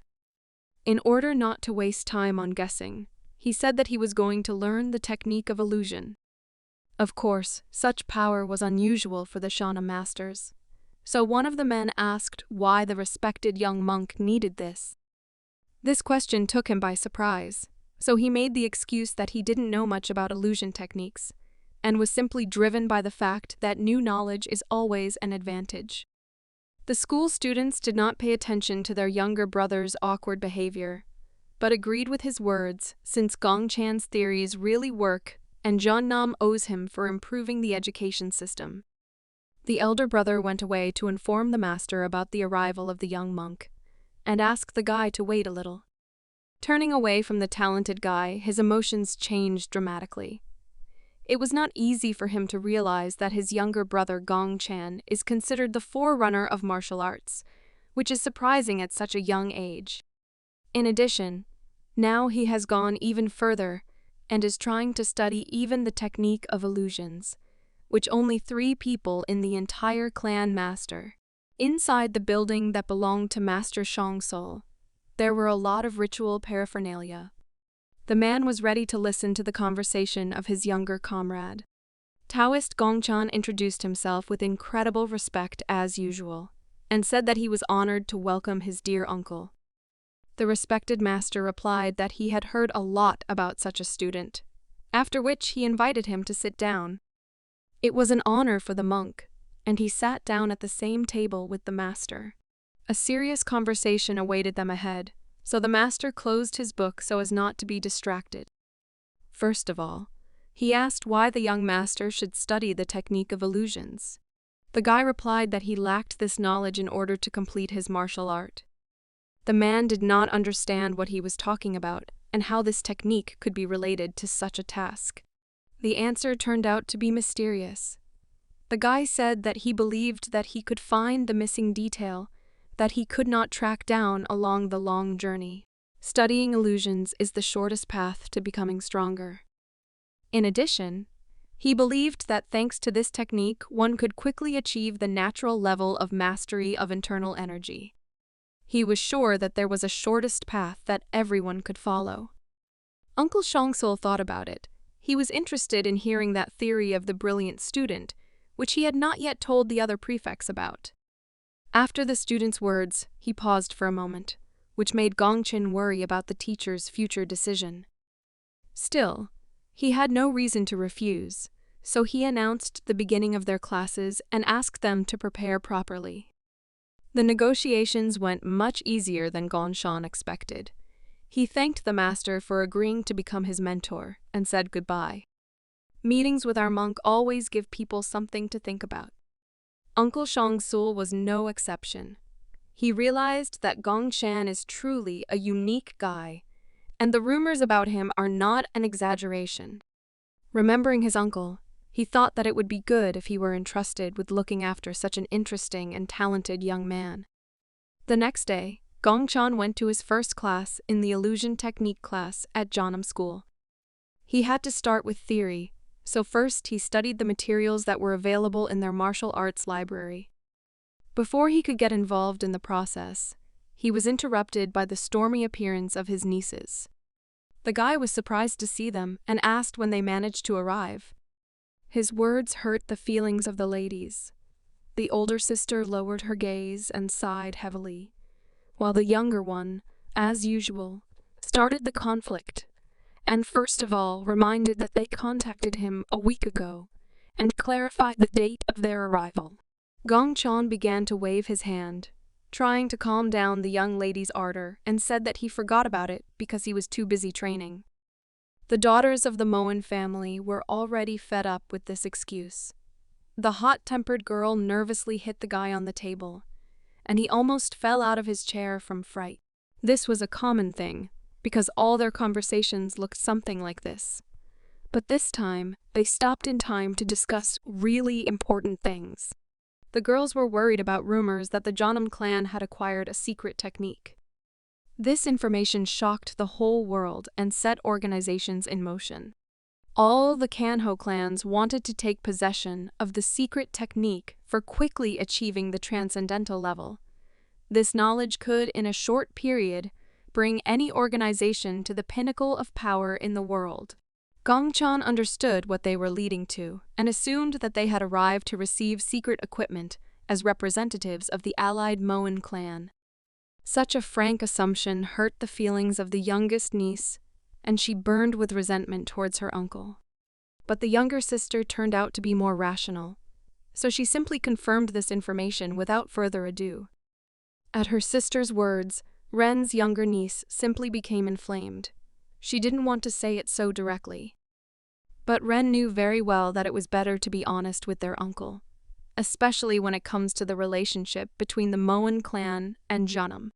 The eldest sister admitted that their family really sent them in order to acquire such valuable knowledge, which other families began to hunt for, but admitted that this request was too difficult for them and they were ready to accept a refusal.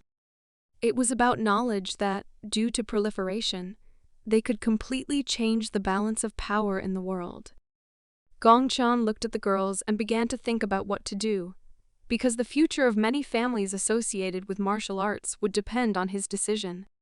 First, he turned to his older sister and said that he would like to convey something serious to them. He would like the Moyon family to declare the Jeonnam clan as their allies forever, after which the Jeonnam clan will consider their offer to share the secret method of training transcendent-level masters. From such a shocking answer, the sisters froze in place. Scratching his ear, he relaxed and replied that he had already thought about it, and just wanted to talk to the clan leader about this possibility. It was strange, the girls asked, why he wanted to do this. They themselves understood that the knowledge of the Jeonnam clan could change the entire world of martial arts. The guy decided to explain to them why he made such an unexpected and seemingly risky decision. It was obvious that if the Moan clan mastered the method of quickly training students, their clan would become the best in Kanho within a few years. Then both the Moyon family and the Jeonnam clan will be on the same side, and if they transfer the equipment to a couple more clans, it will be possible to create a larger group. If they can do this, then Kanho won't be able to interfere in their affairs so easily. This was the reason for his action. He had already scheduled a meeting with the elders to discuss the details. The guy asked the girls to simply send a letter on behalf of the family if they made a decision. Since the issue was resolved, he suggested that they go to rest or mind their own business, since they distracted him from learning a new skill. Although they had reached a mutually beneficial solution, Ren was still unhappy. She didn't like her uncle's cold treatment, so she asked if there was anything else he wanted to tell them. Gongchan couldn't understand what they were talking about, so the younger sister suggested that he ask how they were doing and say how much more beautiful they had become since their last meeting. It seemed that he understood what was going on, so he closed his book and concentrated all his respect on the girls. He addressed his youngest niece in a calm and confident tone. The girl began twirling her hair on her finger in anticipation. But such a romantic moment was disrupted by the master's speech. He asked them to train instead of such strange thoughts, and also suggested not to bother their heads with such useless things. Yang calmly withstood her uncle's attitude, but her younger sister was inflamed with anger. She nervously shouted that he should forget about this conversation, since she was just a fool for expecting more from him. After these words, she left the building, violently opening the door with a kick. The older sister apologized for her hot-tempered sister's behavior, and then left the building. A few seconds later, Gongchan heard a scream from the street. Probably the entire Jeonnam fortress heard Ren's indignation. Gongchan was shocked, because a lot of time had passed since their last meeting, and he still did not understand why they were reacting to him this way. After learning the theory, the young monk went into the forest to practice these skills. He made the seal and began to concentrate on the flow of his energy. By changing the seals, he gradually began to release some of the chai that was easiest for him to control. This knowledge gave him the opportunity to understand the natural level of energy possession. His entire nervous system was involved in this process. He had never felt anything like this before. The sensations during this workout were very different from all previous ones.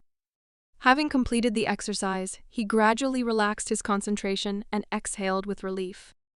He was pleased because this time he had taken a huge step forward. After the training, the guy went to his mentor to share the results. They were talking about the energy of the upper core, which he had been developing for a long time. While studying illusion techniques, he noticed that they were somehow interconnected with the energy of the upper core. He was very interested in this process.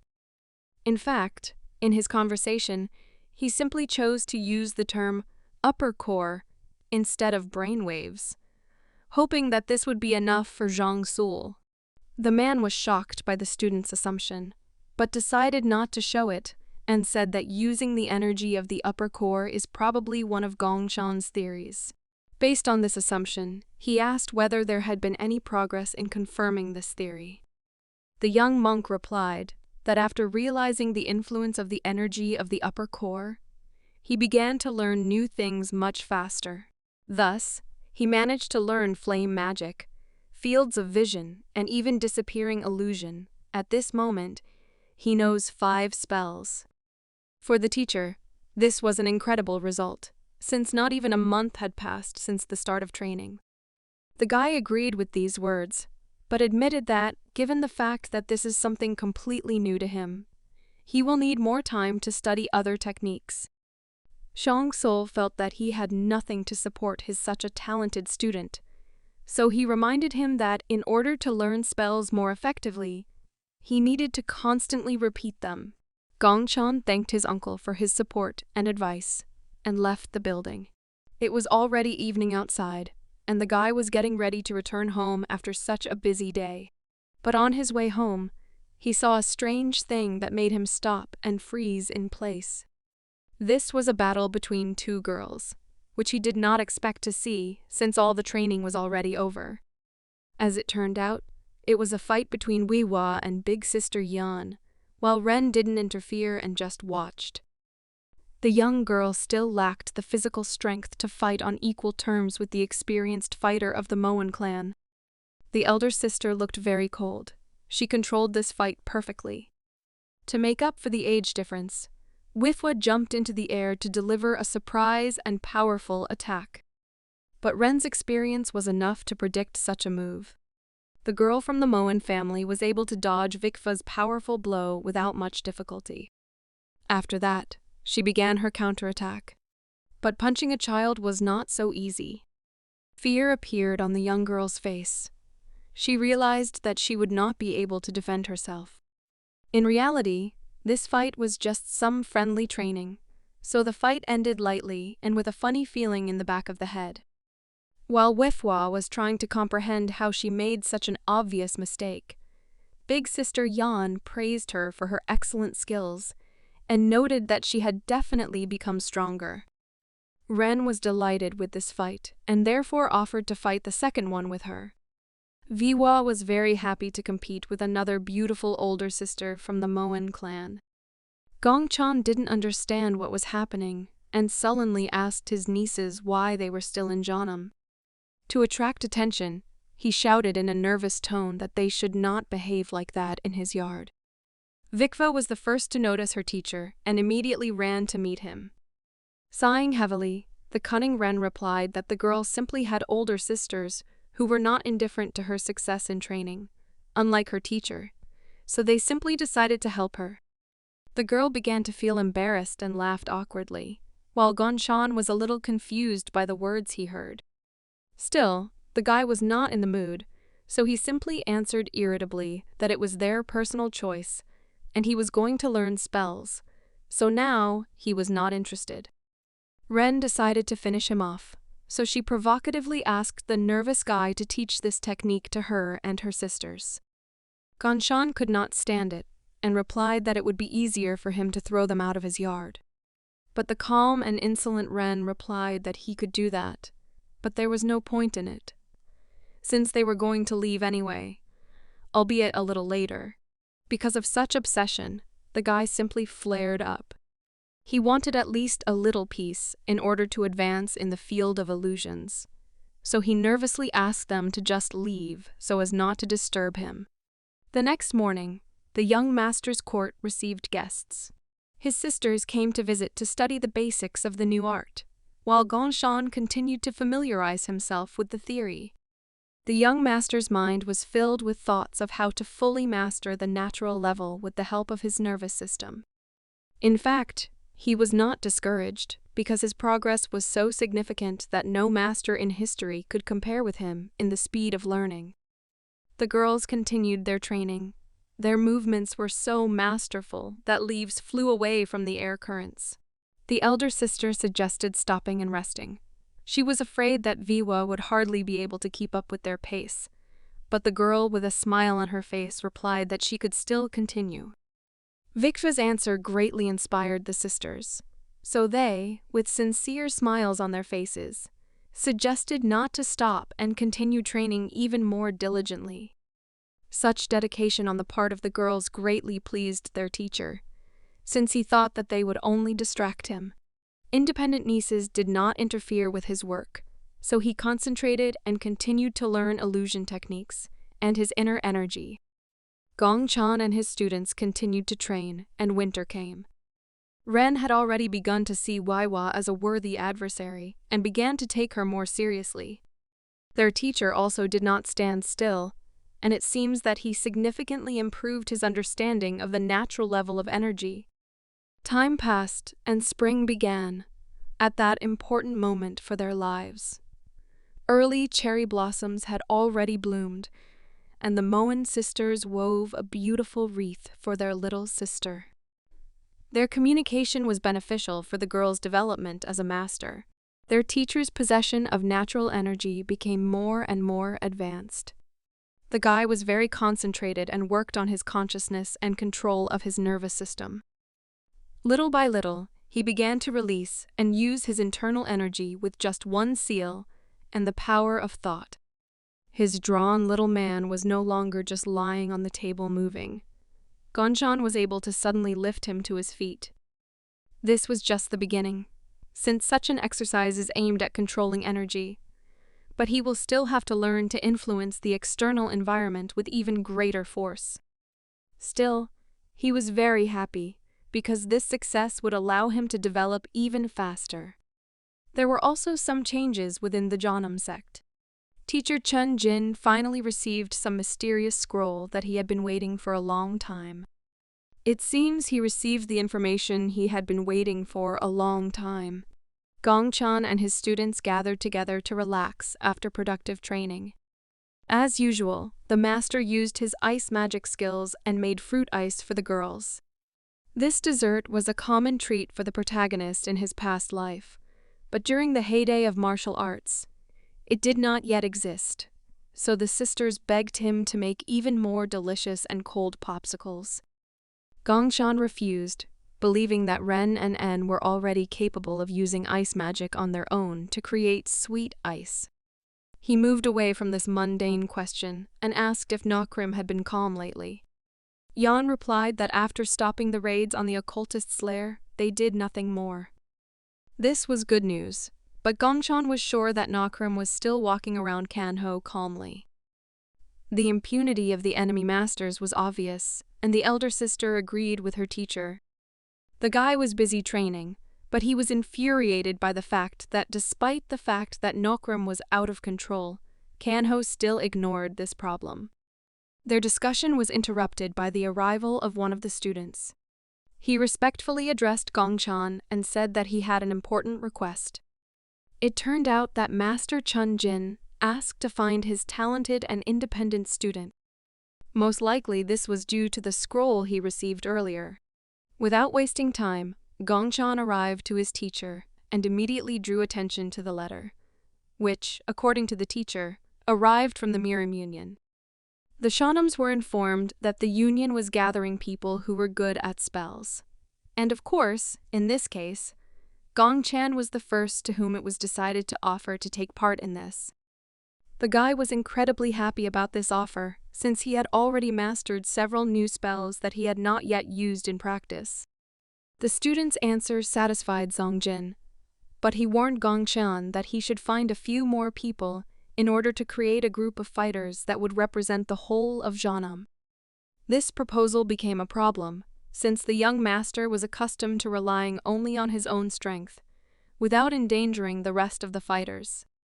The next day, Gongxian and his group set out outside Jeonnam Fortress. He was unhappy that his team seemed problematic beforehand. His guess was correct. His nieces and older sister were sent along with him. These wayward girls never gave him peace, and this time they all gathered together. First of all, he turned to the Moen sisters and asked why they were going to Miriam along with the Jeonnam detachment. The girls replied that this would be part of their training under the mentorship of their uncle. The guy was a little infuriated by this answer, since he believed that such a serious matter was not suitable for the role of training. But in Ren's opinion, they were strong enough for their uncle to stop looking down on them too much.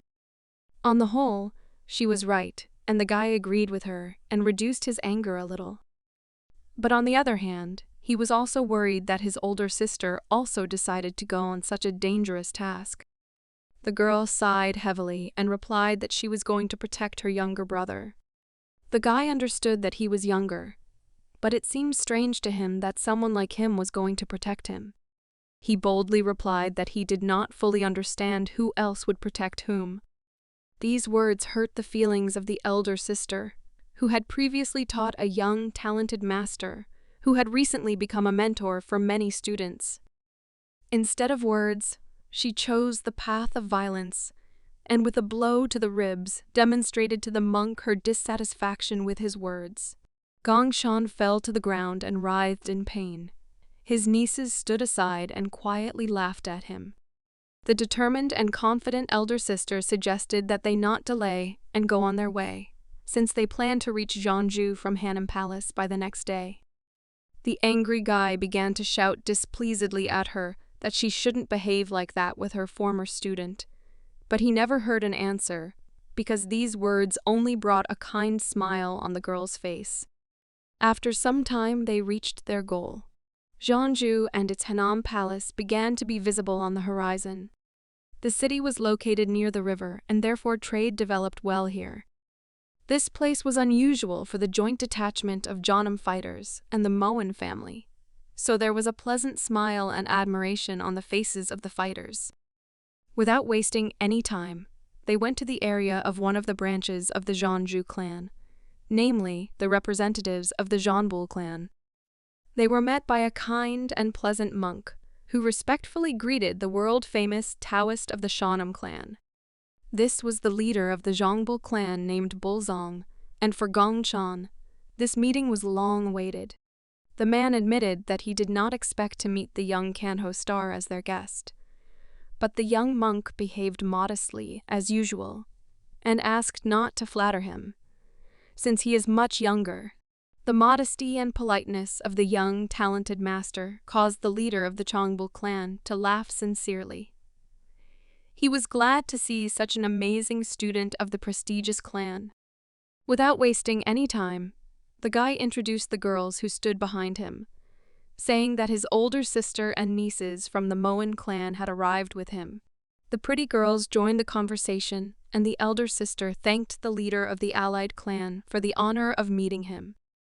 With his palms folded in front of him, he admitted that he had already heard about the Moen family flowers.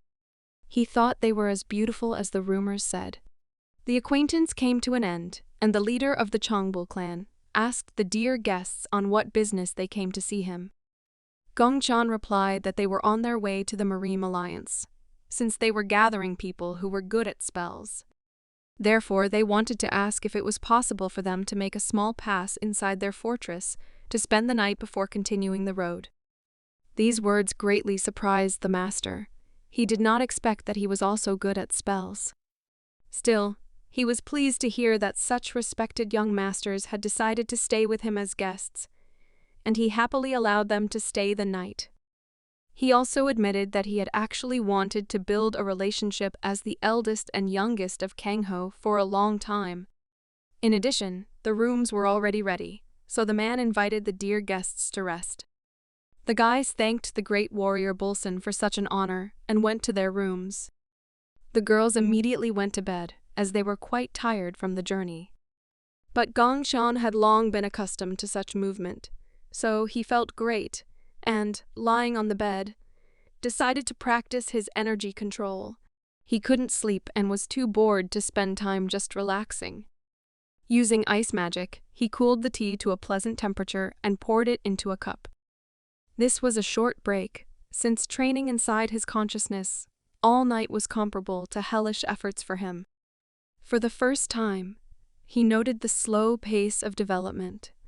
Sighing heavily, he was even afraid to imagine when he would thus reach the next level with such success.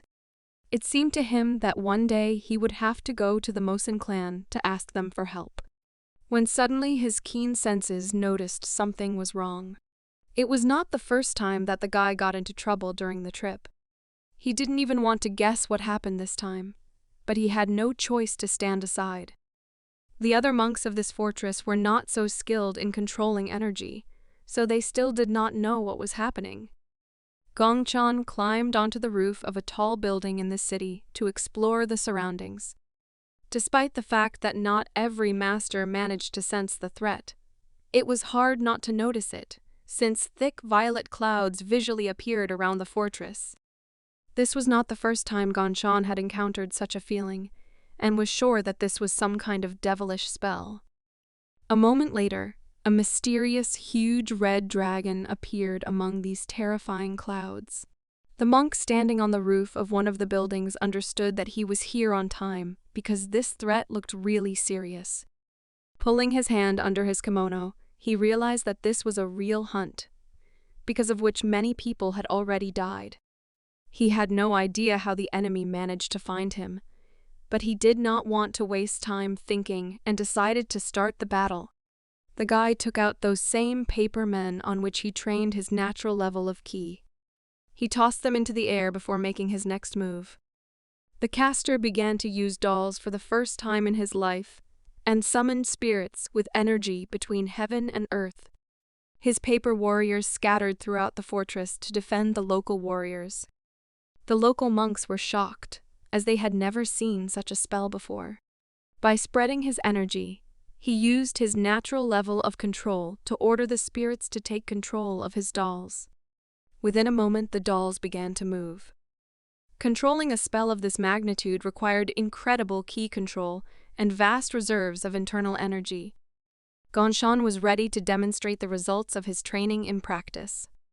With a serious and concentrated look, he said the name of this technique called escorcism. The huge technique of the enemy dragon was in an instant, on the verge of colliding with the spell of the young student Janam, which was still unknown to the world.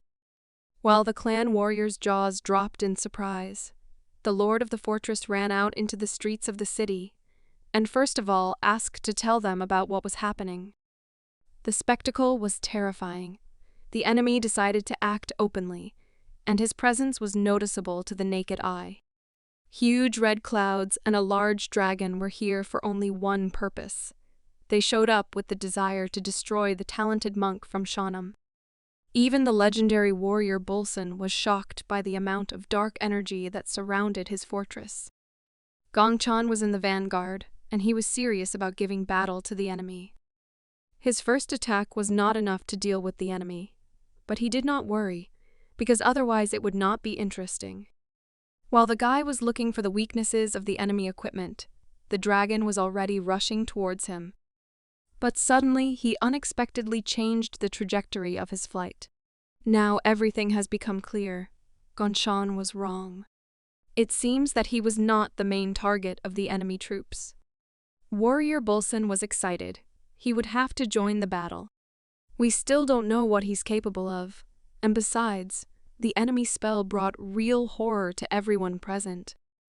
Worried about the lord of the fortress, the Janam student immediately headed towards the city streets to defend the legendary warrior. The magical dragon has already begun to charge its first salvo, which will obviously be incredibly powerful.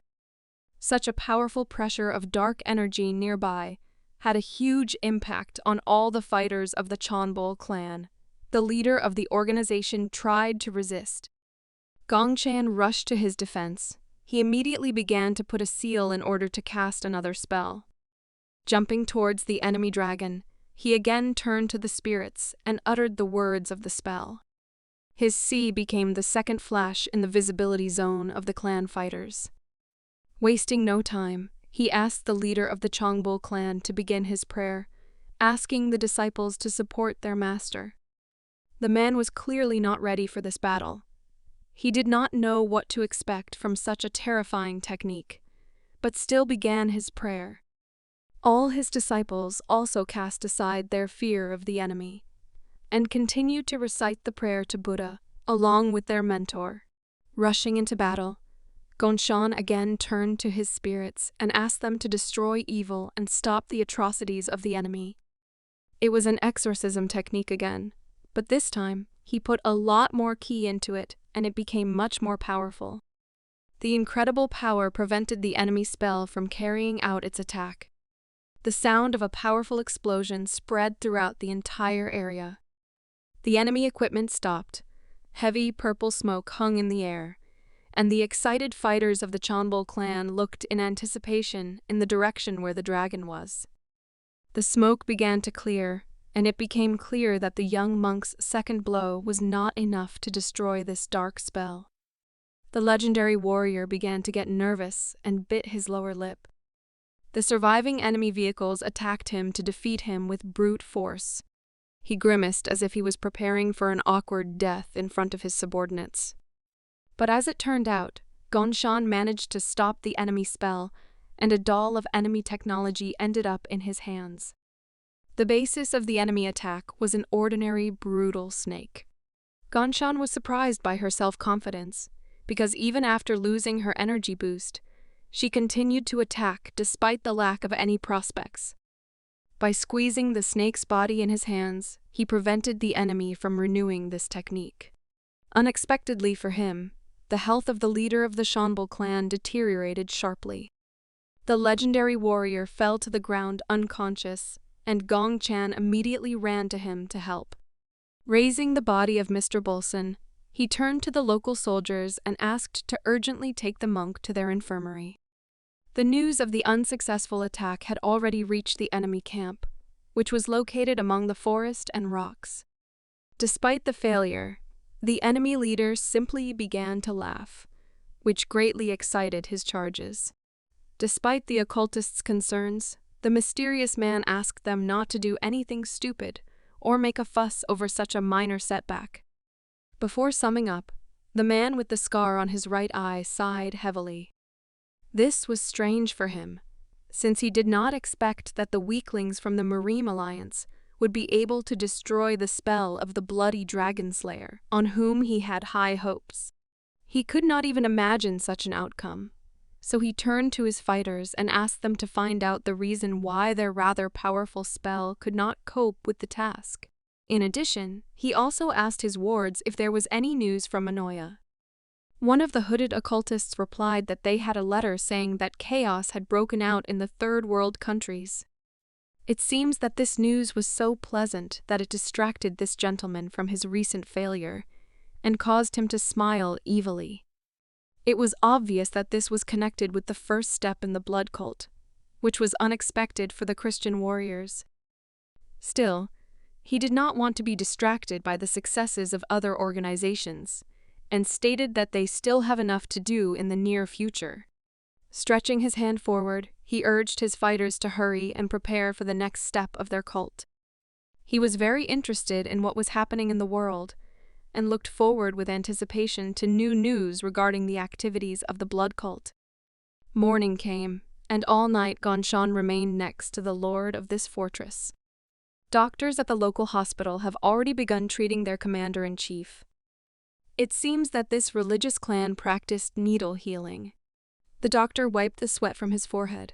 This task was not easy for him. Gongchan asked what was happening and what the condition of the legendary warrior was. Summing up the state of his master, the doctor replied that in his opinion, the main crisis was over and Bolson could gradually restore his energy. Despite the weakness and severe trembling in his body, The legendary warrior was able to extend his hand towards the young disciple of the Jeonnam clan and addressed him by name. Gongchen instantly rushed to his bed and asked the monk not to worry about recent events and invited him to restore his strength and peace. The man was a man of honor, so he thanked the incredible guy for his help and said that their Zhongbul clan now owes him a great debt. He also apologized for not being able to take their group on the road. The worried guy asked not to worry about it and suggested using his energy only for recovery. He was so delighted with the young cultivator's strength that he asked him, with hope in his eyes, to build a relationship between the senior and junior warrior from Kanho during their next meeting. These words brought a pleasant smile on the Taoist's face, since he could not refuse such an offer. He replied that he would look forward to this moment, because for him it was a great honor to collaborate with the legendary warrior.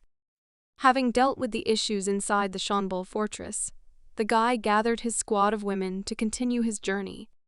Having finished his business, he said that they were now ready to continue their journey to the Murim Union. Soon they reached the Union city of Murim.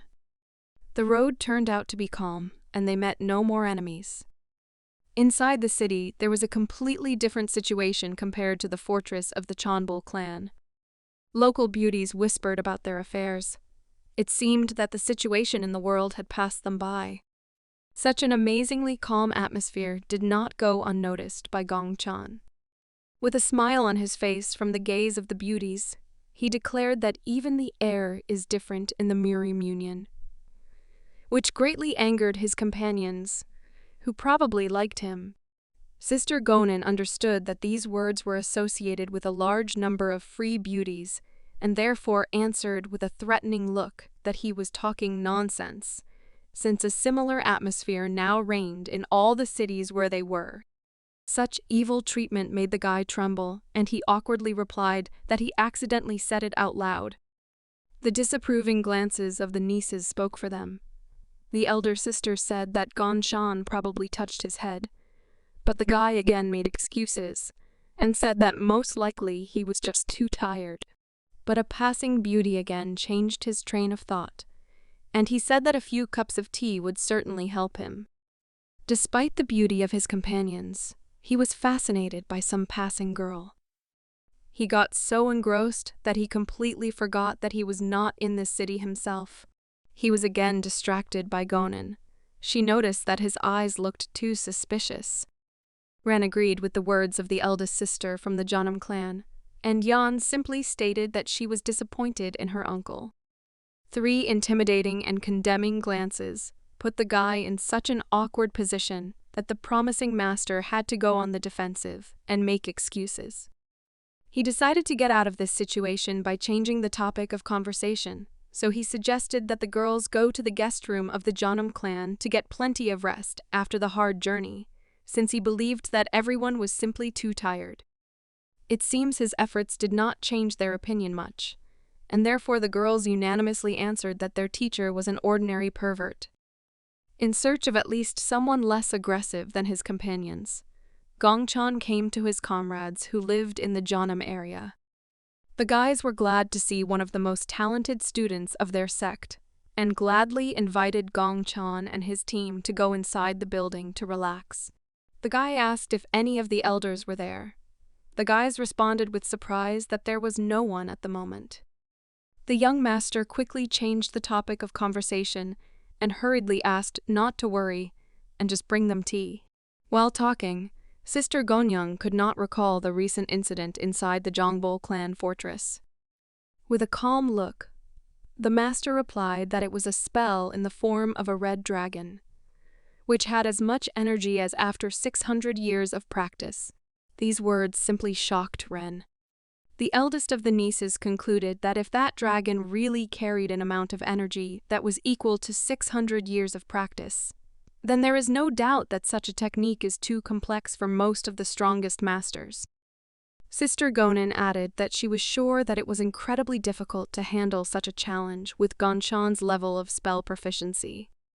Sipping hot tea, the young Taoist agreed that he could not defeat such a terrifying spell with his own strength alone.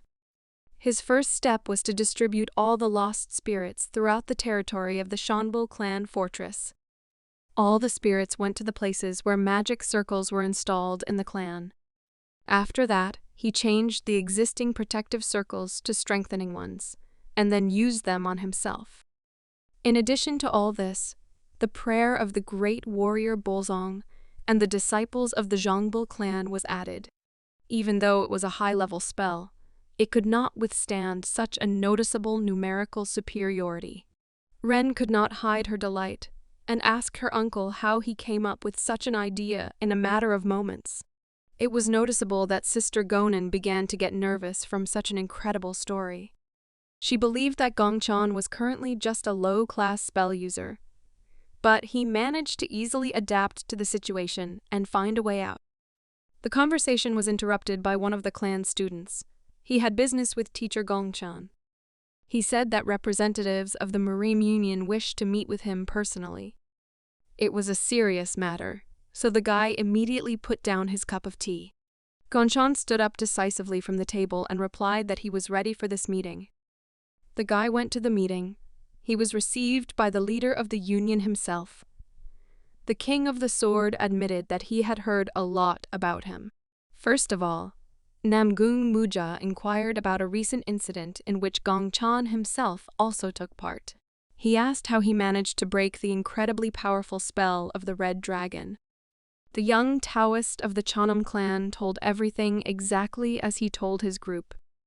The guy's cunning approach interested the elders, and one of them confidently stated that if they did the same as Taoist Janam, then even if a person is not very strong in spells, they would still have a chance to repel the enemy's spell with a significant superiority in terms of power. The leader of the union decided that in this case they should collect energy from many people. He was sure that the illusion spell they had already seen was also made with the help of a large number of occultists. But everything was not as simple as it might seem. Sword King Namgung Muja pointed out that even if they had a way to stop the spell, it would not be enough, because their enemies were always hiding while the alliance was always open in plain sight. The last participant also joined the dialogue. With his coughing and thoughtful silence, he attracted the attention of the second headman and the leader of the union.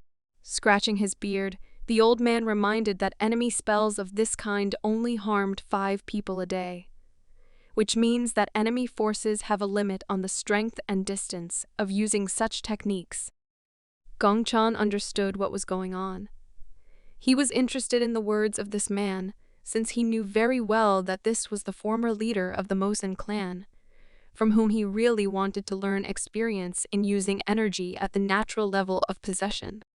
The old man continued and said that to solve such a problem, they would have to spend a lot of resources.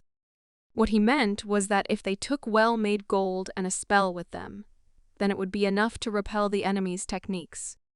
The leader of the union took this advice seriously and replied that in that case they would immediately begin preparations. He was very grateful for the old man's wisdom and stated that he hoped for his help in the future.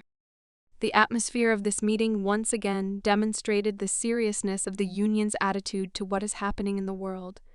Murim really makes such decisions very quickly. Stretching out his hand in front of him, Sword King Namgung Muja stated that from that moment on, they would begin to follow a plan to fight the spell called Murima Alliance. While the alliance of martial arts clans was making such important decisions, there was also some good news in the Janam clan. Teacher Chun Jin arrived to meet with the sect leader. The master reported that after the battle with the Dazong Palace, they received all the rights of the destroyed Hwasan clan. To put it simply, we can now say that most of the clans of Simzio Palace are subordinate to the Janam clan. Interesting news was also received from the allied Moan clan. Janam and Moyan made a deal, and after that rumors began to emerge that Moyan began to increase their influence in Yongyang Palace. It was about that very secret training technique of Gongchan. In addition, Ren and Nen were sent to the master to continue joint training and exchange of experience for some time. Teacher Chun Jin believed that this was a difficult path for the two flowers of the Moen clan, so, together with the elders, he decided to appoint Gonin as an accompanying master for their detachment, just in case. News of the recent incident in the Zhongbul clan has already reached the Jeonnam Palace. The sect leader admitted that he heard about a big deal that their most talented disciple had recently done. The world was once again shocked by the power of the Jeonnam clan. After all, Gong Shan not only saved the leader of a powerful clan of a member of the Mirim Alliance, but also single-handedly managed to destroy enemy spells with the energy power of 600 years of spiritual practice. Let's return to our young monk. Evening had already come, and he was humming as he returned to his room. He was happy with how he spent his day, as he was able to learn a lot of interesting things just by talking to other spellcasters. It was a joy for him to learn something new completely free of charge, because this kind of opportunity does not come often. There was a smile on his face, and a sincere and friendly laugh emanated from him at the mere thought that the next day he would also be able to gain knowledge that was important to him. But suddenly he stopped and turned away from talking to himself. 3 masters, accompanied by 2 girls, walked nearby. They were vigorously discussing some rumors. One of them stopped as soon as he saw the Taoist of the Jeonnam clan. Gongshan was clearly not happy about such a meeting, but it was already too late to run away. The master stopped and respectfully greeted the young monk. It was the son of the Sword King. Gong Chan awkwardly reciprocated his feelings. Despite the artificially forced smile on his face, he was very annoyed by this situation. One of Master Namgun's comrades asked who they were dealing with. It was the first time he had seen the son of the leader of the Union. Murim, say hello to someone first. This unfriendly man named Dang Mugi, nicknamed the Poisonous Dragon, with a dissatisfied face. He rudely asked the young master who he was and where he came from. Gonchan was unhappy that his wonderful evening was ruined by this company, but he calmly introduced himself anyway, hoping that they would quickly leave him alone. But the violent reaction to his name said otherwise. Everyone except Mr. Namgung was extremely surprised by such a meeting. Biting his lip nervously, the dragon blade named Peng Majin thought that it was extremely unexpected to see the one who had embarrassed his family in this place again. One of the ladies introduced herself in a calm tone as Sol Mion from the Ice Palace. She admitted that she had been waiting for this meeting for a long time. The second lady from Master Namgun's company turned out to be less well-mannered. Her name is Huayon, and she is known around the world under the pseudonym Burning Flame. She didn't care about Gong Chan's recent achievements, because of rumors about the incredible strength of this master. She, without further ado, invited him to fight. Before Gong Chan had time to answer, Dang Mugi intervened in the conversation and asked his sister not to disgrace her family by trying to fight with someone from the village clan. The arrogant behavior of these arrogant rich people got on the monk's nerves. The son of the leader of the Union, Murim, who once already suffered from his arrogance towards the Taoist from Jeonnam, showed himself most adequately. He invited his comrades to cool down and move on. He addressed Master Gongchan with respect and apologized for the behavior of his comrades. It seems that the conflict was resolved, and the masters and rich clans moved on. But Gongchan saw this as an excellent opportunity, and provocatively told them in the back that he would not fight until he was sure that he could make money from it. Hua Yang immediately noticed his words and stopped, and asked him to repeat. Sighing defiantly, the guy realized that he had managed to interest the firemaster from Namgung's company. He repeated his words that he does not fight for free, arguing that he is the only one who wastes time playing with masters of such a level as theirs. The guy's impudent words shocked the well-mannered lady of the Ice Palace, while Hua Yang admiringly noticed that Gong Chan was an interesting and hot guy. She came closer to him in order to make him a tempting offer. Her proposal turned out to be quite unexpected, considering herself a real beauty. She stated that if he wins in their fight, then she will allow him to go on a date together. Such a move was very bold, and from hearing the words, a sly smile appeared on Gongchan's face. He saw opportunities for negotiations. The guy calmly replied that he was not interested in her. But despite this, he was ready to fight if in exchange she could tell him the basic principles of the martial arts of her clan. It seems that his words really hurt the beauty's feelings, and she shouted in rage that this was an unfair proposal, because everyone was crazy about marrying her, while Gongchan only asked to know the basis of her martial arts, which sounded like sheer absurdity to her. While Hua Young was fussing, Dang Mugi took the initiative and suggested that Taoist Gongchan was probably so confident in himself for a reason, but he didn't like the fact that the guy talked so much without any manners. The young monk from Cheonan replied that he did not bother with manners, and was simply saying that he was not going to fight for the sake of ordinary interest. Seeing through the arrogant guy's, he invited him to join the deal. He was ready to fight him if he could put something valuable on the battle. Gongchan's communication skills were simply incredible. He made both representatives of the Fire Clan burn with rage. The situation continued to heat up, and the Taoist decided in time to leave the guys alone with their rage and disturbing thoughts. So he apologized and said that he was in a hurry and had to leave them. Dang Mugi was beside himself with anger. His body was filled with anger. The master's provocation turned out to be incredibly successful. They are unlikely to just forget about what happened. The next day, while waiting for a response to his recent proposal, the guy continued to improve his spell-casting skills. Despite his talent for studying magic, he experienced some difficulties in mastering new techniques, which was immediately noticed by one of the elders of the Union. Gongchan explained the essence of the problem by saying that he was unable to make a magic circle using the method that he knew.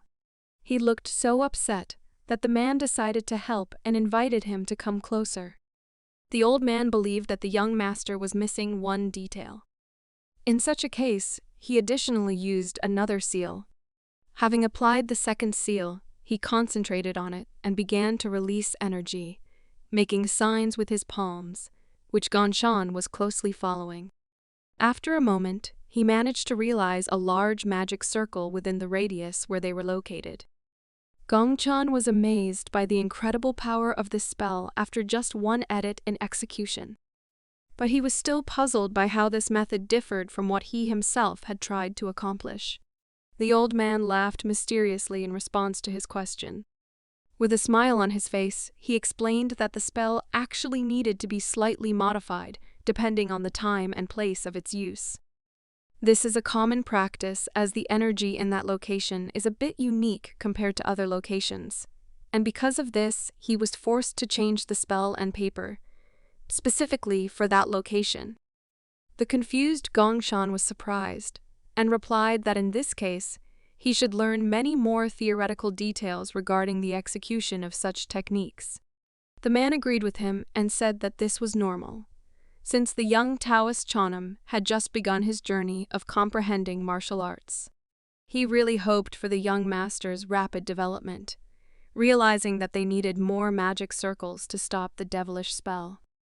On the way home, he said that he knew about the meeting of Gongchan and young masters from other famous clans. He was wondering why the world-famous Taoist Cheonan decided to make such an offer to them. Seeing the guy's reaction, he realized that Gongchan was the only one in the entire Murim Union who had not heard about these rumors. It turned out that the situation was perceived ambiguously. Some masters from the clan were furious and said that they would not allow Gongchan to get away with this. Out of awkwardness, the young Taoist put his hand on the back of his head and, trying to relax the situation, replied that, in his opinion, nothing serious had happened. Returning to the Jeonnam area, he realized that he had underestimated the seriousness of the situation. Sitting at the meeting of elders, he felt that it would not be easy for him. The attention of all the participants in this meeting was aimed at the young monk, which created an uncomfortable problem for them.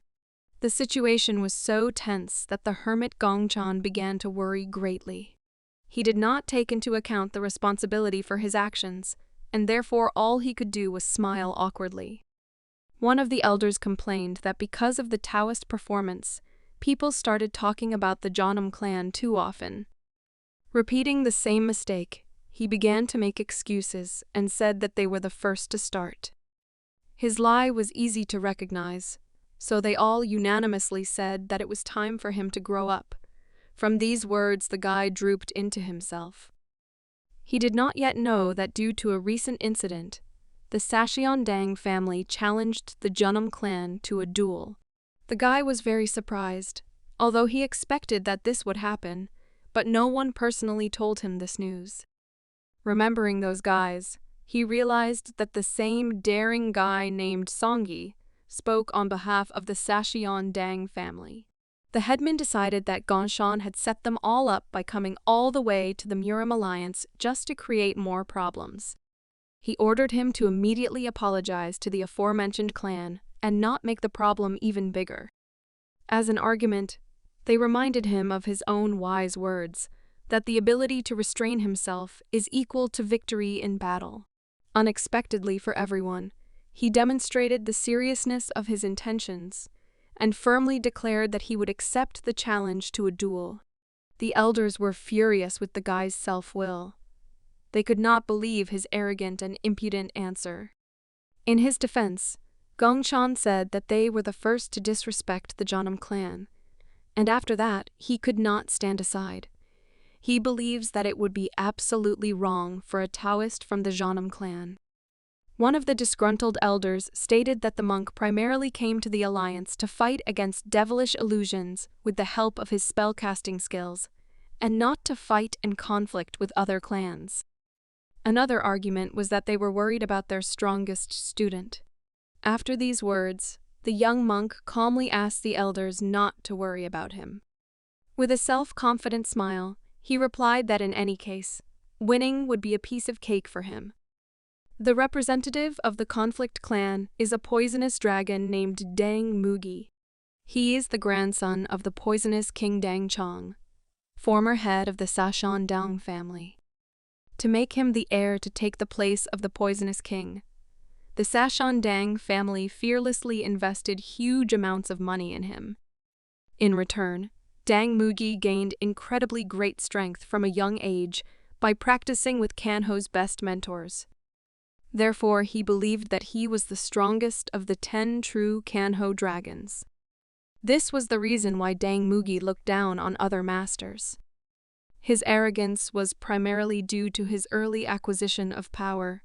This arrogance collided with Gongchan's arrogance and created a spark. The martial arts duel between the Sacheon-dang family and the Jeonnam clan has become a hotly debated issue in the Murim Alliance. Gongchan didn't even care about the 10 true dragons of Kanho. That's how arrogant he really was. Marima Union, the center of Kanho, many stories happened in this place, and now all the people's attention was focused on the next story, the fight between Gongchan and Dang Mugi. Most of the city's craftsmen arrived for the rare spectacle. In the forefront was the company that Gongchan had recently encountered. The heroes of the celebrations stood in the ring. Gongchan was unshakable and calmly stood in front of his opponent, with his hands folded in front of him. With a straight face, he continued to provoke the enemy and arrogantly asked the dragon what he had prepared for him, recalling his words that he would not fight just for fun. The noble family member calmly replied that honor cannot be bought or sold. But still, he took Gongchan's words to heed and prepared a heavenly poison pill. The realization of this news immediately changed the guy's attitude towards the battle.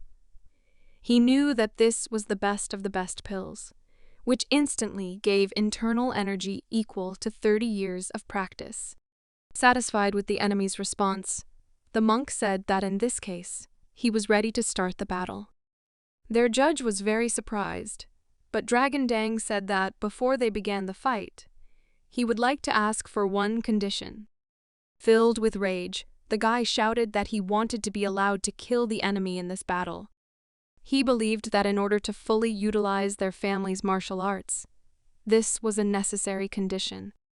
The audience was shocked by this statement, and they began to discuss that Dang was actually planning to end everything with the poisonous technique of the Sashon Dong family. But this did not affect the equanimity of the arrogant Gong Chan.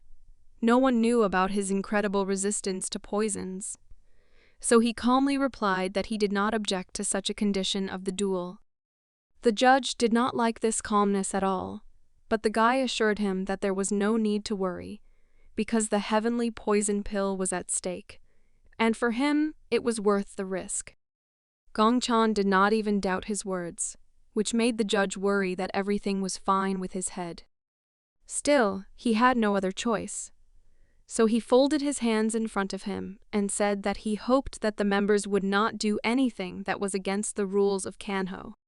After these words, he announced the start of the fight, and the intrigued audience began chanting the names of their favorites. The poisonous dragon Sashin Dang, in anticipation of the fight, began to flex his fists. With an arrogant smile, he turned to the Taoist and said that if he asked for his life right now, he would pretend that nothing had happened between them.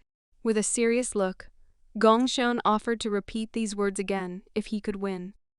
After that, he began the fight and quickly rushed towards the enemy. The guy began to analyze the enemy's stance and at the same time strengthen his fist, releasing energy. The close combat began with parrying a blow.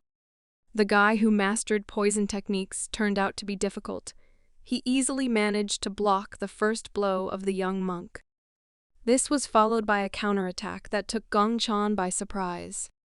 He instantly tried to retaliate using poison, but Gong Chan dodged it. Without stopping there, the poisonous dragon continued its attack. The next claw strike never reached the body of the Junam student. Only after this did Gong Chan realize that the enemy was using poison in his techniques. He decided not to counterattack and only dodged enemy attacks, gradually learning the characteristics of his fighting style. Unable to stop the enemy's series of unpunished attacks, he decided to move to a safer distance and jumped back. Feeling superior, Sashin Dang decided to cheer up his pathetic opponent and noticed that he reacted quite quickly to what was happening. Showing off his poison glove, he said that everyone knows that being injured by the Dang family's poison technicians is fatal, and Gong Chan will not be able to avoid it. But such words did not excite the monk at all. He disrespectfully began to warm up in the middle of the battle, realizing that he was clearly not the one who should be wary of enemy poisons. With interest in his eyes, he said that he was going to beat up a self-confident and daring guy from a noble family, which was disrespectful to the Jonam clan. His calmness provoked the enemy even more, and the poisonous dragon rushed at the monk in a rage. His reckless and emotional behavior weakened his vigilance, and he did not even notice how Gong Chan easily dodged this attack, and even ended up behind him. He found himself in no better position, since he no longer had the opportunity to dodge. The first blow of this fight was dealt by Gong Chan. The blow was so strong that Dang flew several meters back and fell on his back. Gong Chan's brute strength seemed to already guarantee him victory. But as it turned out, this was still not enough. The poisonous claws of his opponent's gauntlet dug into the ground with fury. Sashin Dang rose to his feet with a burning gaze. Despite such a heavy blow, he still wanted to continue the battle, because his pride and the honor of the clan were at stake. His gaze was unshakable, and said only one thing: he was not going to give up so easily. Gong Chan was surprised by the enemy's behavior, so he turned to the young warrior and said that he should stop, because his tenacity alone was worthy of praise. His words only infuriated the young and ambitious guy. He screamed and reminded him of his words that the fight would end only when one of them died. The Taoist of the Chanam clan, understanding the situation, simply agreed with the words of the future head of the Dang clan and said that from now on he would fight seriously. Analyzing the abilities of the talented student Jeonnam, Sashon Dung assumed that in the battle of speed, Gongchun could not be that much stronger than himself. He had only one trump card that he was counting on. He believed that by catching the enemy with his poisonous claws, he could immediately win. Each of his blows was accompanied by the release of poison, but the dragon never managed to reach the body of the unarmed Taoist Jeonnam. With only one strike in mind as a tactic, he did not bother with more subtle techniques or strategy. His self-confidence once again allowed Gongchun to get within counterattack range. Sashin managed to notice the enemy's intentions and immediately jumped back to a safer distance. Without hesitation, he rushed into battle again to deliver a powerful direct blow. Gongchun, without moving from his spot, responded with the same blow. Thanks to the released energy of both fighters, their fists literally hovered in the air a few millimeters away from each other. A smug grin appeared on the poisonous dragon's face. He believed that he was about to catch the enemy with his poisonous gloves. But he miscalculated again, and a moment before the end of the fight. With a calm look, Gong Chan told him that this time he was really serious. Burning with rage, Sashon Dang asked not to talk nonsense, considering his victory an obvious outcome. But he was wrong. After a moment, he saw Gong Chan's internal energy that surrounded his fist and was able to destroy the poisonous glove. This was the last powerful blow that Gong Chan dealt. Dang Mugi was unable to stay on his feet for the second time. He flew several meters away and fell on his back again. With impeccable martial arts skills and years of internal energy practice, the young Taoist Jeonnam once again demonstrated the superiority of their old school. The referee of this fight approached the fighter lying on the ground to check his condition. The man was shocked, and with a trembling voice, he announced the Taoist of the Jeonnam clan as the winner. The audience clearly did not expect such a result of the fight, but the majority unanimously began chanting the name of the winner. The fiery woman bit her lip nervously. It was only at that moment that she realized that Gong Chan was an unusual master, since he defeated Dang Muji with such ease. But Mr. Namgung had long seen the incredible potential of his former opponent in a friendly fight. The fight was over, and as promised, Gong Chan received his valuable prize, although he could not believe that he received such a precious thing in just one day. With a satisfied smile, he hoped that he would keep it and not have to give it to someone else. When suddenly he became distracted by the guy who stood in front of him and most likely wanted to talk. It was the young warrior Namgung, the son of the Sword King, and after the battle he couldn't help but meet Gong Chan in person. With his first word, he embarrassed the young master from Jeonnam by saying that the fight was incredible. Gong Chan was very happy to hear such praise from his past opponent, so he thanked him. But he obviously met with him not only for the sake of these words, and realizing this, Gong Chan said that if there is something that he can help with, then he will always be ready. Folding his hands and bowing, he replied that he would like to ask for a friendly duel. He also added that he not only wants to repeat their fight, but also start learning under his mentorship. The young master was surprised and asked the warrior whether his view had really changed so much. It was obvious from Namgung's look that this was the case. So Gong Chan replied with a friendly smile that since they had known each other for a long time, he did not need to give him anything for such a fight. He had to say this because he had previously demonstrated himself as a person for whom values are the only benefit from interacting with other masters. He asked where the young warrior would like to fight, and Namgung replied that he was ready to do it anytime and anywhere. Gong Chan did not want to start a battle at the moment of conversation, so he agreed to postpone the fight until the next day, since in any case they needed someone as a witness. After these words, they said goodbye and the son of the Sword King left. It was a mystery to the young master whether everything would go well. Perhaps he thought that Namgung wanted revenge for his defeat, and the defeat of his close comrade. In fact, He was thinking about all the wrong problems that he needed to worry about in the near future. In the meeting room, there were a lot of negative emotions on the part of the elders. They were beside themselves with rage when they heard that their fighter had arranged another duel, and with a representative of one of the largest families, the great Namgung family. It seemed to them that the guy had specially arrived at the Murim Union to fight with others. Without having a word to answer, Gong Chan simply looked down dejectedly. Another intense conversation with the other prefects left him so exhausted that he decided to rest with his group, with whom he went on a mission. While talking to Moen's nieces, he said resentfully that the elders were too strict. Ren agreed with them in a way and said that he was bad, as there were rumors that he received a heavenly poison pill as a reward for the fight. Another disappointment plunged the guy into a temporary deep depression. He thought that his nieces did not value the work of their teacher at all. It seemed to him that the attitude towards him after such an act should have been at the highest level, since he really worked productively and through honest labor obtained such a valuable and rare thing. To put some pressure on the sisters, he said offendedly that he was having a really difficult time, but they didn't even come to his aid. Ren replied that they tried because it was impossible not to notice how he constantly complains about everything. Her uncle was extremely unhappy with this attitude. Gonin suddenly joined their conversation. She was surprised that the guys were arguing as usual. The most active participants in this dispute immediately began to point fingers at each other. But Sister Gonin didn't care who was to blame for this conflict.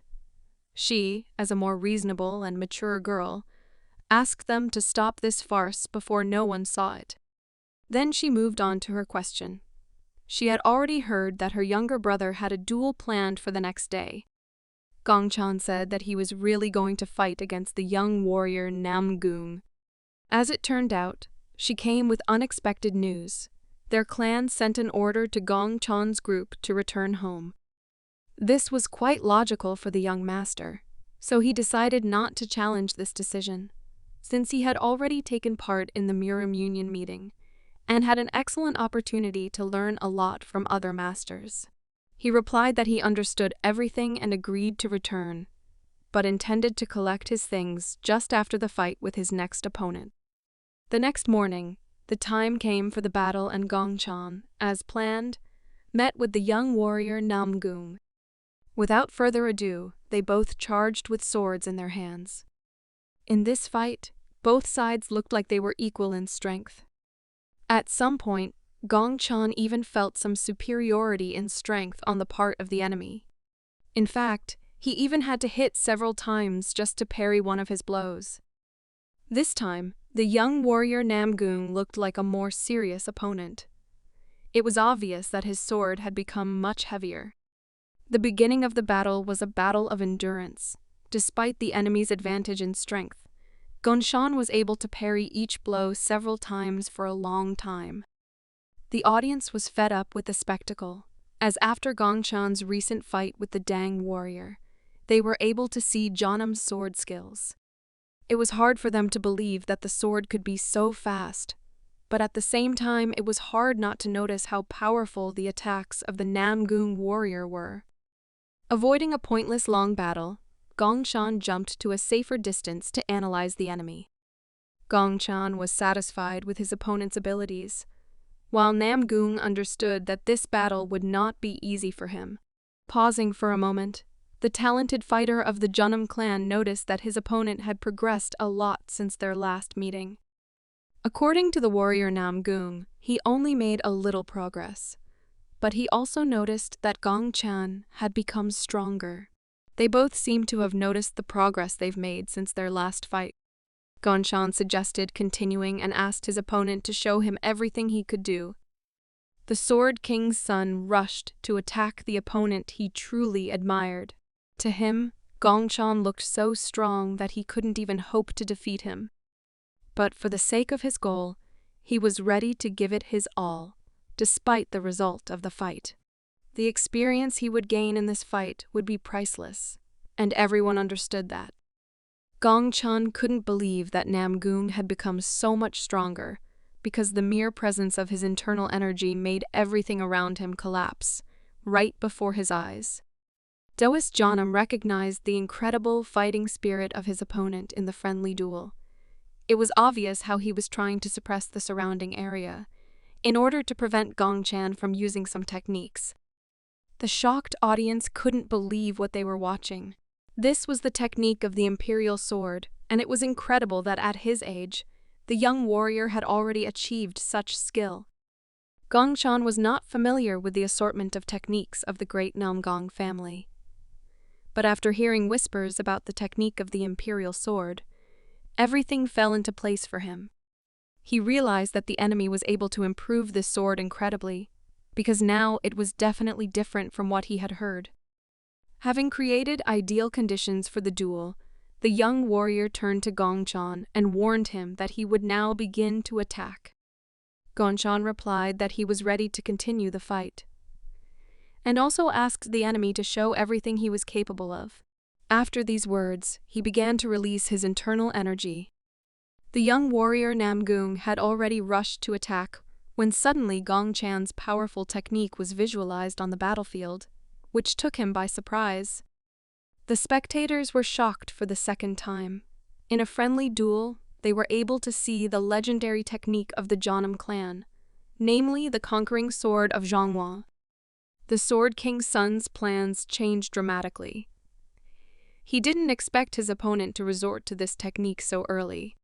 Now he had to change his own tactics and go on defense.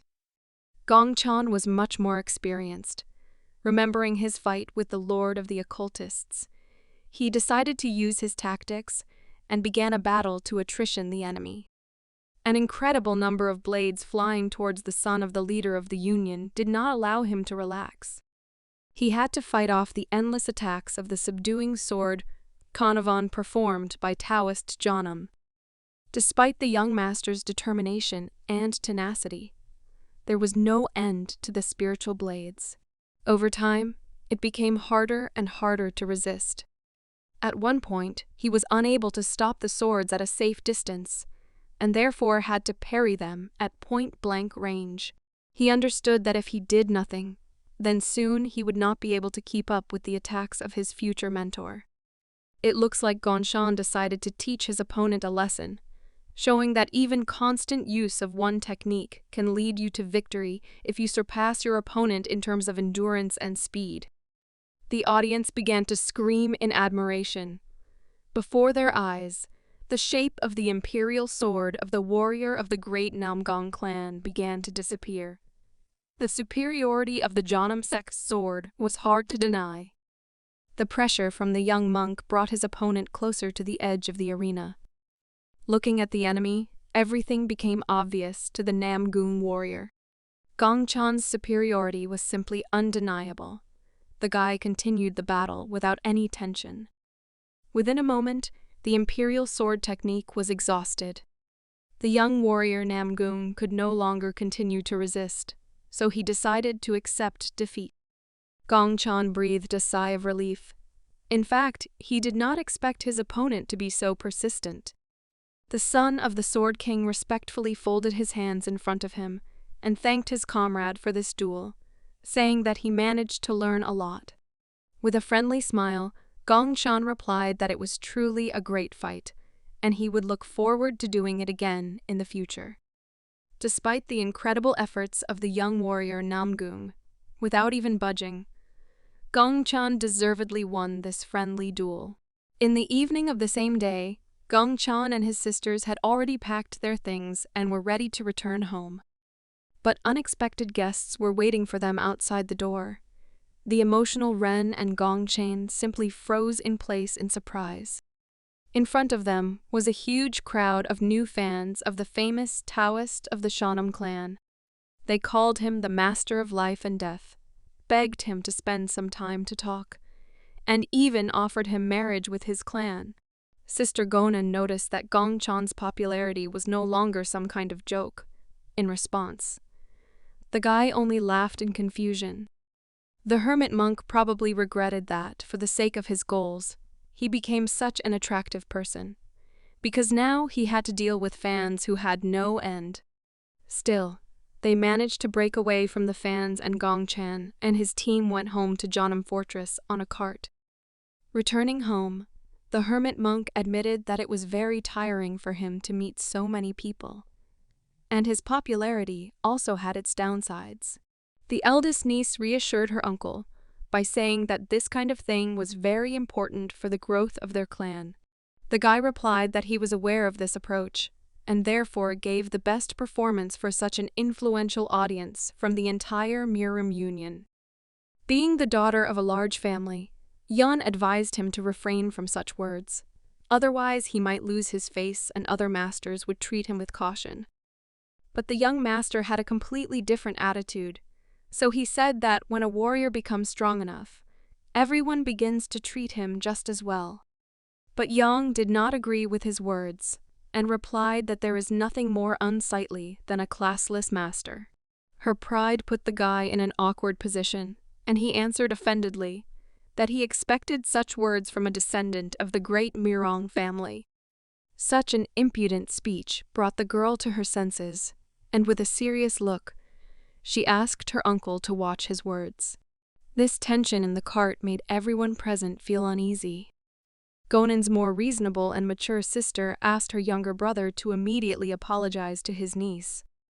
Remembering that sometimes it is worth being more polite, the guy diligently began to apologize to his niece for his thoughtless rudeness. The tense situation did not change much from this, and Ren joined the conversation, saying that before they returned to the Jeonnam clan, they should defuse the situation and stop in some town to eat something delicious.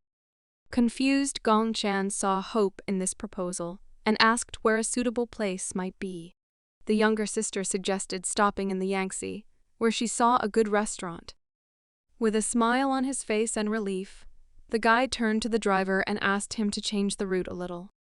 After that, he turned to his depressed team and offered to go visit one of the great families to eat delicious food and cheer everyone up. It turned out that the Yangtze town was quite well developed in terms of trade. The streets were crowded with people. The youngest of the nieces noticed that this was a place where traders and locals stopped before leaving for Shaanxi. Originally, it was under the jurisdiction of Huazhen Gate, a division of the Mount Hua sect. Hearing this, Gongchan assumed that it should then be under the jurisdiction of their Jeonnam clan, but things were not at all as simple as he expected. With her hands folded importantly in front of her, Gonan answered her brother that the Huazhen Gate had suffered a lot of damage. But despite this, it was still quite active. Therefore, they must be careful until the position of their sect is completely determined. The young monk began to scratch his head with understanding. The girl added that there should be nothing complicated in this, but it would be better if he was aware of this issue in advance, before causing problems for the family. Gongchan decided not to dwell on the problems of the sect, and returned to the question of where is the good place that Yang spoke about. Anticipating fun, the younger sister replied that she would immediately take them to that legendary place. Such boasting on the part of the hyperactive Yan caught the guy by surprise, and he began to doubt whether this was a good idea, but still did not change his plans and offered to go and see if they really should stop there. They went to the center of the trading town, where there was a noticeable multi-story building. The place was crowded with visitors. Ren introduced the Huangpo Hotel as a famous restaurant. After these words, a polite waiter approached them and, greeting the guests with a smile on his face, asked what they would like to order. Overcome with emotion, Ren took the initiative and suggested trying a local dish called Yang Chungwan. Since Gongchan did not understand anything, the waiter introduced this dish as something like a sheep roll and added that it was prepared in the spring for an ancestral ritual, from which it got its name. The girl with an incredible appetite immediately asked for a larger portion, and, in addition to it, some of their signature dishes. To relax the situation, she offered the team a drink, and even the cautious Gongchan was not against it.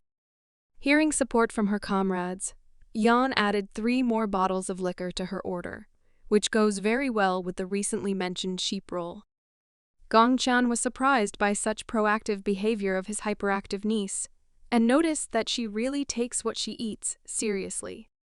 Recalling recent events and sighing heavily, Gongchan suggested that most likely they would no longer be drafted into the Murium Union, believing that it was such a pain when they had to constantly be on the road without the opportunity to devote time to their training. But Sister Gonan decided not to reassure him, but only confronted him with the fact that he would have to come to terms with this way of life, since now he is the face of their sect as one of the most talented young warriors of the era. Tired of too much attention, Gongchan repeated his words that he hated things of this kind.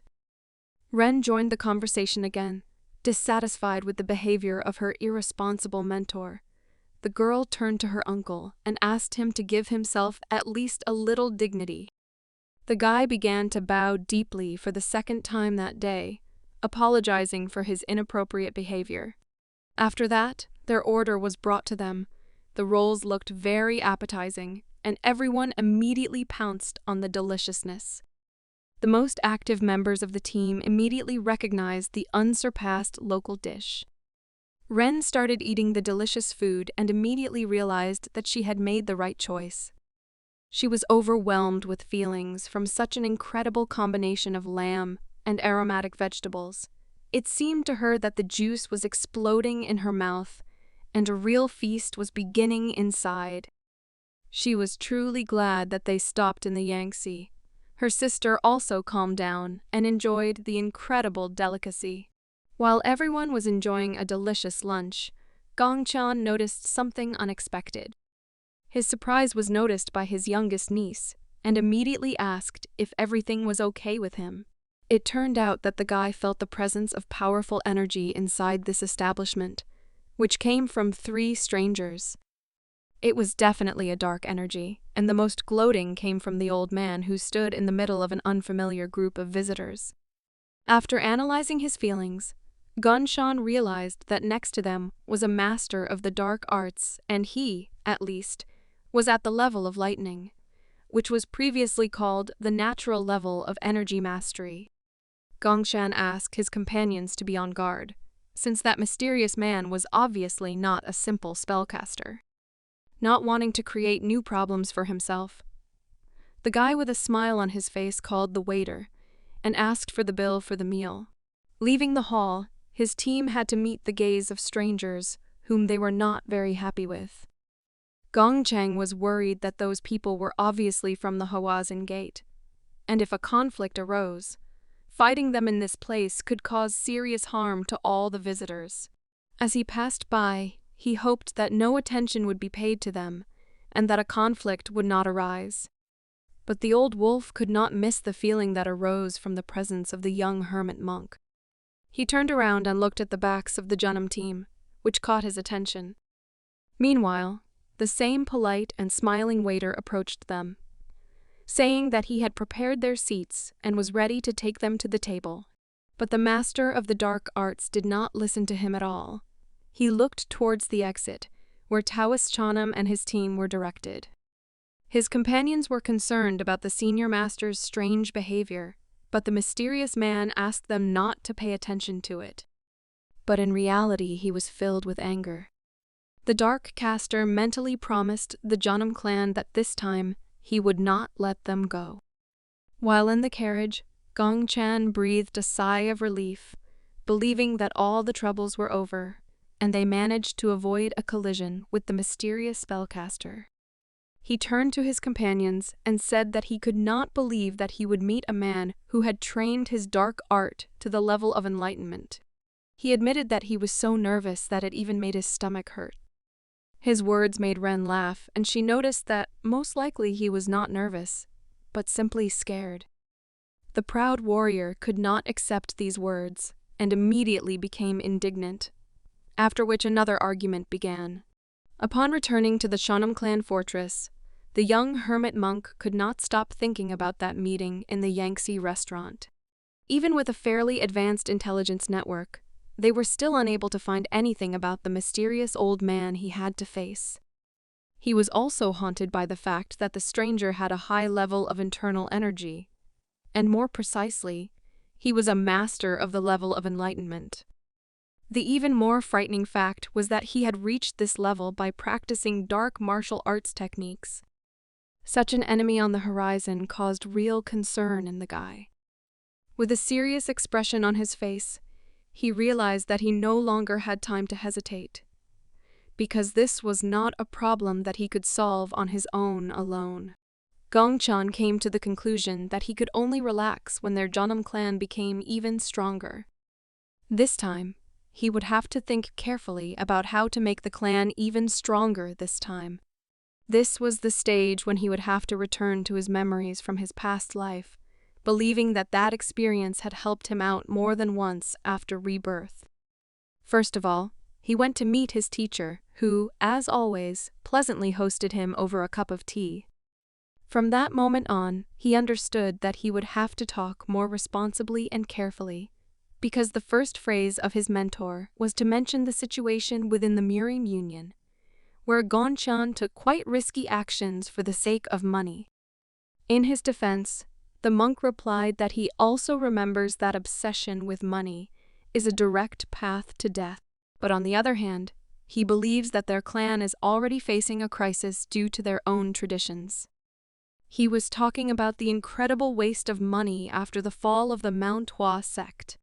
He was also concerned that the elixirs that were used to replenish each person's internal energy also put a lot of pressure on their finances, even though he knew that it would be of great benefit in the long run.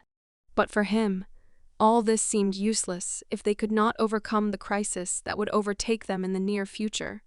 He believed that the moment this happened, the only people who would laugh would be the demonic cult and the devilish sect.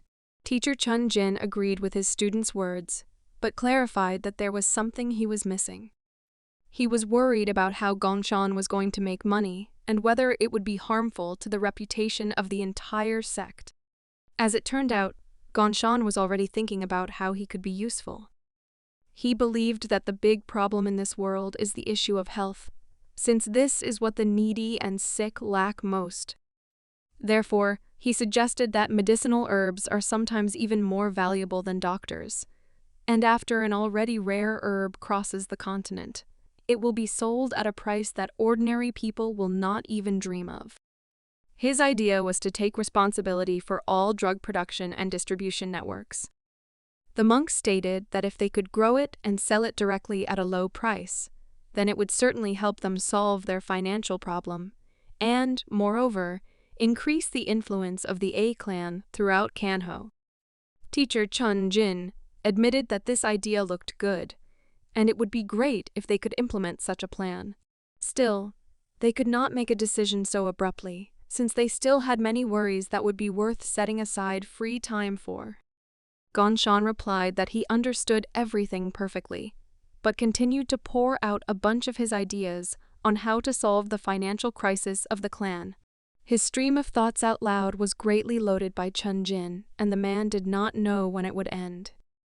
The young monk was so carried away by his dreams and ideas that he did not pay attention to the reaction of his mentor, and therefore the teacher was forced to stop him. Interrupting the story, with his head boiling, he asked the student to give him a little time to think about everything that had been said. Still, their dialogue was only a discussion of some ideas, and he could not decide on all these proposals on his own. Gongchan began to realize his mistake, because since he talked about the idea of selling martial arts training, his attitude towards him has deteriorated greatly, and now everyone believes that he only cares about money. Feeling awkward, the hermit monk thanked the teacher for his attention, but the man actually did not refuse everything that the talented master offered him. With a kind and sincere smile, he said that Gongchan should attend today's elders' meeting. A few hours later, the meeting began, and the young master shared his ideas with the rest of the elders. After his story, a temporary silence began in the hall. It was difficult for the people of that time to so quickly accept the plan that Gongchan proposed. One of the elders nevertheless decided to answer and said that he shared the views of their young master. He believed that if this worked, then it could become a plan that would rewrite the history of the entire clan. But he was worried about the deadlines, because the lack of money was a very close and acute problem.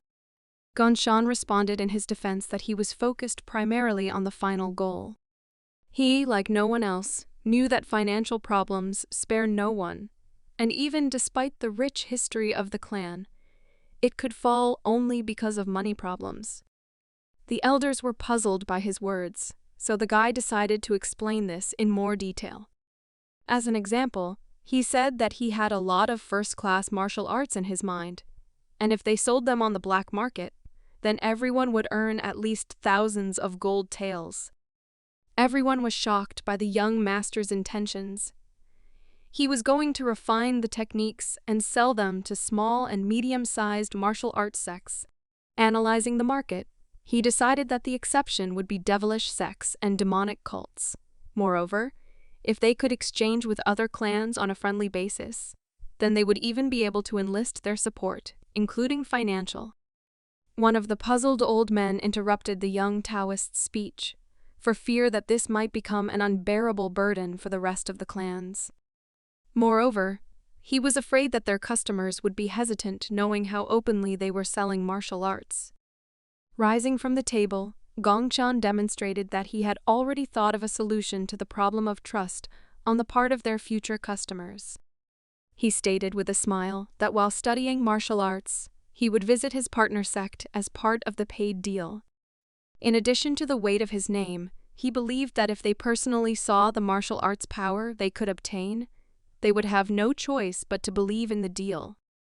Gongchan continued to press ideas on the prospects, and began to talk about further cooperation, which would be based on mutual trust, but one of the more conservative elders of the sect stopped him with his accented cough. All attention turned to him. The old man agreed that the Junam clan followed the world's customs to a certain extent, and he also acknowledged that they had come this far by listening to the opinion of the young and talented Gongchan. But further raising his tone, he demonstrated his indignation at the sale of martial arts, as if they were not a clan, but some kind of merchants. What was unacceptable for him was not so clear-cut for teacher Chun Jin. He reminded the elders that their clan was facing a crisis, and they could set different standards to solve the problem. The martial artist was again indignant, believing that it made no sense for them to make such a compromise. Their discussion was interrupted by the clan leader. He believed that continuing the discussion would only lead to a quarrel, so he proposed to resolve the issue by a vote of the elders. Teacher Chun Jin politely invited the young master to leave the hall while the voting took place. The guy began to worry about what the result would be, but he understood that he had already done everything he could. As a result, Gongchan's idea was positively received by the majority of the elders. As they came up with a plan to deal with the coming financial crisis, the question remained of who would be responsible for execution. Still, none of those present decided to propose their candidacy. One of the positive-minded participants suggested providing a similar opportunity to the initiator of the plan. With smiles on their faces, the other members didn't mind, thinking that Gongchan was really good at financial matters. Believing that the intelligent young man could easily cope with this task, the elders trusted him in this matter. The decision was made. The clan leader appointed Gongchan as the head of the production and sale of medicines. Returning to his room, the young master began to develop a plan. First, he was going to clear the land and start hiring people to cultivate it, after which he planned to find some money to ensure the safety of trade routes. He expected that he would be able to make enough profit from the sale of martial arts. The next point was the construction of a building for doctors and other medical personnel. Gongchan was so busy making plans to overcome the financial crisis in the sect that he noticed the guests only at the last moment. These were his nieces from the Moen family. After their greetings, there was a slight silence. In fact, he was so busy that he was not at all ready to be distracted by visitors. Ren was immediately indignant, believing that he had too strange a reaction to the arrival of his cute nieces. Judging by Yeon's look, she was also dissatisfied with Gongchan's behavior because he replied that he had no free time. The girls were sad that this time their uncle was busier than usual. But still, the eldest niece decided to say that they had already heard rumors that the Master of Life and Death was going to personally teach martial arts to other sects. The guy was surprised because he didn't think that this information would spread so quickly. As it turned out, the girls asked their father for a favor. Their great Murong family will buy the martial arts Master of Life and Death. 3 days after this news, Gongchan went to work off the first money he earned for the clan, while visiting the great Murong family. To demonstrate the technique, the guy brought with him a huge boulder. Before using his abilities, he explained the theory of how ki spreads inside the master's body, and why it is so important to master the control of internal energy. He tried to explain to the guys that even for a simple blow, they should not weaken their control of energy. Surrounding himself with incredibly powerful chai, he warned his students that they would have to understand the principles and memorize the theory in order to recreate the techniques with their bodies. The public was simply shocked by the incredible strength of the young Taoist, who volunteered as a mentor for buyers of martial arts teachings. Only when the flow of ki passed through the master's body did he strike with his fist that he was able to destroy the huge stone. He promised that as a result, all fighters would be able to properly utilize their potential. Having finished his marketing presentation, the mentor invited the students to begin to comprehend the flow of ki and practice controlling it. After addressing the students, he was distracted by a male voice. The military commander of this city, the father of Moen's nieces, turned to the monk and asked if he had some time to talk. Gongchan has done quite a lot lately for the benefit of the Moen family, so they should finally talk. First of all, Moen Jin was worried whether his daughters were bothering him, but the guy answered with a smile that they were not, saying that they were so smart that he even had fun teaching them. Gongchan thanked the military commander of Moen Fortress for training them, and said that they insisted on helping their family this time too. With a mysterious smile, the man replied that for him, this was not like a simple relationship between students and master. He was very persistent and wanted to hear the young master's opinion about their relationship. The guy answered with a sincere smile that their communication was truly unusual, since he treated them like his younger sisters. This was clearly not the answer that Mr. Jin would like to hear, but still he expected something more interesting from the young guy. Still, he had to notice that he himself thoroughly enjoyed the recent lesson among the clan warriors, and even took something for himself. As always, the humble Gongchan decided to pay a compliment, and said that this was only possible thanks to the great potential of the great Murong family. In addition, he heard that a happy event for their sect had recently happened. He congratulated Moen Jin on his incredible advancement. It turns out that the military commander has reached the stage of enlightenment. A pleasant conversation with the young master led him to the idea that the guy should be thanked in some additional way. With a smile on his face, he stated that it was thanks to the influence of the young hermit master that he was able to reach the stage of enlightenment, as the unique idea of the Master of Life and Death made him realize something new that he had never thought about. Thanks to Gongchan's help, Rich Dad was willing to thank him generously. While the master stood awkwardly in place and did not know how to answer, the man directly asked what he would like as a reward. The guy decisively replied that in this case, he had only one question, the answer to which he would like to hear personally from Moen Jin. This proposal brought a satisfied smile on the man's face, and he agreed to the condition. It turned out that Gongchan wanted to ask for help in achieving the level of enlightenment. He was wondering what the key points were in achieving a level of enlightenment in the field of martial arts. While knowledge was being exchanged inside the Moen fortress, a carrier pigeon flew to the headquarters of the demonic cult with information useful for the villains. The current leader of the cult, under the alias Demon Brain, received a letter from a secret agent from the Empire. It said that the emperor's favorite daughter, Princess Yanhua, was finally leaving the palace. The cult follower, who stood respectfully before the leader in a deep bow, decided that the time had finally come to act. The master ordered him to prepare fighters to track the movements of the Marine Union forces. This time they decided not to attract unnecessary attention and act secretly and covertly. The guy thanked his master for his trust and promised that he would do everything possible to achieve his goal for the benefit of their cult. The leader was in anticipation of revenge because 10 years had passed since their cult lay low, waiting for the right moment. They finally had the opportunity to hit the emperor's weak spot. After a long wait, the time has finally come for them to meet the grown-up princess, who will soon leave her palace. Their cult was going to greet her in person. Returning to student decided to write down to learn As it turned out, even such an experienced and advanced warrior as Moen Jin could not fully understand the true nature of the key to advancing to the stage of enlightenment. He believed that this must be somehow connected with the Upper Dantian, which masters from the Chanam clan had previously told him about. The starting point in reaching this level is to train the consciousness, and then, when the master can surpass his limits, he will come closer to comprehending the natural level of energy possession.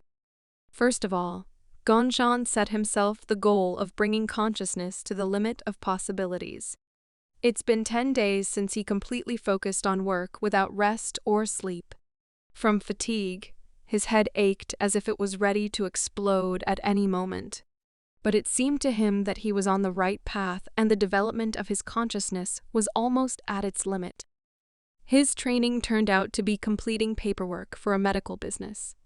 Let's return to the purpose of the demonic cult. Princess Yanhua was born and immediately possessed everything she could want. The power of the sun and the favor of the emperor, incredible beauty and natural talent. She possessed an abnormal 300-year-old internal ki, thanks to rare medicines and pills. However, this was not too important to her. All she wanted was to be freed from the shackles of the imperial palace as much as possible. On one of her monotonous and tiring days, she saw something that completely changed her attitude towards life. After seeing one of Gongchan's fights, she was incredibly inspired. The energy of the young master lit a fire in her soul, and she firmly decided that she wanted to live just like him. At that moment, the princess dreamed of participating in real battles, meeting threats face to face. Her sincere desire was freedom, such as that of the mysterious master hermit who continued to wander around the Union, living his best life. Late at night, looking at the moon, she remembered those feelings, realizing that she would never forget this decisive day in her life. She was ready to hit the road. In her hand, she already had a bag with food supplies for the coming days. Within a moment, she jumped out of the window for the freedom she had dreamed of for so long.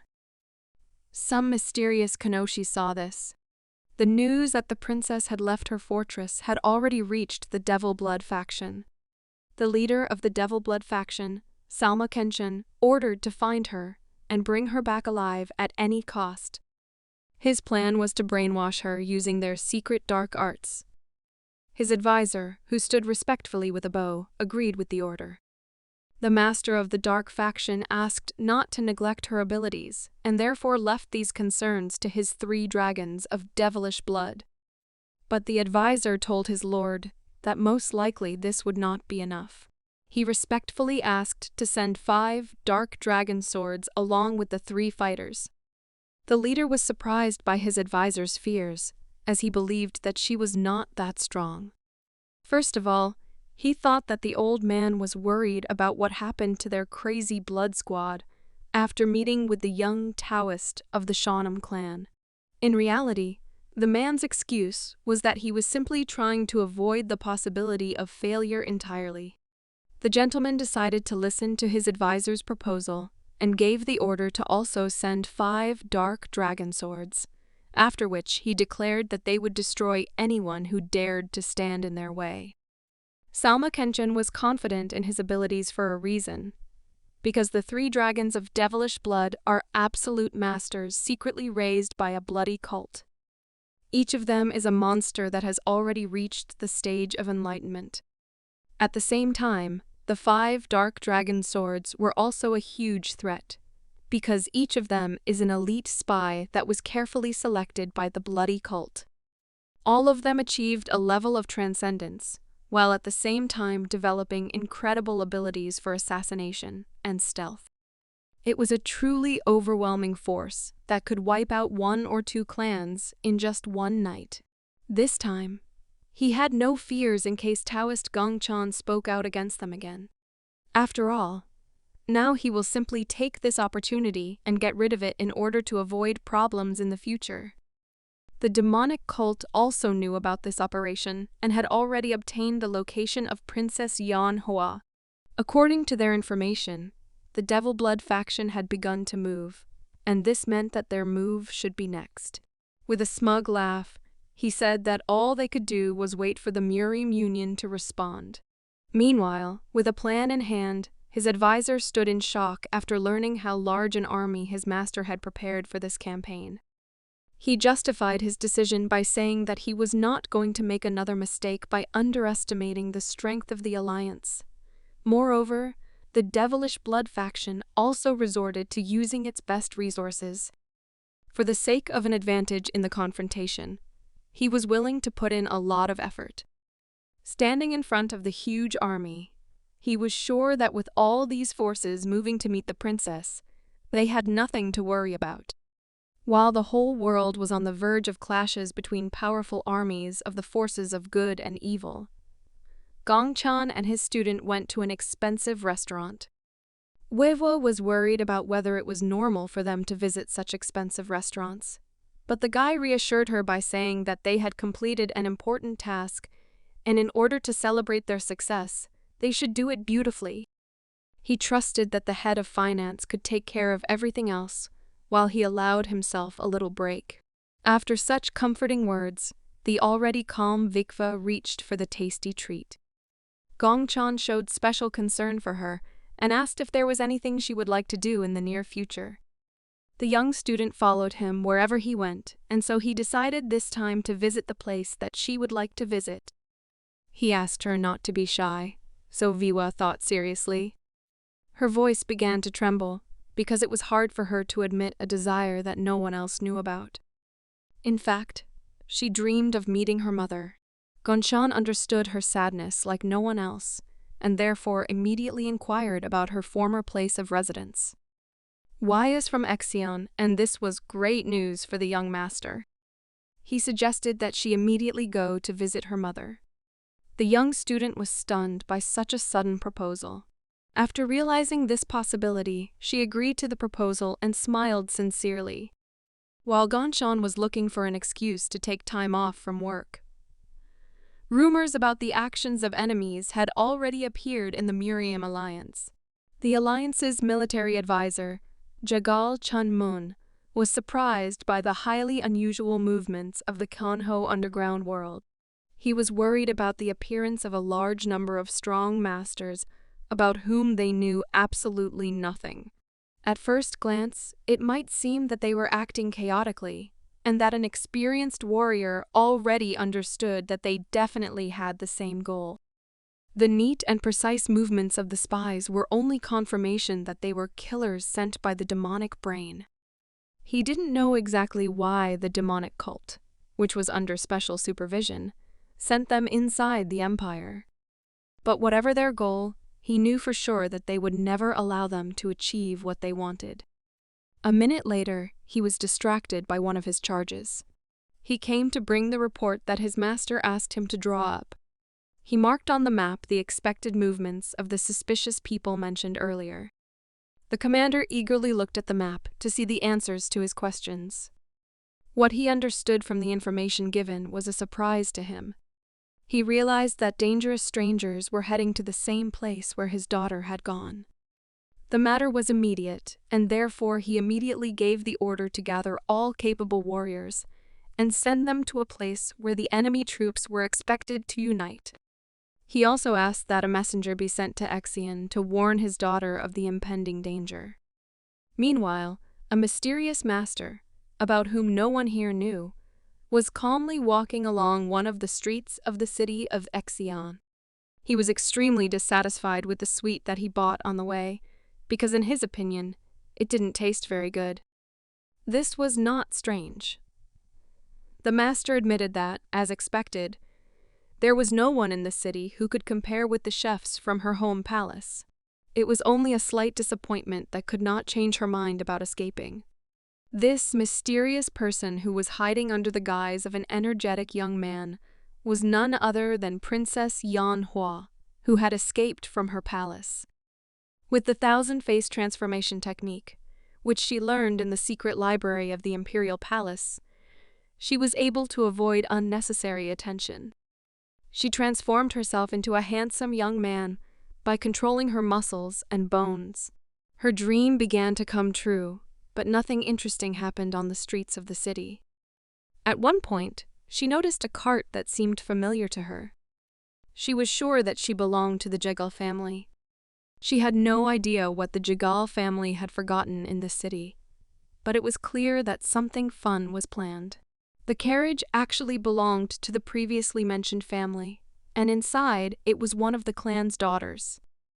She was worried about the future monopoly of the Janam sect in the medical business.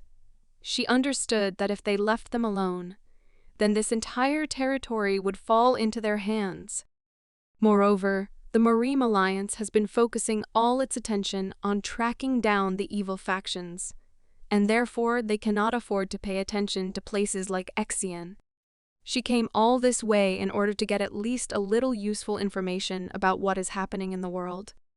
At the same time, she received a letter from her father, where he informed her of unusual movements of a demonic cult in the vicinity of the city where she was staying.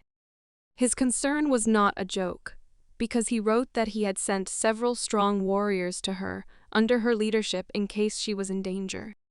She couldn't believe that in the end, she would also help the Janam sect fight against the demonic cult. One of the young fighters from the Jegal family was responsible for the safety of the daughter of the military advisor to the Union. He carefully examined the crowd and controlled the presence of evil internal energy. Suddenly, his whole body trembled. For the first time in his life, he felt such pressure. It was hard for him to believe that a person could possess such a large amount of internal energy. The daughter of the family, named Jiwa, turned to her escort and asked her to stop the cart. Her ward turned to the rest of the fighters and asked them to be ready. The doors of the cart opened and the girl went out into the street. Soon the master approached them, which caused concern among everyone who accompanied her. The attractive stranger greeted her with a smile. He asked the daughter of the military advisor of the Union where she was from, suggesting that their cart belonged to the Jegal family.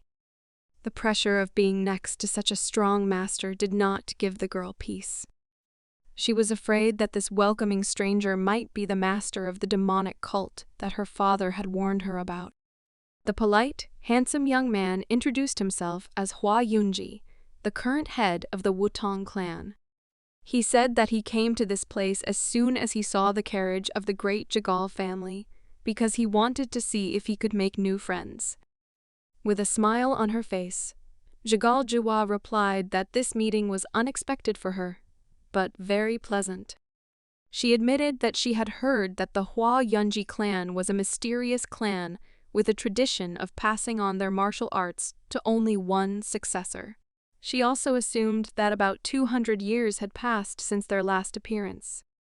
So Jiwa wondered what could have made them show themselves now. The guy replied with a friendly laugh that he didn't expect to find those in a small town who still remembered their clan. He justified his decision by saying that he simply decided to look at the world after so many years.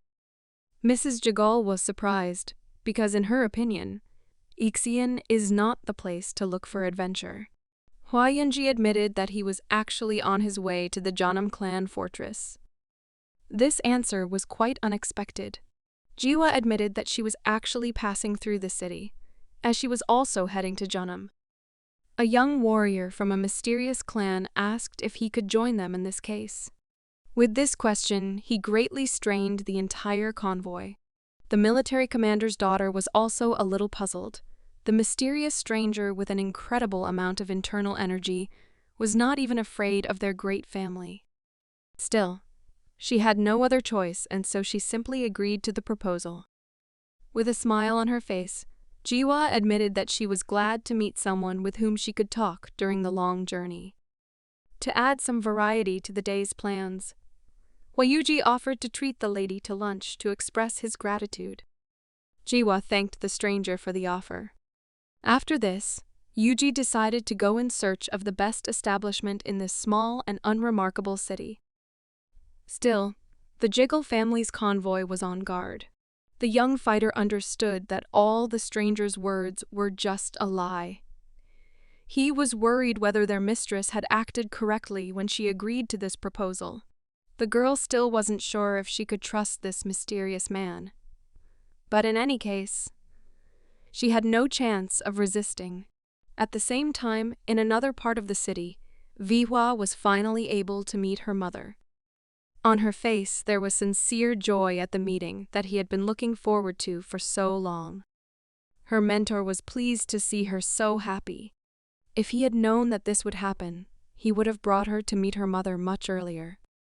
Suddenly, his instinct made him understand that something unusual was happening in the city. The guy felt an unusual amount of energy unfamiliar to him. It was incredibly dense and was everywhere.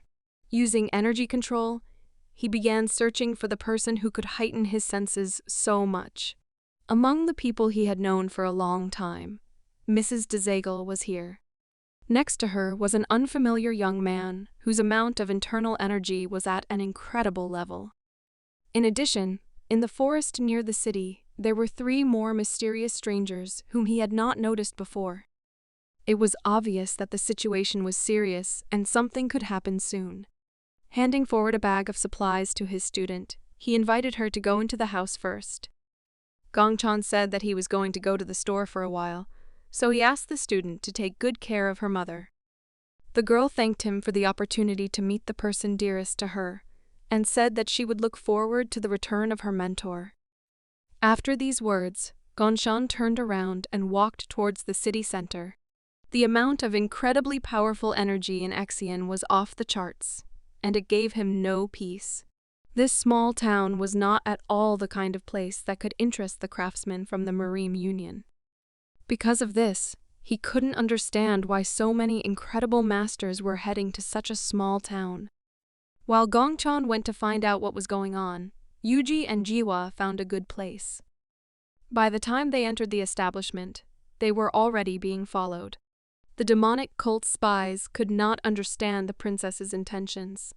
Looking at the sign of the building, they realized that she had gone out to eat with the daughter of the Jiggle family.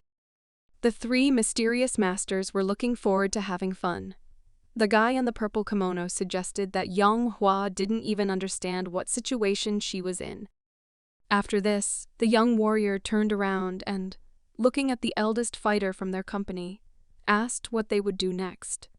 He was impatient to join the battle. The man replied with a smile that they would soon have such an opportunity, and warned that they should not even think about unnecessary movements that could give away their positions. The youngest guy from the group with yellow dragon eyes asked if they could have a little fun in this case. When suddenly their entire squad felt the presence of someone they clearly did not expect to meet. The young dragon could not confuse this feeling with any other. He realized that this was the same guy that the master's advisor had told them about. To their surprise, Gongchan immediately noticed the surveillance. Looking at the mountain opposite the city, the young monk was able to track down the location of the strangers. The trio of spies failed for the first time in their lives. The young dragon was beside himself with anger. He could not even imagine that this could happen. He realized that they had been warned about this Taoist of the Jeonnam clan for a reason. They both felt the same feeling. Not only the dragons, but Gongchan was also excited for the battle. He had never had to fight 3 Enlightenment-level masters at the same time who possessed forbidden, dark martial arts. The youngest of the dragons turned to his comrades and told them that they had definitely been tracked down. But the dragon in the green kimono questioned his words, saying that with his level, it was impossible to see them through the curtain. The young master of the blood cult could only hope that his comrade's assumption was true. He himself believed that Gongchan was somehow different from the other masters. He did not know why, but he was sure that he had figured them out. The enemy's unusual behavior made him nervous about the operation. He was sure that in this case, the Taoist of the Shanam clan simply could not be a master of just the transcendental level. But the senior fighter said they shouldn't worry about it, because it was too late to change anything. Looking at the dark clouds, he asked his comrades if they could feel the unusual energy that was rapidly approaching. The guy with green hair had a sly smile on his face. He knew that the time for fun would soon come. He was not the only one looking forward to the battle. The elder and younger dragons also rejoiced at the warriors who were approaching. They all sensed the demonic cult army approaching. Dragons were very hostile towards competitive representatives of the dark martial arts. Gongchan finally arrived at the establishment where the girls were staying. Jiwa had known the young Taoist for a long time, while young Hawa had only seen one of his fights, which motivated her to change her life. She was looking forward to a personal meeting, which turned out to be very unexpected. The daughter of the Jeggle family was puzzled by what he was doing at such a time in such an ordinary and uninteresting place. Gongchan decided not to explain his visit, since it was unofficial and not very important. So he simply greeted his friend from a great family. He didn't know who she was with. The stranger introduced himself as the leader of the Wangtung clan named Hua Yunju. The young guy clarified that it was his first time in Kanho, and was currently indebted to Mrs. Jagal for the inconvenience caused. With just one glance, the young Taoist could understand that this was a woman who was using the art of transformation to have the appearance of a man. Now it became clear to him why the flow of the stranger's ki with huge reserves of internal energy was so mixed up. Out of politeness, he asked permission to join them for a while. The polite princess sincerely agreed and allowed him to sit at the table with them.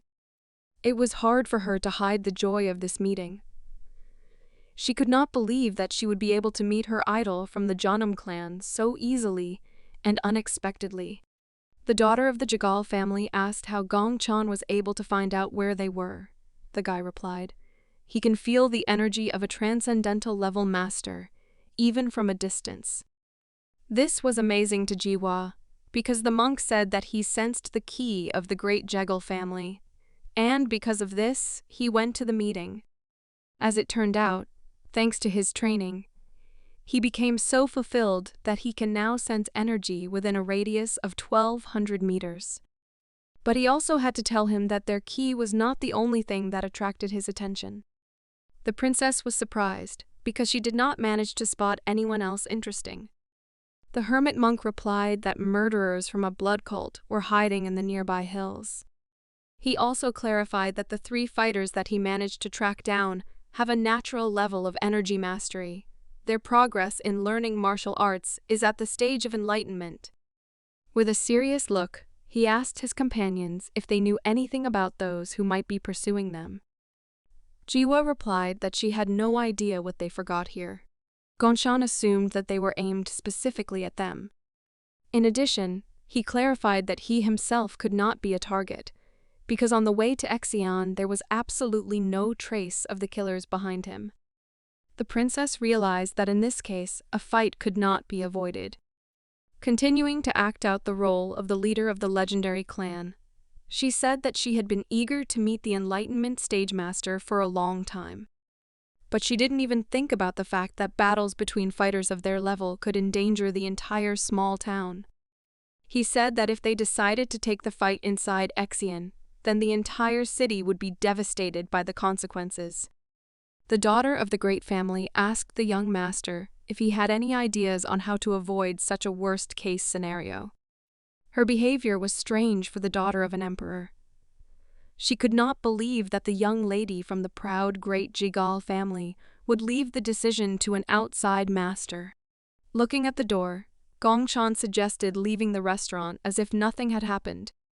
His plan was to get into the cart and leave the city in order to take the killers away from civilians. Meeting the accompanying Jigal clan fighters, Jiwa told them that enemies were approaching them, and therefore they should leave the place immediately. Gongshan asked the driver of the carriage to move slowly and without unnecessary movements in order not to arouse the suspicion of the spies. Suddenly, he was able to notice another previously unfamiliar presence. More representatives of the dark martial arts also appeared in the hills around the city.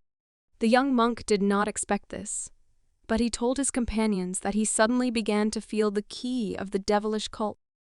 According to him, the energy of the enemies is enough to cover everything around him, and this feeling even made him dizzy. It became obvious that the situation had become even more complicated.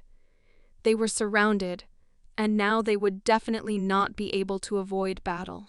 Without delay, the carriage left the small town on its way to Zhounam. Having entered a forest with a wide path, they asked the team to stop. Assessing the presence of enemy energy, Gongshan said that they would not be able to increase the distance with the enemies even further.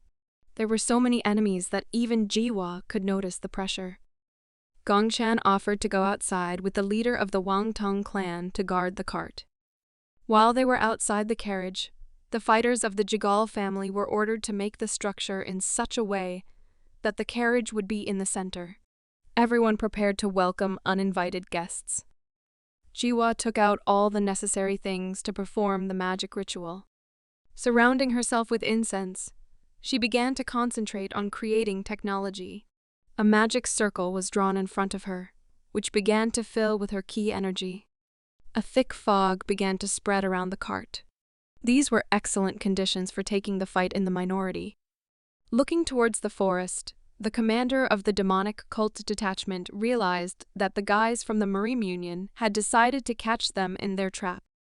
He turned to his soldiers and ordered them to build a siege formation in order to competently defeat the enemy. He was confident that their well-practiced formation would become the grave of their enemies. As it turned out, this defensive technique was not simple fog. The daughter of the Jigal family also had the ability to create hallucinations. Despite the caution of the demonic cult fighters, they were never able to keep up with the speed of the young Taoist of the Shanam clan. Attacking from the shadows, he did not give away his location. When the fighters began to fall, their comrades began to hear the sounds of a fight, but Gongshan had already managed to change his location. By moving competently, he easily got rid of opponents with a low level of martial arts proficiency. In addition, he could easily identify enemies by tracking their ki.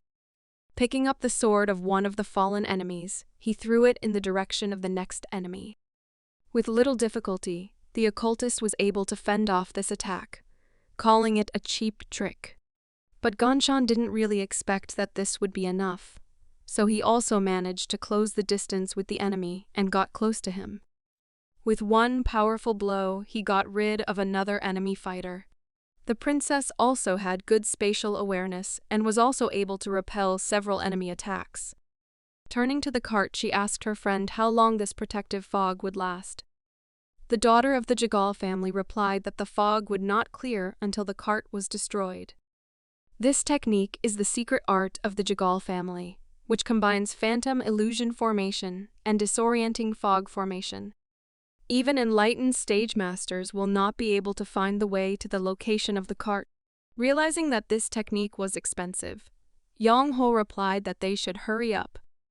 While she was distracted by the conversation, 3 enemy fighters had already approached her. There was no end to the annoying ants, but she could not complain because she liked this life. The girl decided not to wait for them to attack and rushed to attack first. With one powerful attack, she was able to get rid of all opponents at once. But she knew that this was still not enough. There were a lot of enemies. The situation became more tense. but she was ready to fight to the end in order to get out of the encirclement together with her new comrades. A moment later, the young Taoist Gongchan joined her. She was glad to see that he was unharmed. Gongchan said that events were developing very strangely, and they should change their tactics. Having followed the main forces of the enemies, he learned that the novices from the devilish cult began to slowly retreat back. As it turns out, they also know that their competitors from the blood cult are nearby. In order to avoid senseless losses, they decided to retreat. The Enlightenment level masters already knew about this, and decided that their enemies just wanted to wait until their hunt was over. Elite spies of the blood cult called the Five Swords of the Dark Dragon joined the siege of the cart of the daughter of the Jegal family. Looking at the transcendent level enemies, Gongchan said out loud that it would be more difficult for him this time. One of the enemy fighters said that it would not be difficult for them to get rid of the small fry who went along with a representative of one of the great families. Stretching his sword forward, Gongchan warned them that they would only be able to relax when they were able to defeat that small fry they mentioned earlier.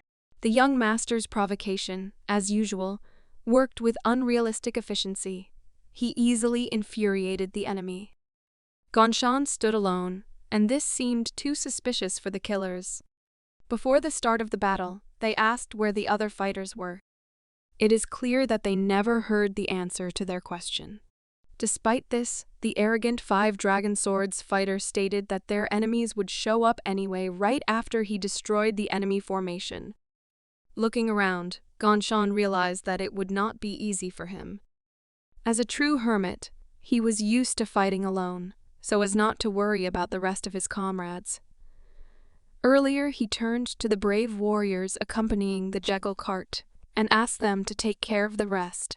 After this, he turned to the leader of the Wangtang clan and asked him to try to save at least a little of his strength in order to break out of the siege. He wanted to remain alone and give his comrades the opportunity to leave. He justified his decision by saying that if everything remained as it was, then they would not have the energy left to fight the three Enlightenment-level masters. Their only chance of victory was to take their enemies by surprise at the moment when they were looking for a way to the cart among the illusionary fog techniques. The plan seemed pretty good, but Jiwa was worried that leaving Gongchan alone was a bad idea. But the guide told her that someone had to protect the cart and he was better suited for this mission than others. There was no hunt for him, because the ladies were at gunpoint, so everything was correct. Besides, it really is much easier for him to fight alone when he cannot hold back. Once again, Gongchan, not understanding Jiwa's feelings, let her go alone. At that moment, the nervous girl jumped up and walked towards the exit from the equipment. The leader of the legendary clan was still worried about the young master and therefore asked if they were doing the right thing. But Jiwa replied that she trusted him. They did not need to worry, since Taoist Jonam was a truly reliable person. After the memories, Gongchan returned to the battle, where all the swords of the blood cult attacked him at once. Despite the difficult situation, the girls were confident that he could cope. Parrying the blows of 5 transcendental-level warriors at once was no easy task, but Gongchan managed to do it. Cyan could already observe the battle outside the city because a column of smoke was spreading over the forest. It was an ordinary day. No one expected that there were enemies next to them all this time. Waiwa and her mother stood on the dais. They held each other excitedly, realizing that the young master had not actually gone to the store, but to protect their small town. Despite the difficult situation, the young student was completely confident in the abilities of her teacher. Meanwhile, the situation in the forest was quite tense. 5 fighters did not allow the young Taoist to relax. Besides, he was responsible not only for himself, but also for the cart that was behind him. Despite the incredible experience, it was not easy to keep track of all the opponents. They acted together and attacked simultaneously from different sides. These strong, dark cult fighters had good energy management skills, and between sword attacks, They also used key shots. Normal energy release was hardly enough to deal with so many enemy attacks.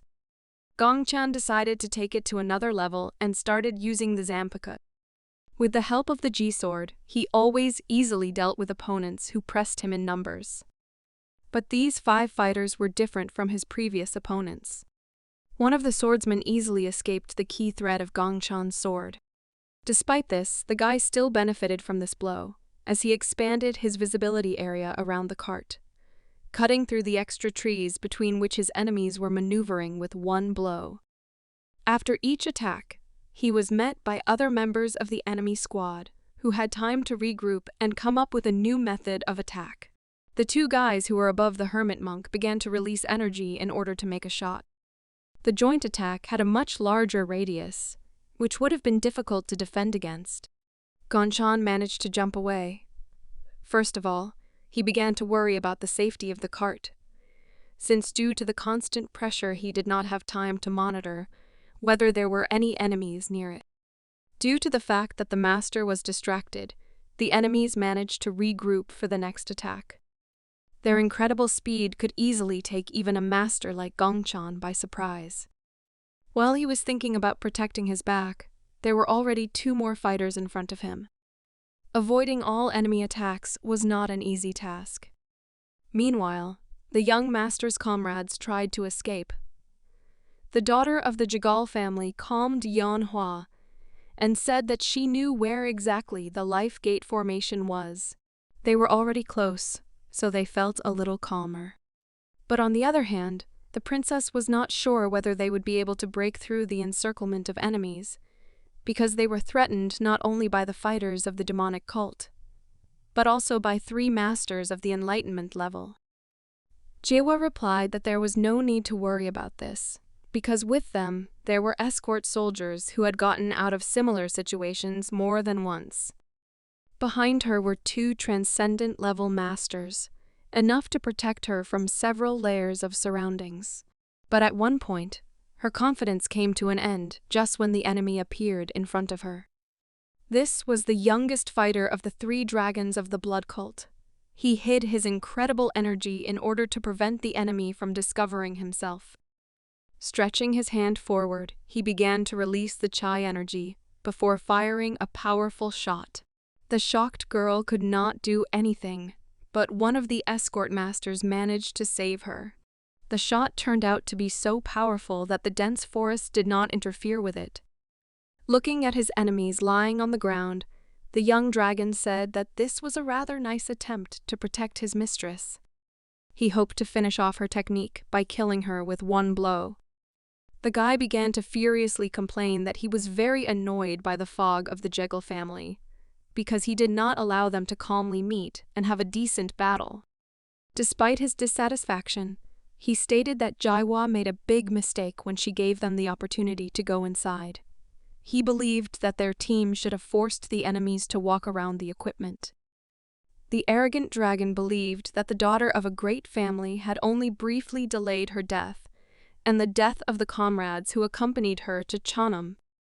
Despite his obvious dominance, the escort squad had no intention of surrendering.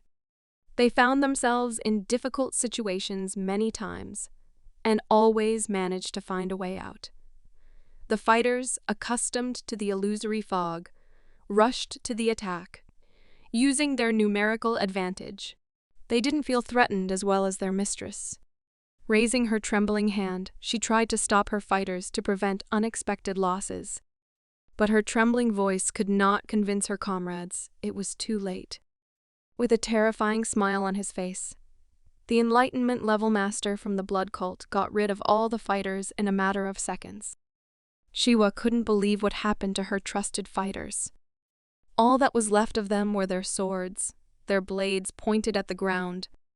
The young dragon's words that it was boring made the princess very angry. While the guys from the Marine Union were thinking about how to get rid of such a monster, another master of the Enlightenment level came to his aid.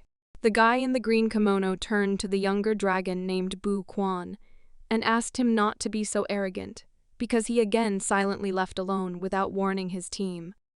The last dragon of the trio was with him, understanding the power of the youngest.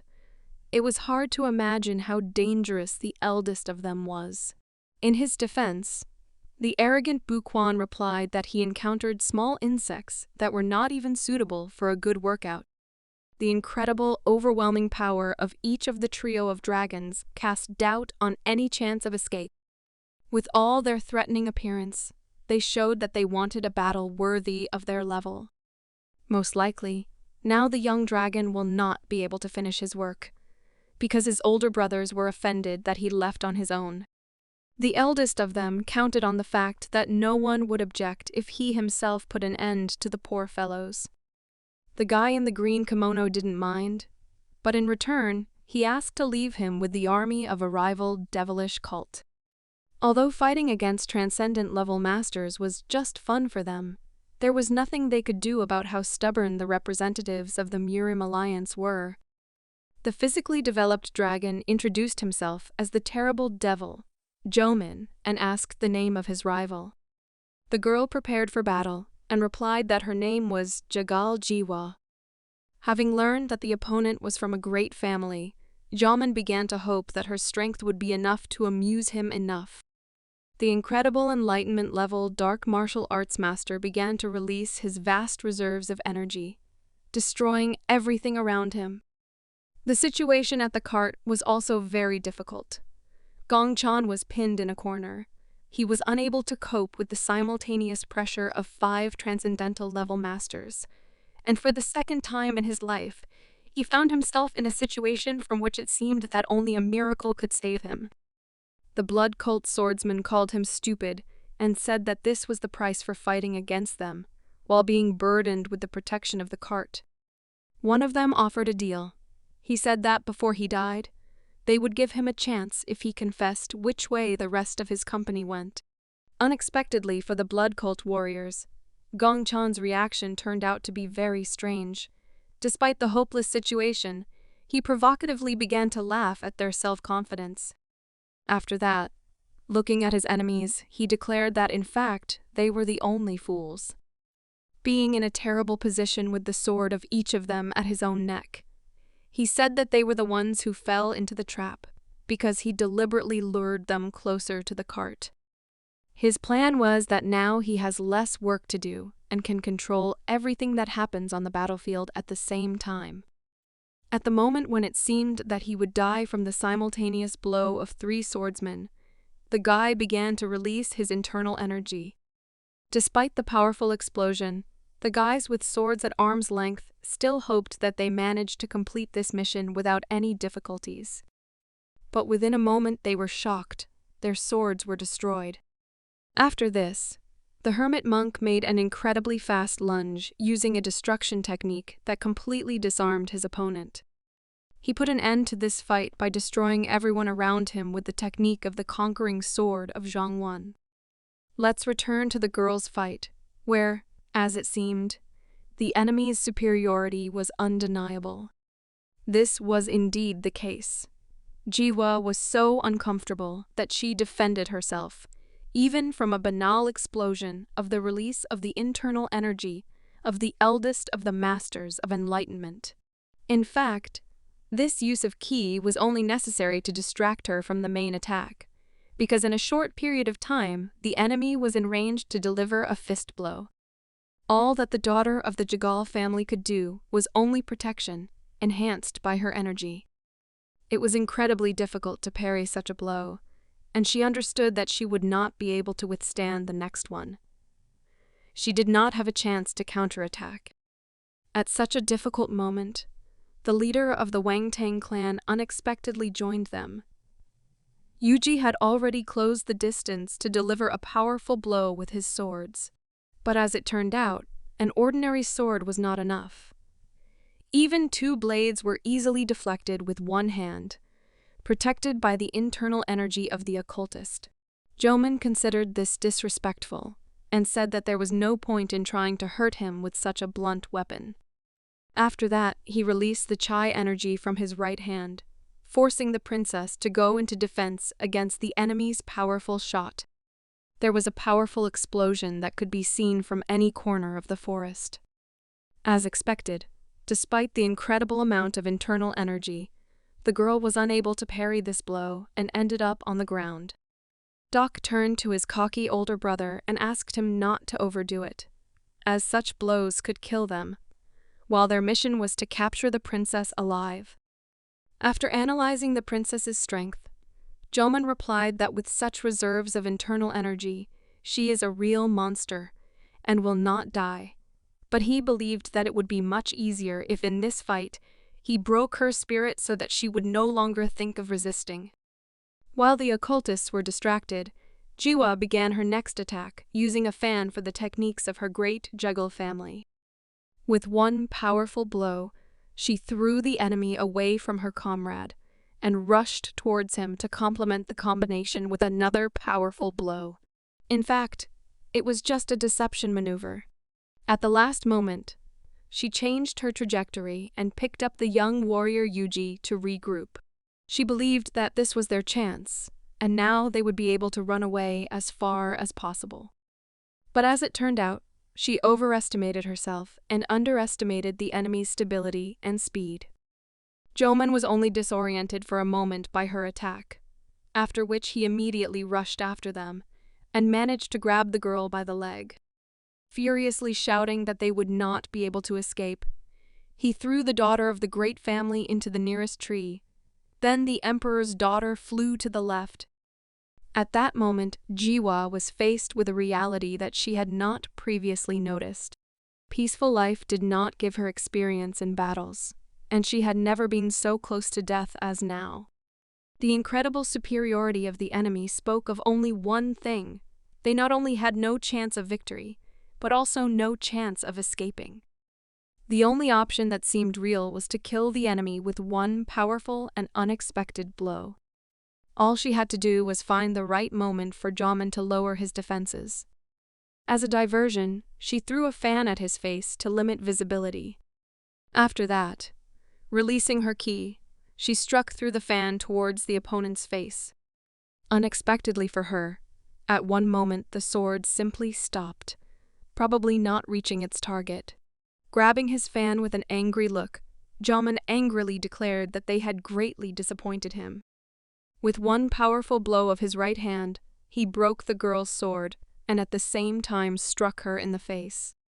Having arrogantly looked at the daughter of a great family, the occultist turned to his comrade and said that he could easily deal with them without killing. To the dragon's surprise, this blow did not break her spirit. With the broken sword in her hands, and despite her body trembling, Joa slowly began to rise to her feet. Looking at such cute attempts to escape, Joman recognized her stubbornness and called her a tough nut to crack. In fact, her main motivation was the efforts of her comrades, and not the desire to escape. She could not give up even though the lack of any chance of escape was obvious. Since Taoist Gongshan had given them this opportunity, she could not disappoint him. Suddenly, the youngest of the dragons noticed something strange. The fog inside the forest began to dissipate, which only meant that the formation was broken. Jiwa also noticed this. She, like no one else, understood the essence of the work of her technique. At that moment, when she was ready to give up, Gongshan came to her aid.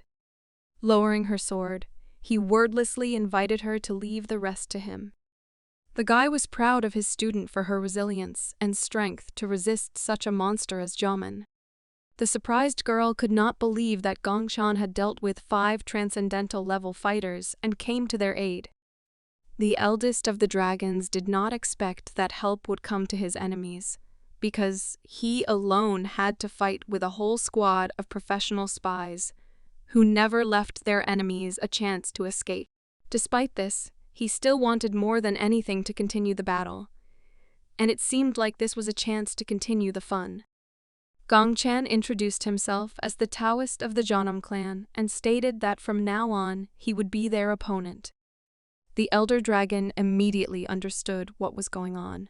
Holding his head, he began to laugh, because he had long been killed by curiosity to find out who that incredible and dangerous guy was that Mr. Bloody Brain had warned them about.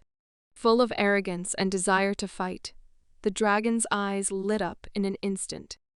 He immediately rushed to attack the young master, believing that with this level of power he would not be able to withstand even a normal blow. As it turned out, the Master of Enlightenment was so safe and self-confident that he rushed and underestimated his opponent. Assessing only the amount of internal energy, he could not even assume that his opponent would be so much faster. A look of fear and surprise appeared on his face at how much he was surpassed in speed by an ordinary transcendental-level master. Gongchan created ideal conditions for delivering a welcoming blow to his enemies from the blood cult. Releasing his energy, he used the legendary Zhongwan subduing sword technique, the explosion from which demonstrated the seriousness of his intentions. The dragon in the green kimono was shocked by what was happening and could not move. After delivering a powerful greeting blow, the hermit monk was satisfied with the result. Although he had to spend more ki than he thought, the guy was confident that he had definitely gotten rid of one of them. This blow took the enemies by surprise. They could not even think that a person who was on the verge of death would be able to do something like that. At that moment, Bakuan understood the situation very well and said that Gong Chan had deliberately hidden his ki level, which caused their comrade Jomin to lower his guard and make a fatal mistake. Their opponent was not easy. The hermit monk knew from the very beginning what he should do. The expectations of the youngest of the dragons turned out to be true. He realized that it was not in vain that he was careful with this master. He turned out to be not so simple and could not be called an ordinary warrior of the transcendental level, so the guy decided to take him seriously. Releasing his malevolent dark energy, he turned to his comrade and urged him to start taking the fight more seriously, without succumbing to arrogance due to the noticeable difference in strength. This time, Gongshan will have to defeat 2 enlightenment-level dark martial arts masters. The dragons, looking forward to a good fight, asked the enemy to stop playing games, arguing that the same trick would not work twice. Gongshan himself understood this perfectly well and took a stance, simultaneously analyzing the abilities and techniques of his enemies. A moment later, the youngest of the dragons literally disappeared. Bakuan, with a demonic expression on his face, closed the distance and, finding himself at a distance from the monk, decided to strike the first blow.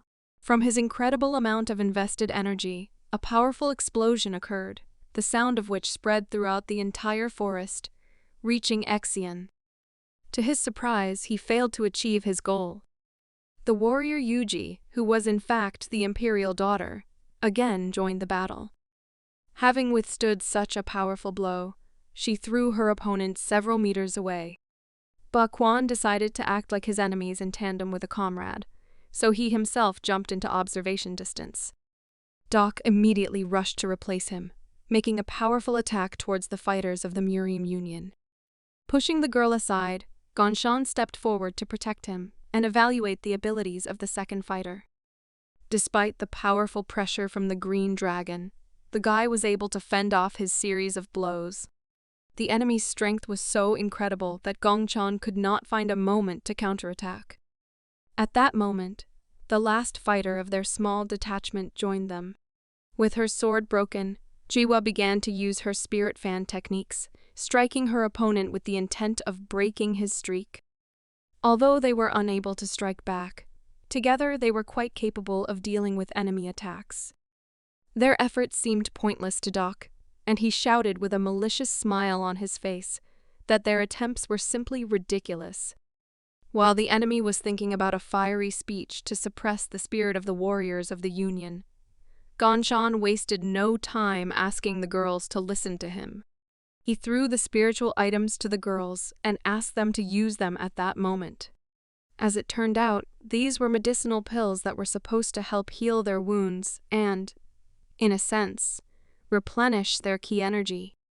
He himself was beaten enough after the last battle, so he also needed this healing pill.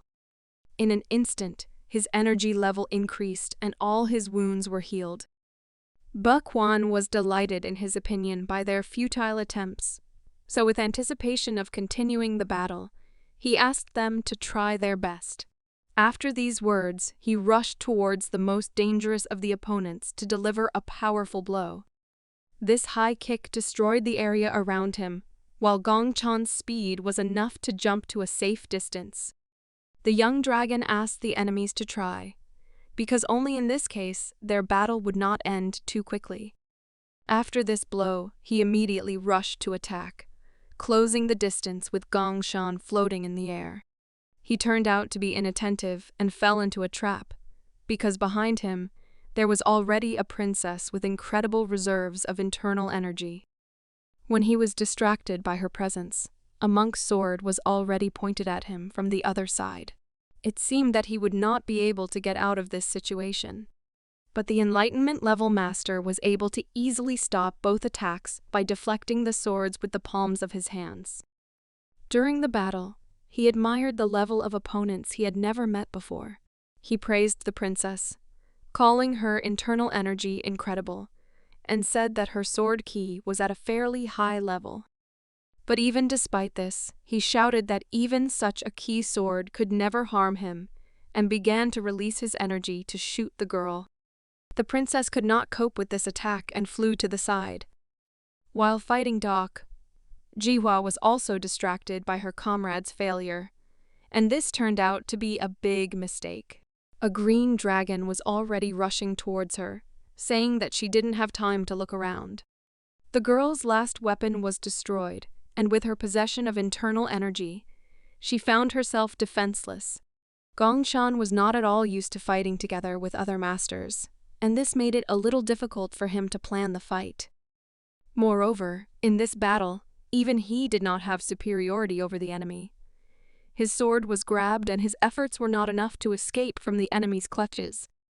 Being at point-blank range with the enemy, he decided to use the Zampakut, which he had not previously shown to his opponents. A powerful flash began to spread before his enemy would take this blow, having no chance to dodge. Doc and Jiwa were distracted by events in the sky. The girl understood that her opponent was underestimating her, and now she had a chance to show everything she was capable of. At the same moment, the princess also rose to her feet.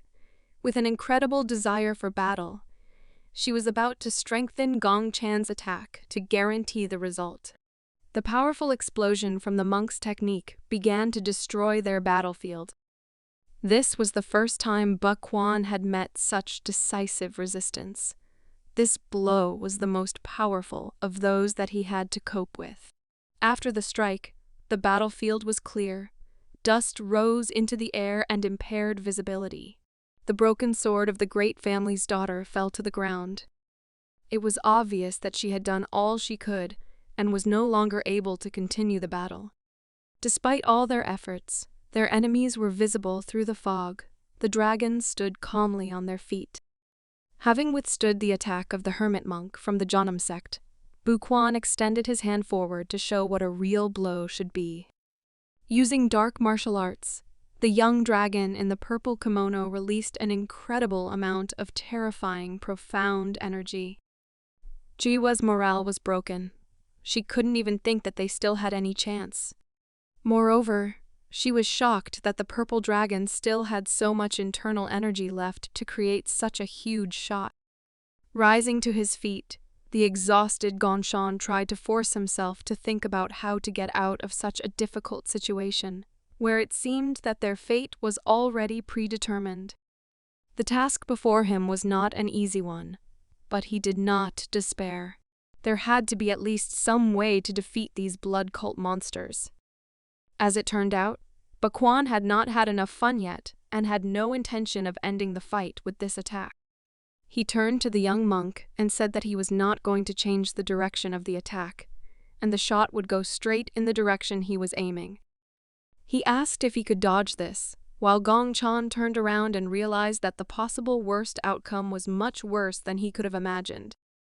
The shot would be powerful enough to leave the forest, beyond which along the trajectory was the city of Exien, from which they specially removed the enemies to avoid destruction.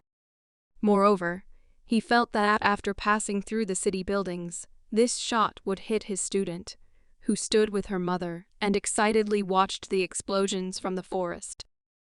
The situation was worse than ever, and Gongshan realized that he had a problem much more serious than the level of power of his opponents.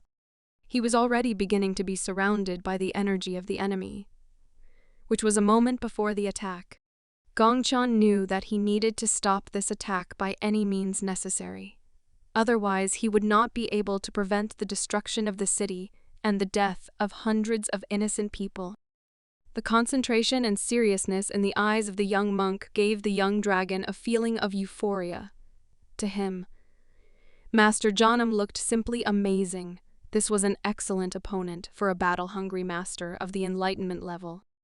After the hermit's preparations for defense, Bukwon carried out his attack.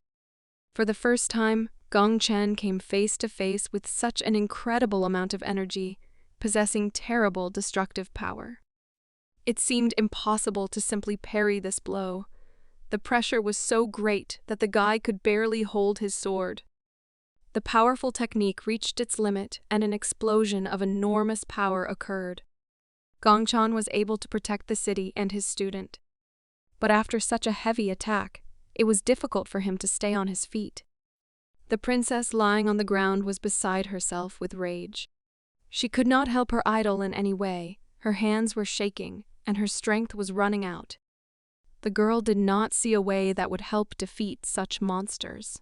Being in front of a master of a level of enlightenment that was many times greater than her strength, she thought that this was their limit. A green dragon named Diok approached Yan Hua and told her not to worry, because their plans did not include killing her. As it turned out, he rushed things too quickly, and this was not the end of the battle. Despite his wounds and incredible exhaustion, Gongshan, unexpectedly for everyone, began to rise from his knees. He rose to his feet in order to protect his comrades. The green dragon couldn't believe what was happening. It seemed to him that the young monk from Chanam had already been defeated. But he not only rose to his feet, but also began to laugh loudly. Baquan was also surprised, because he knew for sure that he attacked the enemy with the goal of killing him for sure. Despite the purple dragon's efforts, Gong Chan stood firm and still had a smile on his face. Doc was furious that the monk was constantly interfering with their plans and decided to end him as quickly as possible. With one powerful shot, he wanted to get rid of the guy who was haunting them.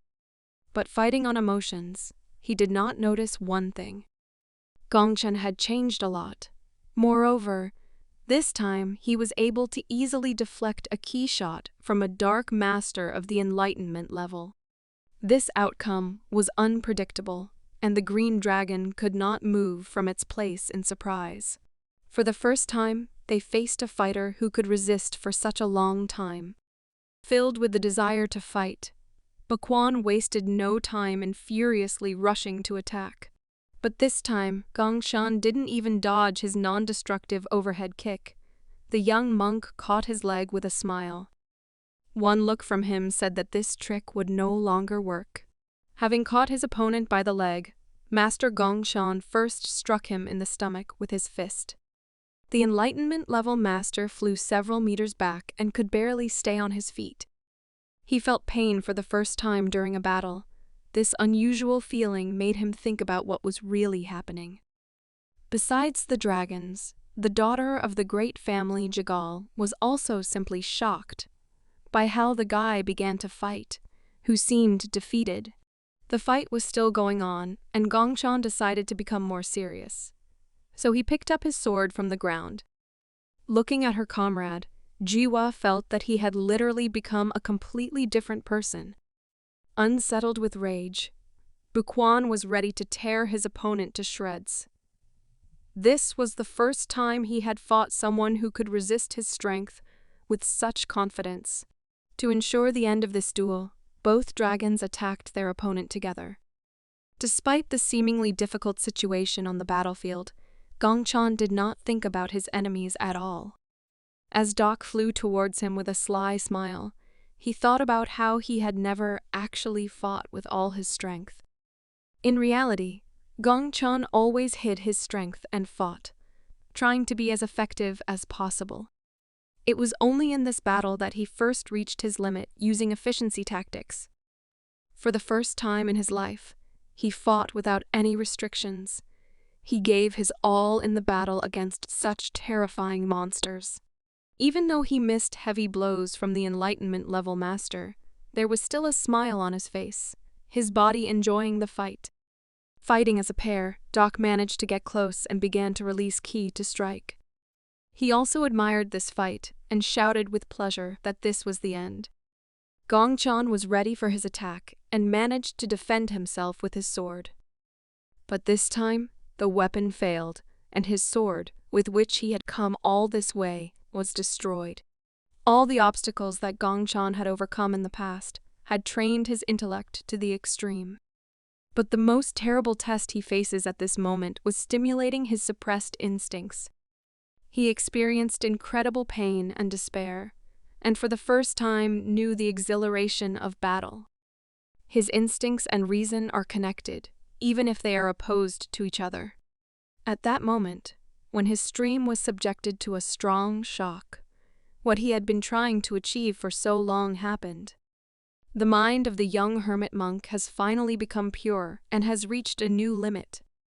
The destroyed sword was not a problem. It looked unrecognizable and powerful, surrounded by flames of such power that he could not even imagine before. At that moment, the situation changed dramatically, and he went from the position of the victim to the offensive as a real hunter. Believing in his superiority and instant victory, Doc lost his vigilance and did not notice how he received a blow from the Taoist of the Chonam clan. Gong Chun rushed past him with incredible speed and, without bothering himself with the complex techniques of the clan, decided to strike with his palm, releasing internal energy. Shocked by the suddenness, the guy could not understand what happened. He only saw a sharp flash, and after it felt severe pain in his right shoulder. Gong Chun's strength was on a completely different level compared to how he appeared to his enemies when they met.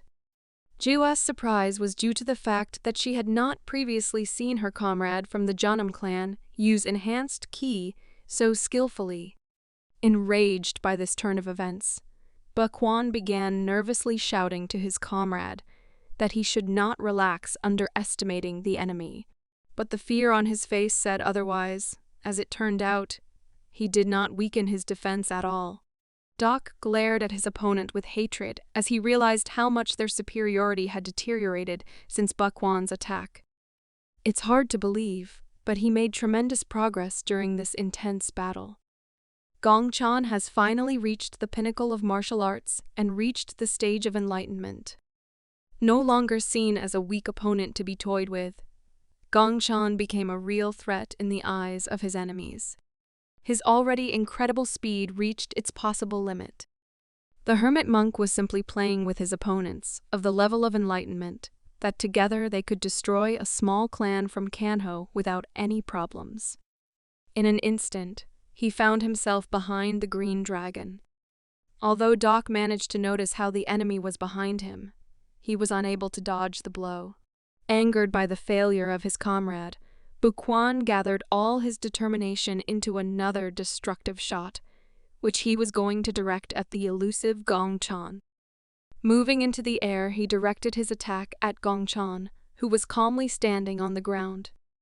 The monk's calm appearance indicated that this battle had become just entertainment for him. With incredible speed, he easily dodged the attack and moved in such a way that even an enlightenment-level master could hardly notice his location. Unexpectedly for the purple dragon, he suddenly appeared next to him and delivered a powerful knee strike to the stomach, which would have hardly worked before. It was the first time Bakwon felt such intense pain. The pressure from Gong Chun was so intense that the young dragon had no other option but to remain on the defensive, while taking a series of fist blows. At that moment, the guy with enormous strength in his hands, but a lack of battle experience, began to panic. Despite all his efforts, He could not match the speed of the guy whom he had recently considered a weakling. Due to his thoughts about the situation, he missed the enemy's repeated attack, and Gongshan sent his fist for an uppercut. It was obvious that the dominance from the Janam monk had driven the arrogant blood cult dragon into despair. At the peak of the battle, Gongshan was grateful for another secret martial art of the Janam clan. It was about the martial art of Tai, which means to keep getting better. Gongshan was so happy for the first time after his rebirth. He had never had so much fun as at that moment. Falling down, Baquan realized that they were approaching the end, believing that the limit of their opponent had exceeded all expectations. Dominating the enemy seemed impossible for him. While in the air, Gongshan seemed to be caught by surprise by the green dragon. Doc was behind him and was ready to strike. He should have come to terms a long time ago that they were not on his level. Without even turning around, the young monk was able to once again send his enemy flying. Baquan understood that they should have gotten rid of him earlier, but no one then even thought that he would become so dangerous. For the first time, Doc felt the pain of a brutal beating. Despite the hopelessness of the situation, he still tried to do at least something. Because if he lost this battle, then Gong Chan would become the greatest threat to the blood cult. The green dragon's determination was at its limit. He was not going to die himself. So he decided to drag the enemy along with him. The master of the dark arts began to release his chi reserves to use his latest technique. The overwhelming power caused incredible pain in his body, but it could not in any way affect his determination. Seeing his comrade in such a state, Baquan began to support his decision with admiration. Just like Gongshan, he still enjoyed this wonderful fight even though their situation was dire. The guy shouted that the name of his comrade would forever remain glorified in their blood cult. But even such power did not make the Chana monk falter. He had to observe a stream of stunning power that went beyond common sense. Doc shouted that he was able to get this unimaginable power by burning the rest of his life energy, so he will show everything he is capable of.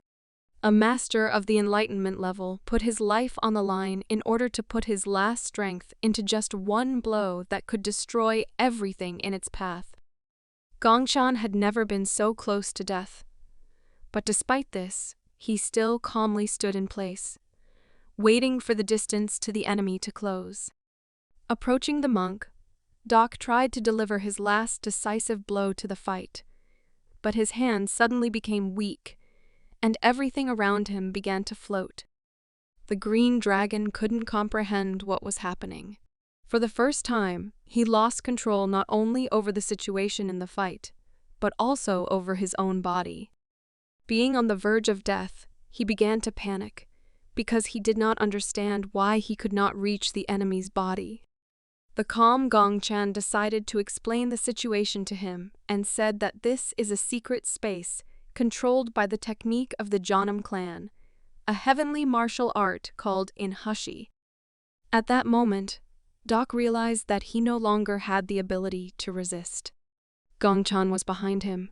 He rushed to attack the disoriented enemy, striking with a fist that was strengthened by his energy. His palm even cut through his own space control technique. The lightning strike left his enemy no chance. Doc was defeated even without the opportunity to realize the power that he had acquired by burning the remnants of his life energy. Jiwa understood the situation best of all. She had long heard that, even when Gongshan was at the transcendental level, he had already defeated top-level masters in one-on-one combat. In other words, in this fight, it was hard to imagine anyone who could resist him without great effort. Clouds filled with lightning began to gather around their battlefield. This lightning was controlled by Gongshan. His last opponent's time was running out. The incredible pressure of enemy technology was the only thing that could scare Baquan in his entire life. His body began to be controlled by instincts. He understood that he would lose the fight if his opponent collected enough energy to carry out such a dangerous technique. Casting aside fear, he rushed to the attack to interrupt the careless enemy.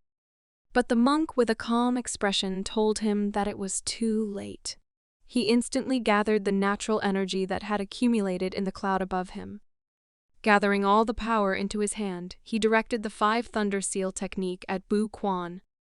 The moment the name of the technique was pronounced, the fate of the last Enlightenment level master from the Blood Cult Squad was sealed. This attack was comparable to the power of the Kirin technique used by Sasuke Uchiha. Smoke and dust rose into the air, limiting visibility. Opening her eyes, Jiwa saw the results of the battle. All enemies were defeated. Only Gong Chan survived this battle. Looking at her comrade standing on his feet, the girl addressed him by name to find out if everything was okay.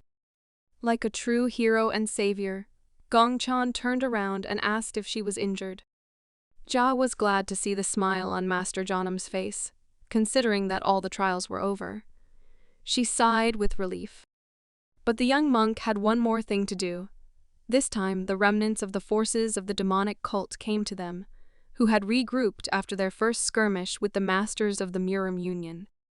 Their leader was surprised that out of all the participants in the battle, only one combat-ready master remained. But for him, this did not play a big role, since he believed that now everything would be even easier than he expected.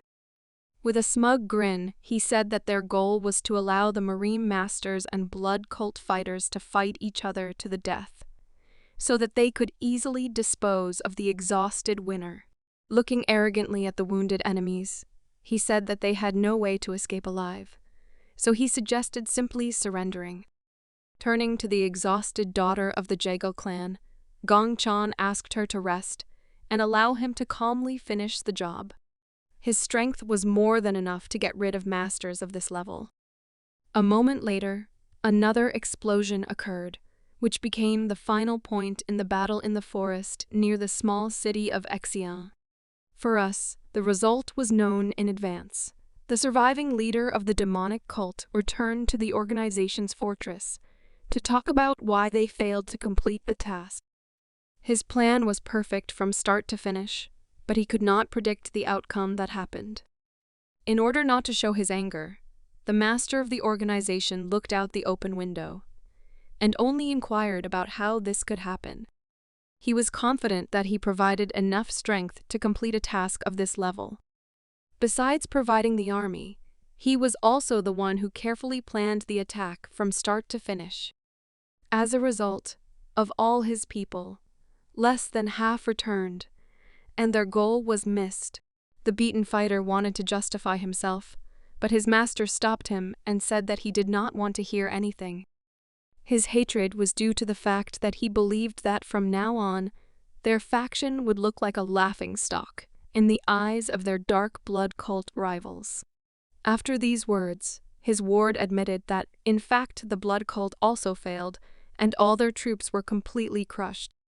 Such an outcome was extremely unpredictable.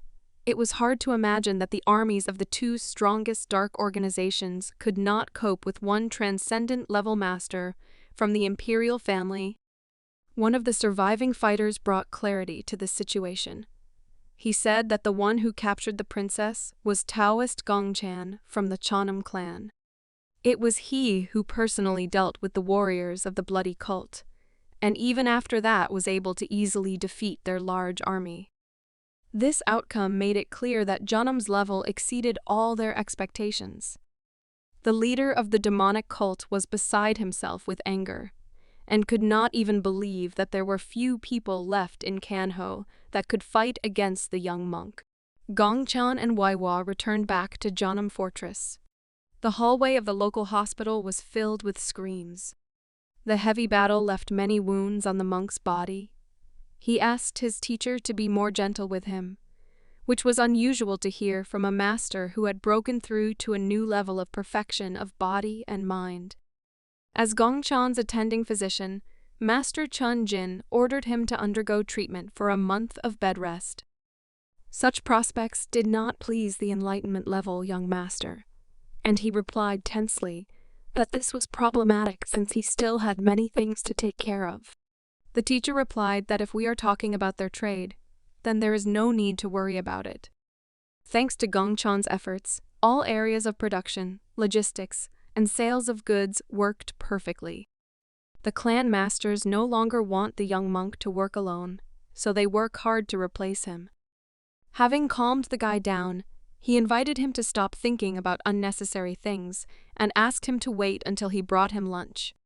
For the first time since his rebirth, he felt so carefree. The guy calmly lay down on the bed and began to think about what he would do next. Instead of teacher Chun Jin, his elder sister Gonin came to him with lunch.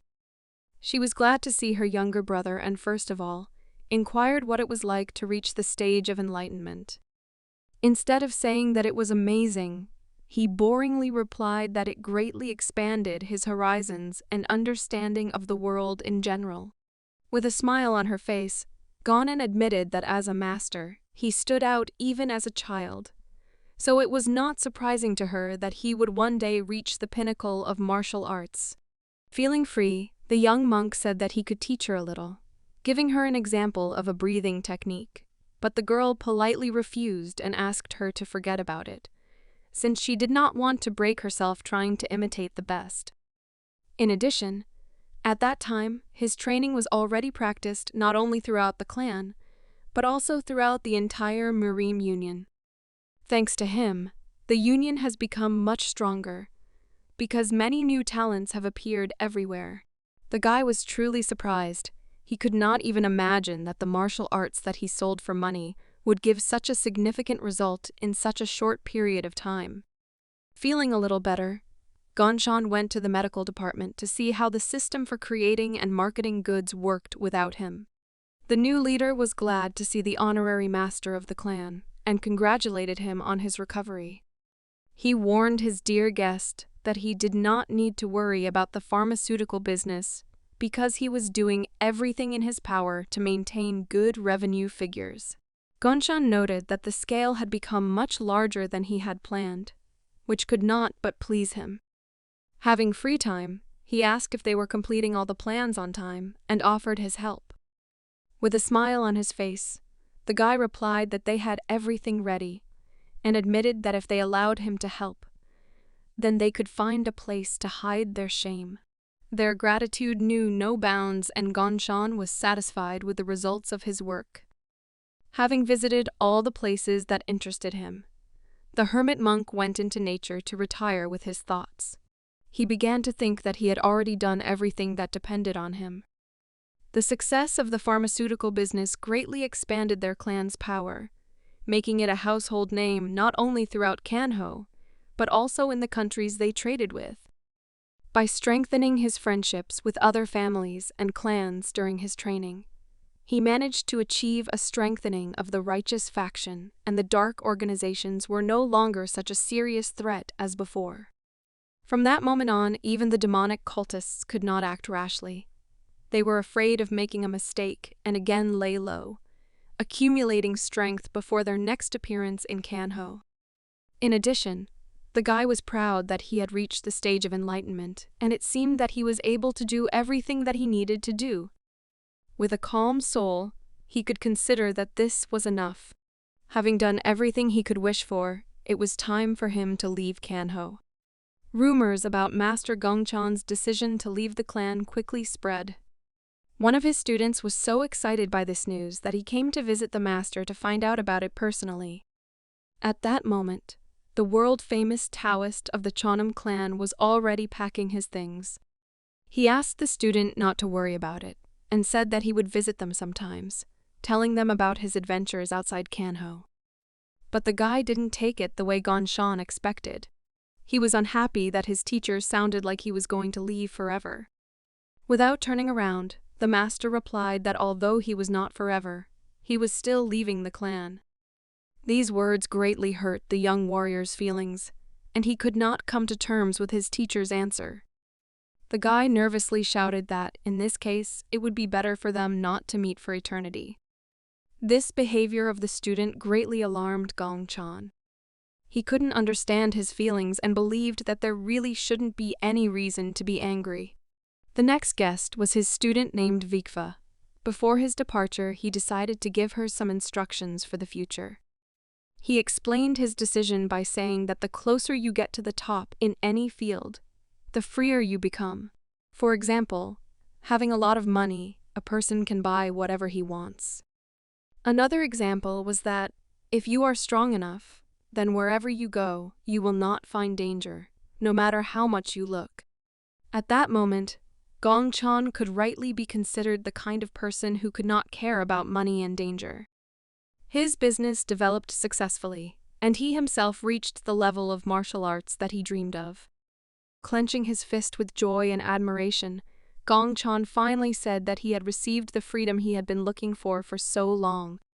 He could not tie himself to one place, like the Junam clan, because in this case, he would no longer be able to call such a life free and independent. After all these words, Viva realized that her teacher had become a perfect master who had truly become truly free.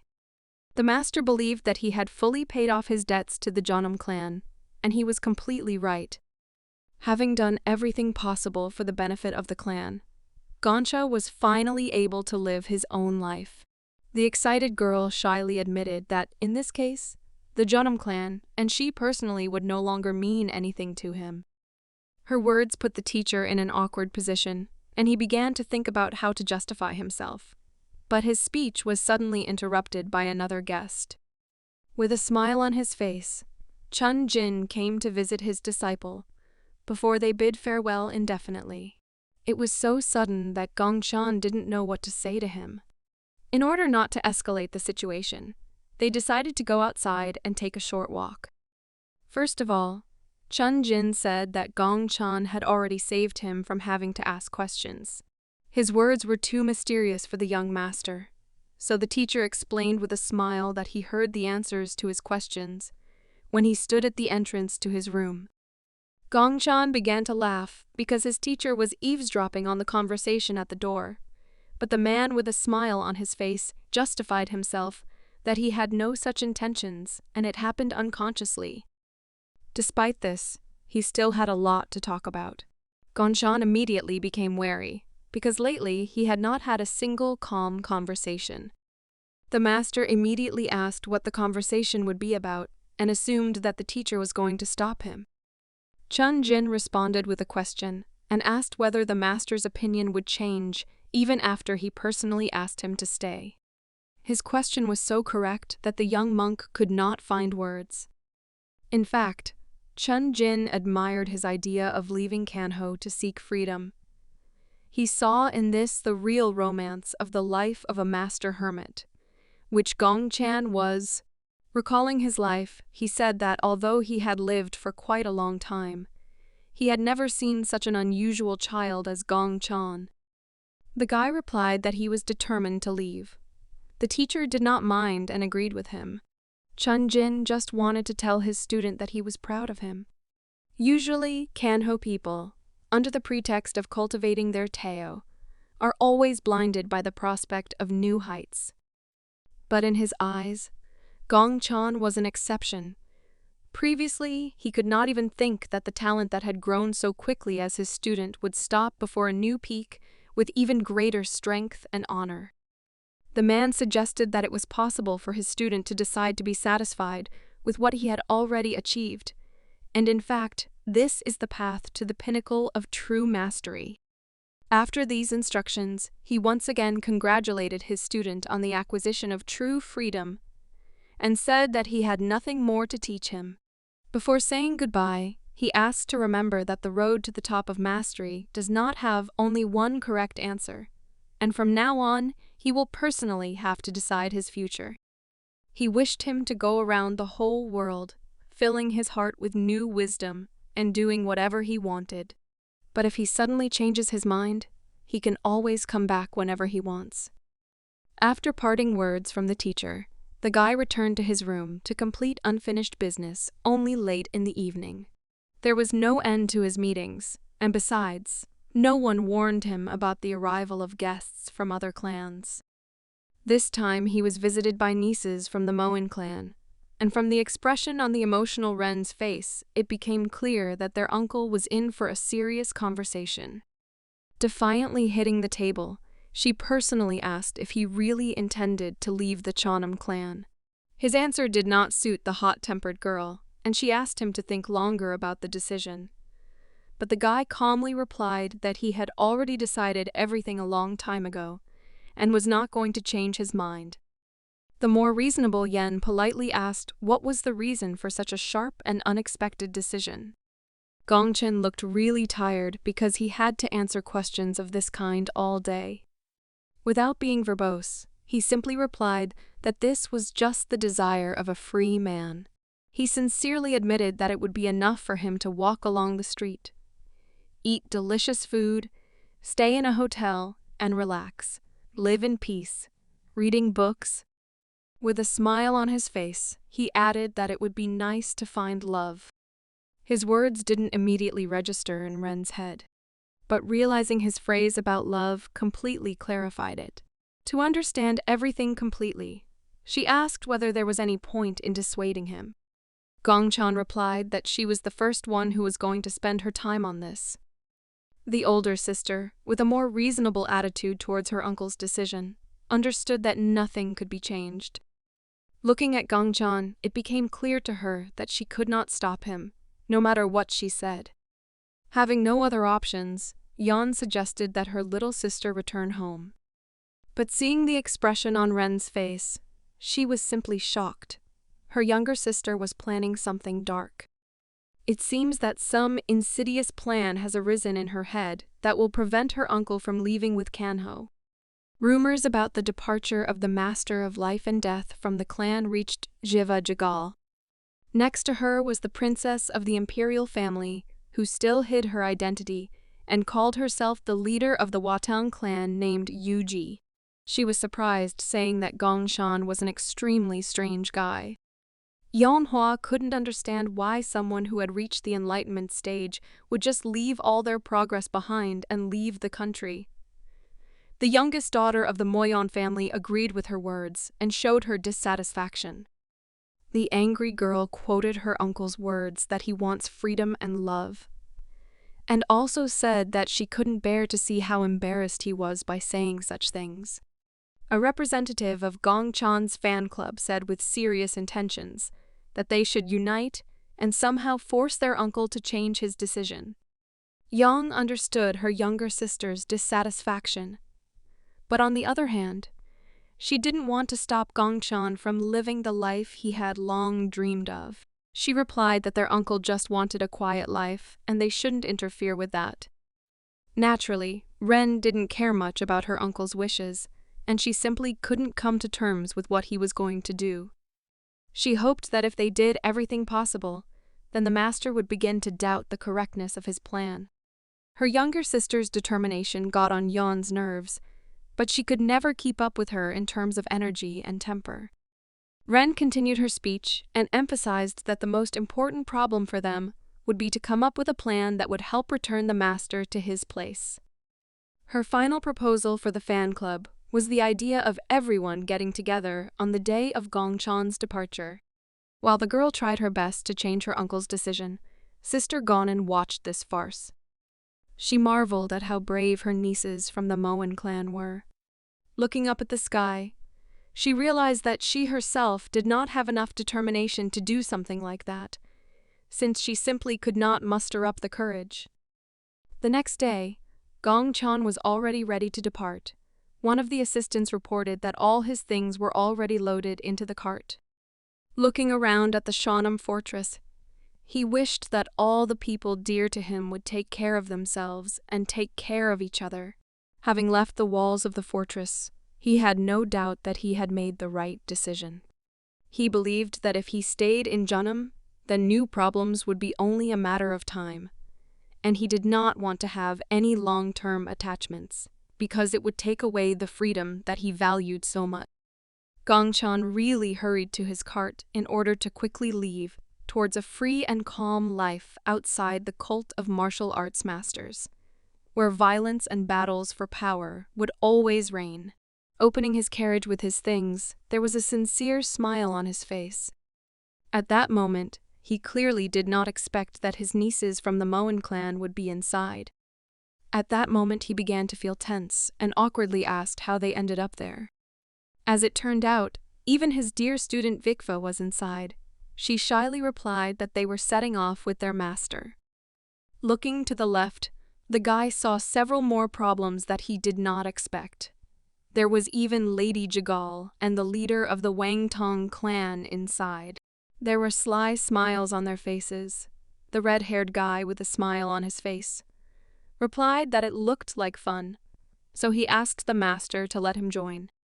Gongchan repeated his words that he was actually planning to go alone, but with a smile on her face, Jaiwa told him not to worry about it.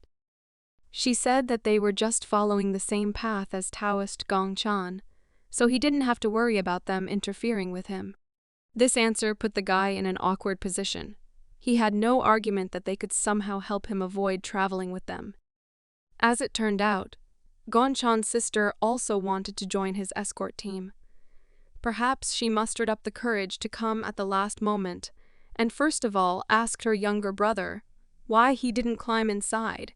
Looking at his older sister, Gongchan couldn't believe that she was also planning to go with him. But the girl shyly replied that she was not as brave as those children who decided to do such a crazy act. She hesitantly admitted that she had just come to see him off, as it was normal to do as an older sister, to take care of her little brother. After these words, Gongchan and his companions, who suddenly appeared, set off. Assessing the severity of the situation, Gongchan lowered his head and sighed heavily, which made Waiwa think that he was sick, and they should return. Thus began their long journey together in search of the adventures of free people. Gongchan was in search of peace. He wanted to escape from everything that could tie him to certain things. But it seems that this was not part of the plans of the determined girls. As it turned out, Sister Gonin still found the courage to leave the Chanam clan. Her action annoyed her younger brother, who hoped that at least she would not interfere with him living a quiet life.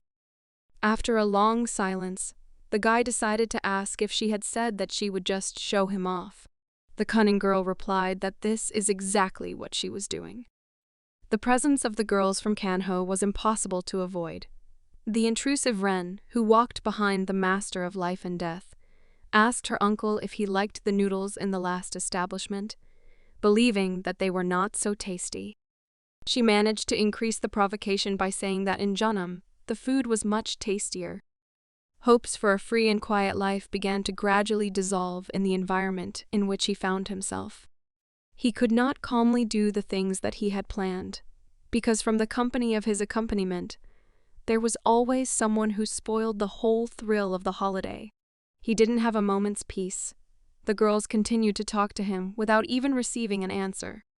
The princess tried to change the master's opinion, saying that sleeping in the open air was too exciting, but she could sleep soundly if she had a comrade from Kanho watching her back. Gongchan objected and replied that his plans did not include a return. He asked to stop these futile attempts, saying that he would not change his decision. For the first time, the guy justified his answer and said that he no longer needed to fight or train, because he was free, and no matter what happened, he would not come back. Sighing heavily, he asked not to be reminded of the past anymore, and to let him calmly live the life he had dreamed of all this time. From that moment on, he asked his companions not to mention Kanho's name again, but he could not even imagine that not only friends, but also enemies thought about him. The news of the departure of a young monk who was problematic for his enemies from Chanam also reached the leader of the demonic cult. The master's assistant reported the information according to the report of an informant located near the Janam clan. They learned the very unexpected news that Taoist Gongchan had left Kanho and had no plans to return. Considering this nonsense, the gentleman clenched his teeth nervously, not wanting to accept this as the truth. He could not understand how a Taoist who had reached the stage of enlightenment could simply return to the ordinary world, refusing to reach new heights. This seemed strange to him. He began to suspect that Gongchan was up to something, so he ordered people to be immediately sent to search for him. Such excitement made his whole body tremble. But he believed that perhaps it was even for the best, because after Gongchan left his clan, they had the opportunity to try to carry out their plan again. This time, he took this task more seriously and asked to gather all the soldiers who were still able to fight. He was afraid that if they didn't immediately get rid of the threat at such an opportune moment, then such an opportunity would never come again. Realizing the seriousness of the problem, this time he had no choice but to personally lead the warriors of the devilish faction into battle to complete the job he started. The next important stage in the master's life forced him to remember the events that took place before his rebirth. At that moment, he was waiting for his girlfriend, who was late.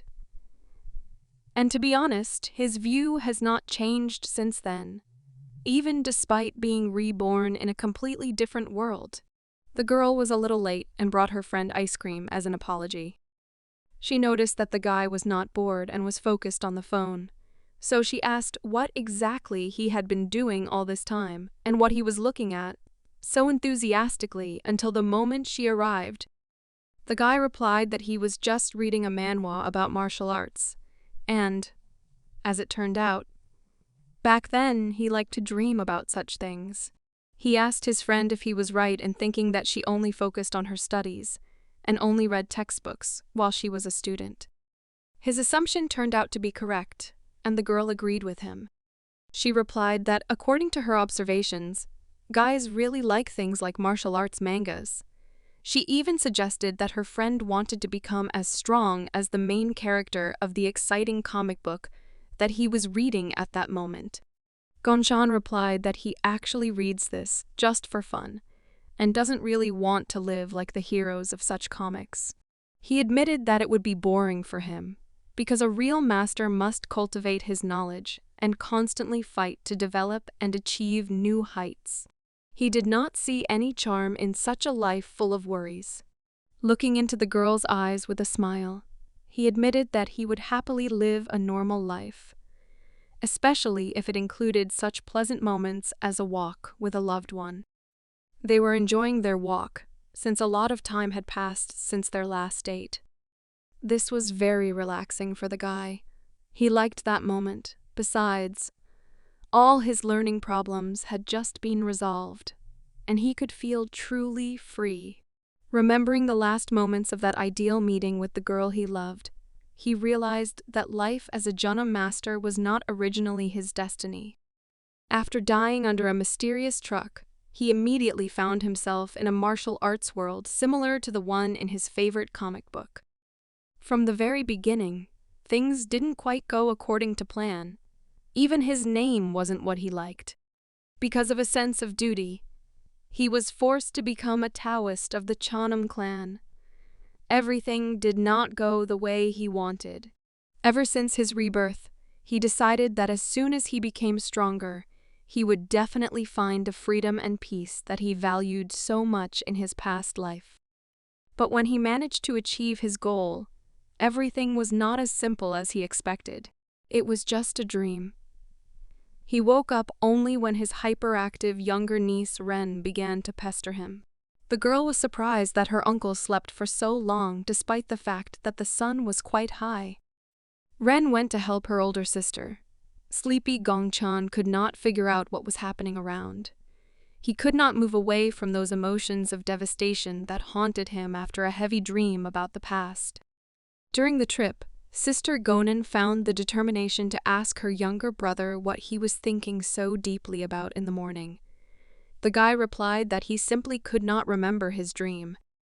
Looking intensely at his older sister, he decided to also ask her a question.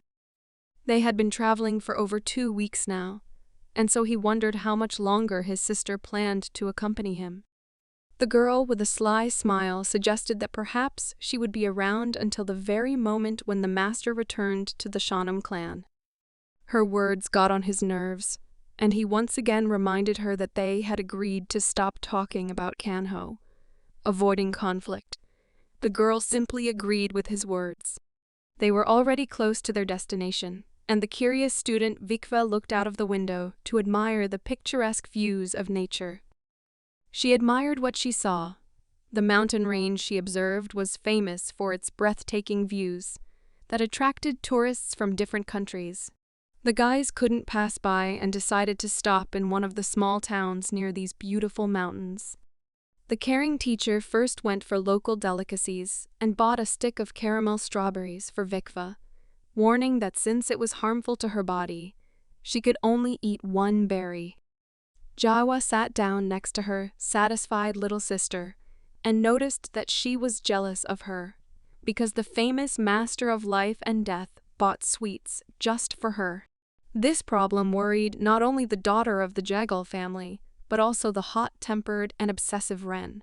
So she approached the teacher with a question about why he didn't buy candy for all the other girls from his escort team. The guy didn't see a problem with this and said that they had enough money for it.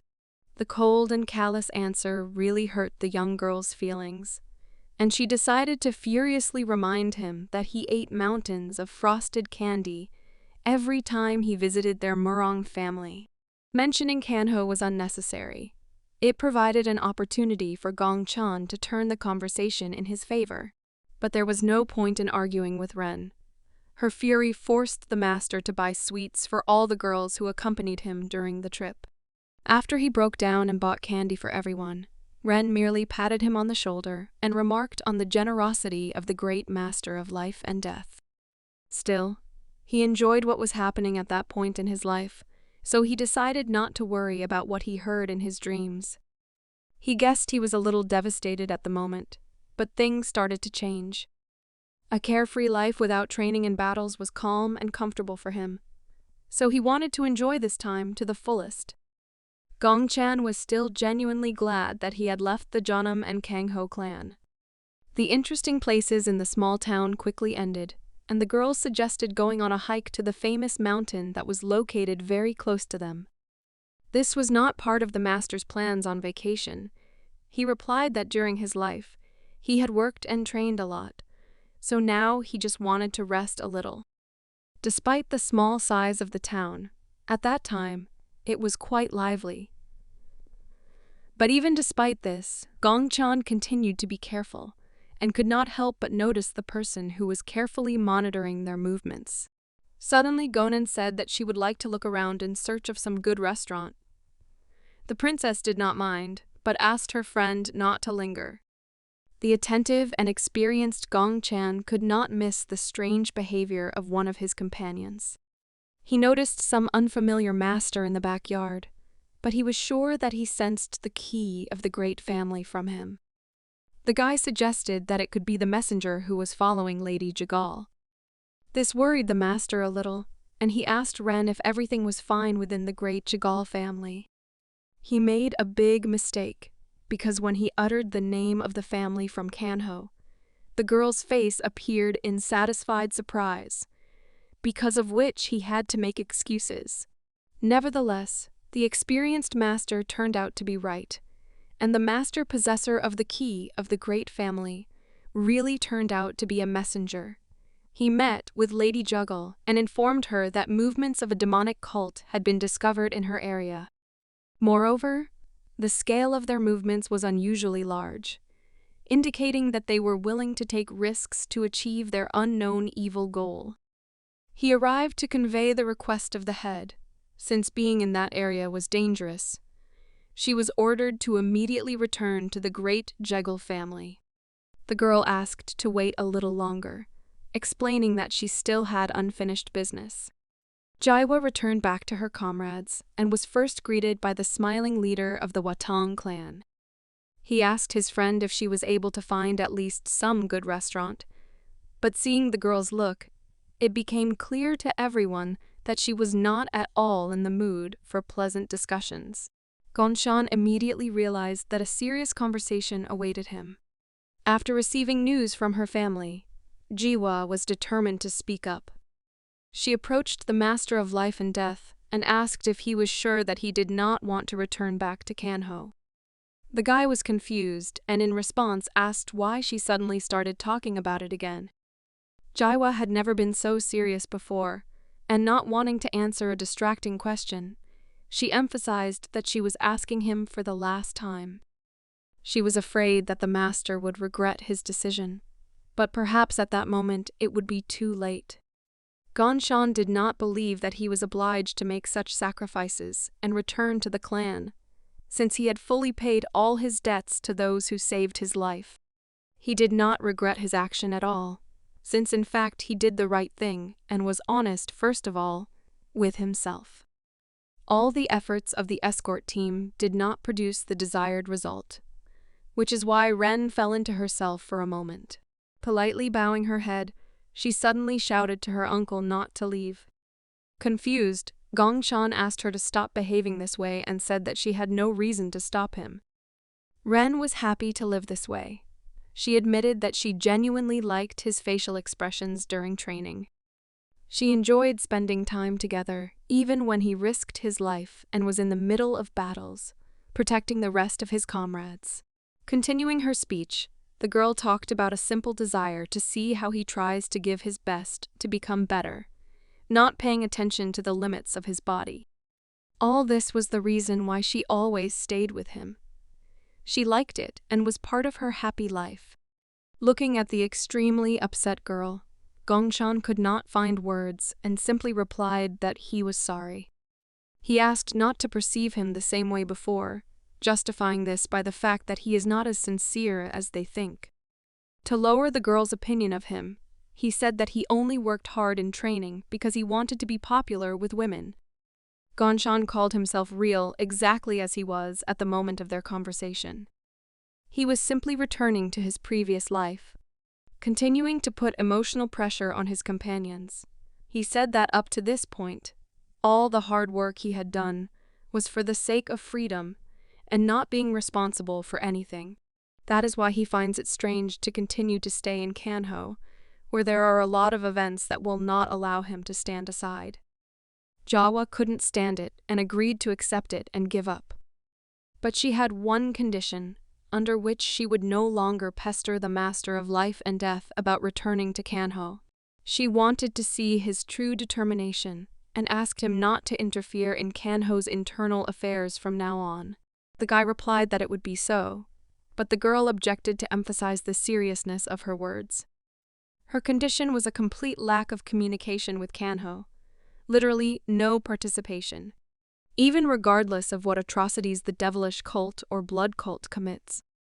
The condition was the neutrality of the Master of Life and Death, regardless of what the situation would be in the Janam clan, and even if difficult times overtook them all. A proud girl from the great Jagal family could not allow someone who was not a person from Kanho to one day come to their aid. In response, Gongchan only asked if everything would be all right with them. The girl sharply replied that he should not underestimate their orthodox sects. She described internal problems as their personal battle, which they must fight on their own without help, believing that any outside help would bring shame upon them. This entire dialogue was aimed at ensuring that by leaving Kanho, Gongchan would protect the pride of their orthodox sects. With a smile on his face, Gongchan admitted that he began to feel relieved. He was sympathetic to her request and promised that, as an outsider, he would not interfere in Kanho's internal affairs. After such a productive conversation, no one had any questions and Gongchan left on his own in the direction where his heart led him. He never managed to get far and on the way to the next city he had to stop. Sister Gonin followed him and said that seeing the way he turned around gave her the impression that he regretted his decision. But the calm guy explained this cruelty by saying that he turned back only because he felt the key of his older sister. He began to laugh awkwardly, because not much time had passed since they broke up, but Gonin still followed him. The girl used the old excuse and replied that she had just come to see him off. With a confused expression on his face, the Master of Life and Death replied that they were back to the old dialogue again. This time everyone was serious about letting him go, but Gonin did not give up. Meanwhile, the cart with the girls that was returning to Kanho stopped to rest a little. There was only a scary shack nearby. Yon said that they shouldn't worry about anything. While the girls were talking about very ordinary things, The hot-tempered Ren could not find a place for herself, and did not understand how her friends could behave like this after what had recently happened. She approached her older sister and asked her why everyone gave up so easily. Ren began to panic and screamed that they should have followed him further. Yang had a completely different opinion. She did not see the opportunity to change anything, and asked her sister not to remember the name of the Master of Life and Death anymore. When suddenly they heard a terrifying, evil voice that said that he would like to hear something more about Gongchan. Next to them was a man with terrifying ki that surrounded his body. He immediately stated that he was extremely interested in their dear master Gongchan. The fear on Yan's face only confirmed the seriousness of the problem that took them by surprise. The girl saw something like this for the first time in her life. She could not believe that such vicious and distorted energy existed in the world. It was obvious that they couldn't just escape. The girls were surrounded by a detachment of a demonic cult, and their master once again asked where exactly the master he was interested in, whom he hated, was located. Returning to our hero, he still continued to understand his sister, not understanding how long she would accompany him. The girl offered to take another 100 steps, and this time promised that she would let him go for real. Hearing these words, Gongchan coldly turned around and walked forward. The disappointed girl clenched her fist nervously due to the fact that she couldn't muster up the courage even at the end. She couldn't say that she was following him, so she made up an excuse to accompany him. Even now, she didn't want to say goodbye, so she again used her long-tested excuse for escorting.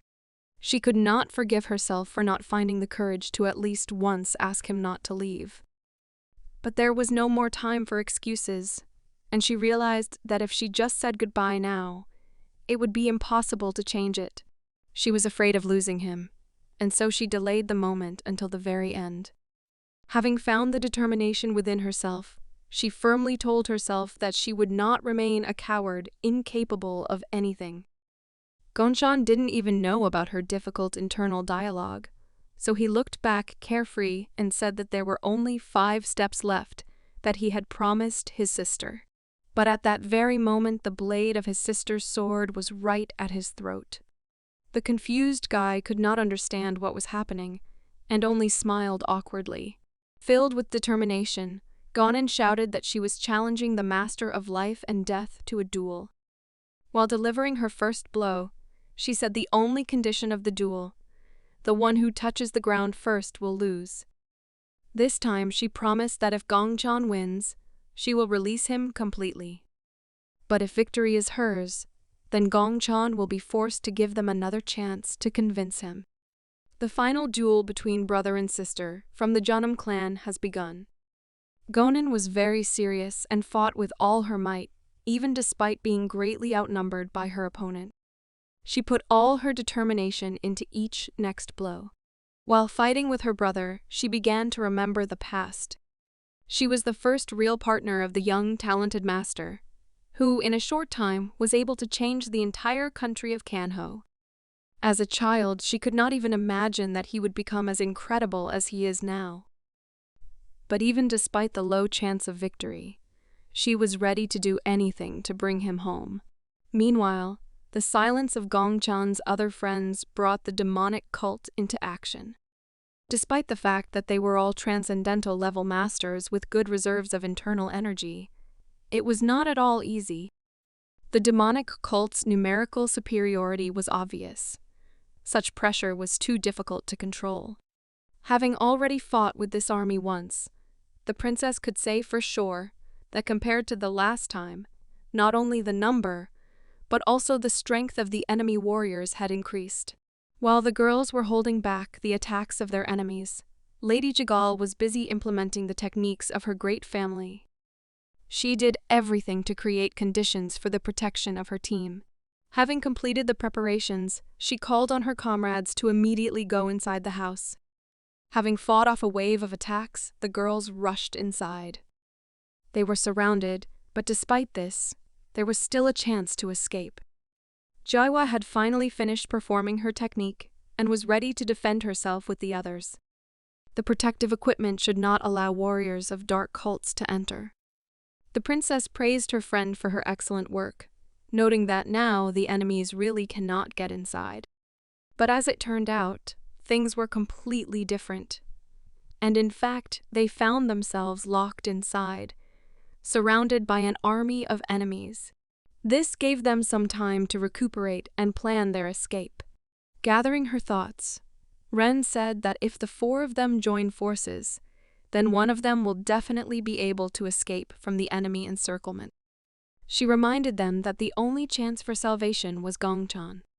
She wanted to retreat to organize a surprise attack with her uncle, but no one supported her idea. Ren thought that they simply did not believe in his superiority, so she explained that he was not one of those who could lose to dark or demonic cults. But unexpectedly for her, the elder sister agreed with these words. It was hard for her to admit that if they asked for his help, then in the future he would definitely be able to leave them. She sincerely wished Gongchan to fulfill his desire to leave Kangho, realizing that this way he would become truly happy. Meanwhile, the duel between brother and sister continued. The Enlightenment level master was not giving it his all, and an angry Gonen shouted that he should take the fight more seriously. In fact, Gongchan did not see her as an opponent at all. From the very beginning, he perfectly saw all her movements and weak points in defense. At one point, he simply pushed her in the back, which must have been unpleasant for Gonen, who fought with all her might. Still, this was not enough for her to fall to the ground. The girl stayed on her feet and nervously bit her lip out of powerlessness.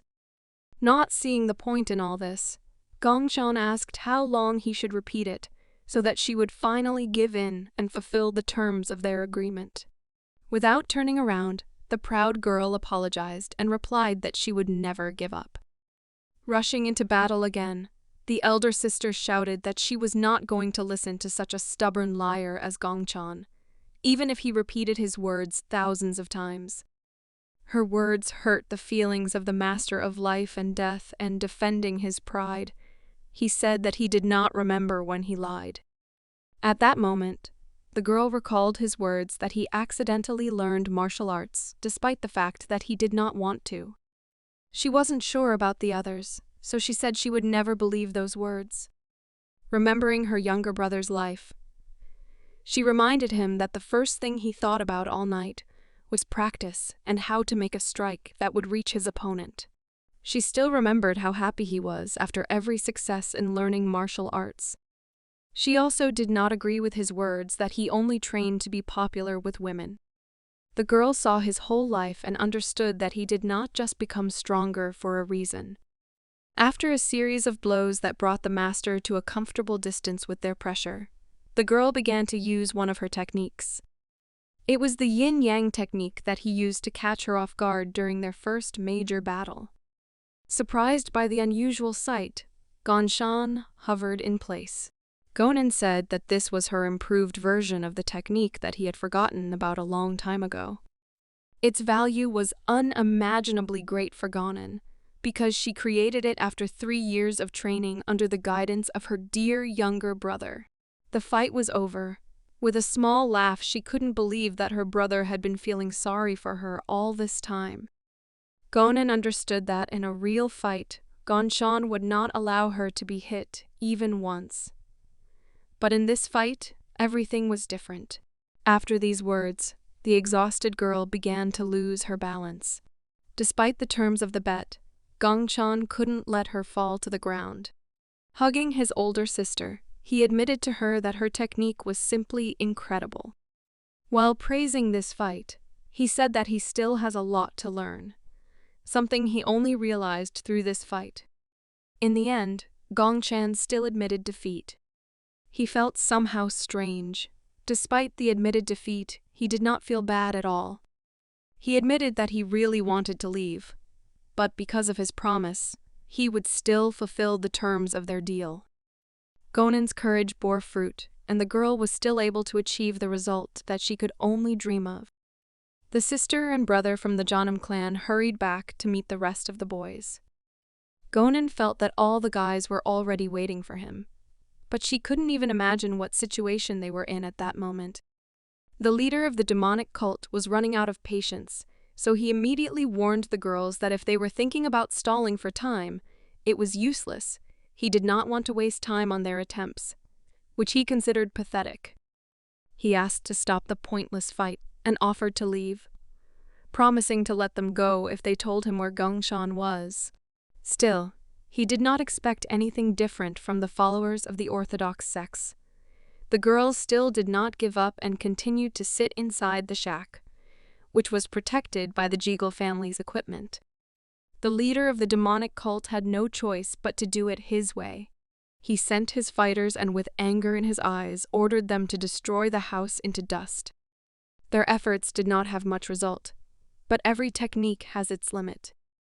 With a smile on his face, the cult leader decided to see how long the great Jegal family's magic array could withstand the pressure of an entire army. Several minutes passed, but the equipment still repelled every enemy attack. But at one moment the leader of the demonic cult began to feel a pleasant excitement in his heart. Turning back, he wanted to see the owner of the very energy he had been looking for so long. The allies were already nearby, but because of the technology, no one inside the house could know about it. Jiwa was already beginning to say goodbye to life, because her energy was running out and she could no longer maintain her technique due to enormous pressure from the outside. Hidden in the corner, Yan covered her sister from the Janam clan. But at one point, she turned around and looked through the wall, feeling something familiar. Wiwa's expression changed dramatically. Her practice was enough to feel the master's energy from such a distance. The master of life and death, the only one who could change the situation, came to their rescue. Despite his promise to the daughter of the great Jegal family, he had to return, all thanks to the efforts of Sister Gonan. Suddenly, the princess began to feel a huge amount of energy from the man who was slowly approaching their door. The girl was on her guard and prepared to use her swords in the worst-case scenario. But when the door opened, Master Gongshan stood in front of them, next to whom stood Sister Gonan, exhausted in a friendly duel. Confused, Yanghua could not understand how he could change his mind. The guy replied that it was a long story that led him to them, after he felt dark energy on his way home. As expected, the wrath of the daughter of the Jegal family immediately fell on the master. She shouted that he couldn't do something like that. She couldn't accept the fact that he broke his promise not to interfere in Kanho's affairs. In response, Gongshan simply said that one of the enemy fighters still posed a threat to them and asked her to strengthen the barrier. Leaving the protected house, the guy asked his companions not to go outside under any circumstances, and also asked them to help take care of Gonan's sister. Turning to Jiwa, he admitted that he didn't want her to worry too much about breaking her promise. With a smile on his face, he stated that he was still a student from Kanho. After leaving the building, all Gongshan could see were dozens of defeated enemies lying on the ground in front of the shack. Among them, there was only one person who withstood the battle with the young master. This was the leader of the demonic cult. He had no doubt that in front of him was the same famous master of life and death. Gongshan did not see any danger in his opponent, and said that his energy was so weak that he could barely detect it. With slight mockery, the enemy agreed with the words of the observant master. He admitted that as the best tactician of his cult, he rarely appears on the battlefield. But as it turned out, the appearance of such an opponent as Gongshan made an exception to the rule for the cult master, and he personally arrived to defeat the dangerous enemy. A terrifying energy that had previously been impossible to notice suddenly began to emanate from him. Gongshan had never seen anything like this before. He simply froze in place in surprise. With a smile on his face, the cult leader asked the enemy if he felt the energy that was so carefully hidden. The demonic faction units that Gongshan defeated disappeared for a reason. The hands of the dead began to burst out from under the ground. This was the terrifying secret that the leader of the demonic cult was hiding from prying eyes. No one who personally saw this technique left him alive. Gongshan didn't understand what trick his enemy was using, but he couldn't let him finish this technique calmly. While shackled inside his dark technique, there was definitely no fear on the cult leader's face. After closing the distance to the enemy, Gongshan delivered a cutting blow. He managed to cut through the zombie's flesh, but he clearly did not expect what happened next. His sword was easily caught by the enemy master's bare hand. After such a movement, the remnants of the zombie body parts scattered, and terrifying power began to emanate from the enemy leader. The young master of life and death could not withstand such pressure and flew back. A powerful blow threw him towards the shack behind him, and he had to do everything in his power to stop. He wasn't sure whether the building could withstand the protection of the great Jekyll family's technique alone, so he released his sword key to strengthen the resistance. Only thanks to enormous efforts did he manage to stop the attack of the enemy, who stood carelessly opposite him. The leader of the demonic cult called it a forbidden spell, which takes the caster to a higher level. For this, he brought 108 people who had mastered the dark arts as a sacrifice. With an evil grin on his face, he said that even if 108 ghosts gnawed at his body while controlling them with his brain, he was not afraid of losing control of himself. Gongshan once again met with an opponent who should not be pitied. Looking at his opponent, he said that he was not going to communicate with such pathetic trash, so he did not hesitate to call his subordinates the word victim. The loyalty of his warriors was worth a lot, as they gave everything to support their leader and follow his orders. Such a speech had no effect on the leader of the demonic cult at all. The man, overwhelmed with power, felt simply excellent and, experiencing this euphoria, rushed into battle. Gongshan understood that, in this case, words were unnecessary, so he accepted the duel to prove that he was right by force. By sacrificing the power of 108 of his loyal followers, the leader of a demonic cult gained enormous power that, in his opinion, no one could compete with. The flaw of his dark technique was that it was temporary and would disappear after one night. At the same time, the great master of life and death was not limited by time, but with the pace of the battle, he had to finish this fight as quickly as possible. He managed to keep up with his opponent and block simple blows. Moreover, he struck back, but they were ineffective. This battle was of an incredible level, and if they were inside the city, it would have been wiped out in a matter of minutes. Despite the temporary limitation of the dark technology, the leader of the demonic cult believed that this was more than enough. He felt superior to his opponent despite the fact that Gongshan was able to cope with 3 masters of the enlightenment stage. For the first time, Gongshan found himself in a situation where the enemy surpassed him, not only in strength, but also in speed. The enemy, who was in a state of euphoria, was already anticipating the taste of victory. His attacks were incredibly effective. Gongshan did not have time to cope with all the attacks.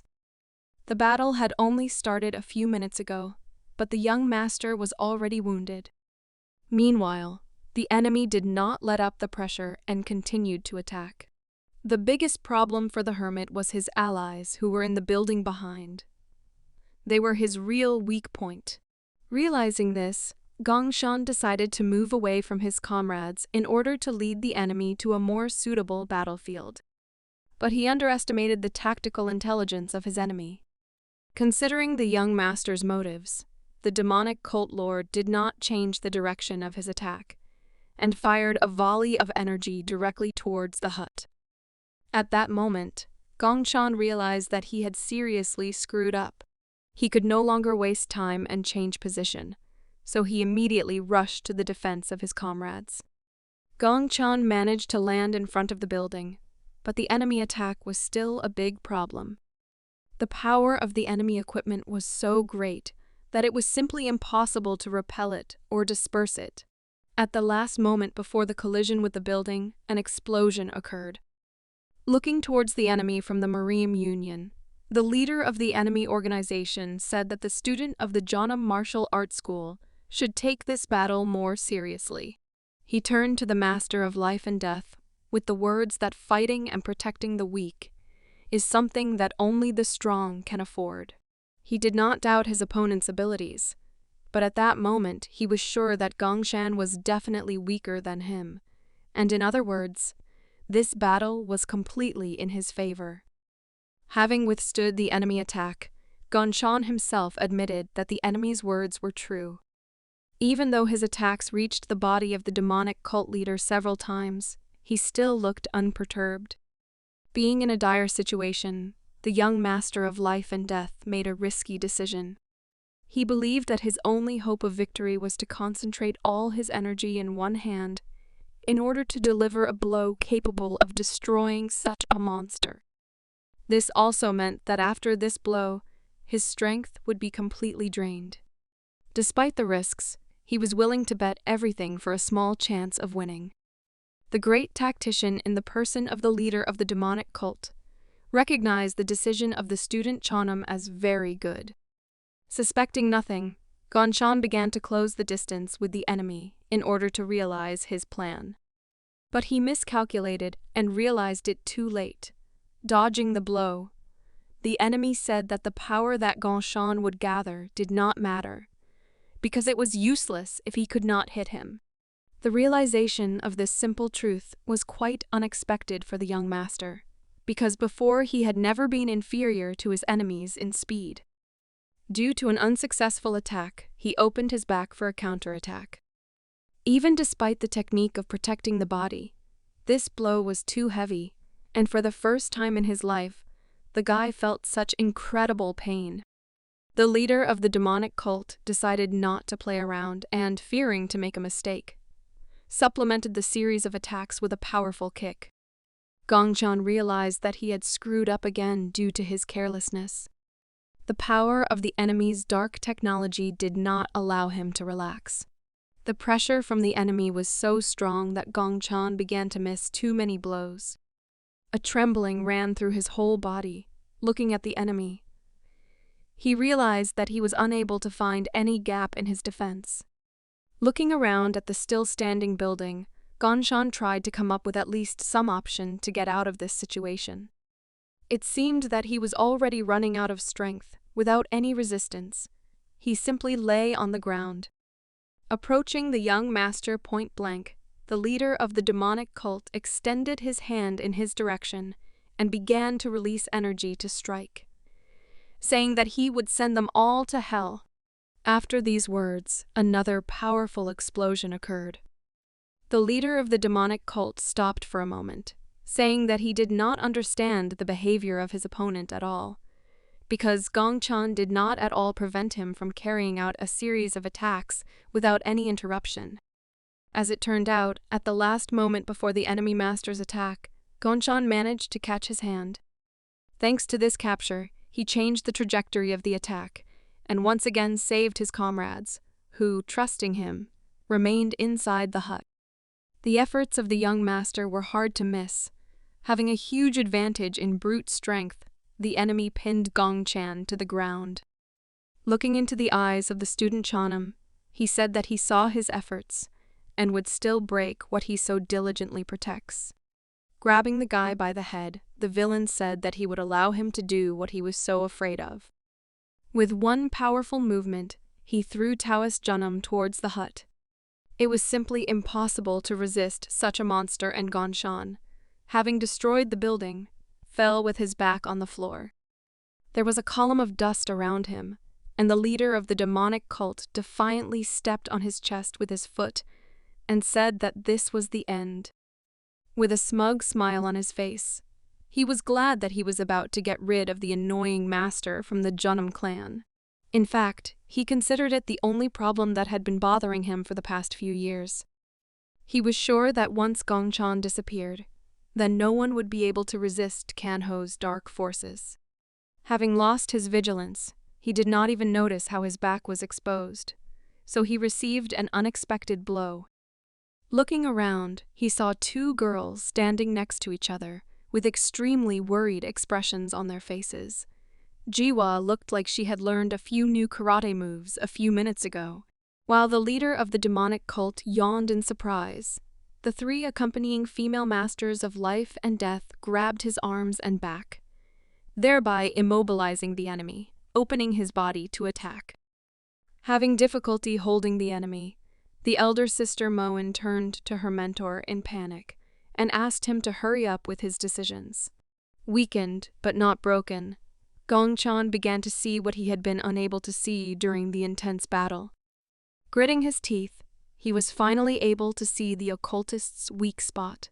The master of the demonic cult could not believe that he had made such a simple mistake. He had to pay for his arrogance. The already destroyed hut inside the forest suffered another crash. Everything around began to be destroyed under the pressure of Gongchan's powerful energy. Despite the power of the blow, the leader of the enemy dark organization Kanho was able to stand on his feet. He began to walk slowly towards the young monk, saying that he suddenly became very interested in why the hermit was so diligent in protecting that building. The man wounded in the stomach suggested that Gongchan was trying to buy time for his friends to regain their strength. With a calm expression on his face, the master of life and death confirmed the words of his dishonorable enemy. Gongchan said that even if he failed to do this, he would still protect his comrades without sparing himself. The body of the demonic cult leader began to gradually disintegrate, and the energy of his 108 loyal subordinates that his body held began to gradually dissipate. Losing his human form, he thought about Gongchan's words regarding his comrades and admitted that, as expected, he had failed to understand him. After these words, the body of the leader of the demonic cult completely collapsed and only torn clothes remained from him. The exhausted winner could barely stand on his feet. Tired of free adventures, the guy began to lose consciousness and fell back. Fortunately, loyal female comrades were next to them, and together they were able to hold him before he collided with the ground. Sighing heavily, the guy with tired eyes did not hesitate to admit that he had slightly overestimated his capabilities. Looking at the smiling ladies, he confidently said that he would close his eyes just for a second. Obviously, this was a lie. Gongchan fell asleep and again saw his past, which haunted him. It was a real meeting of his two personalities. From a past life, he asked what interesting happened this time, that he even decided to meet. From the smile on the face of the master of life and death, one could logically assume that he had made an important decision for himself. Taking a look at his past self, he admitted that even after living for 25 years in another world, he still had too much attachment to his past way of life. His views on freedom had changed greatly, and this time he could confidently say that he would return to Jhanam. His skeptical self from his past life didn't understand this decision. So he wondered if Gongchan was really going to return to those boring days of cultivating his progress and fighting every day. But the master's soul replied that for him it was not at all boring, as it might seem at first glance to an ordinary manhwa reader. Gongchan was happy to share with himself the happy and excited moments that he experienced in his new life. Developing personal characteristics, discovering a new world of martial arts, strengthening bonds with others through battle. These were all exciting parts of his new life as a master. Looking back, he saw so many incredible memories that it completely changed his attitude towards this lifestyle. First of all, he should have said thank you to his comrades for following him. This opinion was common to both of his personalities.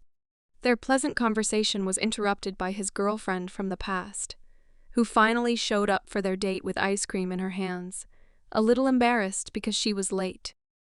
Then the moment came to say goodbye. His personality from the past wished him to live his new life happily, without looking back at the past. This is how Gongchan realized that his understanding of freedom had previously been too limited. Opening his eyes after a long sleep, The guy soullessly looked at the ceiling, being devastated after another dream about the past. All he saw in front of him was only the ceiling with the characteristic features of a building that had long been familiar to him. The realization of where he was quickly brought him to his senses.